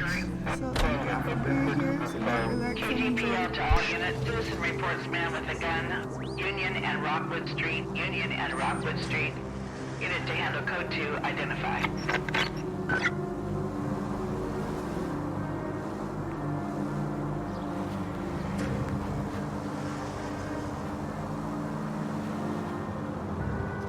Officer detail 103 AD. 1125, code 6.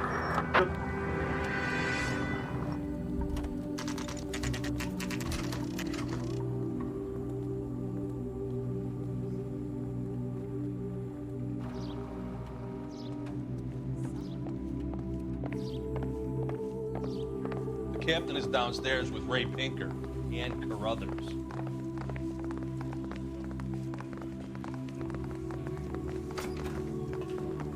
Straight through the red line. You lousy bastard.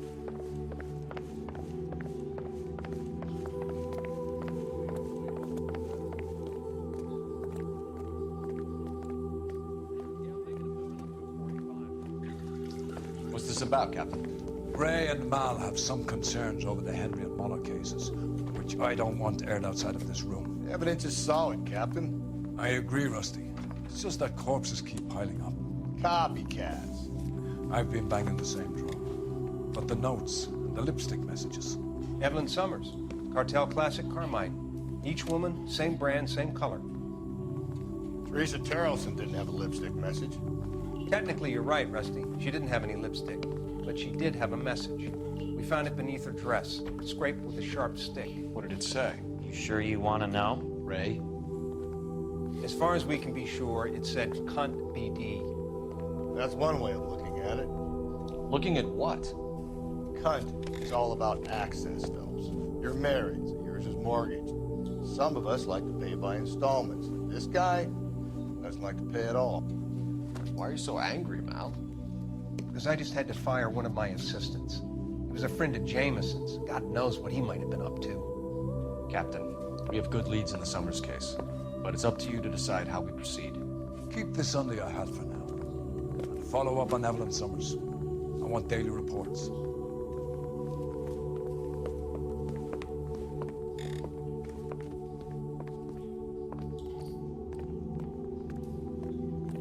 got our orders. Back to the Summers case. Get an address for McCaffrey. He'll have blown the bar. I'll meet you outside. His name is Phelps. He brought in that case of that poor lady killed there, City.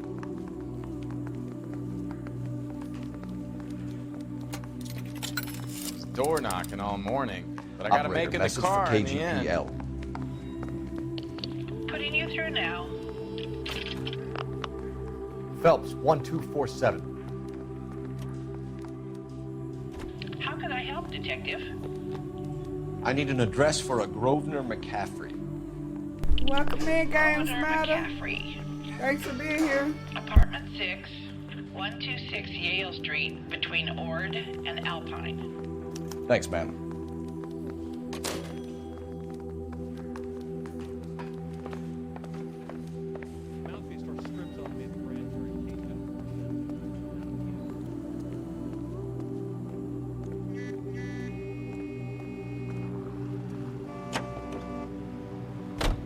Let me pose a question. Depends. What you got to do with? Morals. Would it bother you to put the wrong person away? Depends. On what? On whether anyone except the poor son of a bitch in the slammer ever found out.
McCaffrey is in apartment 6.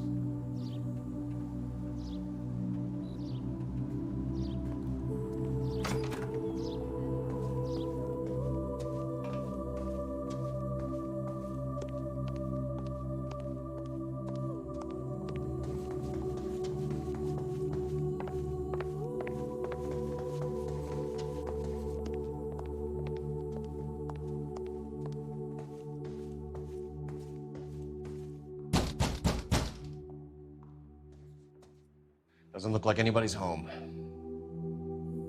Terrible shame. Means there's nobody to let us in. You want to do the honors, Phelps?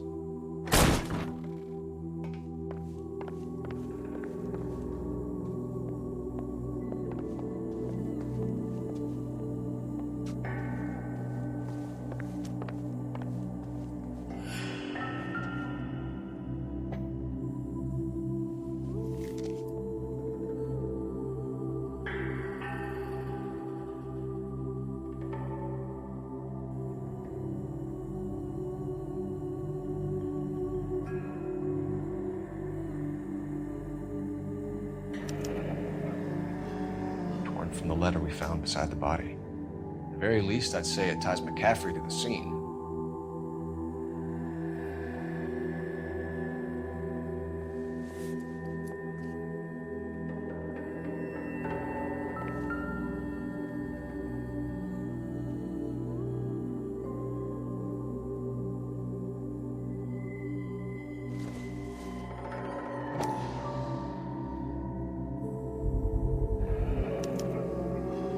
He said he was at home. He said he didn't know her. And we have the book. Let's see Carruthers argue his way out of this one. Is that you, Grosvenor? Who are you guys? What are you doing in here? We're from the LAPD, ma'am. Do you know where we might find McCaffrey? I'm his neighbor. Is he in trouble? Look, lady, we need to find him, and in a hurry. Are you gonna give me trouble? He has a pigeon coop up on the roof. He spends his mornings up there when he's been drinking. How do we get up there? Down the hall and up the stairs. Drunk and in command of a carrier pigeon. Surely we can write him up for that. A citation at least.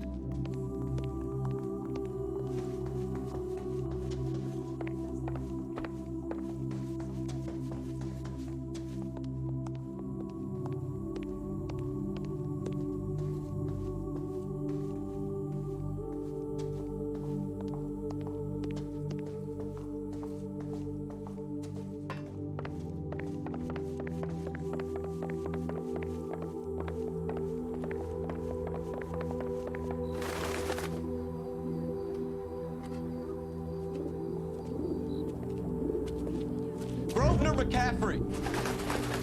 Running on a hangover, McCaffrey? Sit down and we'll talk.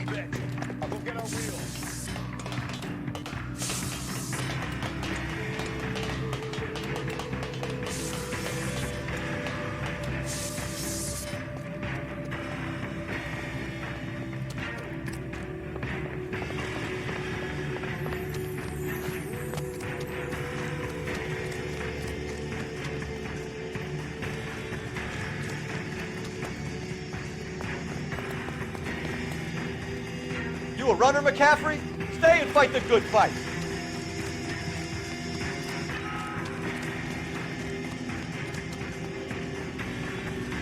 Get that ball.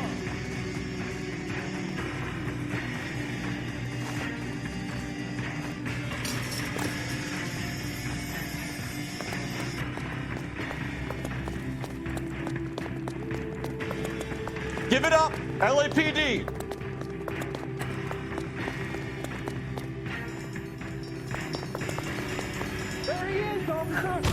McCaffrey, you're under arrest on suspicion of murdering Evelyn Summers.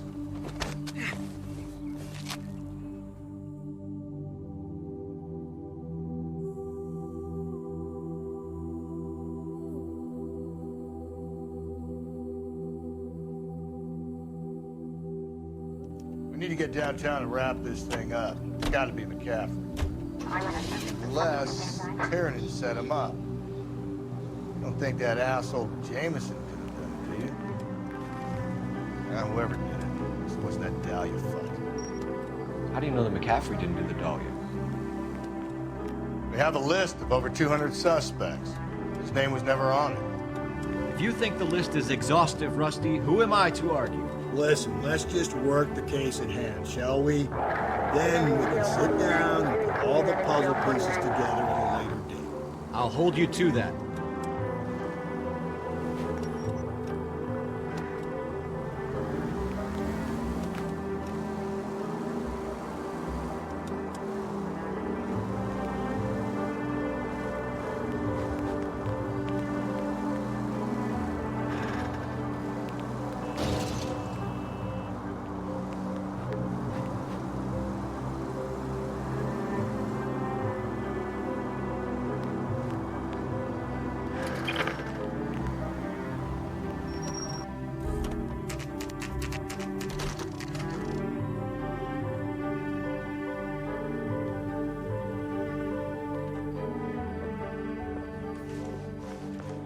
You sure you can make it stick with one of these suspects, gentlemen? It's either McCaffrey or Tiernan, sir.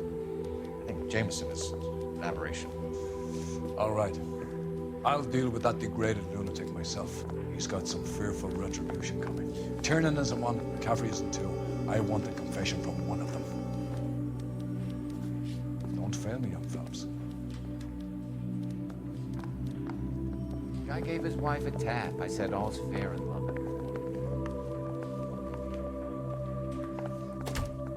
Why did you run, Tiernan? I was the last one to see Evelyn that night. I knew you would think it was me. Can you describe your relationship with Evelyn? I barely knew Evelyn. Keep lying to me and I'll have you charged and in front of a grand jury before your feet touch the ground. How can you possibly prove Evelyn and I were more than friends?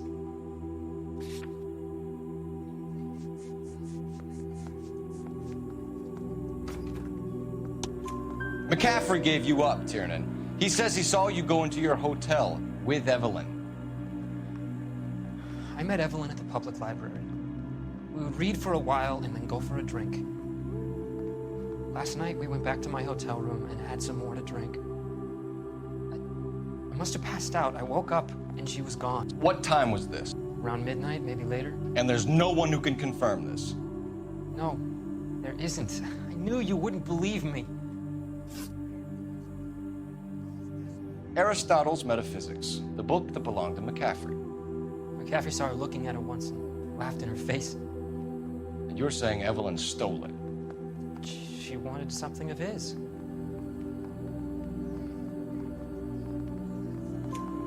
We either hang this on you or McCaffrey. You better give us something.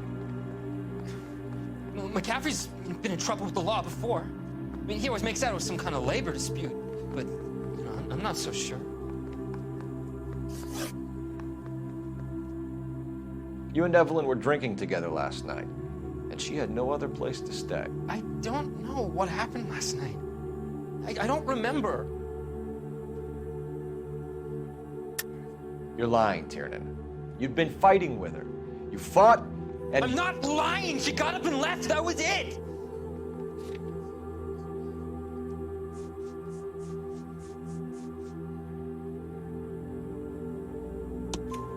She left, but she came back. She bought you a quart of whiskey to make it up to you. She told the liquor store owner. You're in deep trouble, buddy. She said she loved me. She wanted to care for me. She would never stop talking about McCaffrey. McCaffrey was a writer, McCaffrey was a hero, McCaffrey cared for the little guy. Did you kill her, Tiernan? I might as well have. I kicked her out. She had nowhere to go. Do you own a car, Tiernan? No, I don't. Have access to a lug wrench? We use a lot of them to clear jams in the pin setting machines. Coroner's report says that Evelyn was killed with a wrench. I think you did it and then planted the evidence at McCaffrey's apartment for us to find. We went to his apartment. McCaffrey was up on the roof. Evelyn stole the book.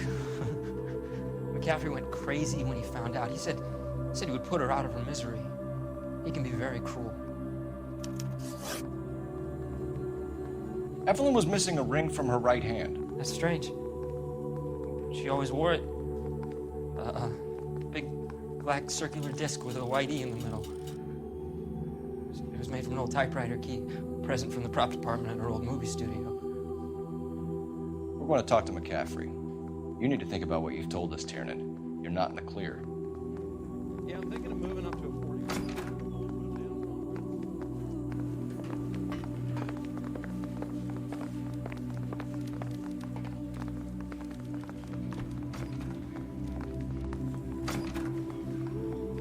You ready to answer some questions? You think I have all the answers? People who run from the police usually have something to hide. Touché, detective. Let's see where this takes us.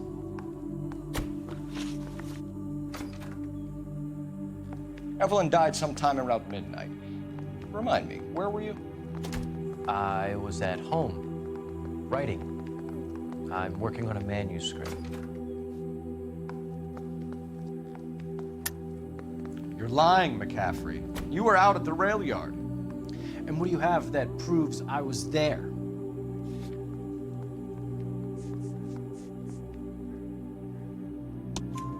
How about half of Augusta Summers' last correspondence with her daughter? What are you talking about?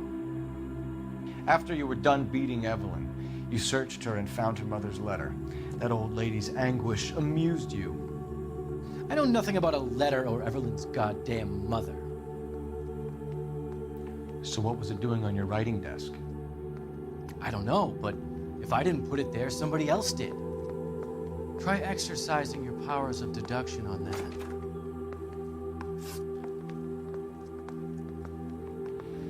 We found the lug wrench that Evelyn was battered with in your apartment, and the note from her mother, and your blood-stained clothing. We have you cold, McCaffrey. You think if I could be bothered to murder Evelyn Summers, I would be stupid enough to leave the evidence in my apartment? I don't believe you, Grosvenor. The evidence says that you killed her. You can prove that I wanted to kill Evelyn?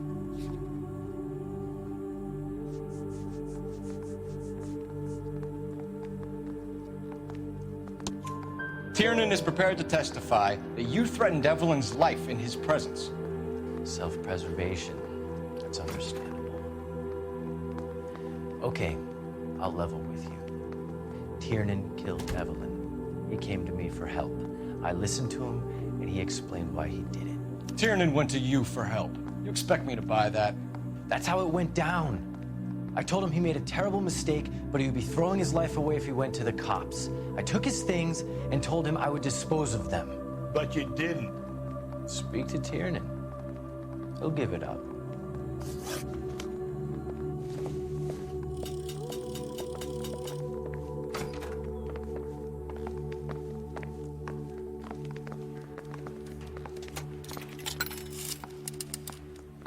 Operator, give me dispatch. Putting you through now. Phelps, badge 1247. How can I help, Detective? I need the jacket on a Grosvenor McCaffrey. Just a moment, Detective. McCaffrey was formerly under surveillance by the Red Squad. Convictions for petty theft. Dishonorable discharge from the Army during training at Syracuse. Assault on a local woman. Says he almost beat the woman to death. Thanks for your help.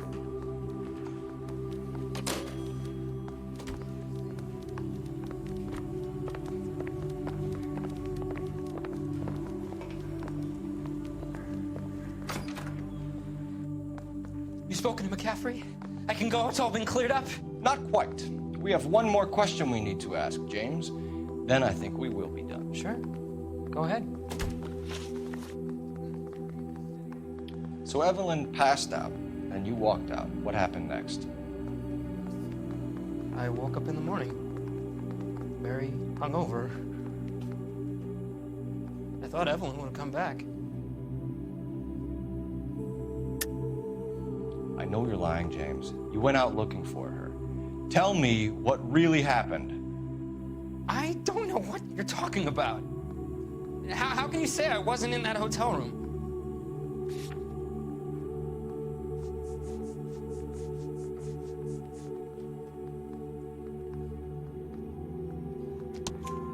You wound up at McCaffrey's. You were still incredibly drunk. You passed out on his floor. It's time to tell me what really happened.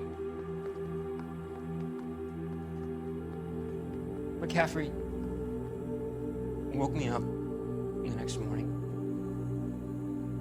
He showed me the lug wrench and the letter and the box. And he said I came in with him last night.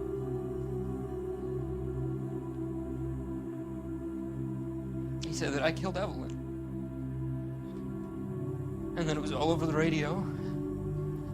And that he would protect me. And I don't know, Detective, for the life of me, I can't remember a goddamn thing. I was angry with her. Really angry. I could have done it.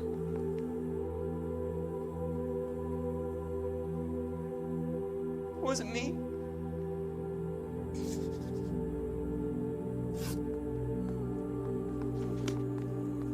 I say we bust in there and wait here.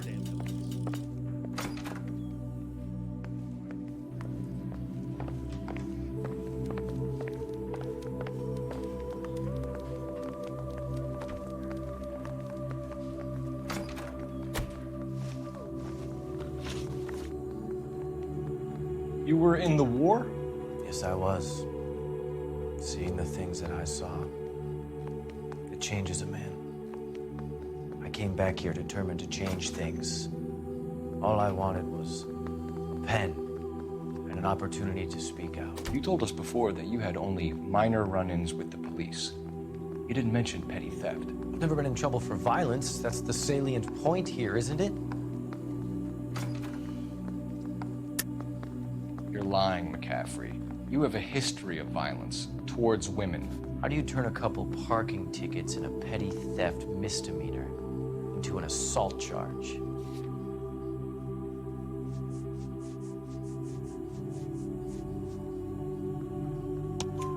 We know all about you and your dishonorable discharge, beating some poor woman near to death in Syracuse. You've never been in combat, McCaffrey.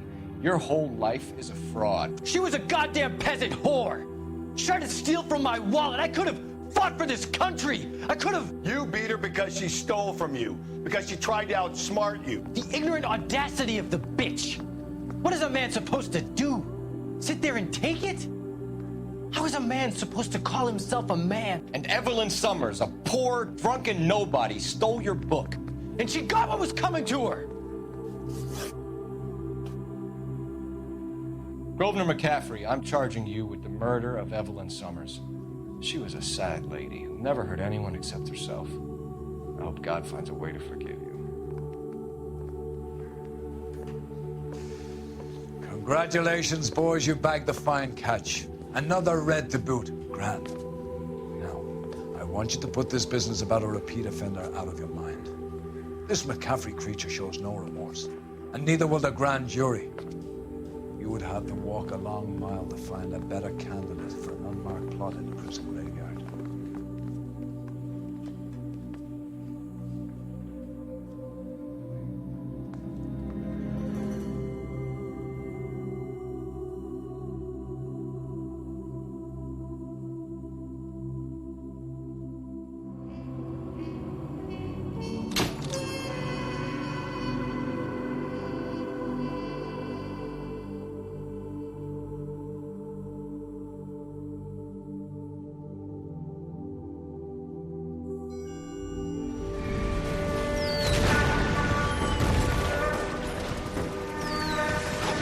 We have lost most of Shaughnessy and Dunn's squad. The gunny is dead. First platoon is in worse shape. That medic is either crazy or the bravest man alive. Can we rally with the first and try for the Nambus? It's sheer to the left. To the right, it goes right through a pass with 2 Nambus and enfilade. Mate, we can lose everyone. Lieutenant, get back off this fucking bridge. They'll start walking the mortars back to their own positions. We only have minutes. I'm in charge here, Sergeant. Get your men off the bridge, Lieutenant. What's your unit, Sergeant? We don't have time for this, Lieutenant. What's your unit, Sergeant? I company 22nd Marines, Lieutenant, and we just saved your ass by fording the river. My orders are to reconnoiter the... I think that point is now moot. You have 10 men left. My orders are to save what's left. Move out!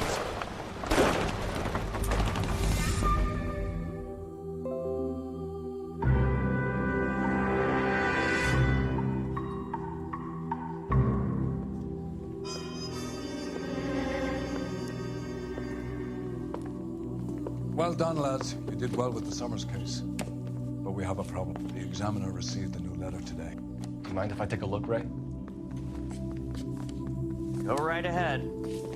They've both been rinsed in gasoline like the previous letters, so I can't lift a print.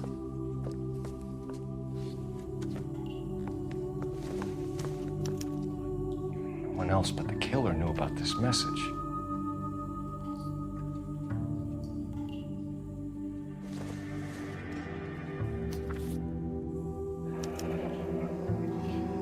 Another snippet from the Shelley book.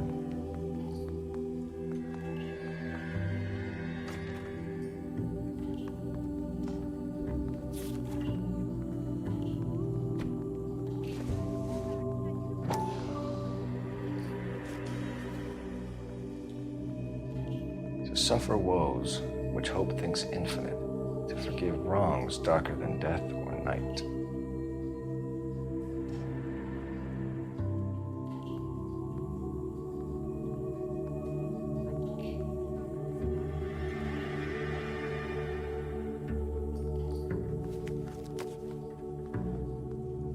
Note is from the Dahlia maniac. He definitely also killed Teresa Terrell. Mal and I agree. But where does that leave us? If this is the Dahlia killer, and he is responsible for the Tarrelson murder, not to mention the Muller Hang case. on a moment, Skipper. Let me finish, Rusty. We have 5 birds in hand and none in the bush. The department will not survive a scandal if we have to let them all go without catching a fiend first. Your careers will be over for a start, gentlemen. Looking in wonder. Ah, fuck it. Well, yet I knew this run was too good to be true. I hid myself within a fountain in the public square. You like that stuff? What is it supposed to mean? It's supposed to... Forget what it's supposed to... What does he want? Where are you going with this, Cole? He's obviously taunting us. He believes he's far more intelligent than we are. Okay, it's some kind of story, right? A guy that God hates chains him up. It's an allegory, Rusty. A story with two meanings. A symbolic meaning. That's what he wants us to think. Could he be using it literally? Within a fountain in a public square? Could it be that easy? Can somebody tell me what the fuck is going on? The fountain in Pershing Square. Come on, we have a clue. Captain, thanks, Ray. Be careful, Phelps. This is his game you're playing now.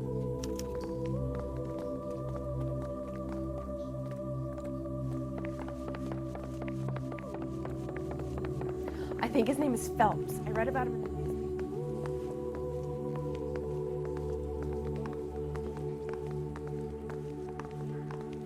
Both took a swipe at me. Put him down with my saddle.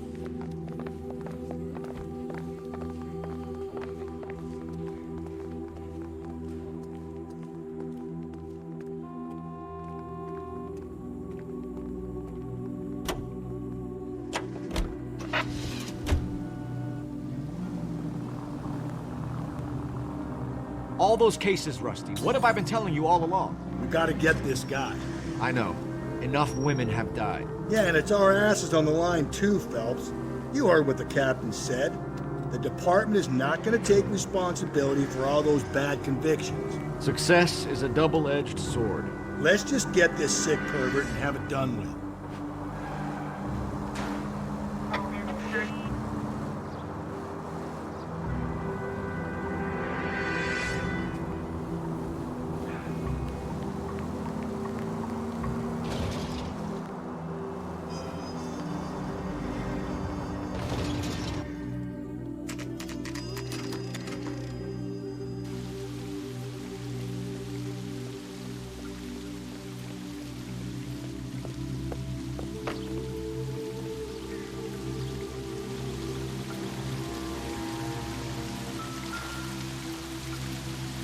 Rather you than me, Phelps.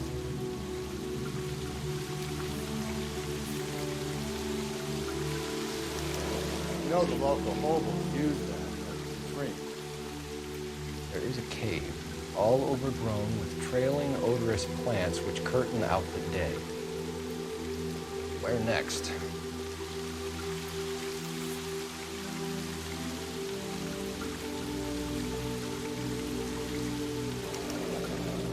Elizabeth Short, Betty Short, Black Dahlia. Elizabeth Short's Social Security card. Jesus Christ. That's not all. There's another stanza from Shelley. Can you work it out? You got a city map? See if you can work out where he's taking us. I don't like this freak leading us around by the nose. Someone ought to take him home.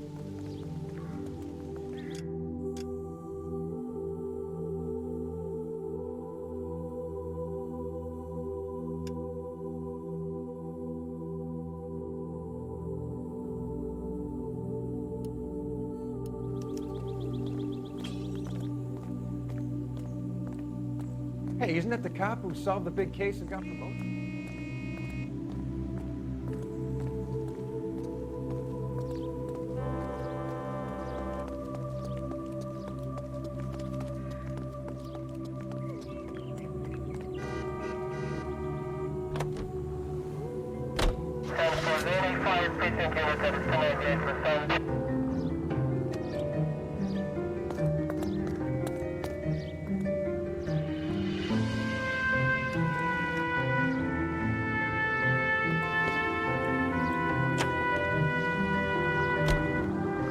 Happy Easter, everybody. Him. It's really him, the fuck who killed the Dahlia. Can you believe this? He's leading us. It's his game, Rusty. He may want someone to catch him, but he's extremely dangerous. I doubt if he will give up easily. Suits me down to the fucking ground. We clip this fuck and we get citation. What a day to be a cop. Pencil pushing Parker will be able to shove me aside after this.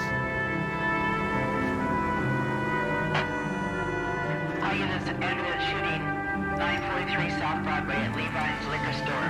943 South Broadway at Levine's Liquor Store. Any unit to handle code 2, identify.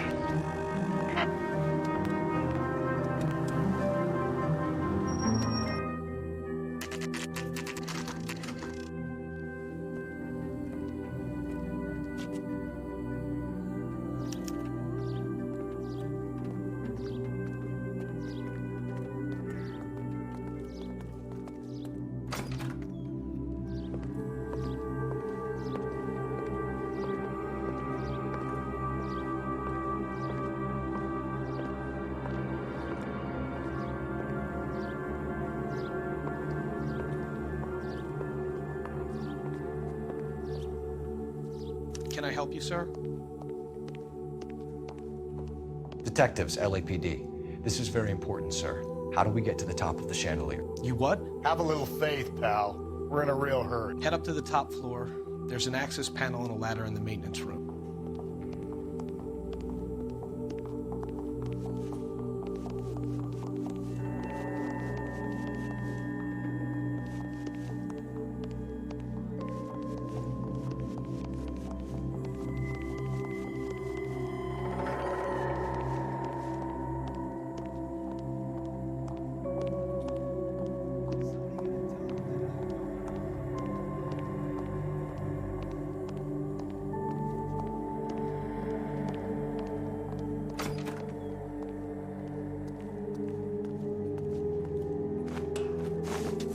Let's go.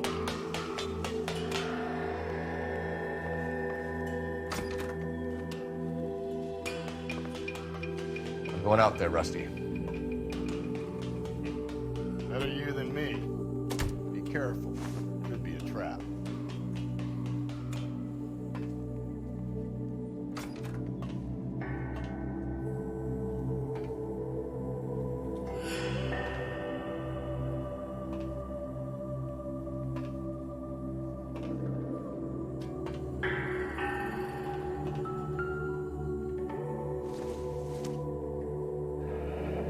Deirdre Muller's missing watch.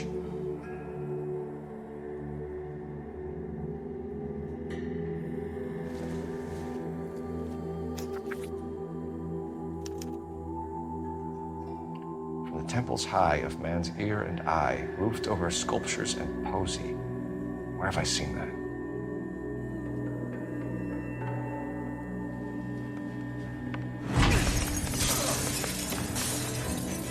Jesus Christ, go get off that goddamn thing. Find a rope, Rusty! There isn't time. If you can swing that thing from side to side, get it over the edge, then jump for it. Swing! Come on, come on!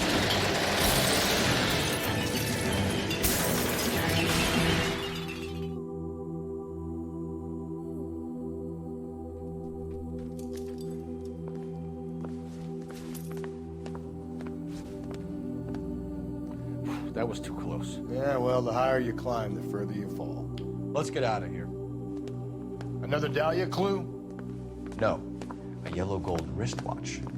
The Molar dame. Yes. And a scrap of the poem. Another location. If I can work it out.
Units in the vicinity. Officer needs help, 103 and He keeps mementos from all his victims. This guy needs to be taken out of circulation. He takes pleasure at stringing us along, demonstrating how much smarter he is. You can enjoy it while it lasts. We got you now, genius. Coming for you. 5 George is en route to 496 Broadway. You have another assignment there, Central?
I'm pulling rank here, Cole. I'm not hauling myself up there. Go get it, Tiger. Slow me down anyway, old-timer.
Sometimes a step backwards is a step in the right direction.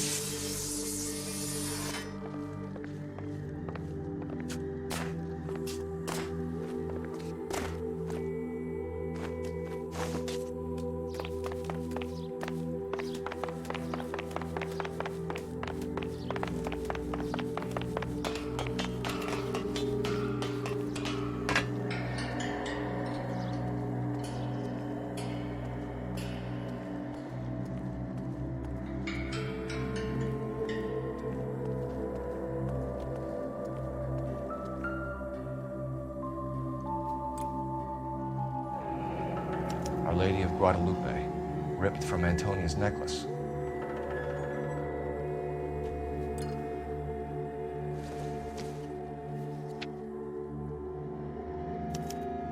Round which death laughed, sepulchred emblems of dead destruction, ruin within ruin. So this is a treasure hunt.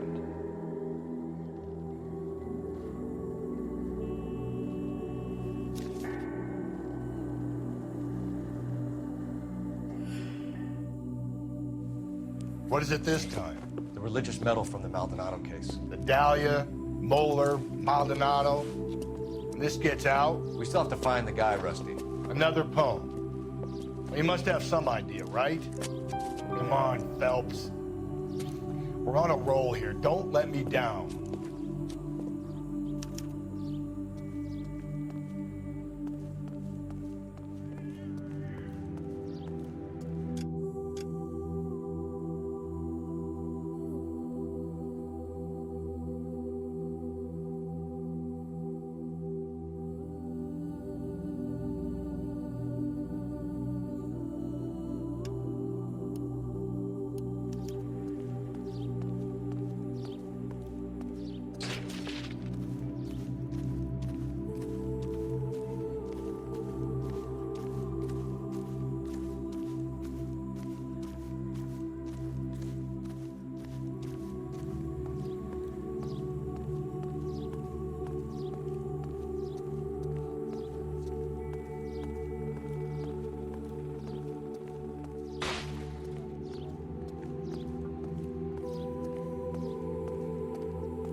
We're gonna catch hell for this. Banging up innocent men. The newspapers will crucify the guy. They won't have time to wonder about our mistakes. We'll be okay, Rusty, as long as we catch the guy. I hope you're right, Cole. We'll be famous if we make this case.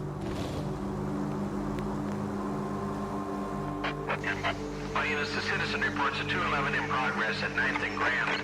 Unit to handle code 3, identify.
These are my best shoes, Phelps.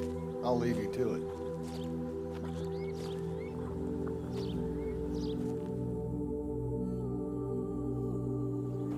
Very funny.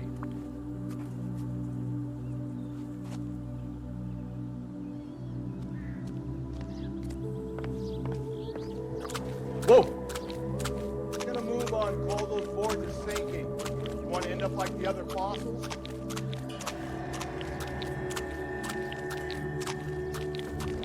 Gangway snakes around, Phelps. Can you see it through the tar? Steady. How you doing out there? I'd be doing better if you were the one trying to get across this thing.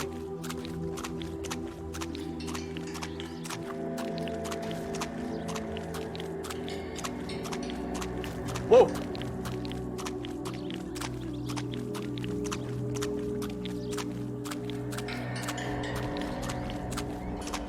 You don't want to fall in now, Phelps.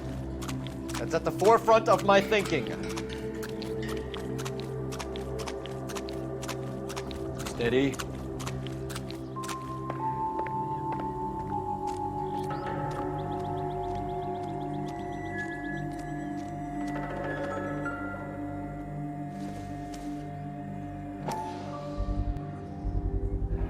One of Teresa Terreldson's shoes.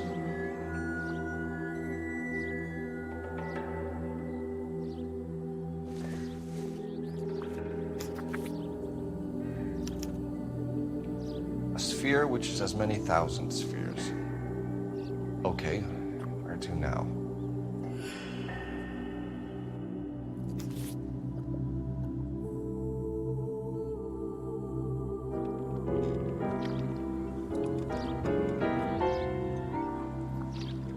What is it? An open-toed white shoe and another stanza from a poem. Oh, I really thought that hobo bum did the Terrelson crime. Confessions from the insane aren't the most credible evidence, Rusty. Is this thing over? It's all part of his power over us, making us run around all over the city for the crumbs he's leaving us. So if we keep this up, we can find the guy?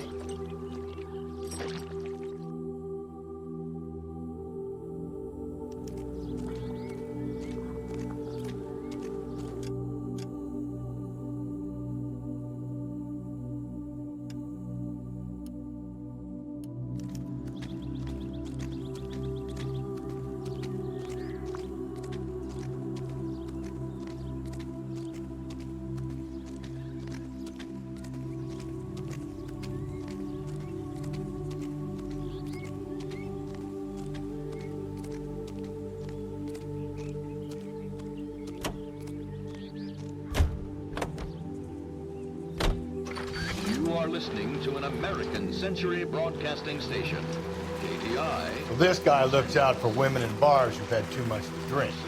Who are emotionally disturbed. Need a shoulder to cry on, he plies them with booze. Probably offers them a lift home. Then beats their brains out and strangles them. Could be any schmo hanging out in the bar. No, not anyone. He displays the bodies, leaves us messages. For all the violence, it's very controlled behavior. Cigarettes, mellow tastes, freshness. Medical science offers you proof.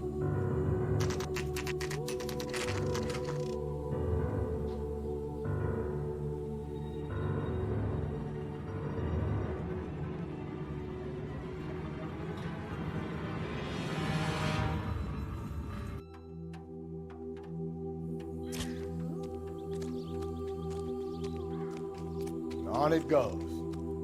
What do you think will reach the end of this thing? The center of the proverbial labyrinth? How long is a piece of string? How many unsolved murders have we got in this city? How many solved ones?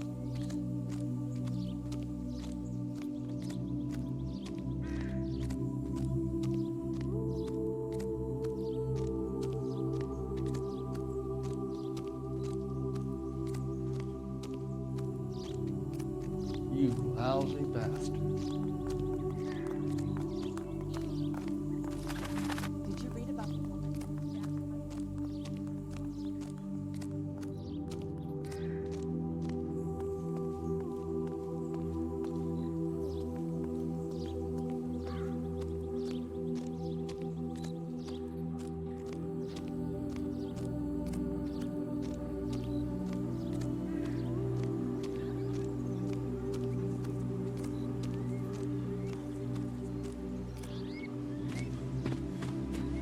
You ever been in here, Galloway?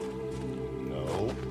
I have no intention of going in. I heard that thing's tricky. I'm gonna wait here and have a quiet smoke. Think about hidden meetings.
once belonging to Celine Axford Henry.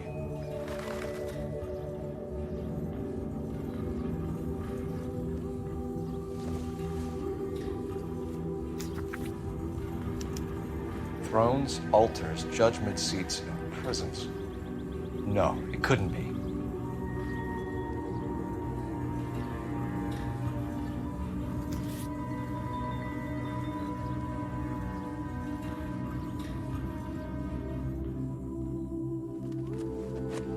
See?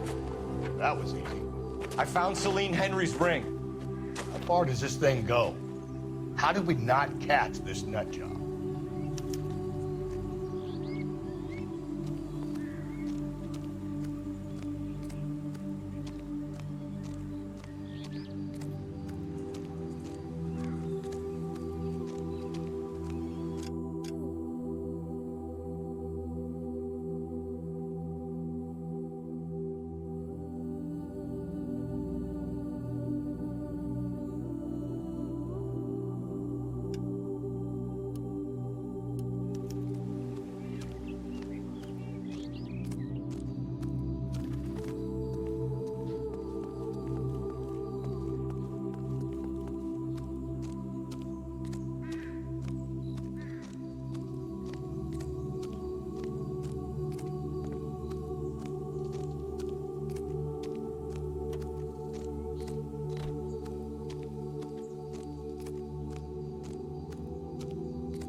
He worked that case with that lady cut up like...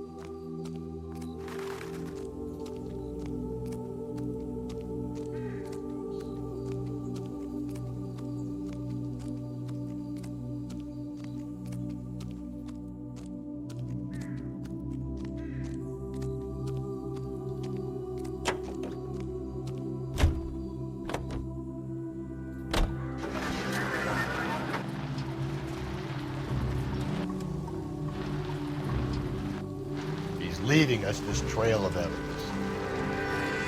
Why? Vanity. He wants to see if there's anyone out there smart enough to catch him. He leaves us evidence, but every location is a trap. He's testing us, physically and mentally, to see whether we are worthy of him. The Titan guy, who have the stouts with God. Very good. You thinking about reading some Shelley? All that egghead stuff? I'm sticking to the funny papers and the form guide to sleep better tonight. All units, the citizen reports a 211 in progress at 9th and Grand. Unit to handle code 3 identified.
There's the throne up there. Now,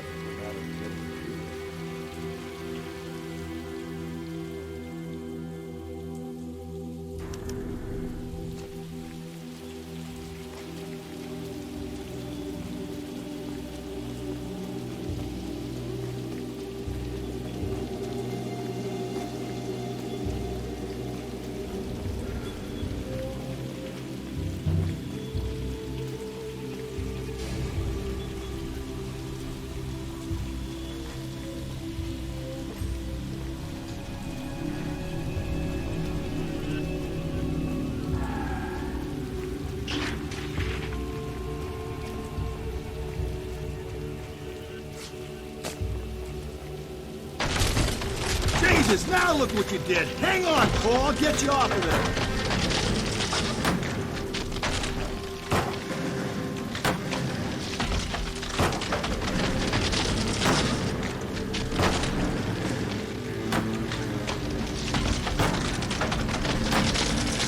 Gotta make it to the next platform. Get that thing as close as you can, then jump.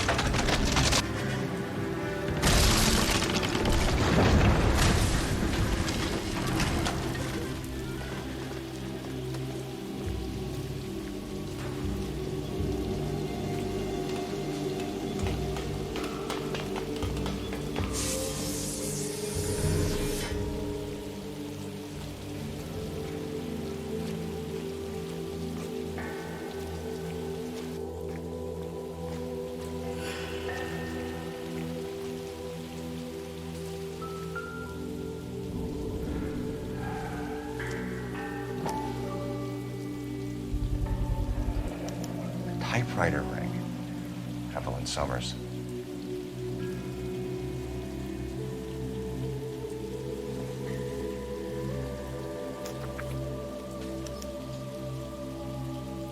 Place he calls home. End of the line.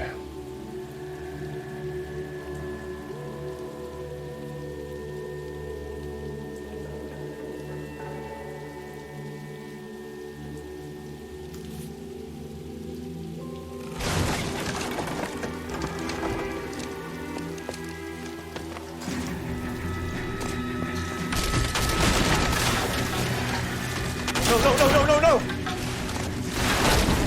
Come on! Ah, no!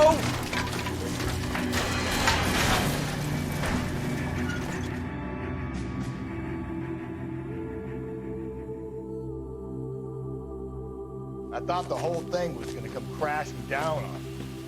I thought so too. He murdered Evelyn Summers, Rusty. The last trophy was her ring. You find another piece of the poem? Yes. The last piece. You sure, Cole? Let's find out. KTI Radio, a service of the American Century Broadcasting System. Some swell harmony.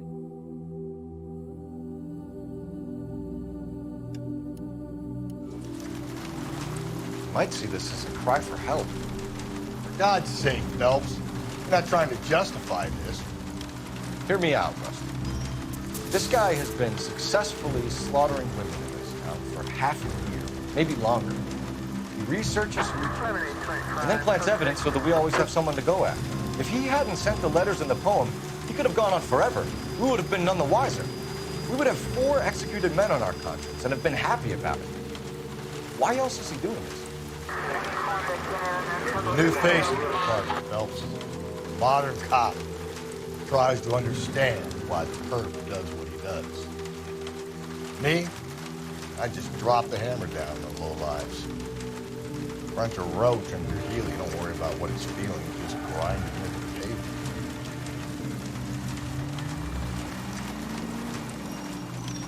KGPL to all units. Citizen reports man with a gun. Union and Rockwood Street. Union and Rockwood Street. Unit to handle code 2. Identify.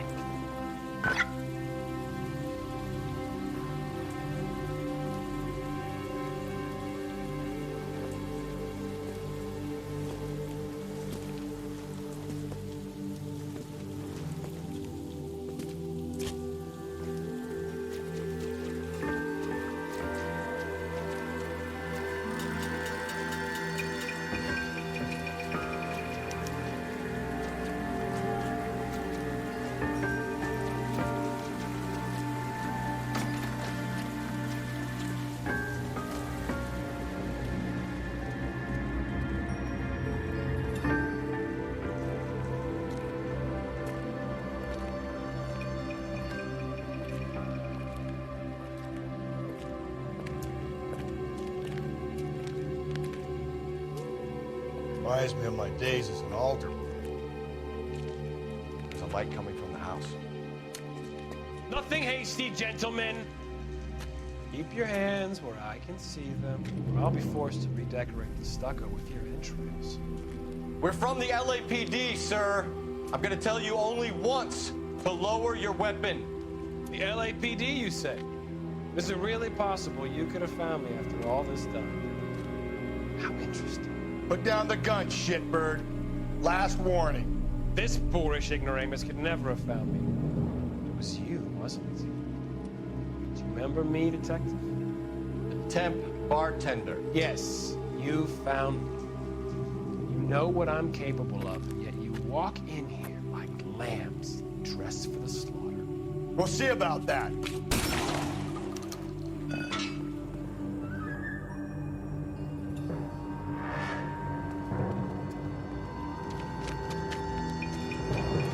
Where did he go? Down the tunnel? You can't let the son of a bitch get away. The house, Rusty. There must be another entrance into the house.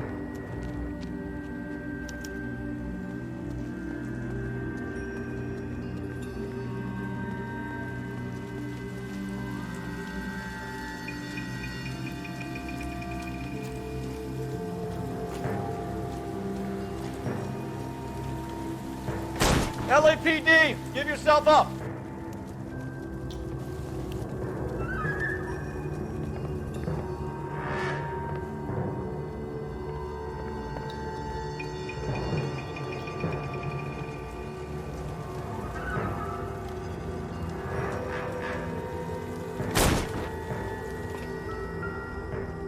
Oh, sweet Jesus.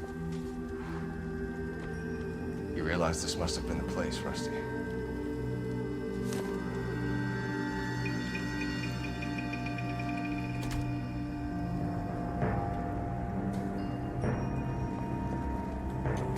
We're going down there. I'll go. Call for backup and keep an eye out above ground and see where this thing comes out. Don't let me down, Rusty.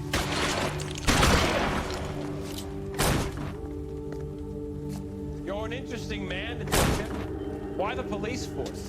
You're obviously SWAT. Cease fire immediately!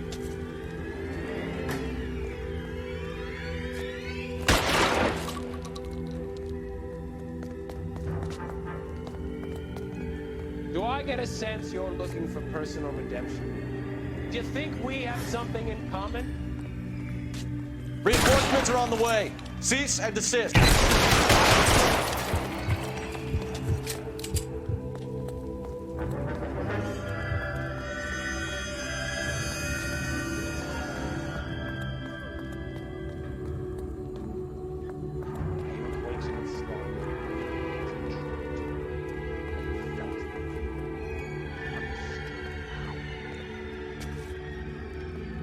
Are you comfortable out of the light, officer?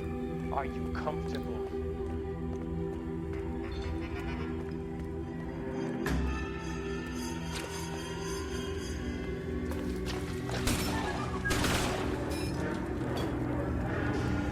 Surrender now, or I will use deadly force.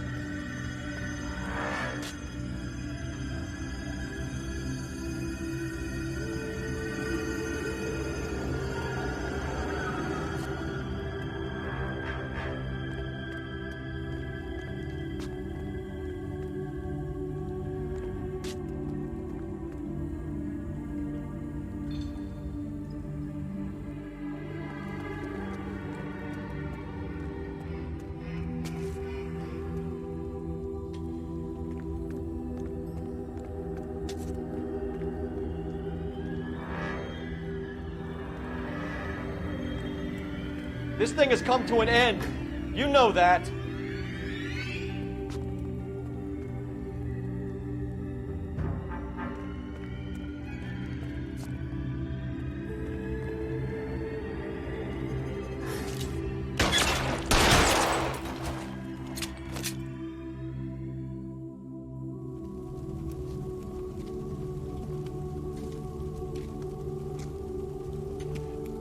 Where's the press, Cap?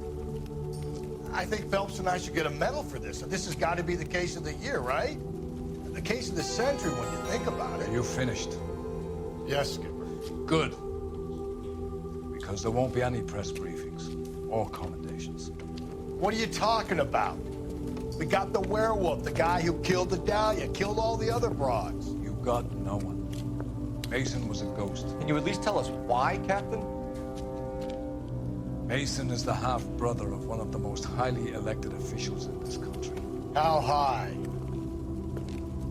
Beyond the moon for mere mortals like us, Rusty. There'll be no more mention of him. The city owes you both, but there'll be no mileage in ever bringing this up again. What's going to happen to the suspects in the cases, Captain? I won't be a part of that. A bit of missing evidence at the grand jury. A procedural error here, a mistake there. They'll all be quietly let go. The DA knows how we like to play it. That's it? I'm afraid it is. And I have some news for you, Phelps. No more rooting around in the entrails of cadavers and corpses for you. The head of Vice has asked the chief for you.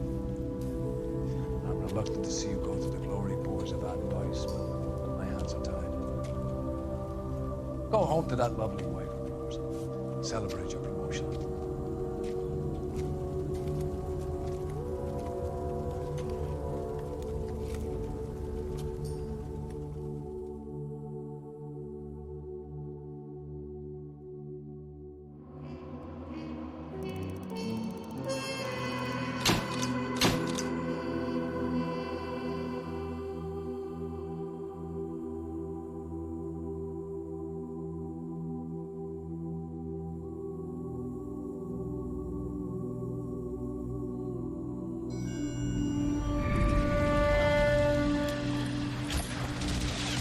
Breathe out, kid. You'll go purple. I'm scared, Sarge. Everybody's scared, kid. Anyone who says he isn't is a damn liar. How many times have you been in combat, Sarge? I was with Raider Battalion on Peleliu my first time. Was it bad? It's always bad. Will this be bad? As bad as it gets, kid. But you stick by the Marine next to you, and he will stick by you. So, some of the guys, they aren't very friendly, Sarge. They've lost a lot of their friends in the last couple of days, kid. They think if they don't get to know you, that they won't have to grieve for you if you get killed. They're wrong. It doesn't work that way. Don't worry. No Marine in this company will let you down.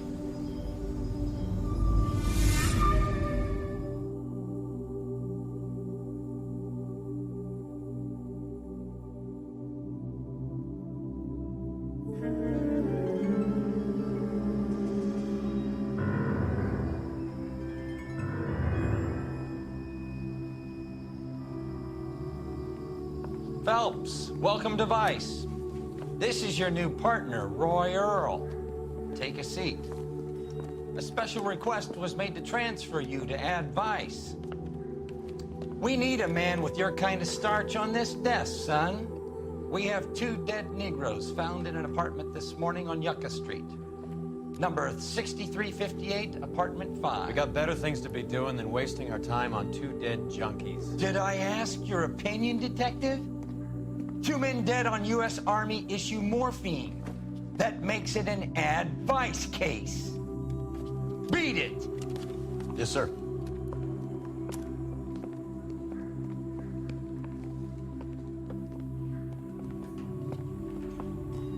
and the lieutenant have some history? You could say that. We used to be partners. So, you're working with the big boys now, Cole? I guess so, Roy. I thought homicide was the primo assignment. That may be the case. I asked for you personally, Phelps. I had to pull a few strings to get you over to Ad Vice. How does it feel? The lieutenant seems to think I'm doing okay. Okay? Don't get humble on me, Phelps. You're doing great. You're the department pinup boy. War hero and crime fighter. What a combination. I can assure you I'm no war hero, detective. Let's rouse some hopheads. Waste the makeup.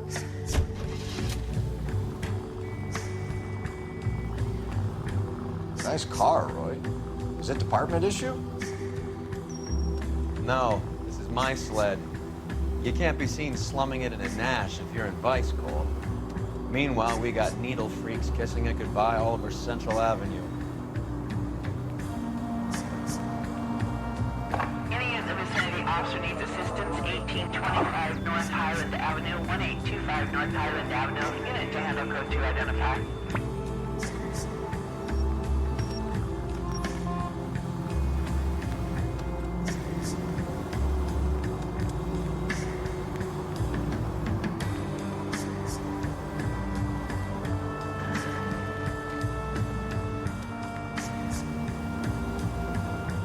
Who in God's name would eat at that hovel?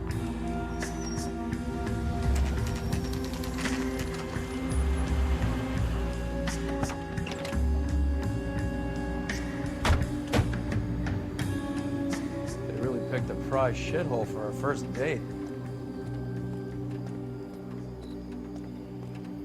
I'm going to memorize your name and throw my head away. Somebody can tell us what the hell is going on? Round the corner, last door on the left.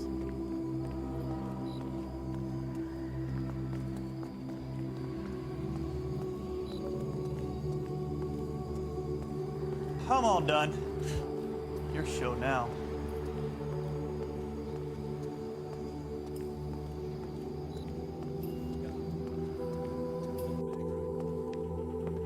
Carruthers.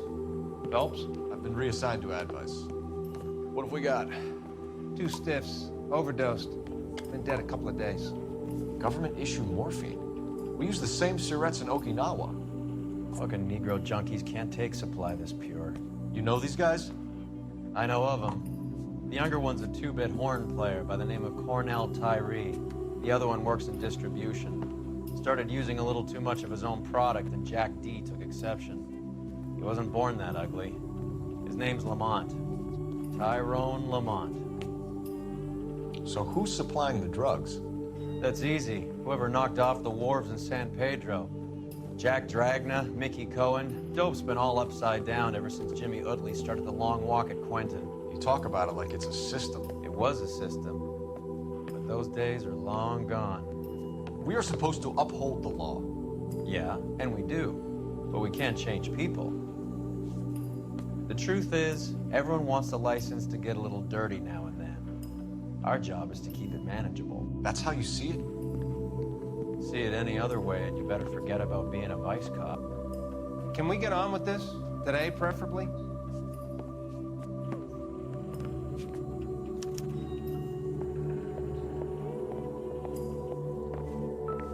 One Surette is enough to knock you out for combat trauma. 2 of them will stop your heart.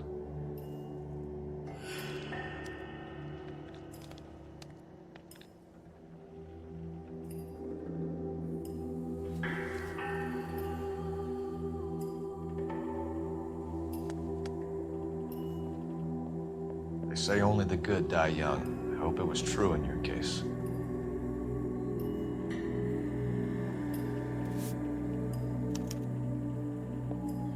Another day, another dollar. Why do these 2 care about his taste in music? These clowns lived on popcorn? Must have been messy eaters. It's all over the floor.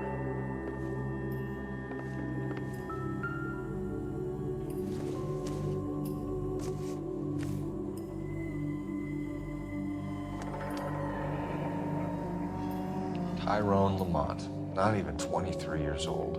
Another day, another dollar.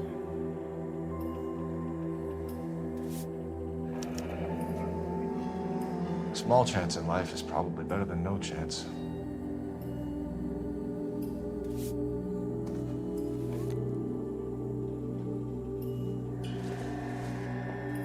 Catch all the good ones, Phelps. Black Caesar, from the joint across the street.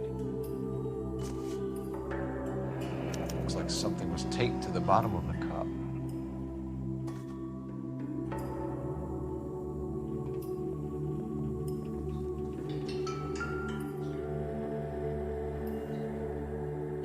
Took his jolt and drifted off. And I suppose his friend wasn't in any condition to notice that he had stopped breathing. Find anything interesting?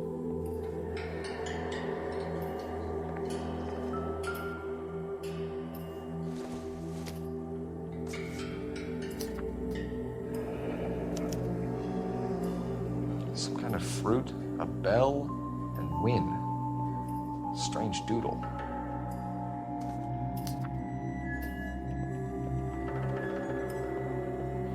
Never the same, are they? Another special order from the Caesar.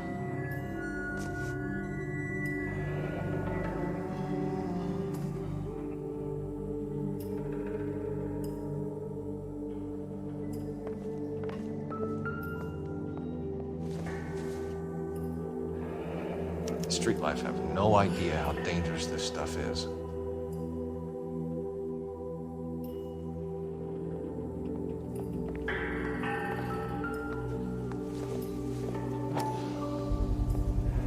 Bit heavy for an empty cup.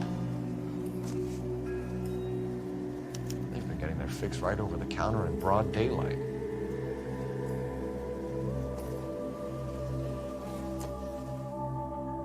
The Emperor across the street appears to shift a lot of popcorn. Let's shake him down.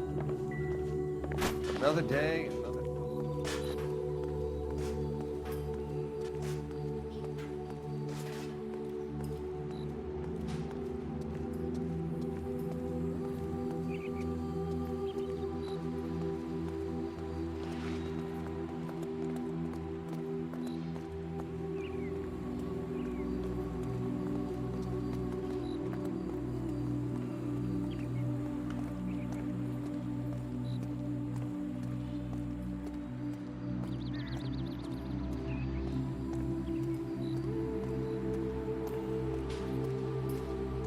Right.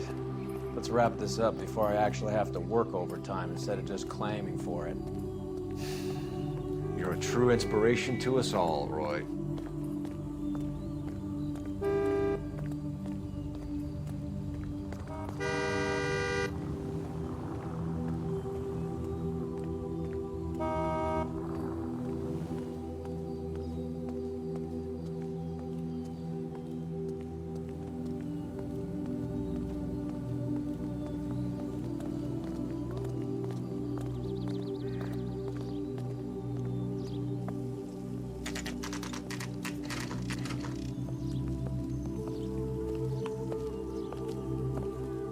Help you? Detectives Phelps and Earl, LAPD. We're inquiring into the deaths. Hand over the popcorn, numbskull, before we kick the door in.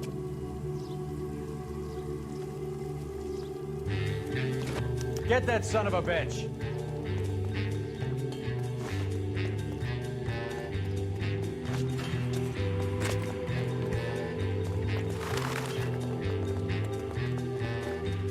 Stay on him.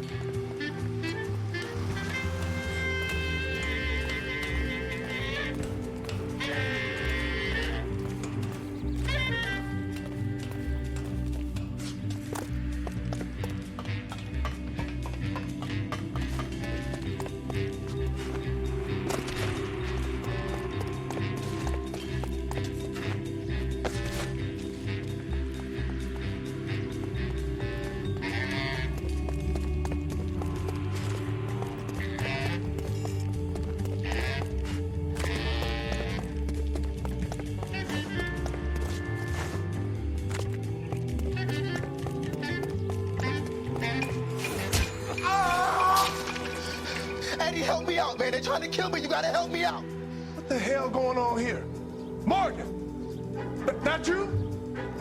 You picked the wrong cop, you fucking animals.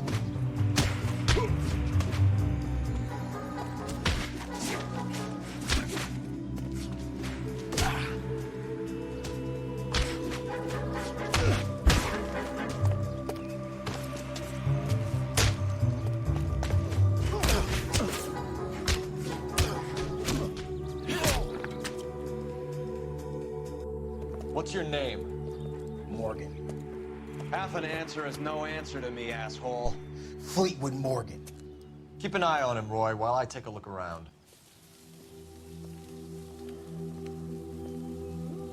Keep very still, Fleetwood. Don't give me an excuse to shoot you.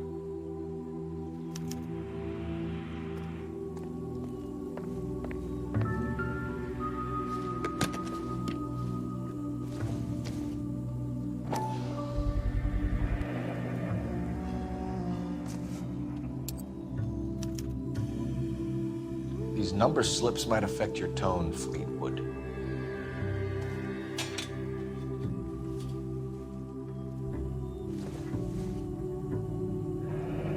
Should be stamped on the reverse by the issuer.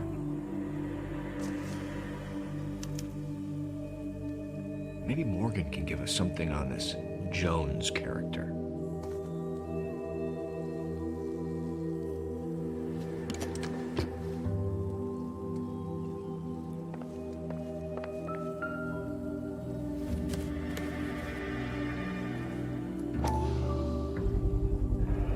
Morphine.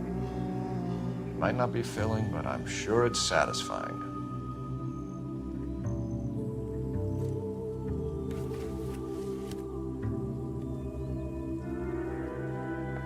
About time we heard what Fleetwood here has to say, Cole.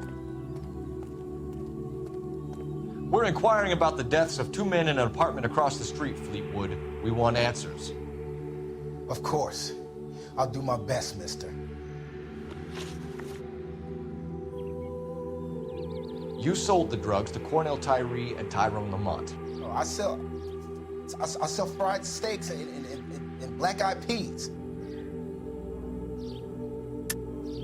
You're lying, Fleetwood. We know that you supplied them. I don't know nothing about no drugs. All I do is my 10 hair flipping burgers. Can you prove any different?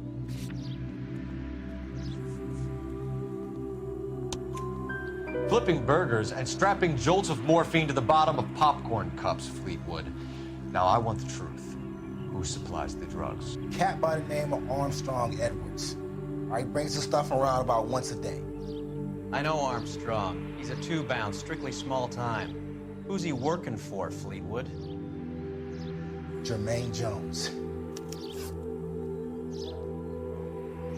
We have you for the hopping and resisting arrest. Tell us about the numbers if you want our help. Look, the numbers are the white man's tax on poor folk. All right, now what else you want to know? We have an address on the slips. We're gonna go down there now and rat you out, Fleetwood. Tell whoever it is that you rolled over and gave them up. No. Look, I've been cooperative, okay? Now you gotta help me some. Fleetwood, I'm gonna speak personally to the judge on your behalf. A name, Fleetwood. Look, he's a real slick dude. Wears a hat and swings a cane. Goes by the name of Merlin. All right, I ain't got a last name. See you at the station, Fleetwood. But you're gonna help me, right? Of course, kid. You helped us out. We always like to repay a favor. Can you see that Fleetwood gets a nice cell, Wallace? One with a window and a nice fresh pillow.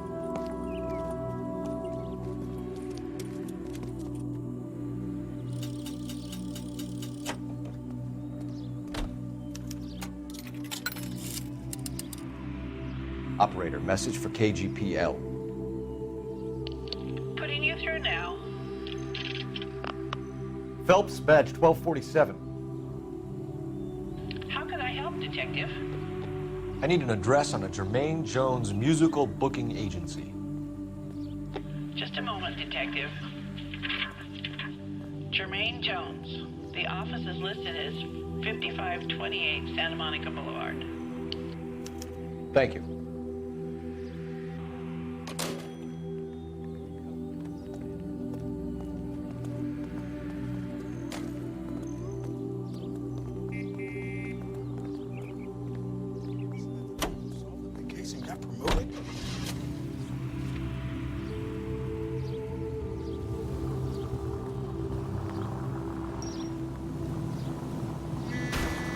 There goes a week's wages. I heard you were in the Blue Room the other night. Shouldn't you have been at home? Tucked in bed with the wife and kids? Where I go is your business? It couldn't have had anything to do with a certain delightful but damaged German girl, could it? I don't know what you're talking about, Roy. How is Hopgood doing, Roy? Who? Marlon Hopgood, your informer. He was my corroborating witness in the Bishop case. Oh, right. Marlon. You're not still sore about that, are you? You made the case without him. He was an accessory to the abuse of the girl, Roy. As long as Hollywood exists, it's gonna be chewing up starry-eyed little girls. Marlon was small time. You caught the big fish. And look how much good it did your career.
look at this place.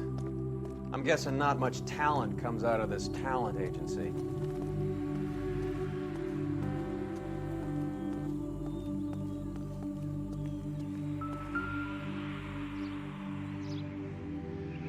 Here we are. Jermaine Jones, 238.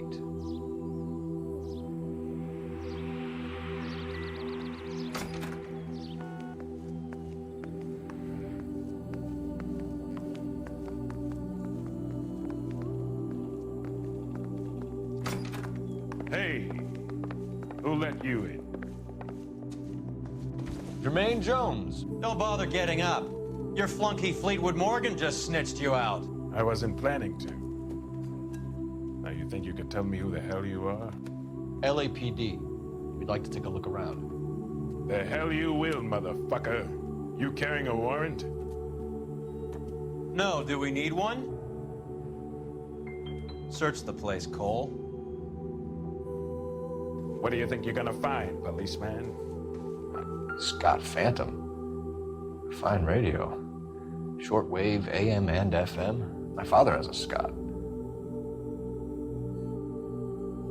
You ain't allowed to do this. I got rights.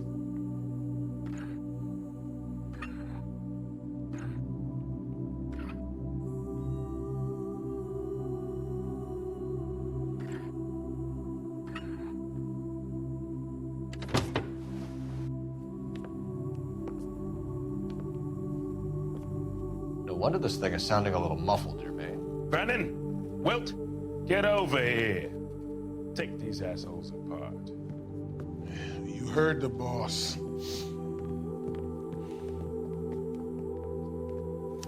Is this the best you got? Smudge or dope to the eye. Stop resisting, asshole. You're only making it worse. Beat these sons of bitches down. God damn. I don't believe this. Are you too good for anything? You're making me and my partner over there mad. You freak of nature. Try that again. Try that. Sit tight, asshole. Pretend you're at the parlor getting your nails done. Cole, you better search through that stuff in the radio before you brace our friend here.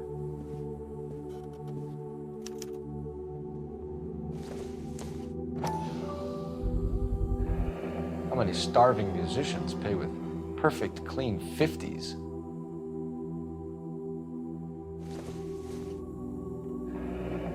This must be how those two bums standing guard take their wages.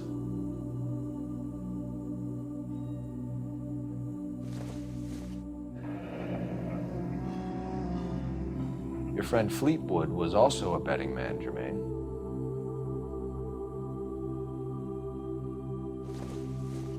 Too much for felony possession. I'm thinking intent to supply.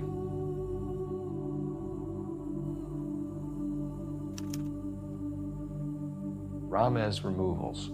They must have taken special care delivering this for you.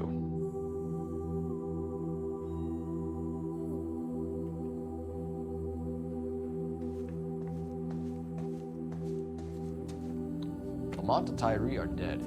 At a stretch, the DA could have you on felony murder for supplying stolen government... Tyrone and Cornell are dead? They're on a slab downtown with the ME examining their last meal. Popcorn washed down with morphine. You offering me a deal? I have a pet judge who hates blacks. He'll give you 50 years for your two buddies. Another 30 for stealing from Uncle Sam. You'll be out by the time you're 110. Imagine the changes you'll see. I get the message. How much is this gonna cost me?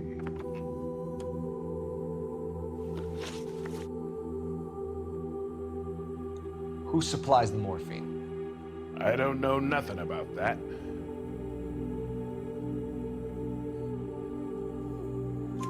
So we make you for all of it. You're the fall guy from Mickey Cohen.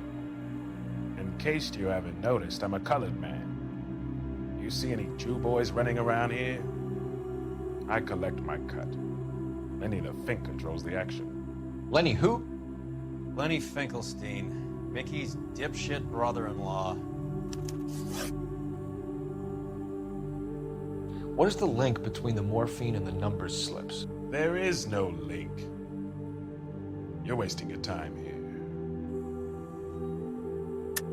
You're lying to me, Jones. Tell me about Merlin. Who? I don't know anyone named Merlin.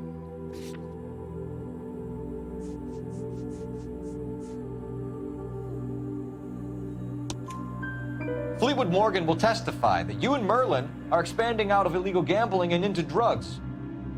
Okay, so I buy from a cat goes by the name of Merlin Otti. Merlin runs the lottery for the Jew boy. The Fink has a new line in drugs. You squeal me out, I deny ever telling you. Tell us about Otti. Otti's a gambler. Fronts points on football games, fights, the horses, numbers. Chicken crossing the road. Motherfucker will take the odds on anything. What's the score with Ramez removals? I brought a radio from there. That's all. So when we visit Ramez removals and tell them that we want a special bookcase or wardrobe to hide our dope in, they're gonna be copacetic? And when we tell them their good friend Jermaine sent us and said they could do a nice deal for the LAPD. I could use an act like you two. Those fucks Abbott and Costello are on the slide. Hollywood could use another couple of deeply unfunny white bread humps like you. Very good, Jermaine. You have character. Now cough it up. Ramez is a good friend of Lenny the Fink. You getting the picture? Take them all in. We have a deal, right? We're after the morphine. I'll speak to the DA on your behalf. You have my word.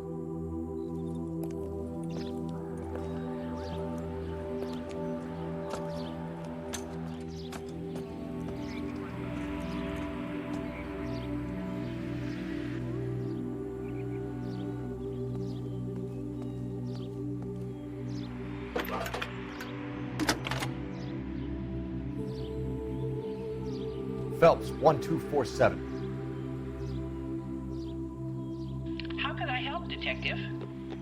I need an address for Ramez Removals. That's Ramez, R-A-M-E-Z. Just checking. Ramez Removals, corner Sunset and Wilton. Owned by a Jose Victor Ramez. Thanks, ma'am.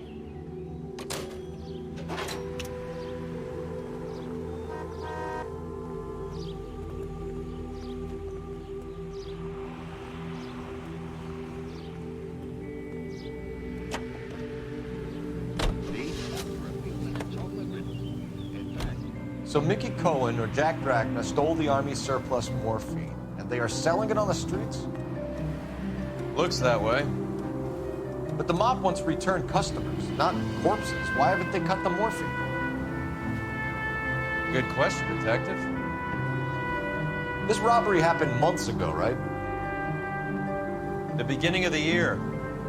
So why are the proceeds suddenly turning up now? Another good question. But where does it get us? It's like asking questions in the middle of the movie. If you just sit tight and keep your yap shut, you'll find out what happens. We need to follow the evidence. All units in the vicinity and any central unit. Citizen reports of 415 and 7th and Central. Unit to handle code 2. Identify.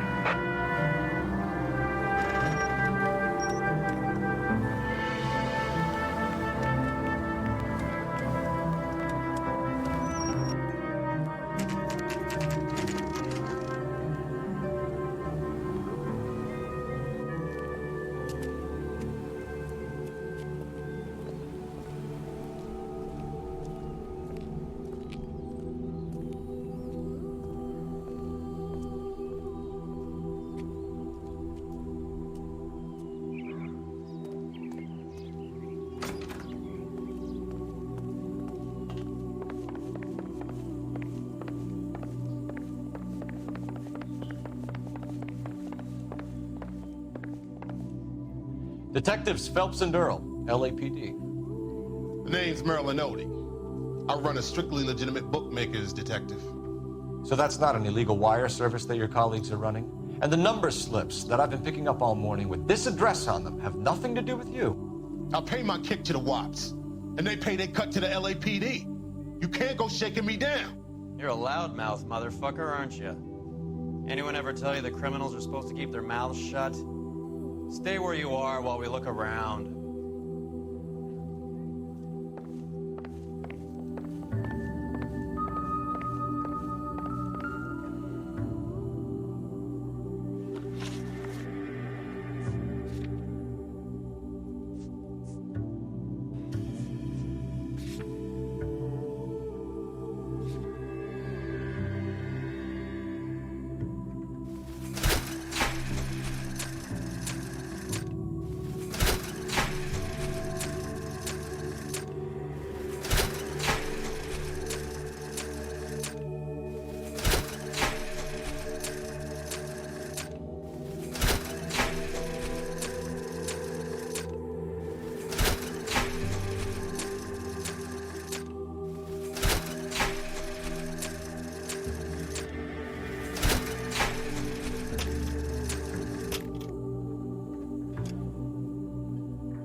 This quantity, we're looking at a high-level trafficking charge.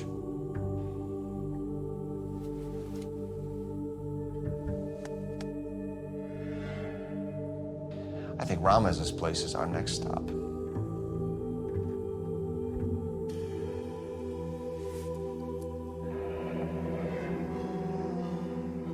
Thanks for the paper trail, Merlin.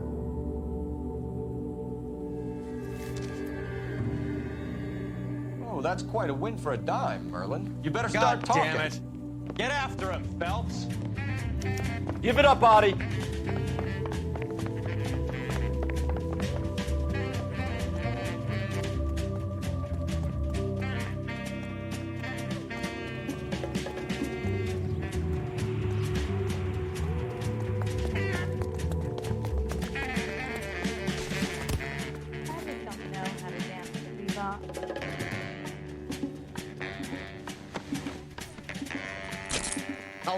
All right, relax, motherfucker, you got me.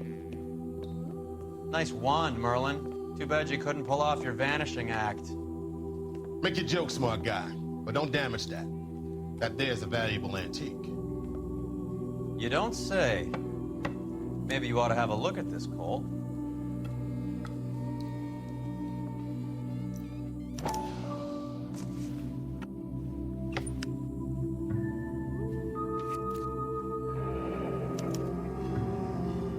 Adi has Jose Ramez in his pocket.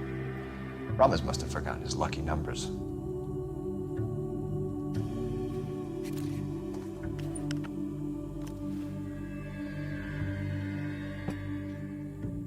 Would you like to calculate the odds on you going to prison for a very long time, Merlin? I'm not going nowhere. I've paid my contributions, and I'm not getting hustled by you. We're only interested in morphine. Army surplus morphine. What do you have to say about that? I heard about that. Big robbery on the ship. Ain't my line of work. I prefer something with a sporting outcome. You distribute for Lenny Finkelstein. You're a patsy for those gangsters. I don't know what you're talking about. I'll distribute for the LAPD, motherfucker.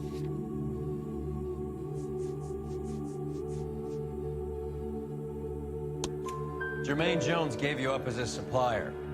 He says that you're Lenny's sissy, and that you'll do whatever Lenny tells you. Me?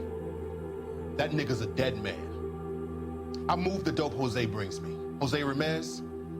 I ran a clean numbers racket until those two motherfuckers went into the dope business.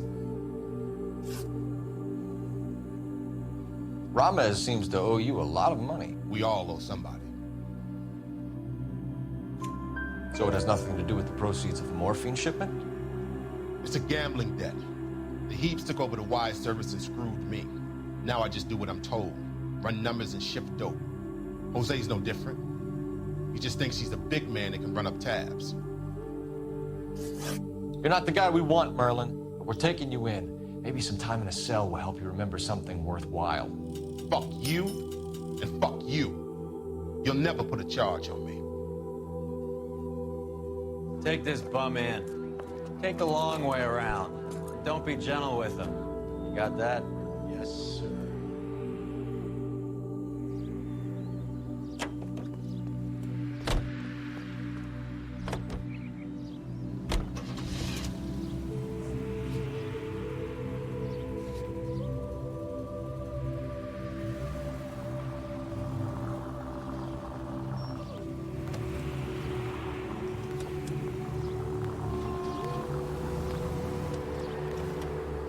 Mickey Cohen runs the dope rackets? Mickey does what he's told. Benny Siegel will take a cut of any action that's going. I thought Jack Dragna was the... Dragna's an old-time greaser. He keeps his head down and pays his dues. Word is he's gonna clip Bugsy. Whose word? What does it matter? One lowlife killing another lowlife makes our job easier.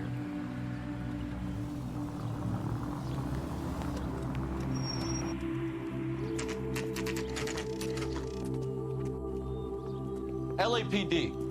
We're here to see Jose Ramez. What's it about? Routine inquiries, sir. Can you tell us where we can find him? You missed him. He was in the delivery truck, just went out. God damn it.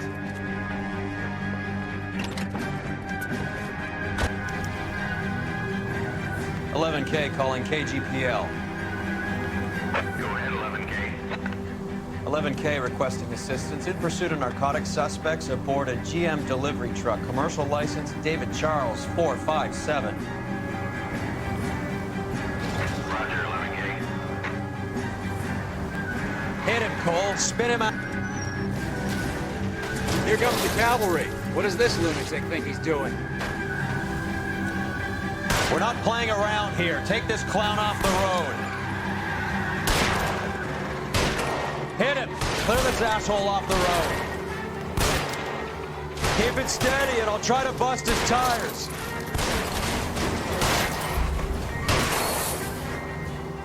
Get in close and steer him off the tar. That's it, Cole. You did it. It's Chuck's history. Put your hands in the air!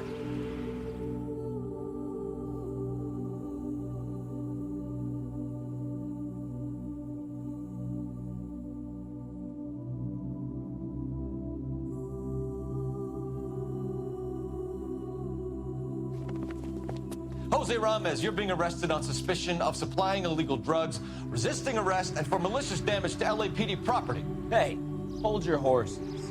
I supply furniture, not drugs. And that thing back there, that was an accident. Some furniture came loose. That's all.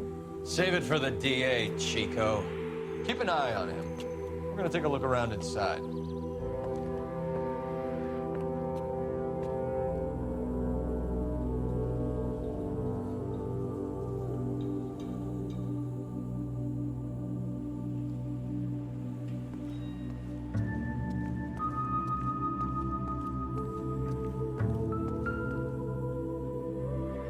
Where's he been delivering? And who's been delivering here? Any repeat business in the ledger, Cole? Why is Ramez buying so much ice?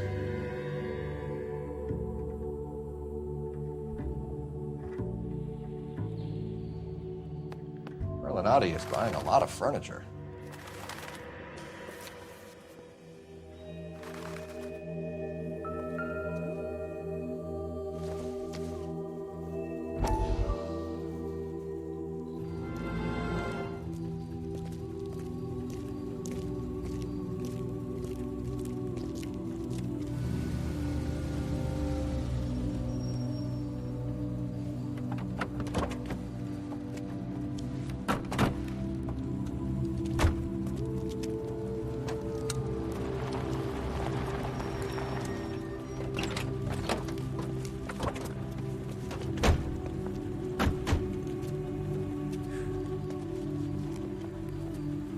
Couldn't you think anywhere else to meet, kid? We like to choose our ground. What is that supposed to mean?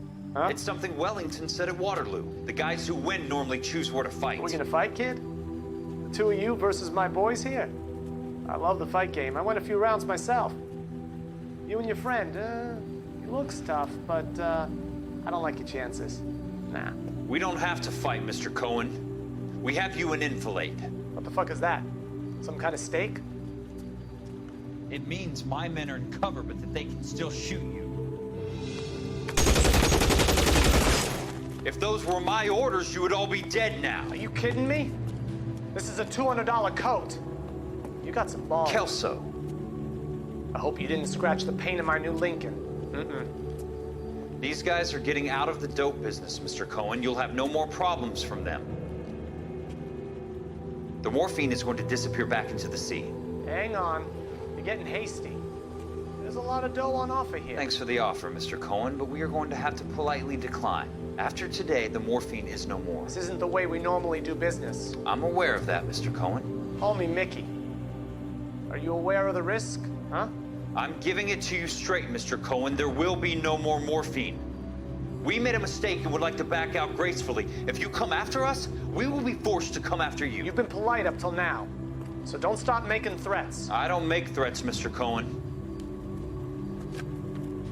I'd like to thank you for your time. Is that guy your idea, Muscle Kid? There's something you should know about Jack, Mr. Cohen. He killed 6 Japs hand-to-hand with just a bayonet and a K-bar knife. His outfit, the 6 Marines, killed over 100,000 Japs in 3 months in Okinawa, and he was in the thick of it. Those Japs are little guys, right? Yes, Mr. Cohen. About your size.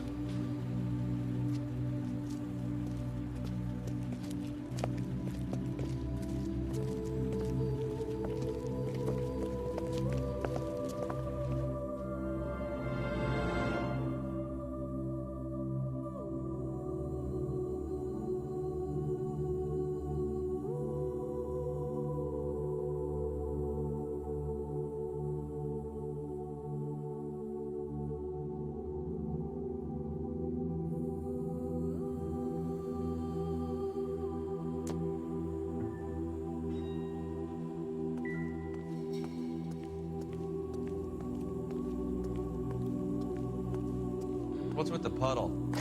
Where's that trail of water coming from, Cole?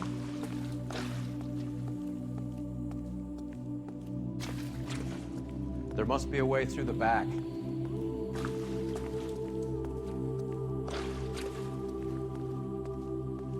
Welcome to Furniture Village, where taste comes to die.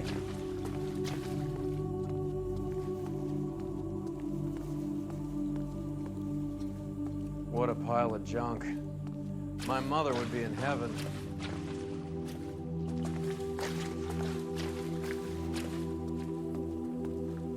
I bet this is the kind of crap you love, Cole.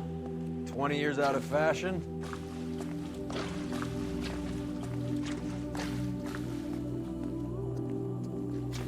Smells of old people in here.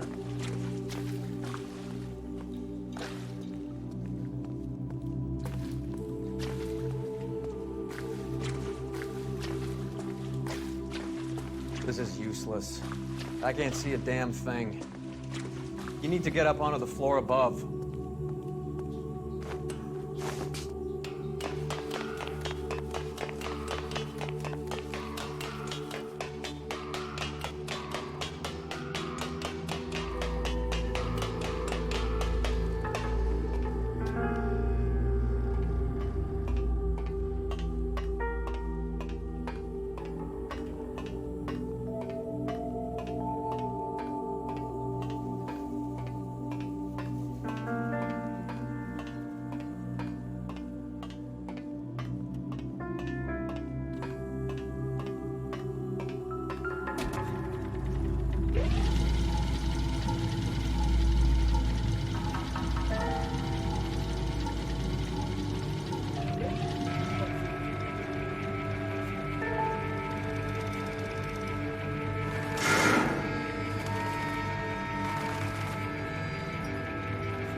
Get down here.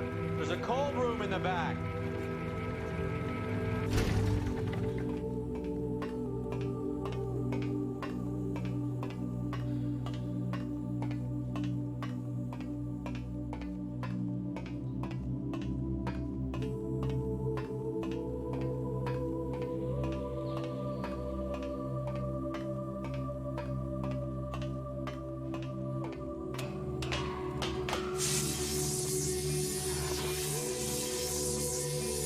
I think we know where the water's coming from. You're gonna want to see this.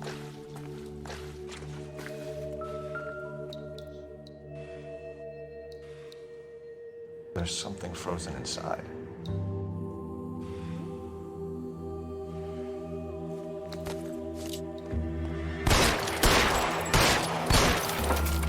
Well, I'll be damned.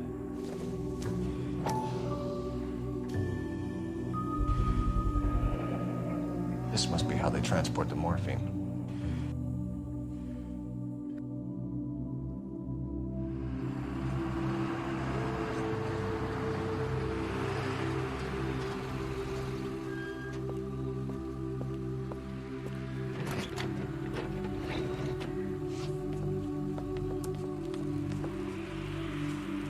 LAPD, leave it right there. Everyone out of the vehicle and put your hands up.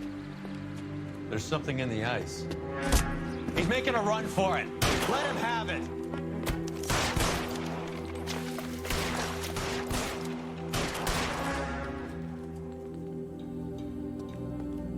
Give me some goddamn cover!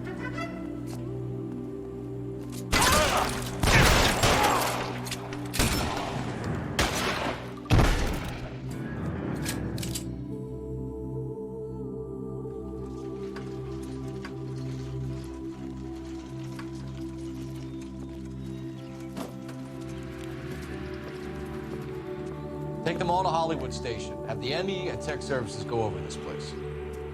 Where will you be? Hunting polar bear.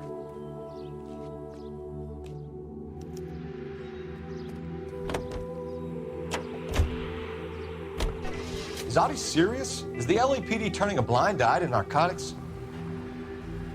Keep your shirt on, Phelps. Drugs are prohibited. Doesn't mean people don't want to take them.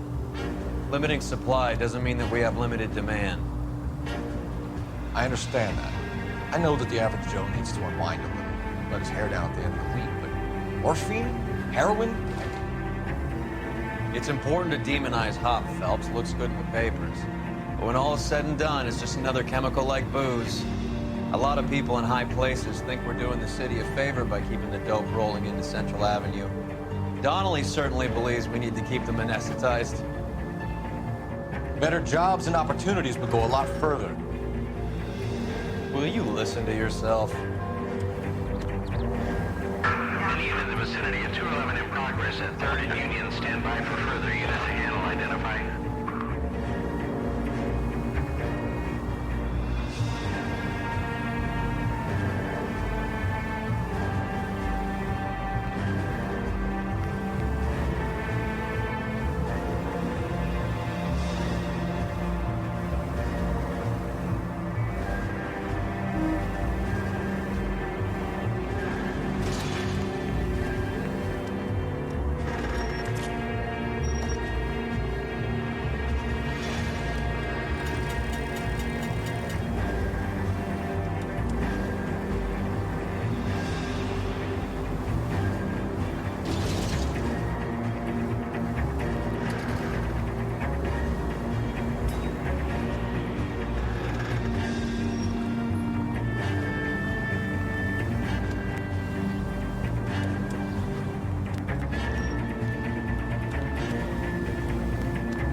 Factory is closed. Has been for years. Not much call for ice anymore with all those newfangled refrigerators. Save it for someone who wants to hear it. How many janitors carry a gat? That's one way of announcing we're here. Give it up, Finkelstein. Your brother-in-law will get you a good lawyer. My brother-in-law hates my guts. Come and get me if you want some daylight through that suit of yours. Come on in and get massacred!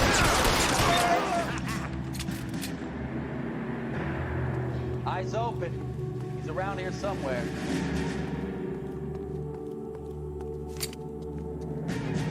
Throw out the guns. Which ones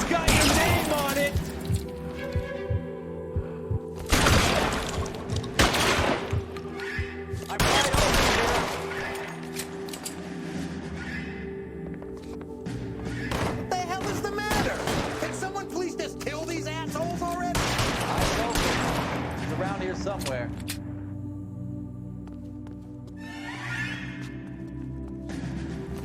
Stay down.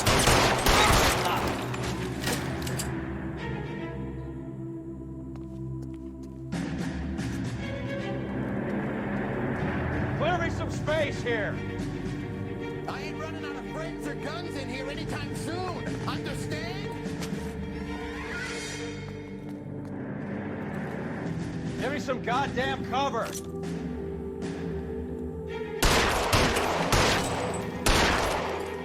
Weapons on the ground, now! Let's eat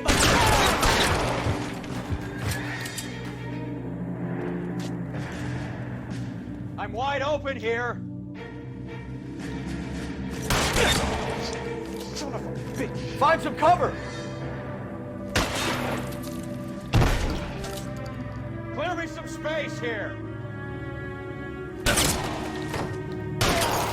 Stay in cover! Move, I got you.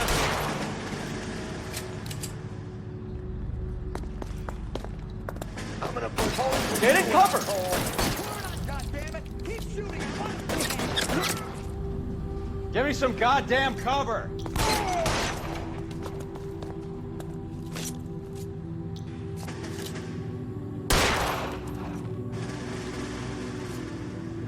Stay in cover! You're covered, Phelps.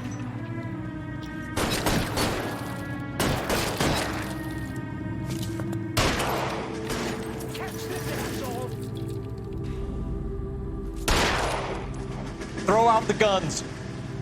You're clear, go!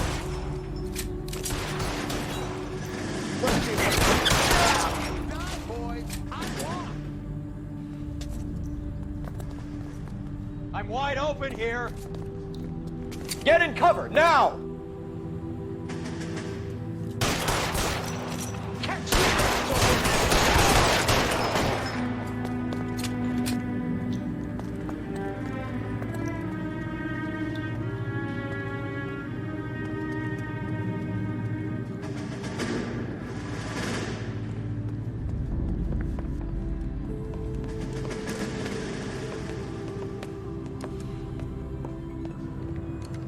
They're all dead, Finkelstein. Leave the weapon and put your hands up now. Put my hands up. Sure. Then what?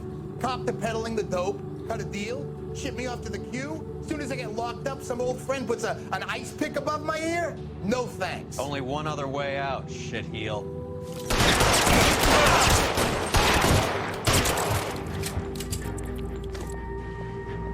Let's have a look around, now that we finally got some peace and quiet. I think I've had enough ice for one day, until the scotch This stuff has got to be worth at least $100 grand. So Finkelstein robbed the ship? My guess is Lenny took it off their hands. This is big. This is gonna make the papers, Phelps. As senior investigator, I'll do the talking.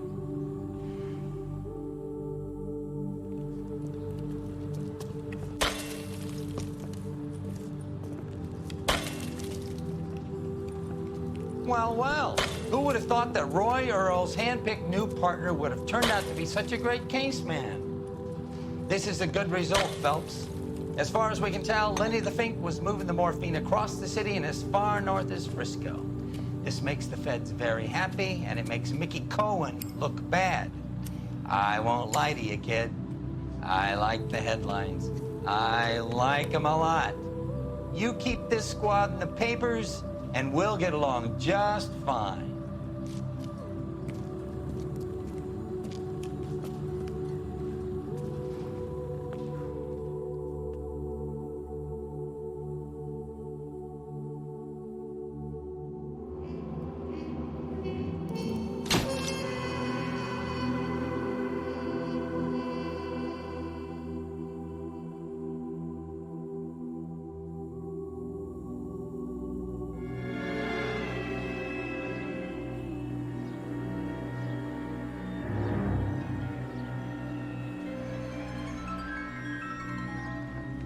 know a Freddie Calhoun? Sure, I know Freddie needs money to get out of town. Says he's prepared to blow the whistle on a primo reefer distribution ring. Says he Has he can. said how much it's gonna cost? $50. And the department will front me the 50? You can put in an expense claim. He's over at Mike Lyman's on Hollywood Boulevard. See what you can find out.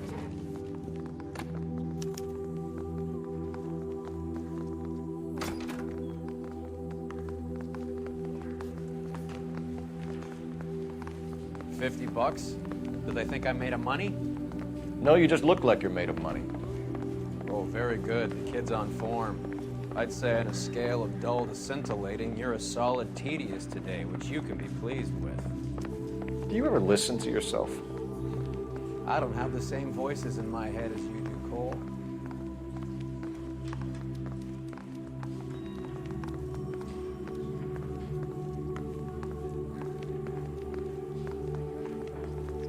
Without a tail.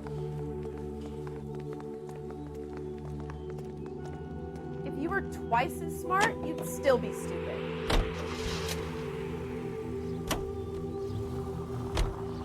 Get this. Middle of the afternoon, this crazy woman decides to set fire to the hotel she lives in. The fire brigade come and put it out. A couple hours later, she does it again. Phones up Central and says, "I've set fire to my hotel twice today. You'd better come and get me." Did they send some uniforms around to get her? No, that's the best part. The desk sergeant, he gets his share of crank calls, says, "All right, Lady Nero, why don't you come on down here?" An hour later, she shows.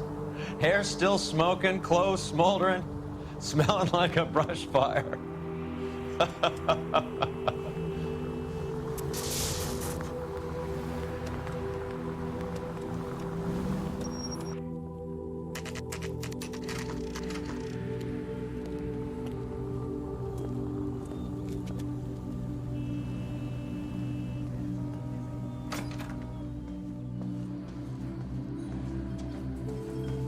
There's a little sneak. That's him in the back, Cole.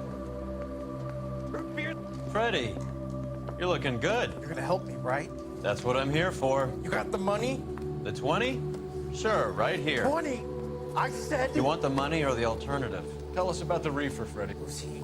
Another good Samaritan. Answer the question. Brass comes from Tijuana. They bring in 50 pounds a week. 50 pounds? Are you hallucinating, Freddie? Gets stashed at a house at 1452 North Las Palmas. Names, Freddie. The guy at the house is a spick that goes by the name Juan Garcia Cruz. Be careful. He likes guns. How do I get my money? Do me a favor, Freddie. Spend the money on a bus ticket. You can't last forever on a snitch jacket. Let's go visit this Cruz character. 50 pounds of dope. Crazy.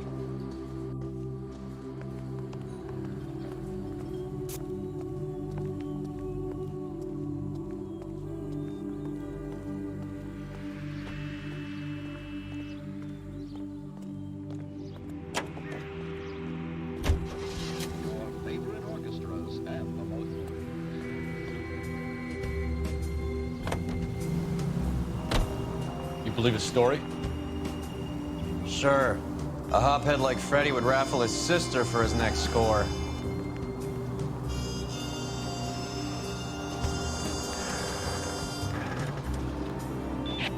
All units, officers need help. Hollywood and Highland. Hollywood and Highland officers need help. 211 in progress and shots fired. Unit to handle code 3, identify.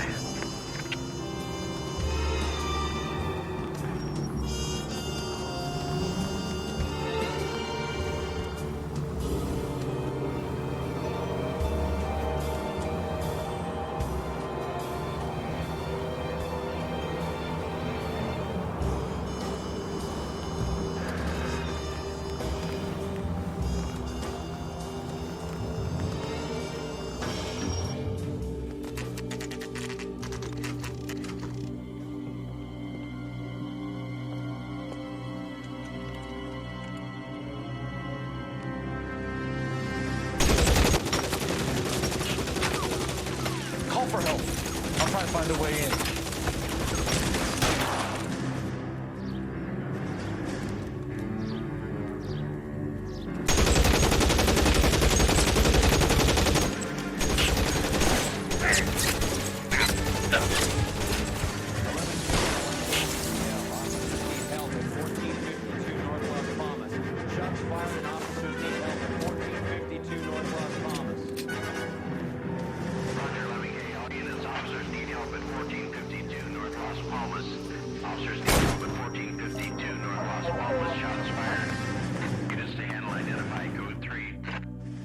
Surrender now, or I will use deadly force.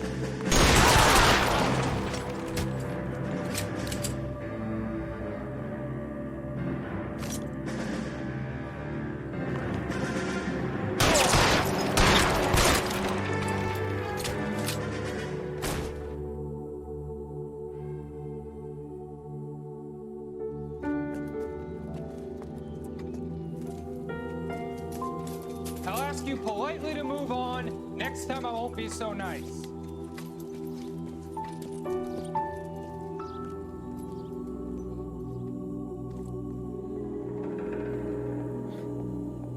You guys don't half leave a mess. What happened? Dope peddler, Juan Cruz.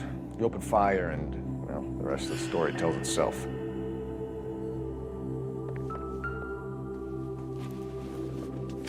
I think I've seen it all.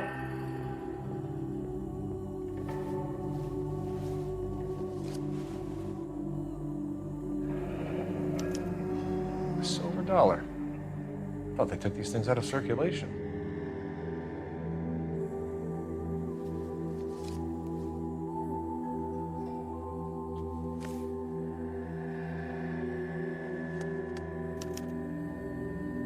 Juan Garcia Cruz.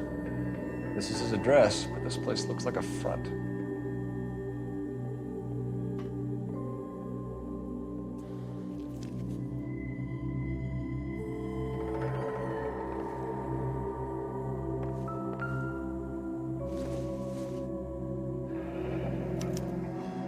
Is this a drug or a village in Borneo? Doesn't appear to be in Spanish.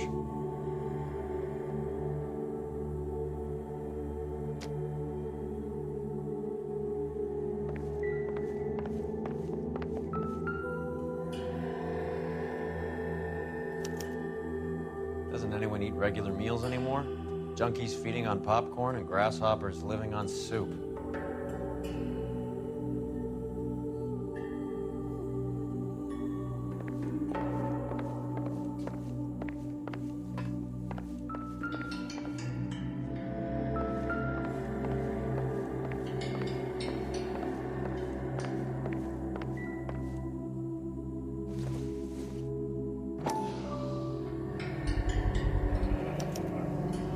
These are the guys keeping Juan so well stocked with soup.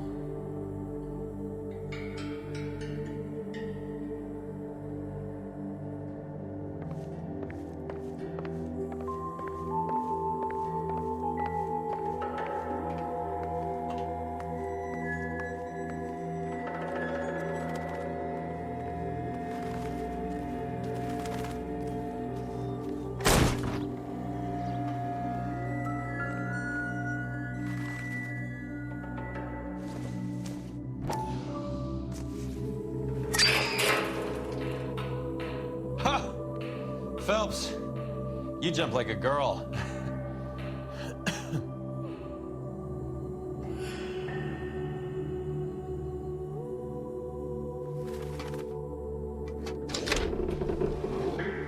Now we're getting somewhere.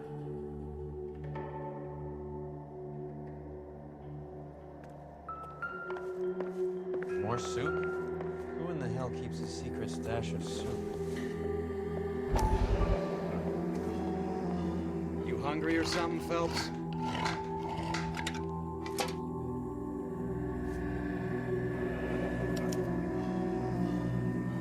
I'd say that's pretty good value for 12 cents.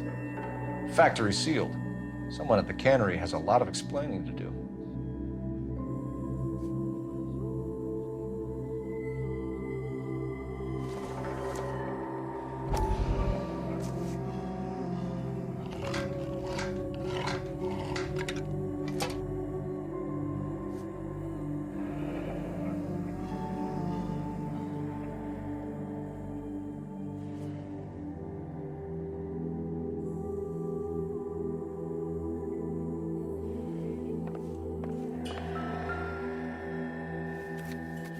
With Juan dead, we need a new suspect, Cole. Is there a pattern to the deliveries?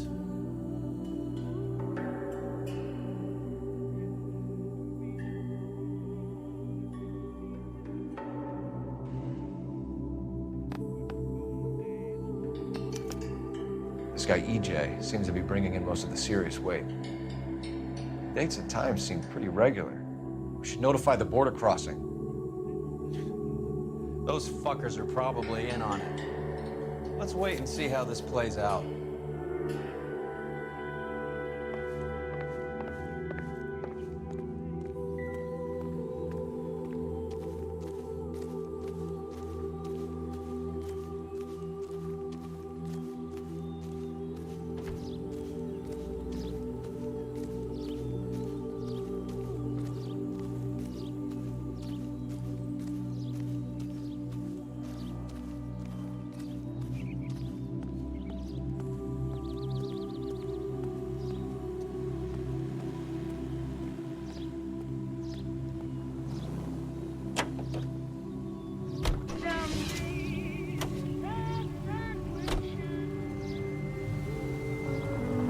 Carruthers says the morphine is still turning up. Makes sense. We have no idea how much of the stuff Lenny shifted. There's been no comeback from Cohen as yet. Maybe Confidential Magazine is right, and Bugsy is on the slide. You read that stuff? I wouldn't say it to his face if I was you. That is one hot-tempered son of a bitch. Any unit in the vicinity of 211 in progress at 3rd and Union. Stand by for further unit to handle. Identify.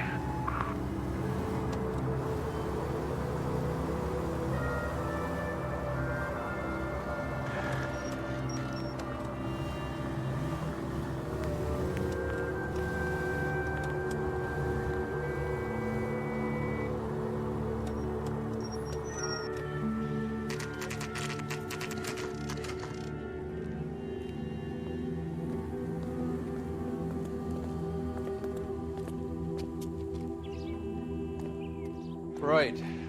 Let's see if we can find out who's been over-seasoning the soup in this place.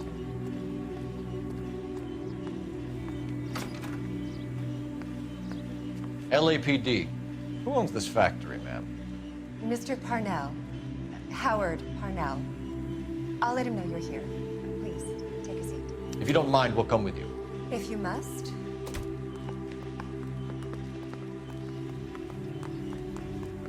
You just wanted to follow her, didn't you? You sly dog. I must apologize for my partner's roving eye. He hates saying goodbye, but he loves watching them leave. Give it a rest, Roy. If you could show these men in to see Mr. Parnell, Doris. They're from the LAPD. Follow me, gentlemen. What is going on? LAPD. Sit tight, fatso. You could be in very serious trouble. There's no reason to be rude. Take a seat, gentlemen. I'm sure we can sort this all out. Maybe you can explain why we found $5 bags of marijuana in sealed Parnell soup cans. That's an outrageous allegation. How do you explain it, Chubby? We found at least 30 cans, all sealed up tight with your label on them. Can I get a list of your employees? Of course. We have nothing to hide. Doris, can you bring me in the current employee listing?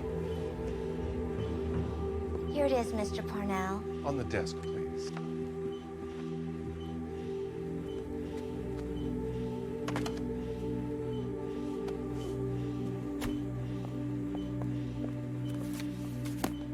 Any name on that list that rings a bell?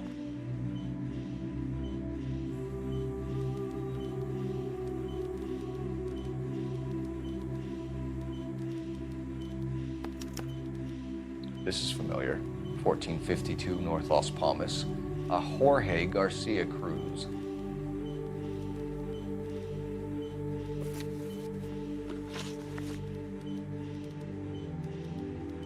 The factory sealed cans we found suggest a very professional operation, Mr. Parnell. We're looking for an inside man. I know nothing about this. I want this stopped as much as you do. Tell me what I want to know, Parnell, or I will have half the LAPD down here tearing this place apart.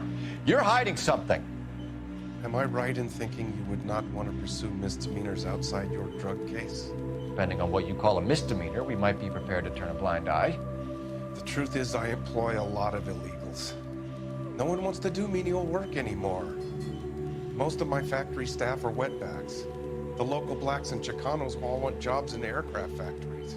Presumably because the pay is a lot better. How are your sales, Mr. Parnell? Just fine and dandy, son. We're entering a new era of prosperity. I hope you're both big soup eaters.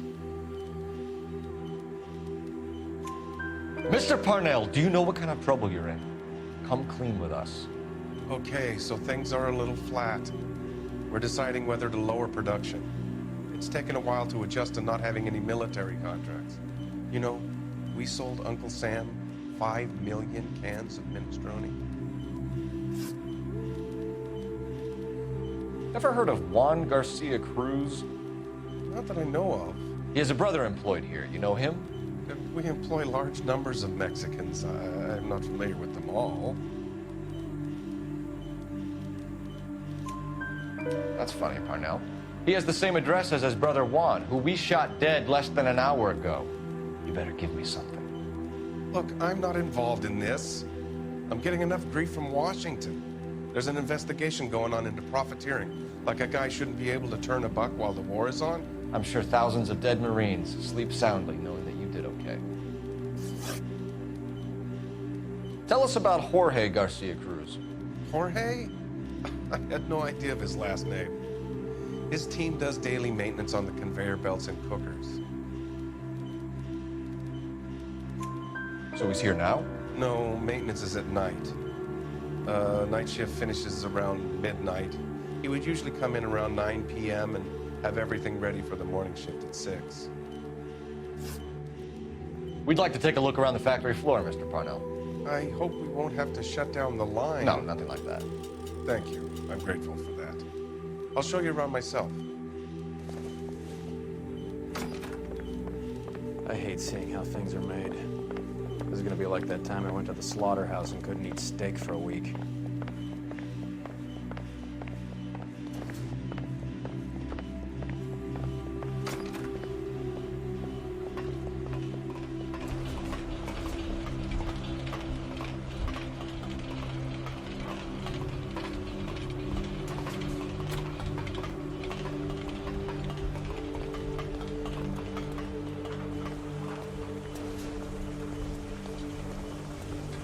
This is where the produce comes in. We peel and sort all of the vegetables and add them to the line in regular quantities. Fascinating.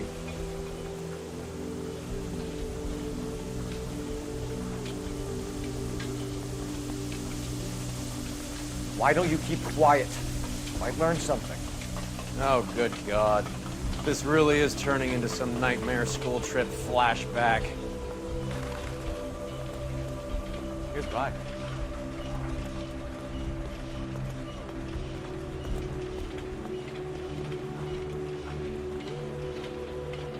This is the hopper, which boils and purees the vegetables. The other hopper is for the pasta. This way, please. You're loving this, aren't you, Phelps?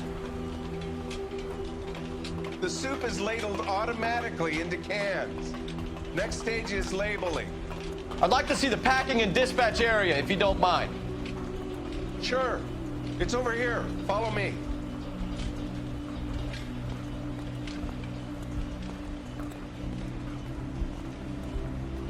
This is one of our dispatchers. Sergio, right? Yes, sir. These men are from the LAPD. Sergio here records our outgoing deliveries. They all go in the book. Just there on the desk.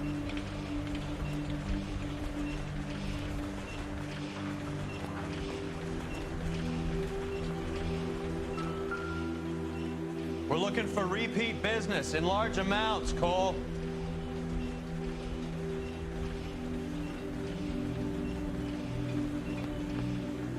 What's going on, Parnell?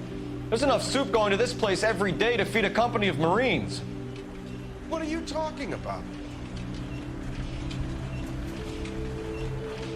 I'd like a private word with your dispatcher if you don't mind. Sure, go right ahead. I'll be over here when you need me.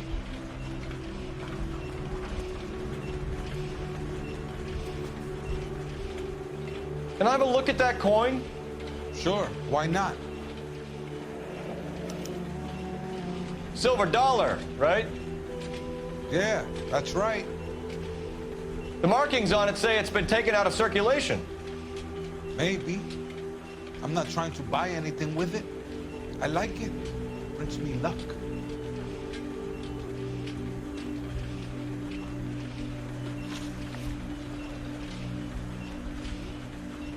Do you have access to the canning area? I do. But I keep to my station. Loading and unloading. Don't care much for soup. Sergio, if you don't give me something, I'm gonna go to Immigration Services and have you deported. I get a shipment once every 2 weeks. Ernesto does the driving. I don't know his full name. Gets delivered here at night, Jorge gets it canned up. From here it gets sent all over the country.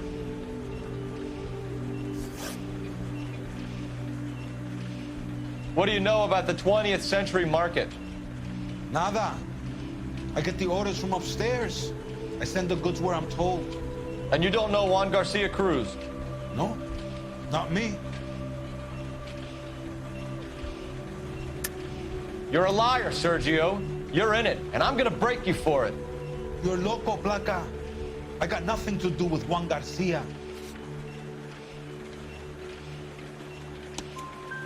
We found a matching silver dollar on Juan Garcia. What are the odds of that, Sergio? Juan and Jorge are brothers. They're cousins. They work for some evil gabacho. The guy is an aberration.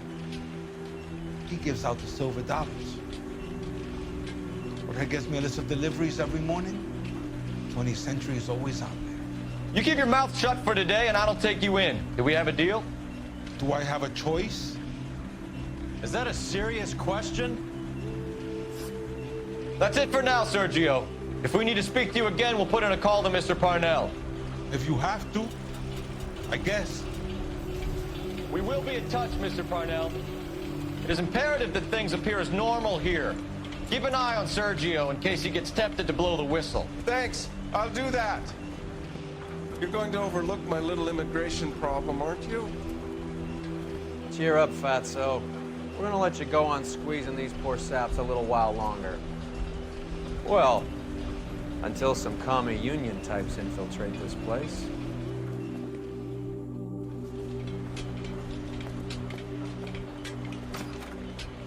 I am glad to be out of that place. I never knew fresh vegetables could smell so bad.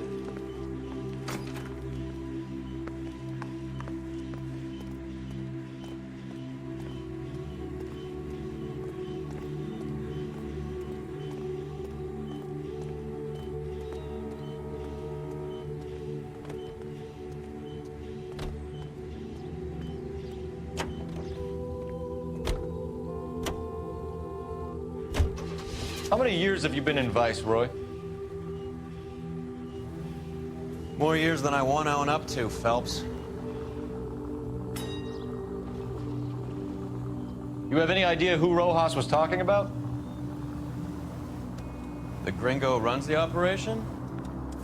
Could be anybody. You don't expect those morons to be running the show, do you? You asked Rojas how much a silver dollar was worth, he'd probably say 50 cents.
Sit tight. Let's take a look at what's going on.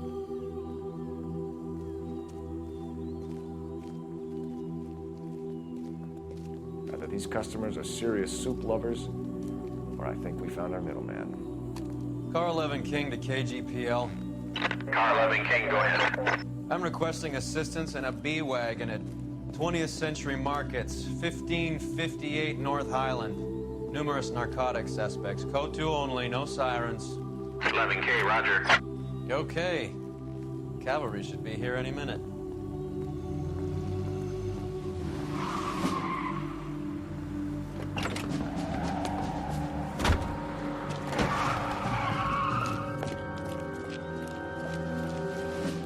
LAPD, nobody move! I'll take my chances.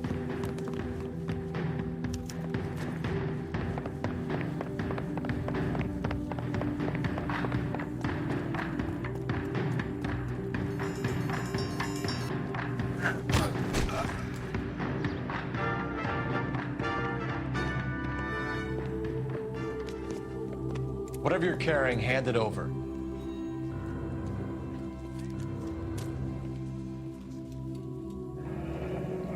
I'd say he's got about half a can left.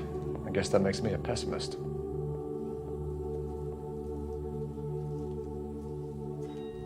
You can't take me in. Take you in? Be glad he didn't shoot you. I wouldn't have chased you. If it was up to me, you'd be talking out of a hole in the back of your head. I want information. Senor, I would like to help you, but I got a family in Mexico I have to provide for. And my compadres are very unreasonable. Your compadres? Turn out your pockets.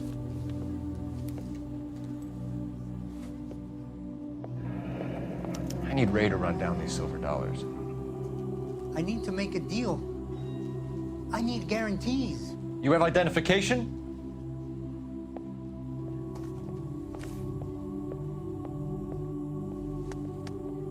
Sanchez Erto, Mexican, Tijuana address.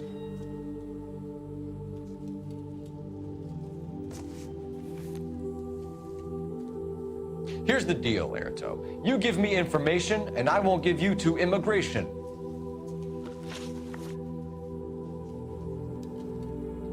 Give me EJ, the driver bringing in the shipments, or I'll make you for it. I run the shop. That's all I do.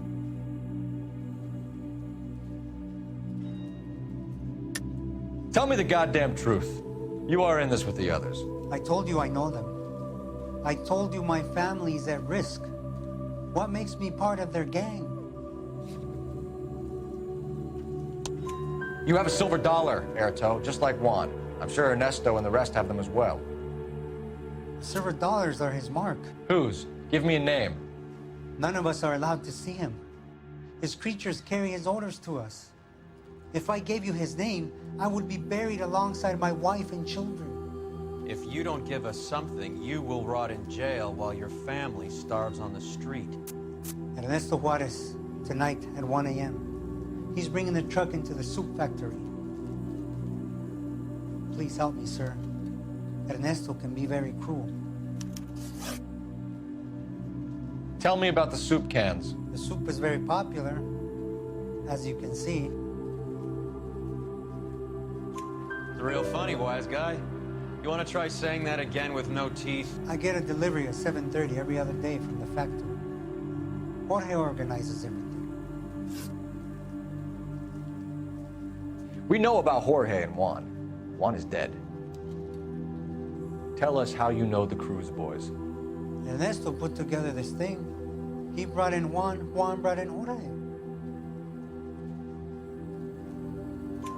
Continue. I was already here.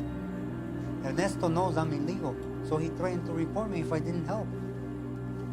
And the money is good. The gringos and the gringas, they love the reefer. And I didn't want to have to leave and start again in San Francisco. You're breaking my heart. You're under arrest, Erto. I'll speak to the DA and see if he will agree to not seize your assets or deport you. That's the best I can do.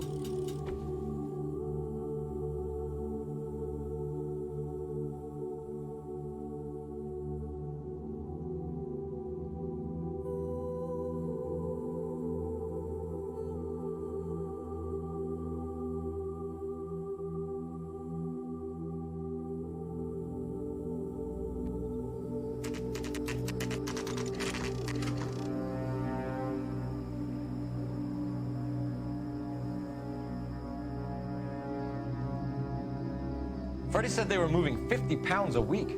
That's a lot of soup cans. I think this is an interstate operation. Moving dope around the country to selected grasshoppers.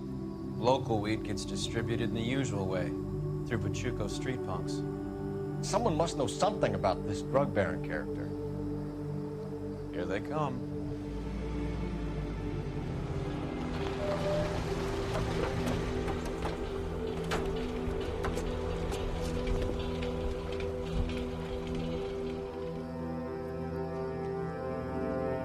Let them unload the goods first.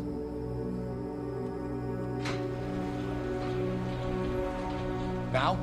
Let's get them.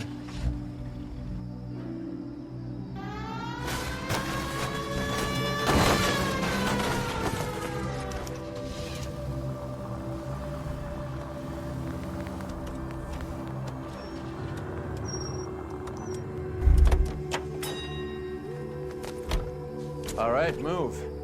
Move! Let's go!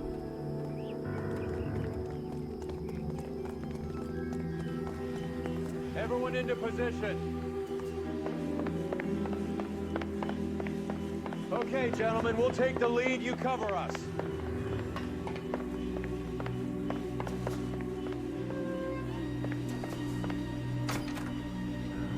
LAPD, put your hands where we can see them.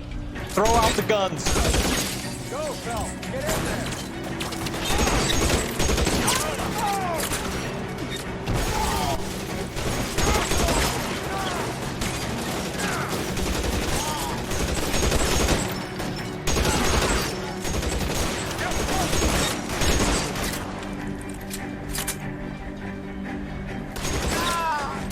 As soon as he pokes his head out, we step on it.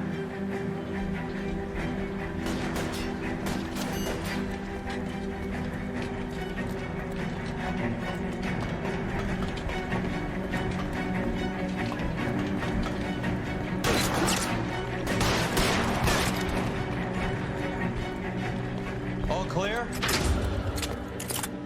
I think that's the last of them, Cole.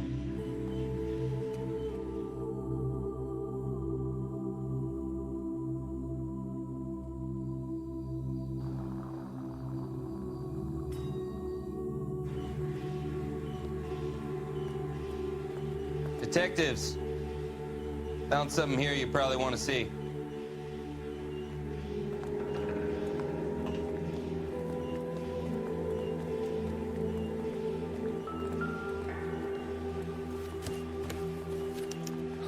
At the very minimum, another 50 pounds.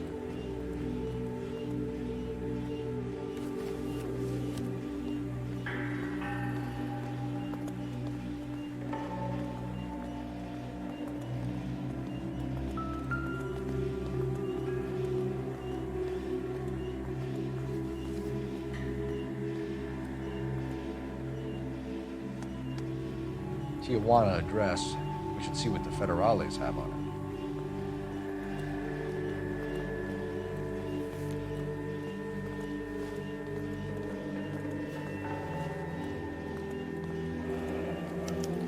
$1 per dead man.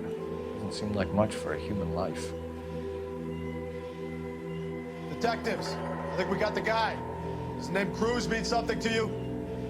It certainly does.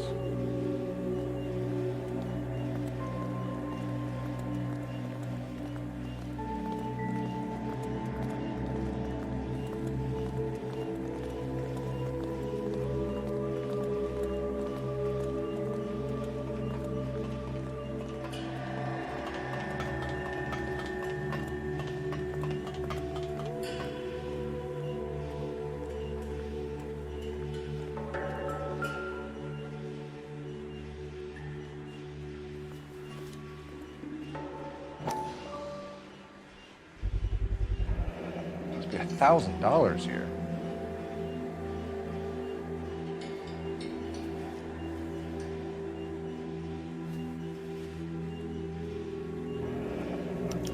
Yet another silver dollar. Phelps, Earl, looks like quite a bloodbath. What was this all about? Drugs and money. What else? Speaking of money, where did that roll go? I picked it up for safekeeping. The department owes me 50. Ray, I have another 2 coins for you. Great. I've got something to show you. It's all set up on the table over here. There. Take a look at these coins you've been collecting. There are letters cut into each coin, along with not legal tender. Those are Morgan silver dollars from the 20s. They were removed from circulation and sent for disposal. A number of smelters around the country had the contract. Look at them together. You work out what it says? The first coin, MAS. The second, ANG. The third, KAY. The fourth, MET. The fifth, ALS. Masanke Metals. A metal foundry. Would you like the address? Would I ever? 1034 Vine Street, Hollywood. We'll finish up here. It's already been a long night, Phelps. See if you can talk them into giving themselves up.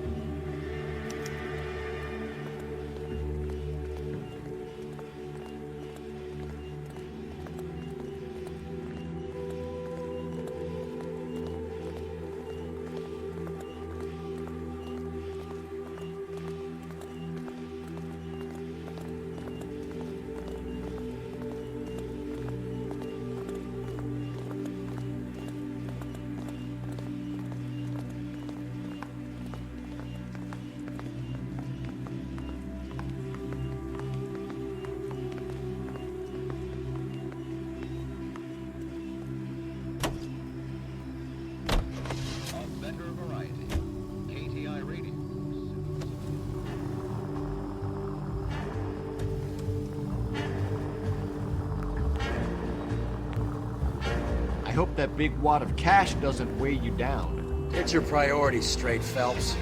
We're close to bringing in one of the biggest dope cases of the year, and you're worrying about unsubstantial evidence?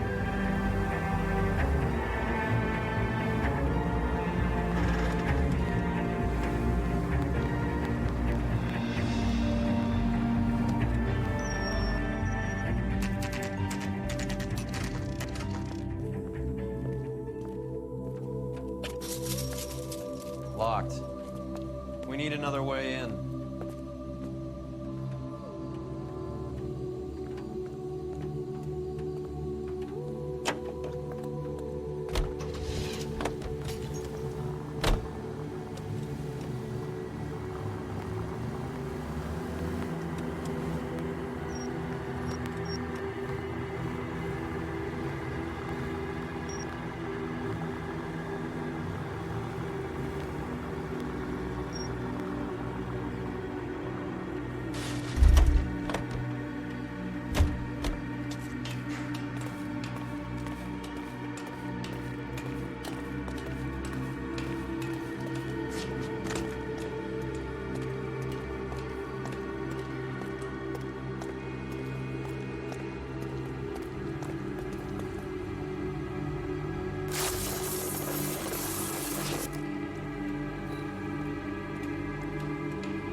I'm waiting, Roy.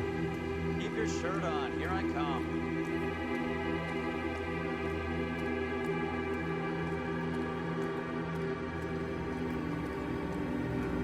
Cover the back door, Roy. I'm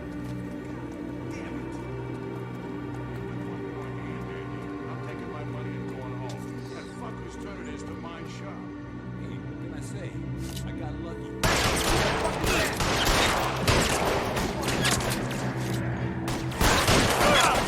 Find some cover!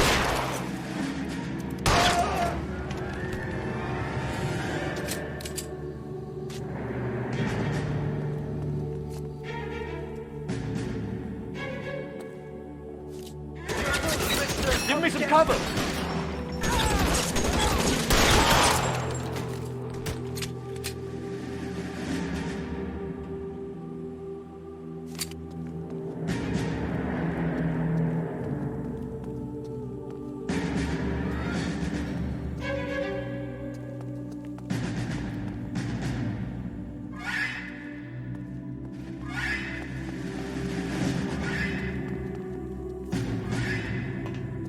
You okay?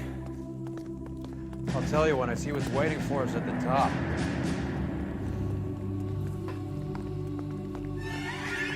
How long do you think you can hold out?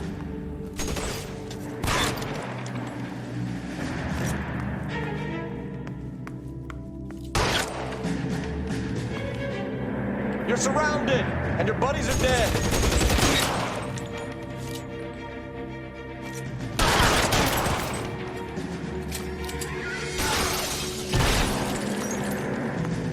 Weapons on the ground, now!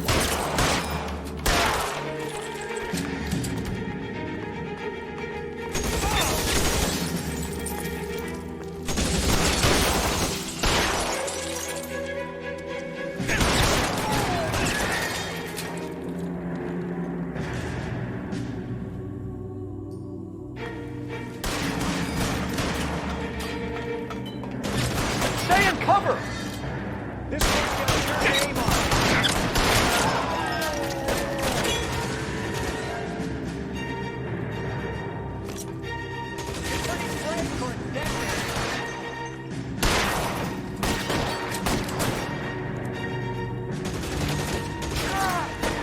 He's there, right there!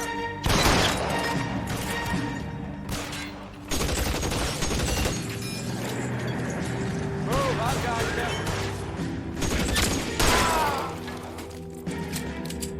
Find some cover!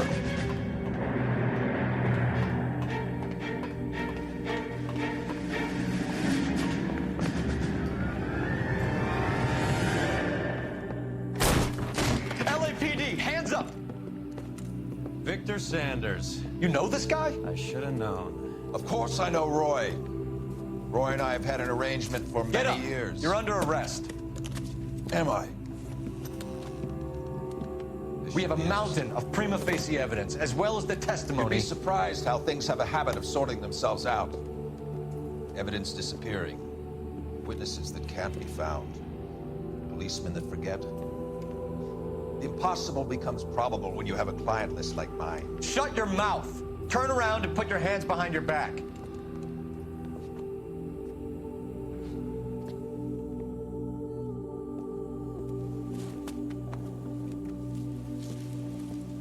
Working vice can be a thankless task, Phelps.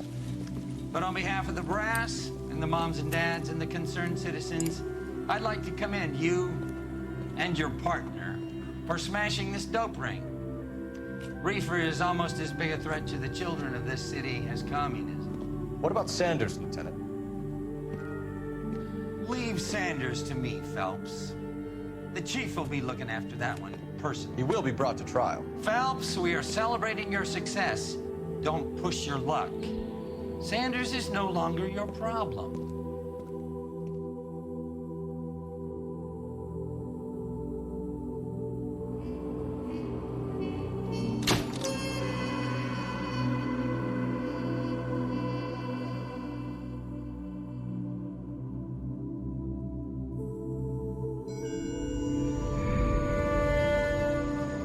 Your platoon is what remains of recon. I'm folding you into the 22nd. You'll be going up that damned hill tonight. We're intelligence gathering, sir. I don't need intelligence, son. I need men who can hold rifles and kill Japs. Tonight, you're a rifle company. We've got cooks, mechanics, and stretcher bearers all going into the line. We aim to break them tonight, Lieutenant.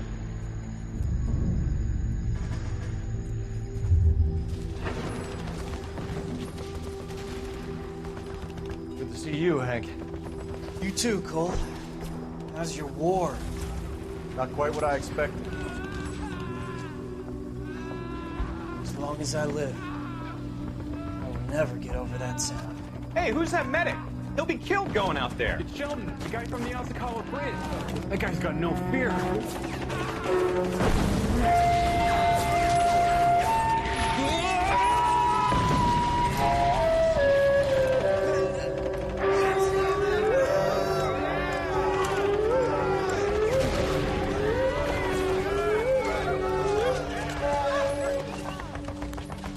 He didn't make it. I didn't go out there to save him. What are you saying, man? I went out there to put him out of his misery, to ease his pain. Do you have a problem with that? Murder, Corman. That's war, Lieutenant. Smell the stench. Feel the horse's breath on your neck. You need help, man. Call for me tonight, Lieutenant. When you're up on that hill. I've been up there 3 times already. The circles of hell have nothing on Sugarloaf Hill. Get this madman out of my sight!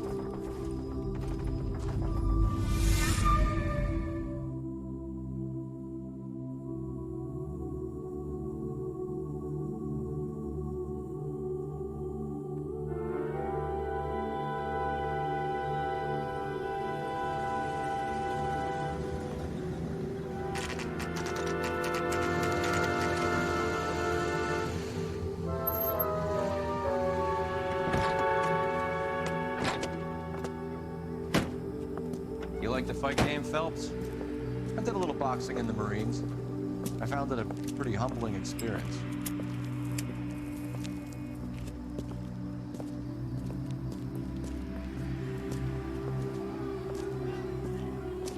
Mix you a sandwich, buddy? Corned beef and egg salad, 12 cents. Bologna and ham and cheese, 10. It's strictly a mug's game. You'll like this fight, though. A plucky limey's about to take a beating from an up-and-coming Negro. You sound pretty sure about the result. I ought to be. I got $50 on the black kid.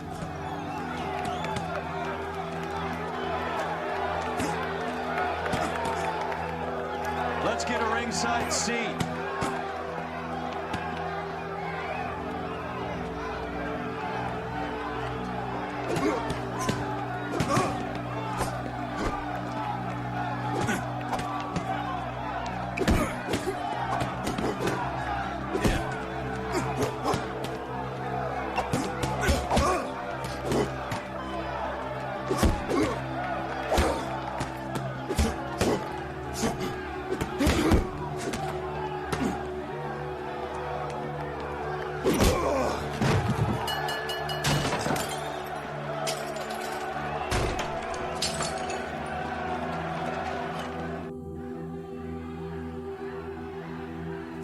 That son of a bitch Hammond made a run for his dressing room. Let's find out what's going on.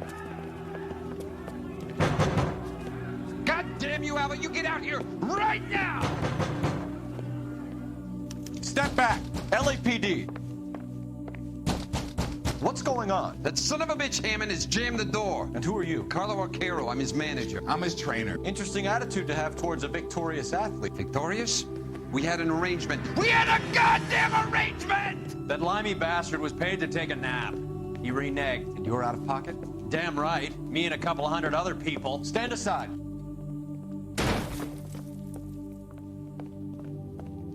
He squeezed out the window. I'll put an APB out on him. Why would we do that? He won the fight fair and square. To prevent him from getting clipped. He was paid to flop. There was big money riding on this So are we fight. here because you lost money, or because we're investigating a prize-fighting racket? Very funny. Look around and see what you can find. Which is Hammond's locker? Over by the pinboard, second from the end.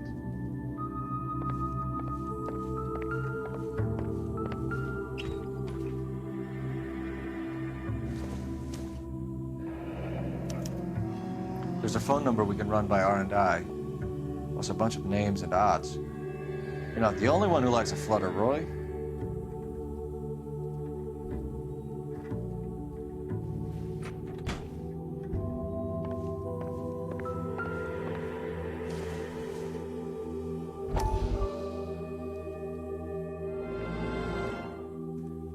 You look troubled. I'm in a jam, Doctor. Can I help, Courtney? Is it money? No, Doctor. That's okay. Do I have your professional confidence? Whatever you say, we'll never leave this room.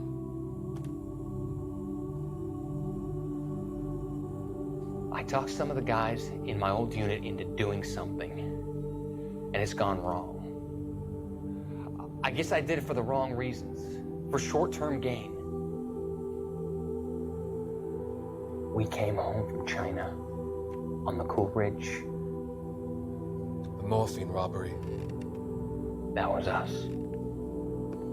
I thought I could get the guys a fair share. Some sort of benefit for the sacrifices that they made in the war.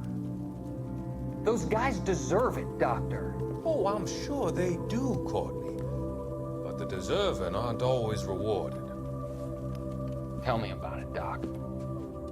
We shifted our stuff onto this mob-connected guy, and it's been turning up all over town. It wasn't meant to be like this. The presumption was rather naive, Courtney. I know that now, Doctor. But people are dying. Might I venture a few questions? Sure. Do your underworld contacts have all the morphine? No, they don't. We doled it out, hoping we could control it. Are they pressing you for further allocation? That's the polite way of putting it, Doctor. I may be able to help you, Courtney. Thanks, Doc. It helps just to talk about it. I mean, I have a solution that will help you financially and salve your conscience. I'm all ears, Doctor. I will transact to take all the narcotic off your hands, and you can rest assured that it will all be medically administered. I will use the funds that I no longer require for the purchase of medication and invest them in housing developments. Housing? The developments in question are housing projects for former servicemen. Your return will come from the sale of the properties, and your investment will benefit those that you care for most. Does this arrangement meet with your approval? You're a magician, Doctor.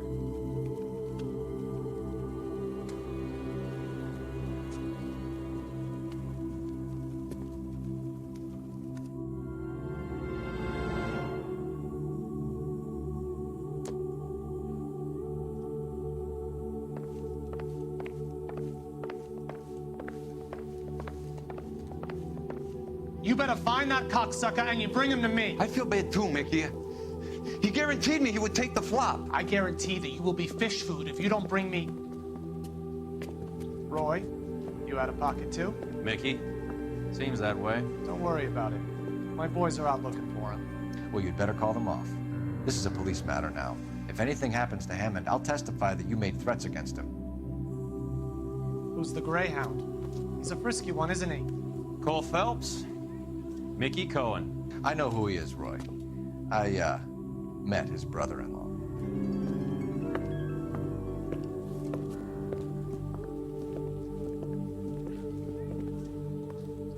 I think you had the mixture pretty scared back there.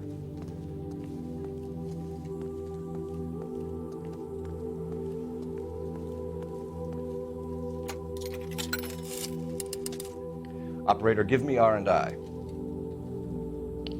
Putting you through now. Phelps, badge 1247. How can I help, Detective? I need an address for the following phone number.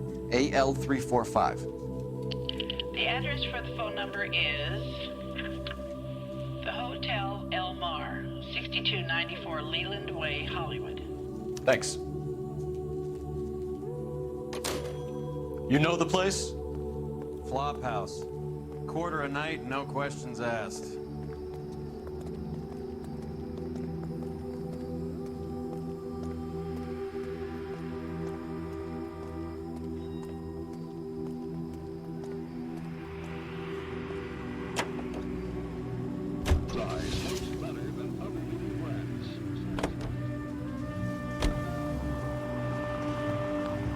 You seem to have a pretty cozy relationship with Cohen and Stompanato. Do I note a hint of reprimand in your tone, Detective? Talking to gangsters comes with the turf. You should try out Mickey's place. He's got a haberdasher's up on Sunset. See if he can get you out of those old man's clothes that you slink around in. It's a front for his illegal activities.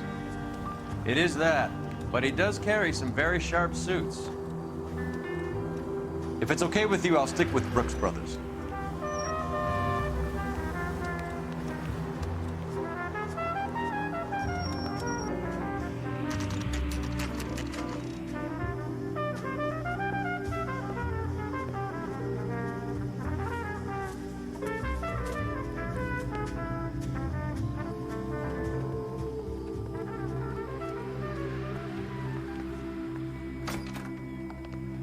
Yeah, what do you want? LAPD. We're making inquiries into the whereabouts of an Albert Hammond. No one here by that name. You sure? Sure, I'm sure. This isn't the sort of place where people use their real names. Take a look at the register if you don't believe me.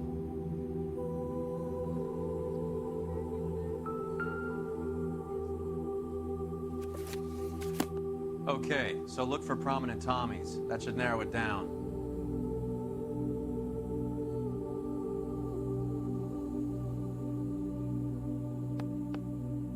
Winston Churchill. A very patriotic Englishman is staying in room 207. The old bulldog? Even at a flop house, Adley can't get out from his shadow.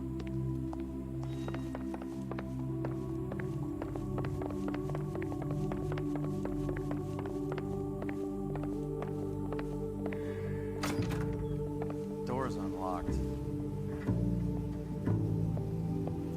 Looks like he's had a broad up here. He must be heading home. You know, I hope he makes it. That crooked son of a bitch? No chance.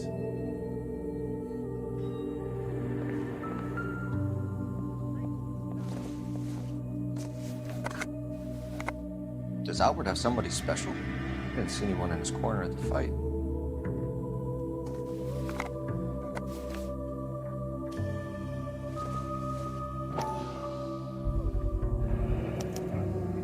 I guess a fighter has plenty of time on his hands between bouts.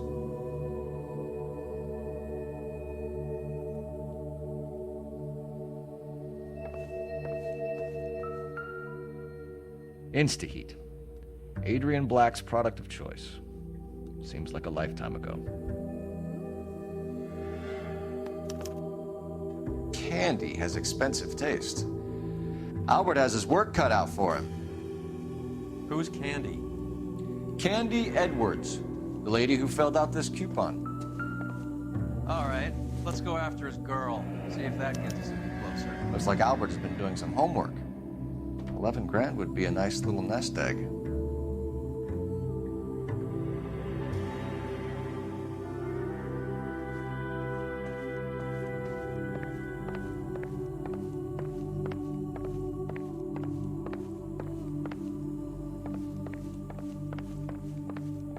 All right, let's go after his girl. See if that gets us any closer.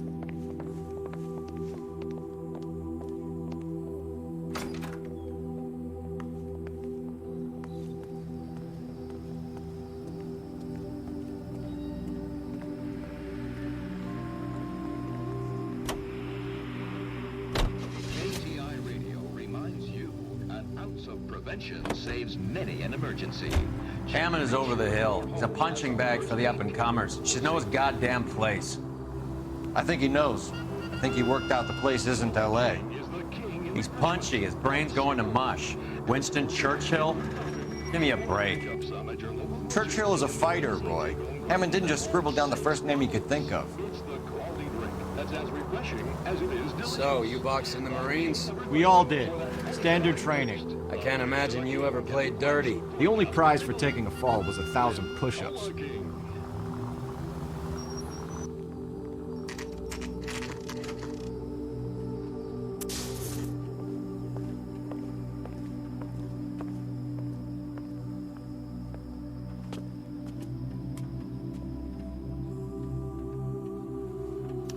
We need to know which room is Candy's. Hey, buddy. You dropped something? LAPD, ma'am. We're looking for Candy Edwards. Apartment 7. You take the outside stairs by the parking lot and turn left at the top. You friends of the Italian guy? Italian guy? Yeah. Sleazy type? Gave his name as Carlo. I didn't like the look of him, but Candy has some funny friends. Thanks. This Candy broad must be as sweet as she sounds. All these gentlemen callers.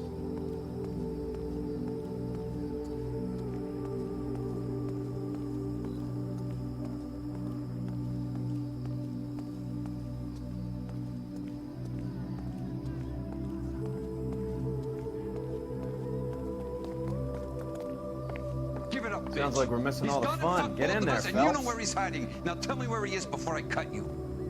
I told you I haven't seen him.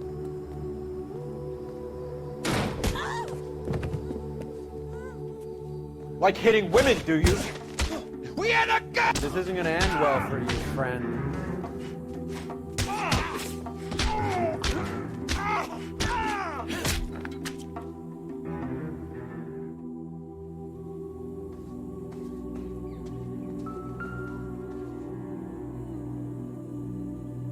Out cold, but breathing. Give her a minute and take a look around. Nasty weapon. All the Italians carry them. A real man uses his fists or a gun.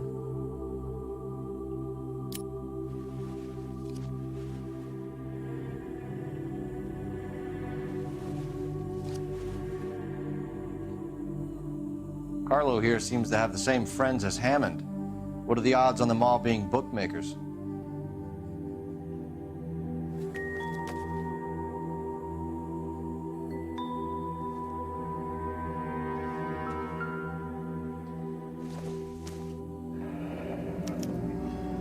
Single ticket, one way. I guess there isn't a lot for Albert in Ohio.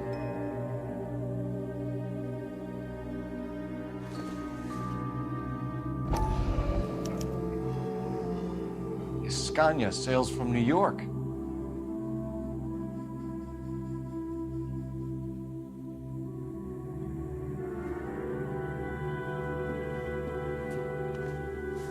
Take a seat, Miss Edwards. We have some questions for you to answer. Look, I haven't done anything wrong. Ever? I find that pretty hard to believe. Can you answer some questions now, Miss Edwards?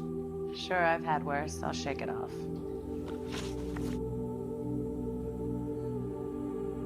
We're trying to track down Albert Hammond. We have reason to believe he might be in danger. Do you know where he is? No, I don't. I'm over Albert. I haven't seen him.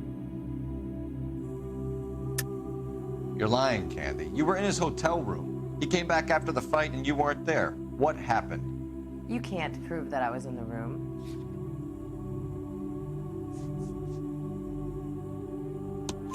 How do you think we found you, Candy? You wrote your name and address on a coupon. Look, Albert was supposed to take a fall. We were all supposed to make a little money out of it. But Albert got too goddamn stubborn. Said his pride was all he had left. So I told him, shove it. Let's see his pride keep him warm at night. So you walked out before the fight? Yes, I did. What's the problem? I didn't take anything. Do the names Harry, Mervyn, or Ray mean anything to you? Could be anybody. How the hell would I know? They're bookmakers, aren't they? Tell me the truth. How the hell would I know?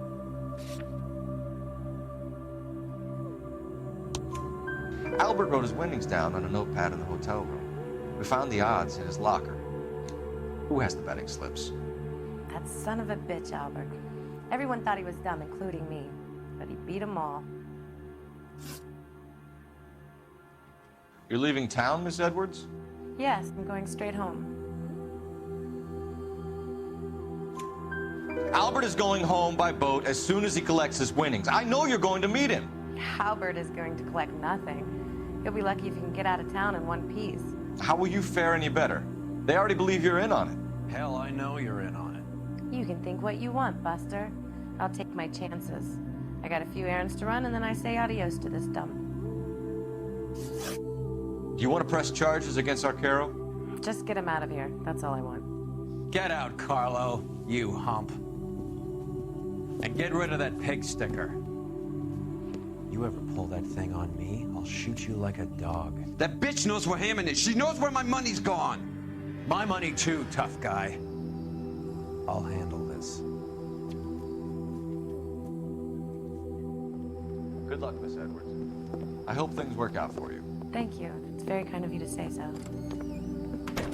Bad people are looking to hurt Candy, and yet she's not heading straight for the train station? I smell a payoff. I say stake her out. See where she goes.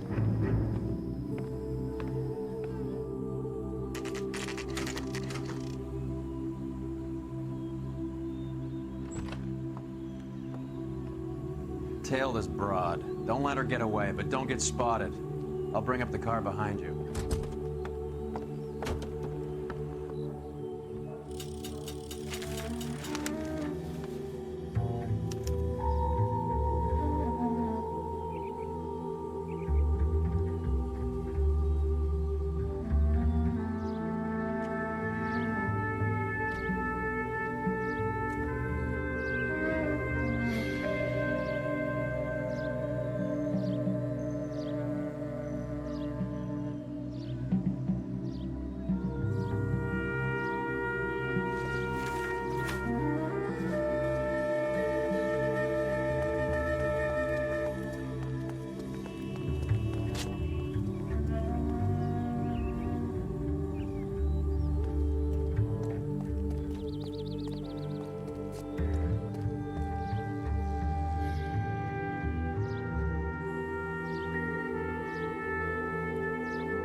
Move in. Can't risk losing the trail.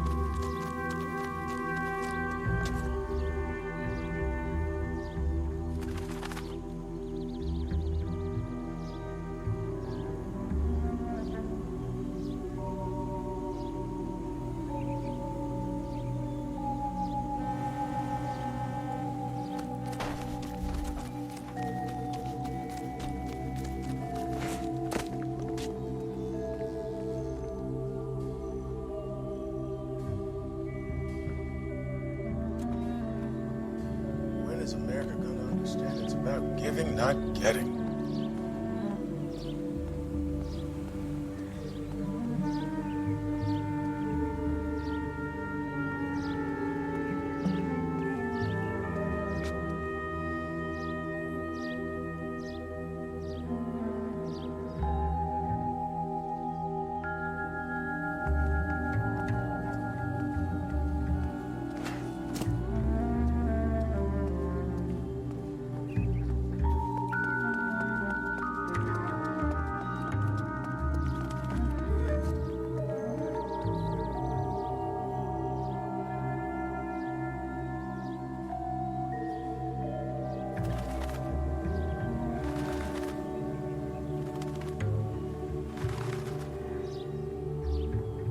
Too much slack.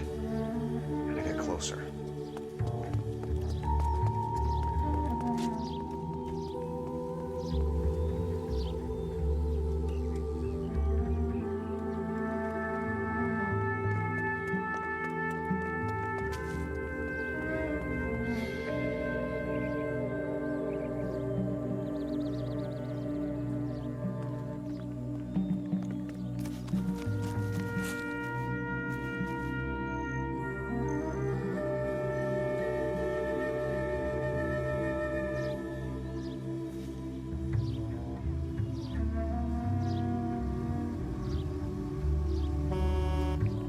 Move in. Can't risk losing the trail.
Bookmakers? Yes. Surprise, surprise.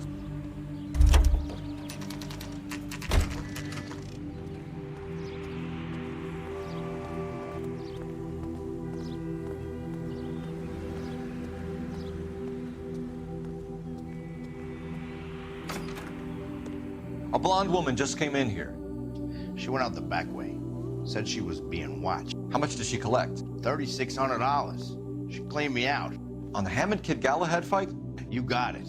I'm not complaining. We all made a lot of money on that one. Huge plunge on Galahad, and then Hammond knocks the bum out.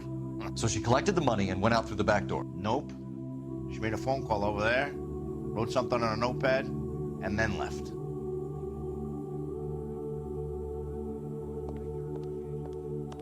What are you doing? An old intelligence trick from the Marines.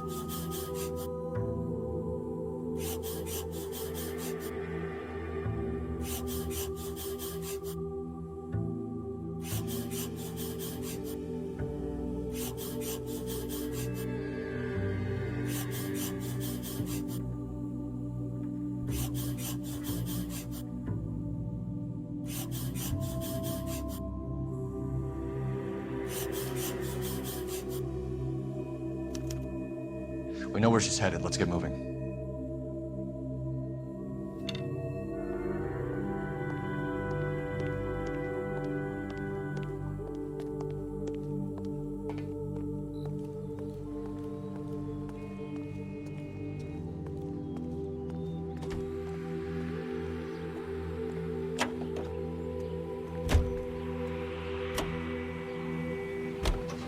Car 11K, 11 King. Further to your request, Bunko Fraud has 3 known bookmakers operating out of storefronts in the Hollywood area.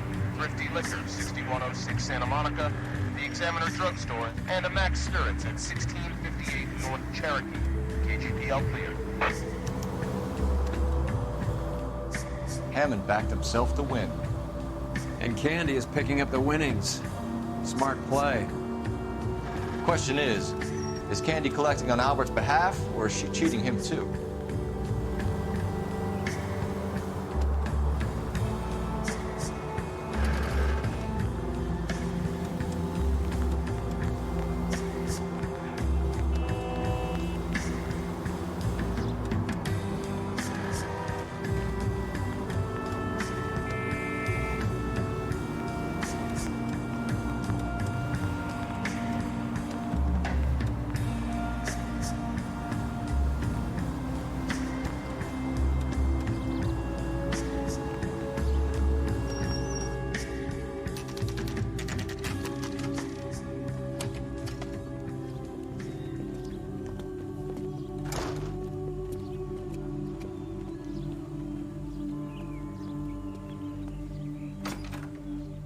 Detectives Phelps and Earl, LAPD. Relax, Cole.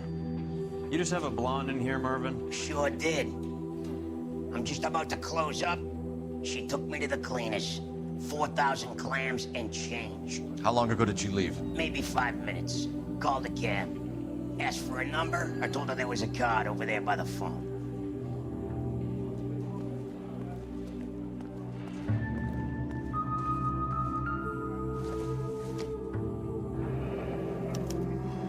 Yellow cab. We need to get after her, fast.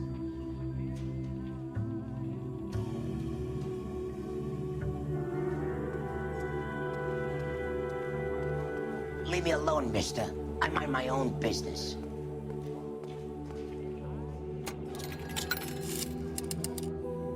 Operator, give me dispatch. Putting you through now. Can you connect me to the Yellow Cab Company, Hollywood 2187, please?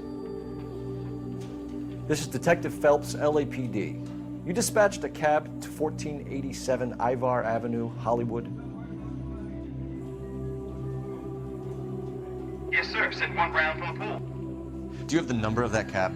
Number 179. Thanks. We're done playing around. Get Mervyn to give us an address on Ray's place. Do you have any idea who Ray is? Sugar Ray? Not now, Mervyn. Cole doesn't have much of a sense of humor at the best of times. Ray runs a shop up on North Cherokee Avenue, just south of Hollywood Boulevard.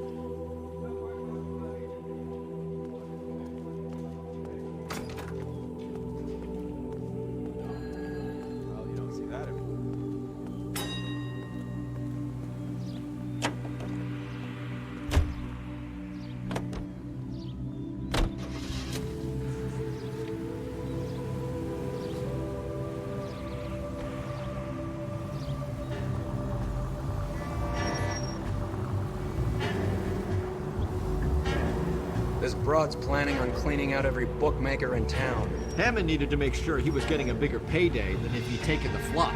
Never trust the limeys, especially where a fight's concerned. A mistake we can't seem to stop making.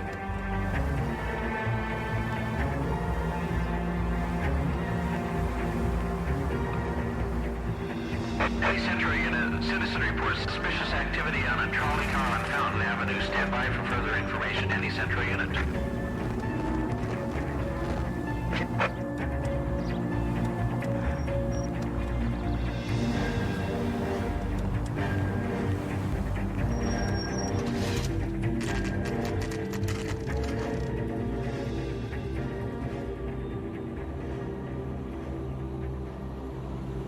That's the cab waiting up ahead. She's not in the car. Don't get too close. She must be inside.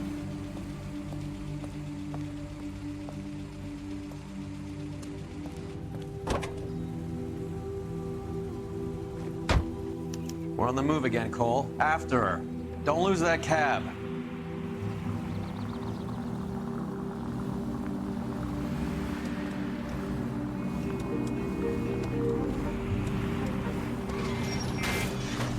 God damn it. Everyone's looking at us, Cole.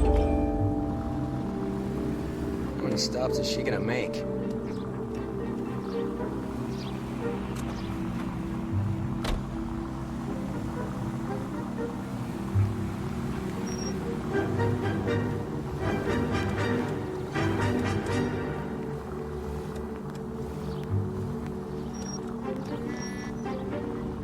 Hammond is full of himself, being this sure he was gonna win.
That bitch is giving me what I'm owed. That's all I know.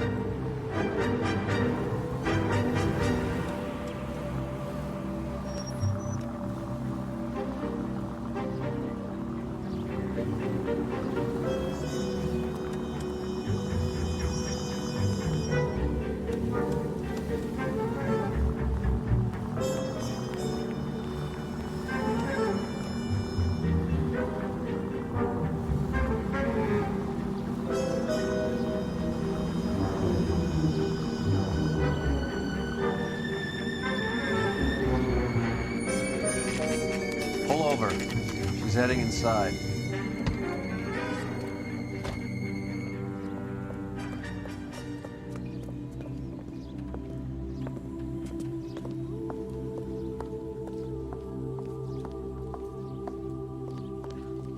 I think I just saw Hammond. I'll tail him. You get in there and stay with Candy. Make sure you don't let her see you.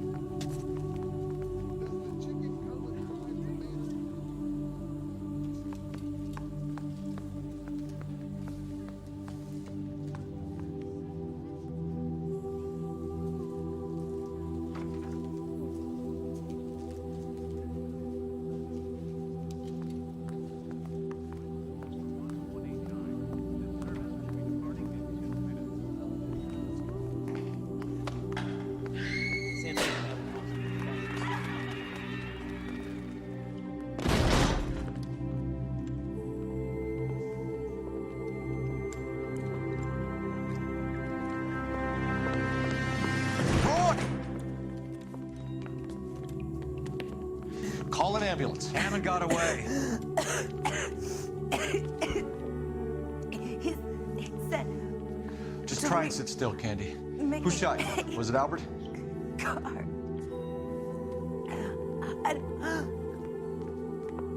They're on the way. I have a patrolman searching the depot. The chief's putting together a manhunt for Hammond. He got the money, right? Looks like it. A tough bird, our limey friend. Using his girlfriend as the bag woman and then getting greedy over the split? He won't make it out of town. That's how you see it? I told you that cocksucker was a crook.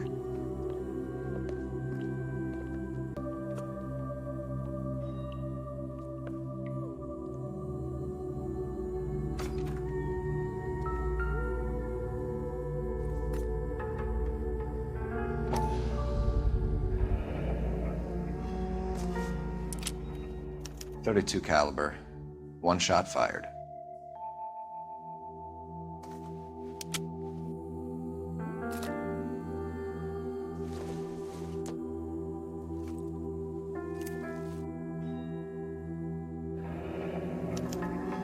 The Egyptian Theater.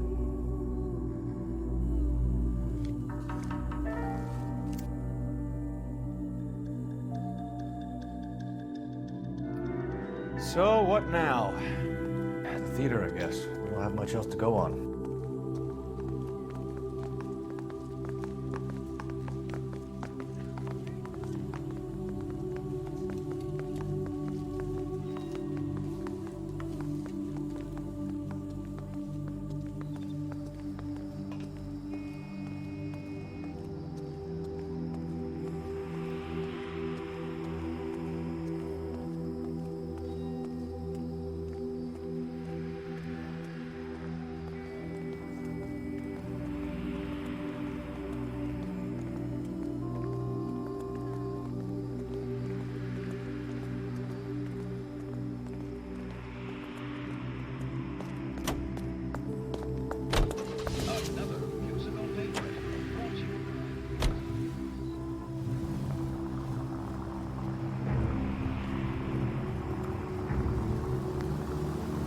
Poor girl. She didn't deserve that. Poor girl. Half the precinct aren't taking a vacation this year because of her. You need to leave town a lot quicker than that if you decide to screw over Mickey C.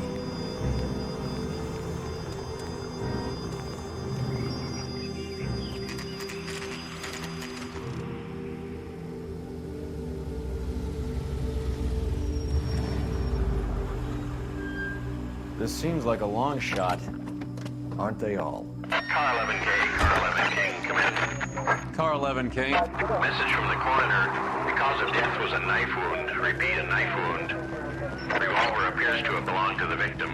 Son of a KGB all clear. He stabbed her. I thought you said real men use their fists, not guns. That guinea cocksucker. You think he got the money too? Come on, Roy. We're bringing this whole tragedy to its conclusion.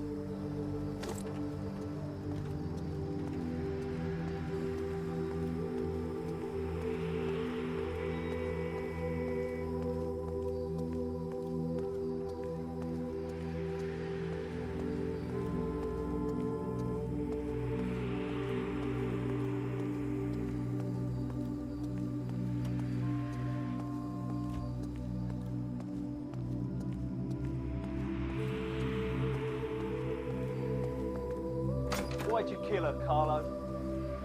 Bright was with me. She was collecting the money for you. Mickey made it clear it was either me or you, and I intend to keep on living.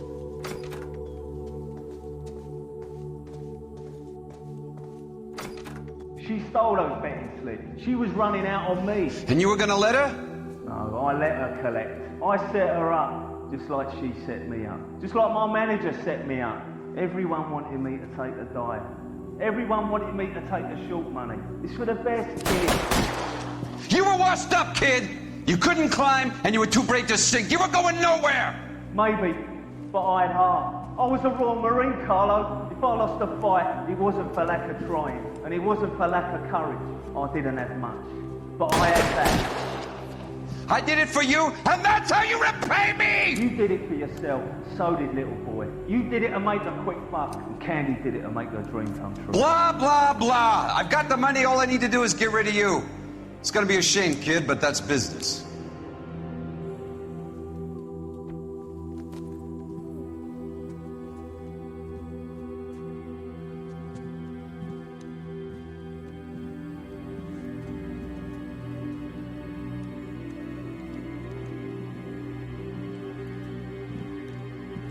We've heard enough, Arcaro. Put down your weapon. You're making a big mistake, Arcaro.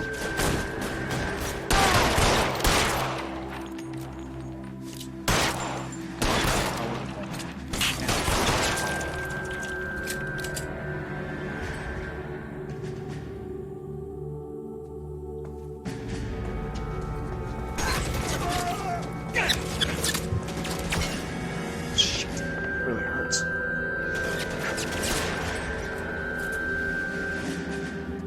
Where are you? You limey cocksucker.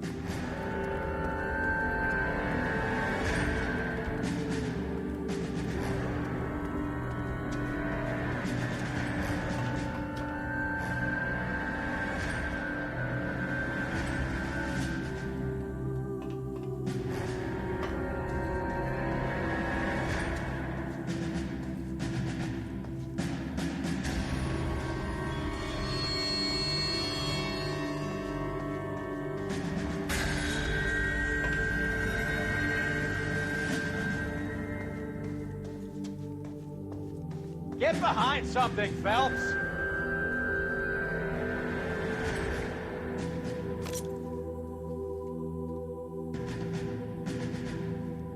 Keep moving!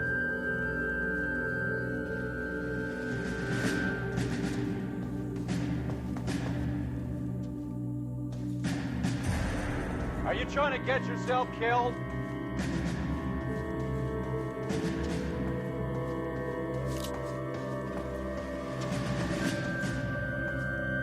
Take cover, you lunatic.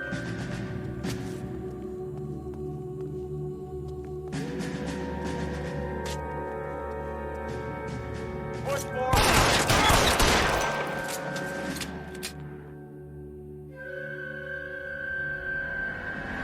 Kill a cop, and it's the electric.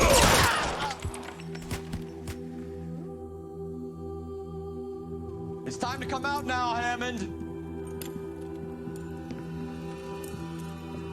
Put the gun down, Roy. That son of a bitch owes me a lot of money.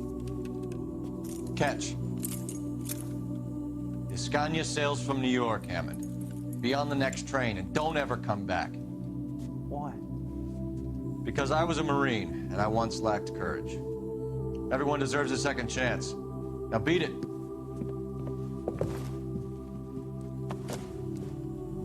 Fuck you! That English prick is getting away with my money, Phelps!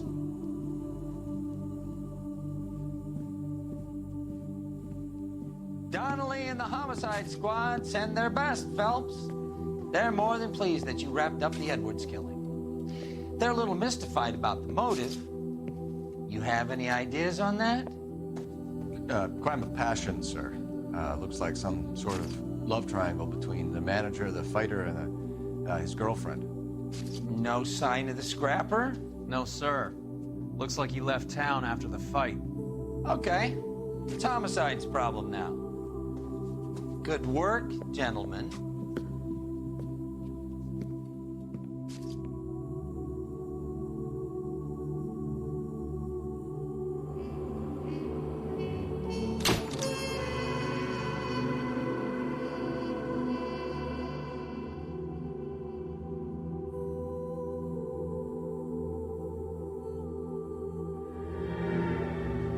.187 at 5810 Murata Avenue. Homicide wants you over there. The coroner thinks the broad was whacked using the Army morphine. Don't say anything, Roy. Just get over there.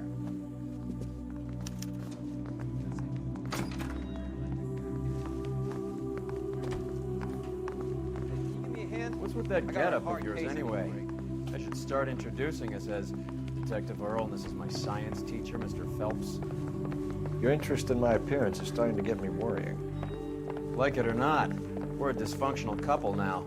People judged me with you on my arm same way they would a fat broad with a 5 o'clock shadow. I really hope you're joking, Roy. Seems like a nice boy, putting all those...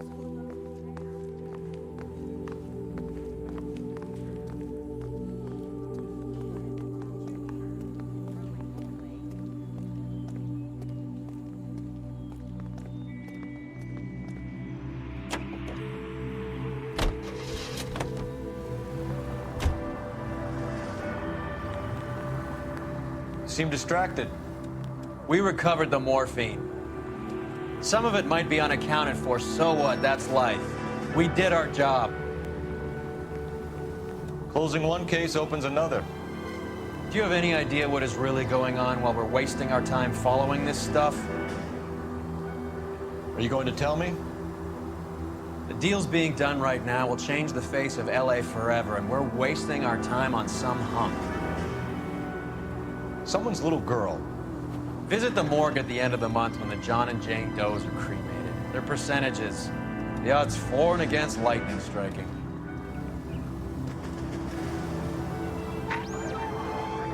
Any Century unit of 484 just occurred, 3155 West 4th Street. Unit to handle code 3, identify.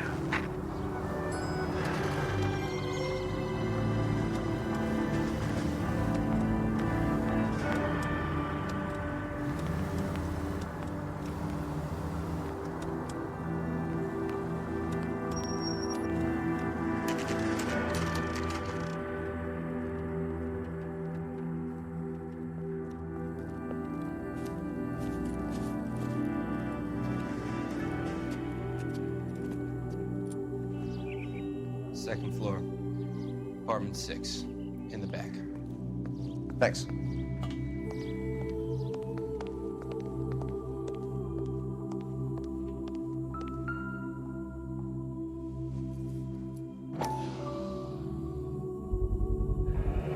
Mal will be pleased.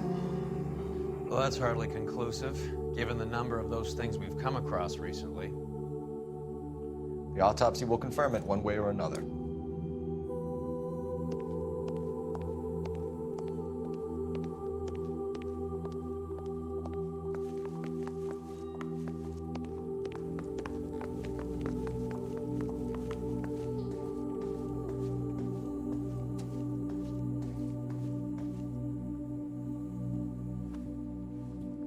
Bukowski, you made homicide. That I did. Good to see you, Phelps. You two want a hug? Or can we get on with it? Relax, Rusty. 26 years old, fashion model. Found in the tub by the cleaning lady, Mrs. Reynoldson. She called it in. We heard Carruthers thinks... Carruthers likes to make work for people. Overdose of sleeping pills. Falls asleep in the tub. Rest in peace. Case closed. Here, here. Mal is 100% that it's murder. Do you mind if I take a look around? Sure. Go right ahead.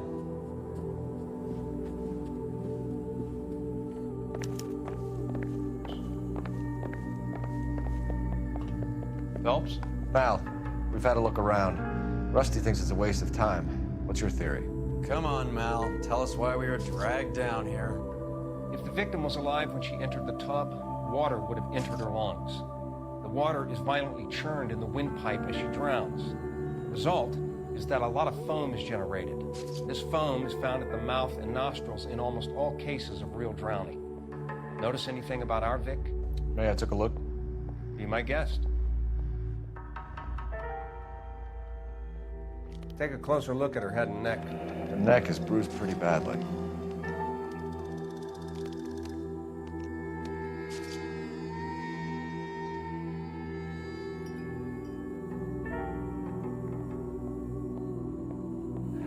Very unusual ring. Could be wrong, but it looks like a black sapphire.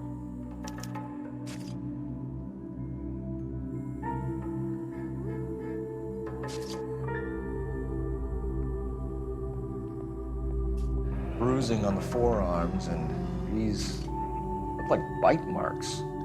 Very good. Eyes are a classic sign of morphine, and the bruises tell their own story. I think one man held her down and another held her arm and injected her. They put her in the bath to try to cover it as a drowning. And spread a trail of barbiturates. Take a look around outside on your way out and see if you can find the syrettes. It would make my theory. The morphine would have been very quick, and there wouldn't have been much of a struggle. Okay, so find two guys who recently bought syrettes and weren't junkies. You might be onto something.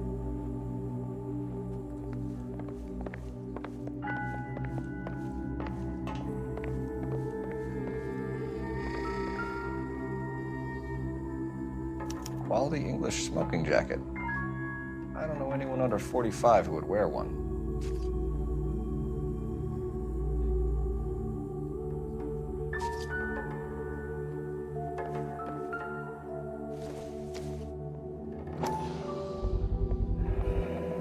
Looks like barbiturates.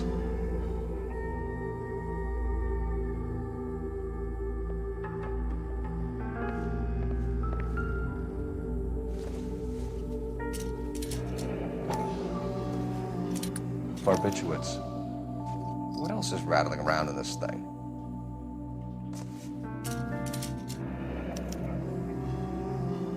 We should speak to a doctor. Prescribing both drugs would make her life a roller coaster.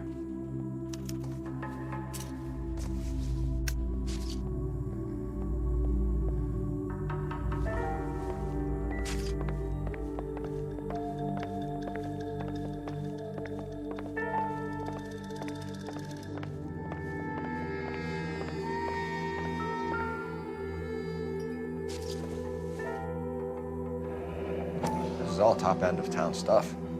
Gives us somewhere to look.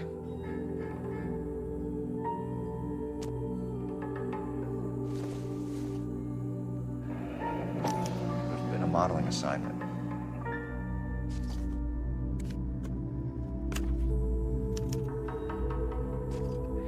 It's a place to start.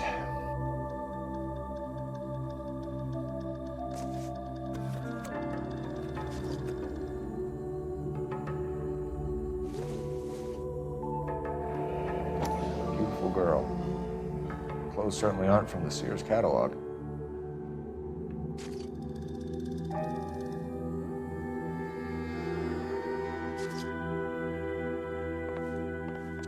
I'm Detective Phelps. I'm here to try and help Julia. Do you mind answering some questions? Virginia Reynoldson, I'm just so shocked. I feel like there's something I should be doing, someone I should call. We can make those calls, ma'am. Who needs to be notified? That's just it. I don't know. Miss Julie doesn't have any family in town. Someone has to set her affairs in order. Mr. Henderson, maybe? Who else is there? I don't know. If you give the details to the other detectives, ma'am, they can try and get in contact. Was Miss Randall depressed about something? Upset? No more than normal. What are you hiding here, Mrs. Reynoldson? Julia was obviously disturbed about something. I have no idea what you're talking about.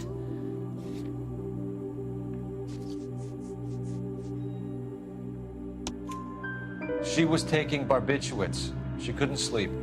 You must have seen them in her room. You've seen the pillbox, the things she hid in there. I don't know how she supported herself.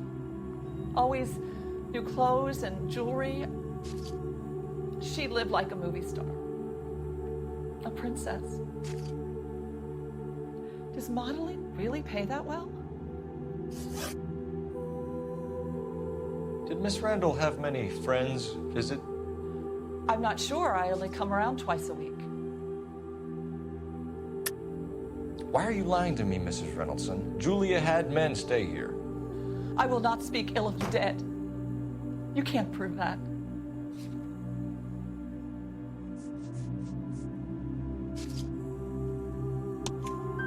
Who owns the smoking jacket? I wouldn't like to tell tales, you understand. That's Mr. Henderson's. An older man, very distinguished looking. He seemed very much in love with her. Where would we find him? Oh, I'm sorry. I don't know. He said he lives in San Francisco. What was it like working for Miss Randall?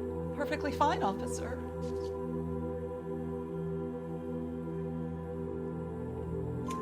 Mrs. Reynoldson, it seems like there's something you want to tell me. She was very high-strung. Lovely one moment and screaming at you the next. She wanted it all, and she wanted it damn quick. Of course, being so beautiful, it seemed like she was going to get it. Not the way it's turned out, though, is it? Thanks, Mrs. Reynoldson. You've been very helpful. One of the other detectives will take your statement, and then you can go home. I think our work is done here. Stefan, Rusty, we'll take a look around outside and then follow up these leads. Can you get some guys to run down the jacket?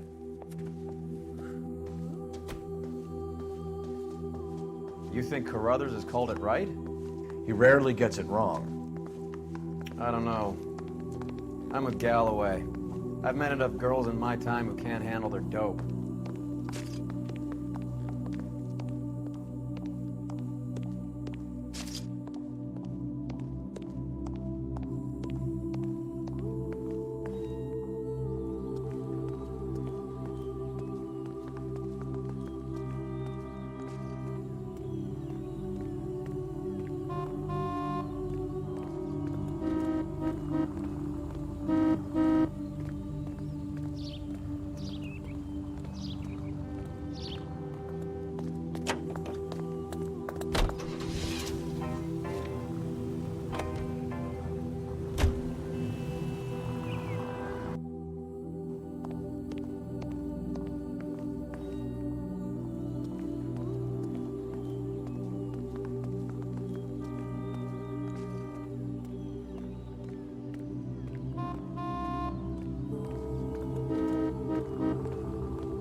Bukowski, Galloway, quite the little reunion in there.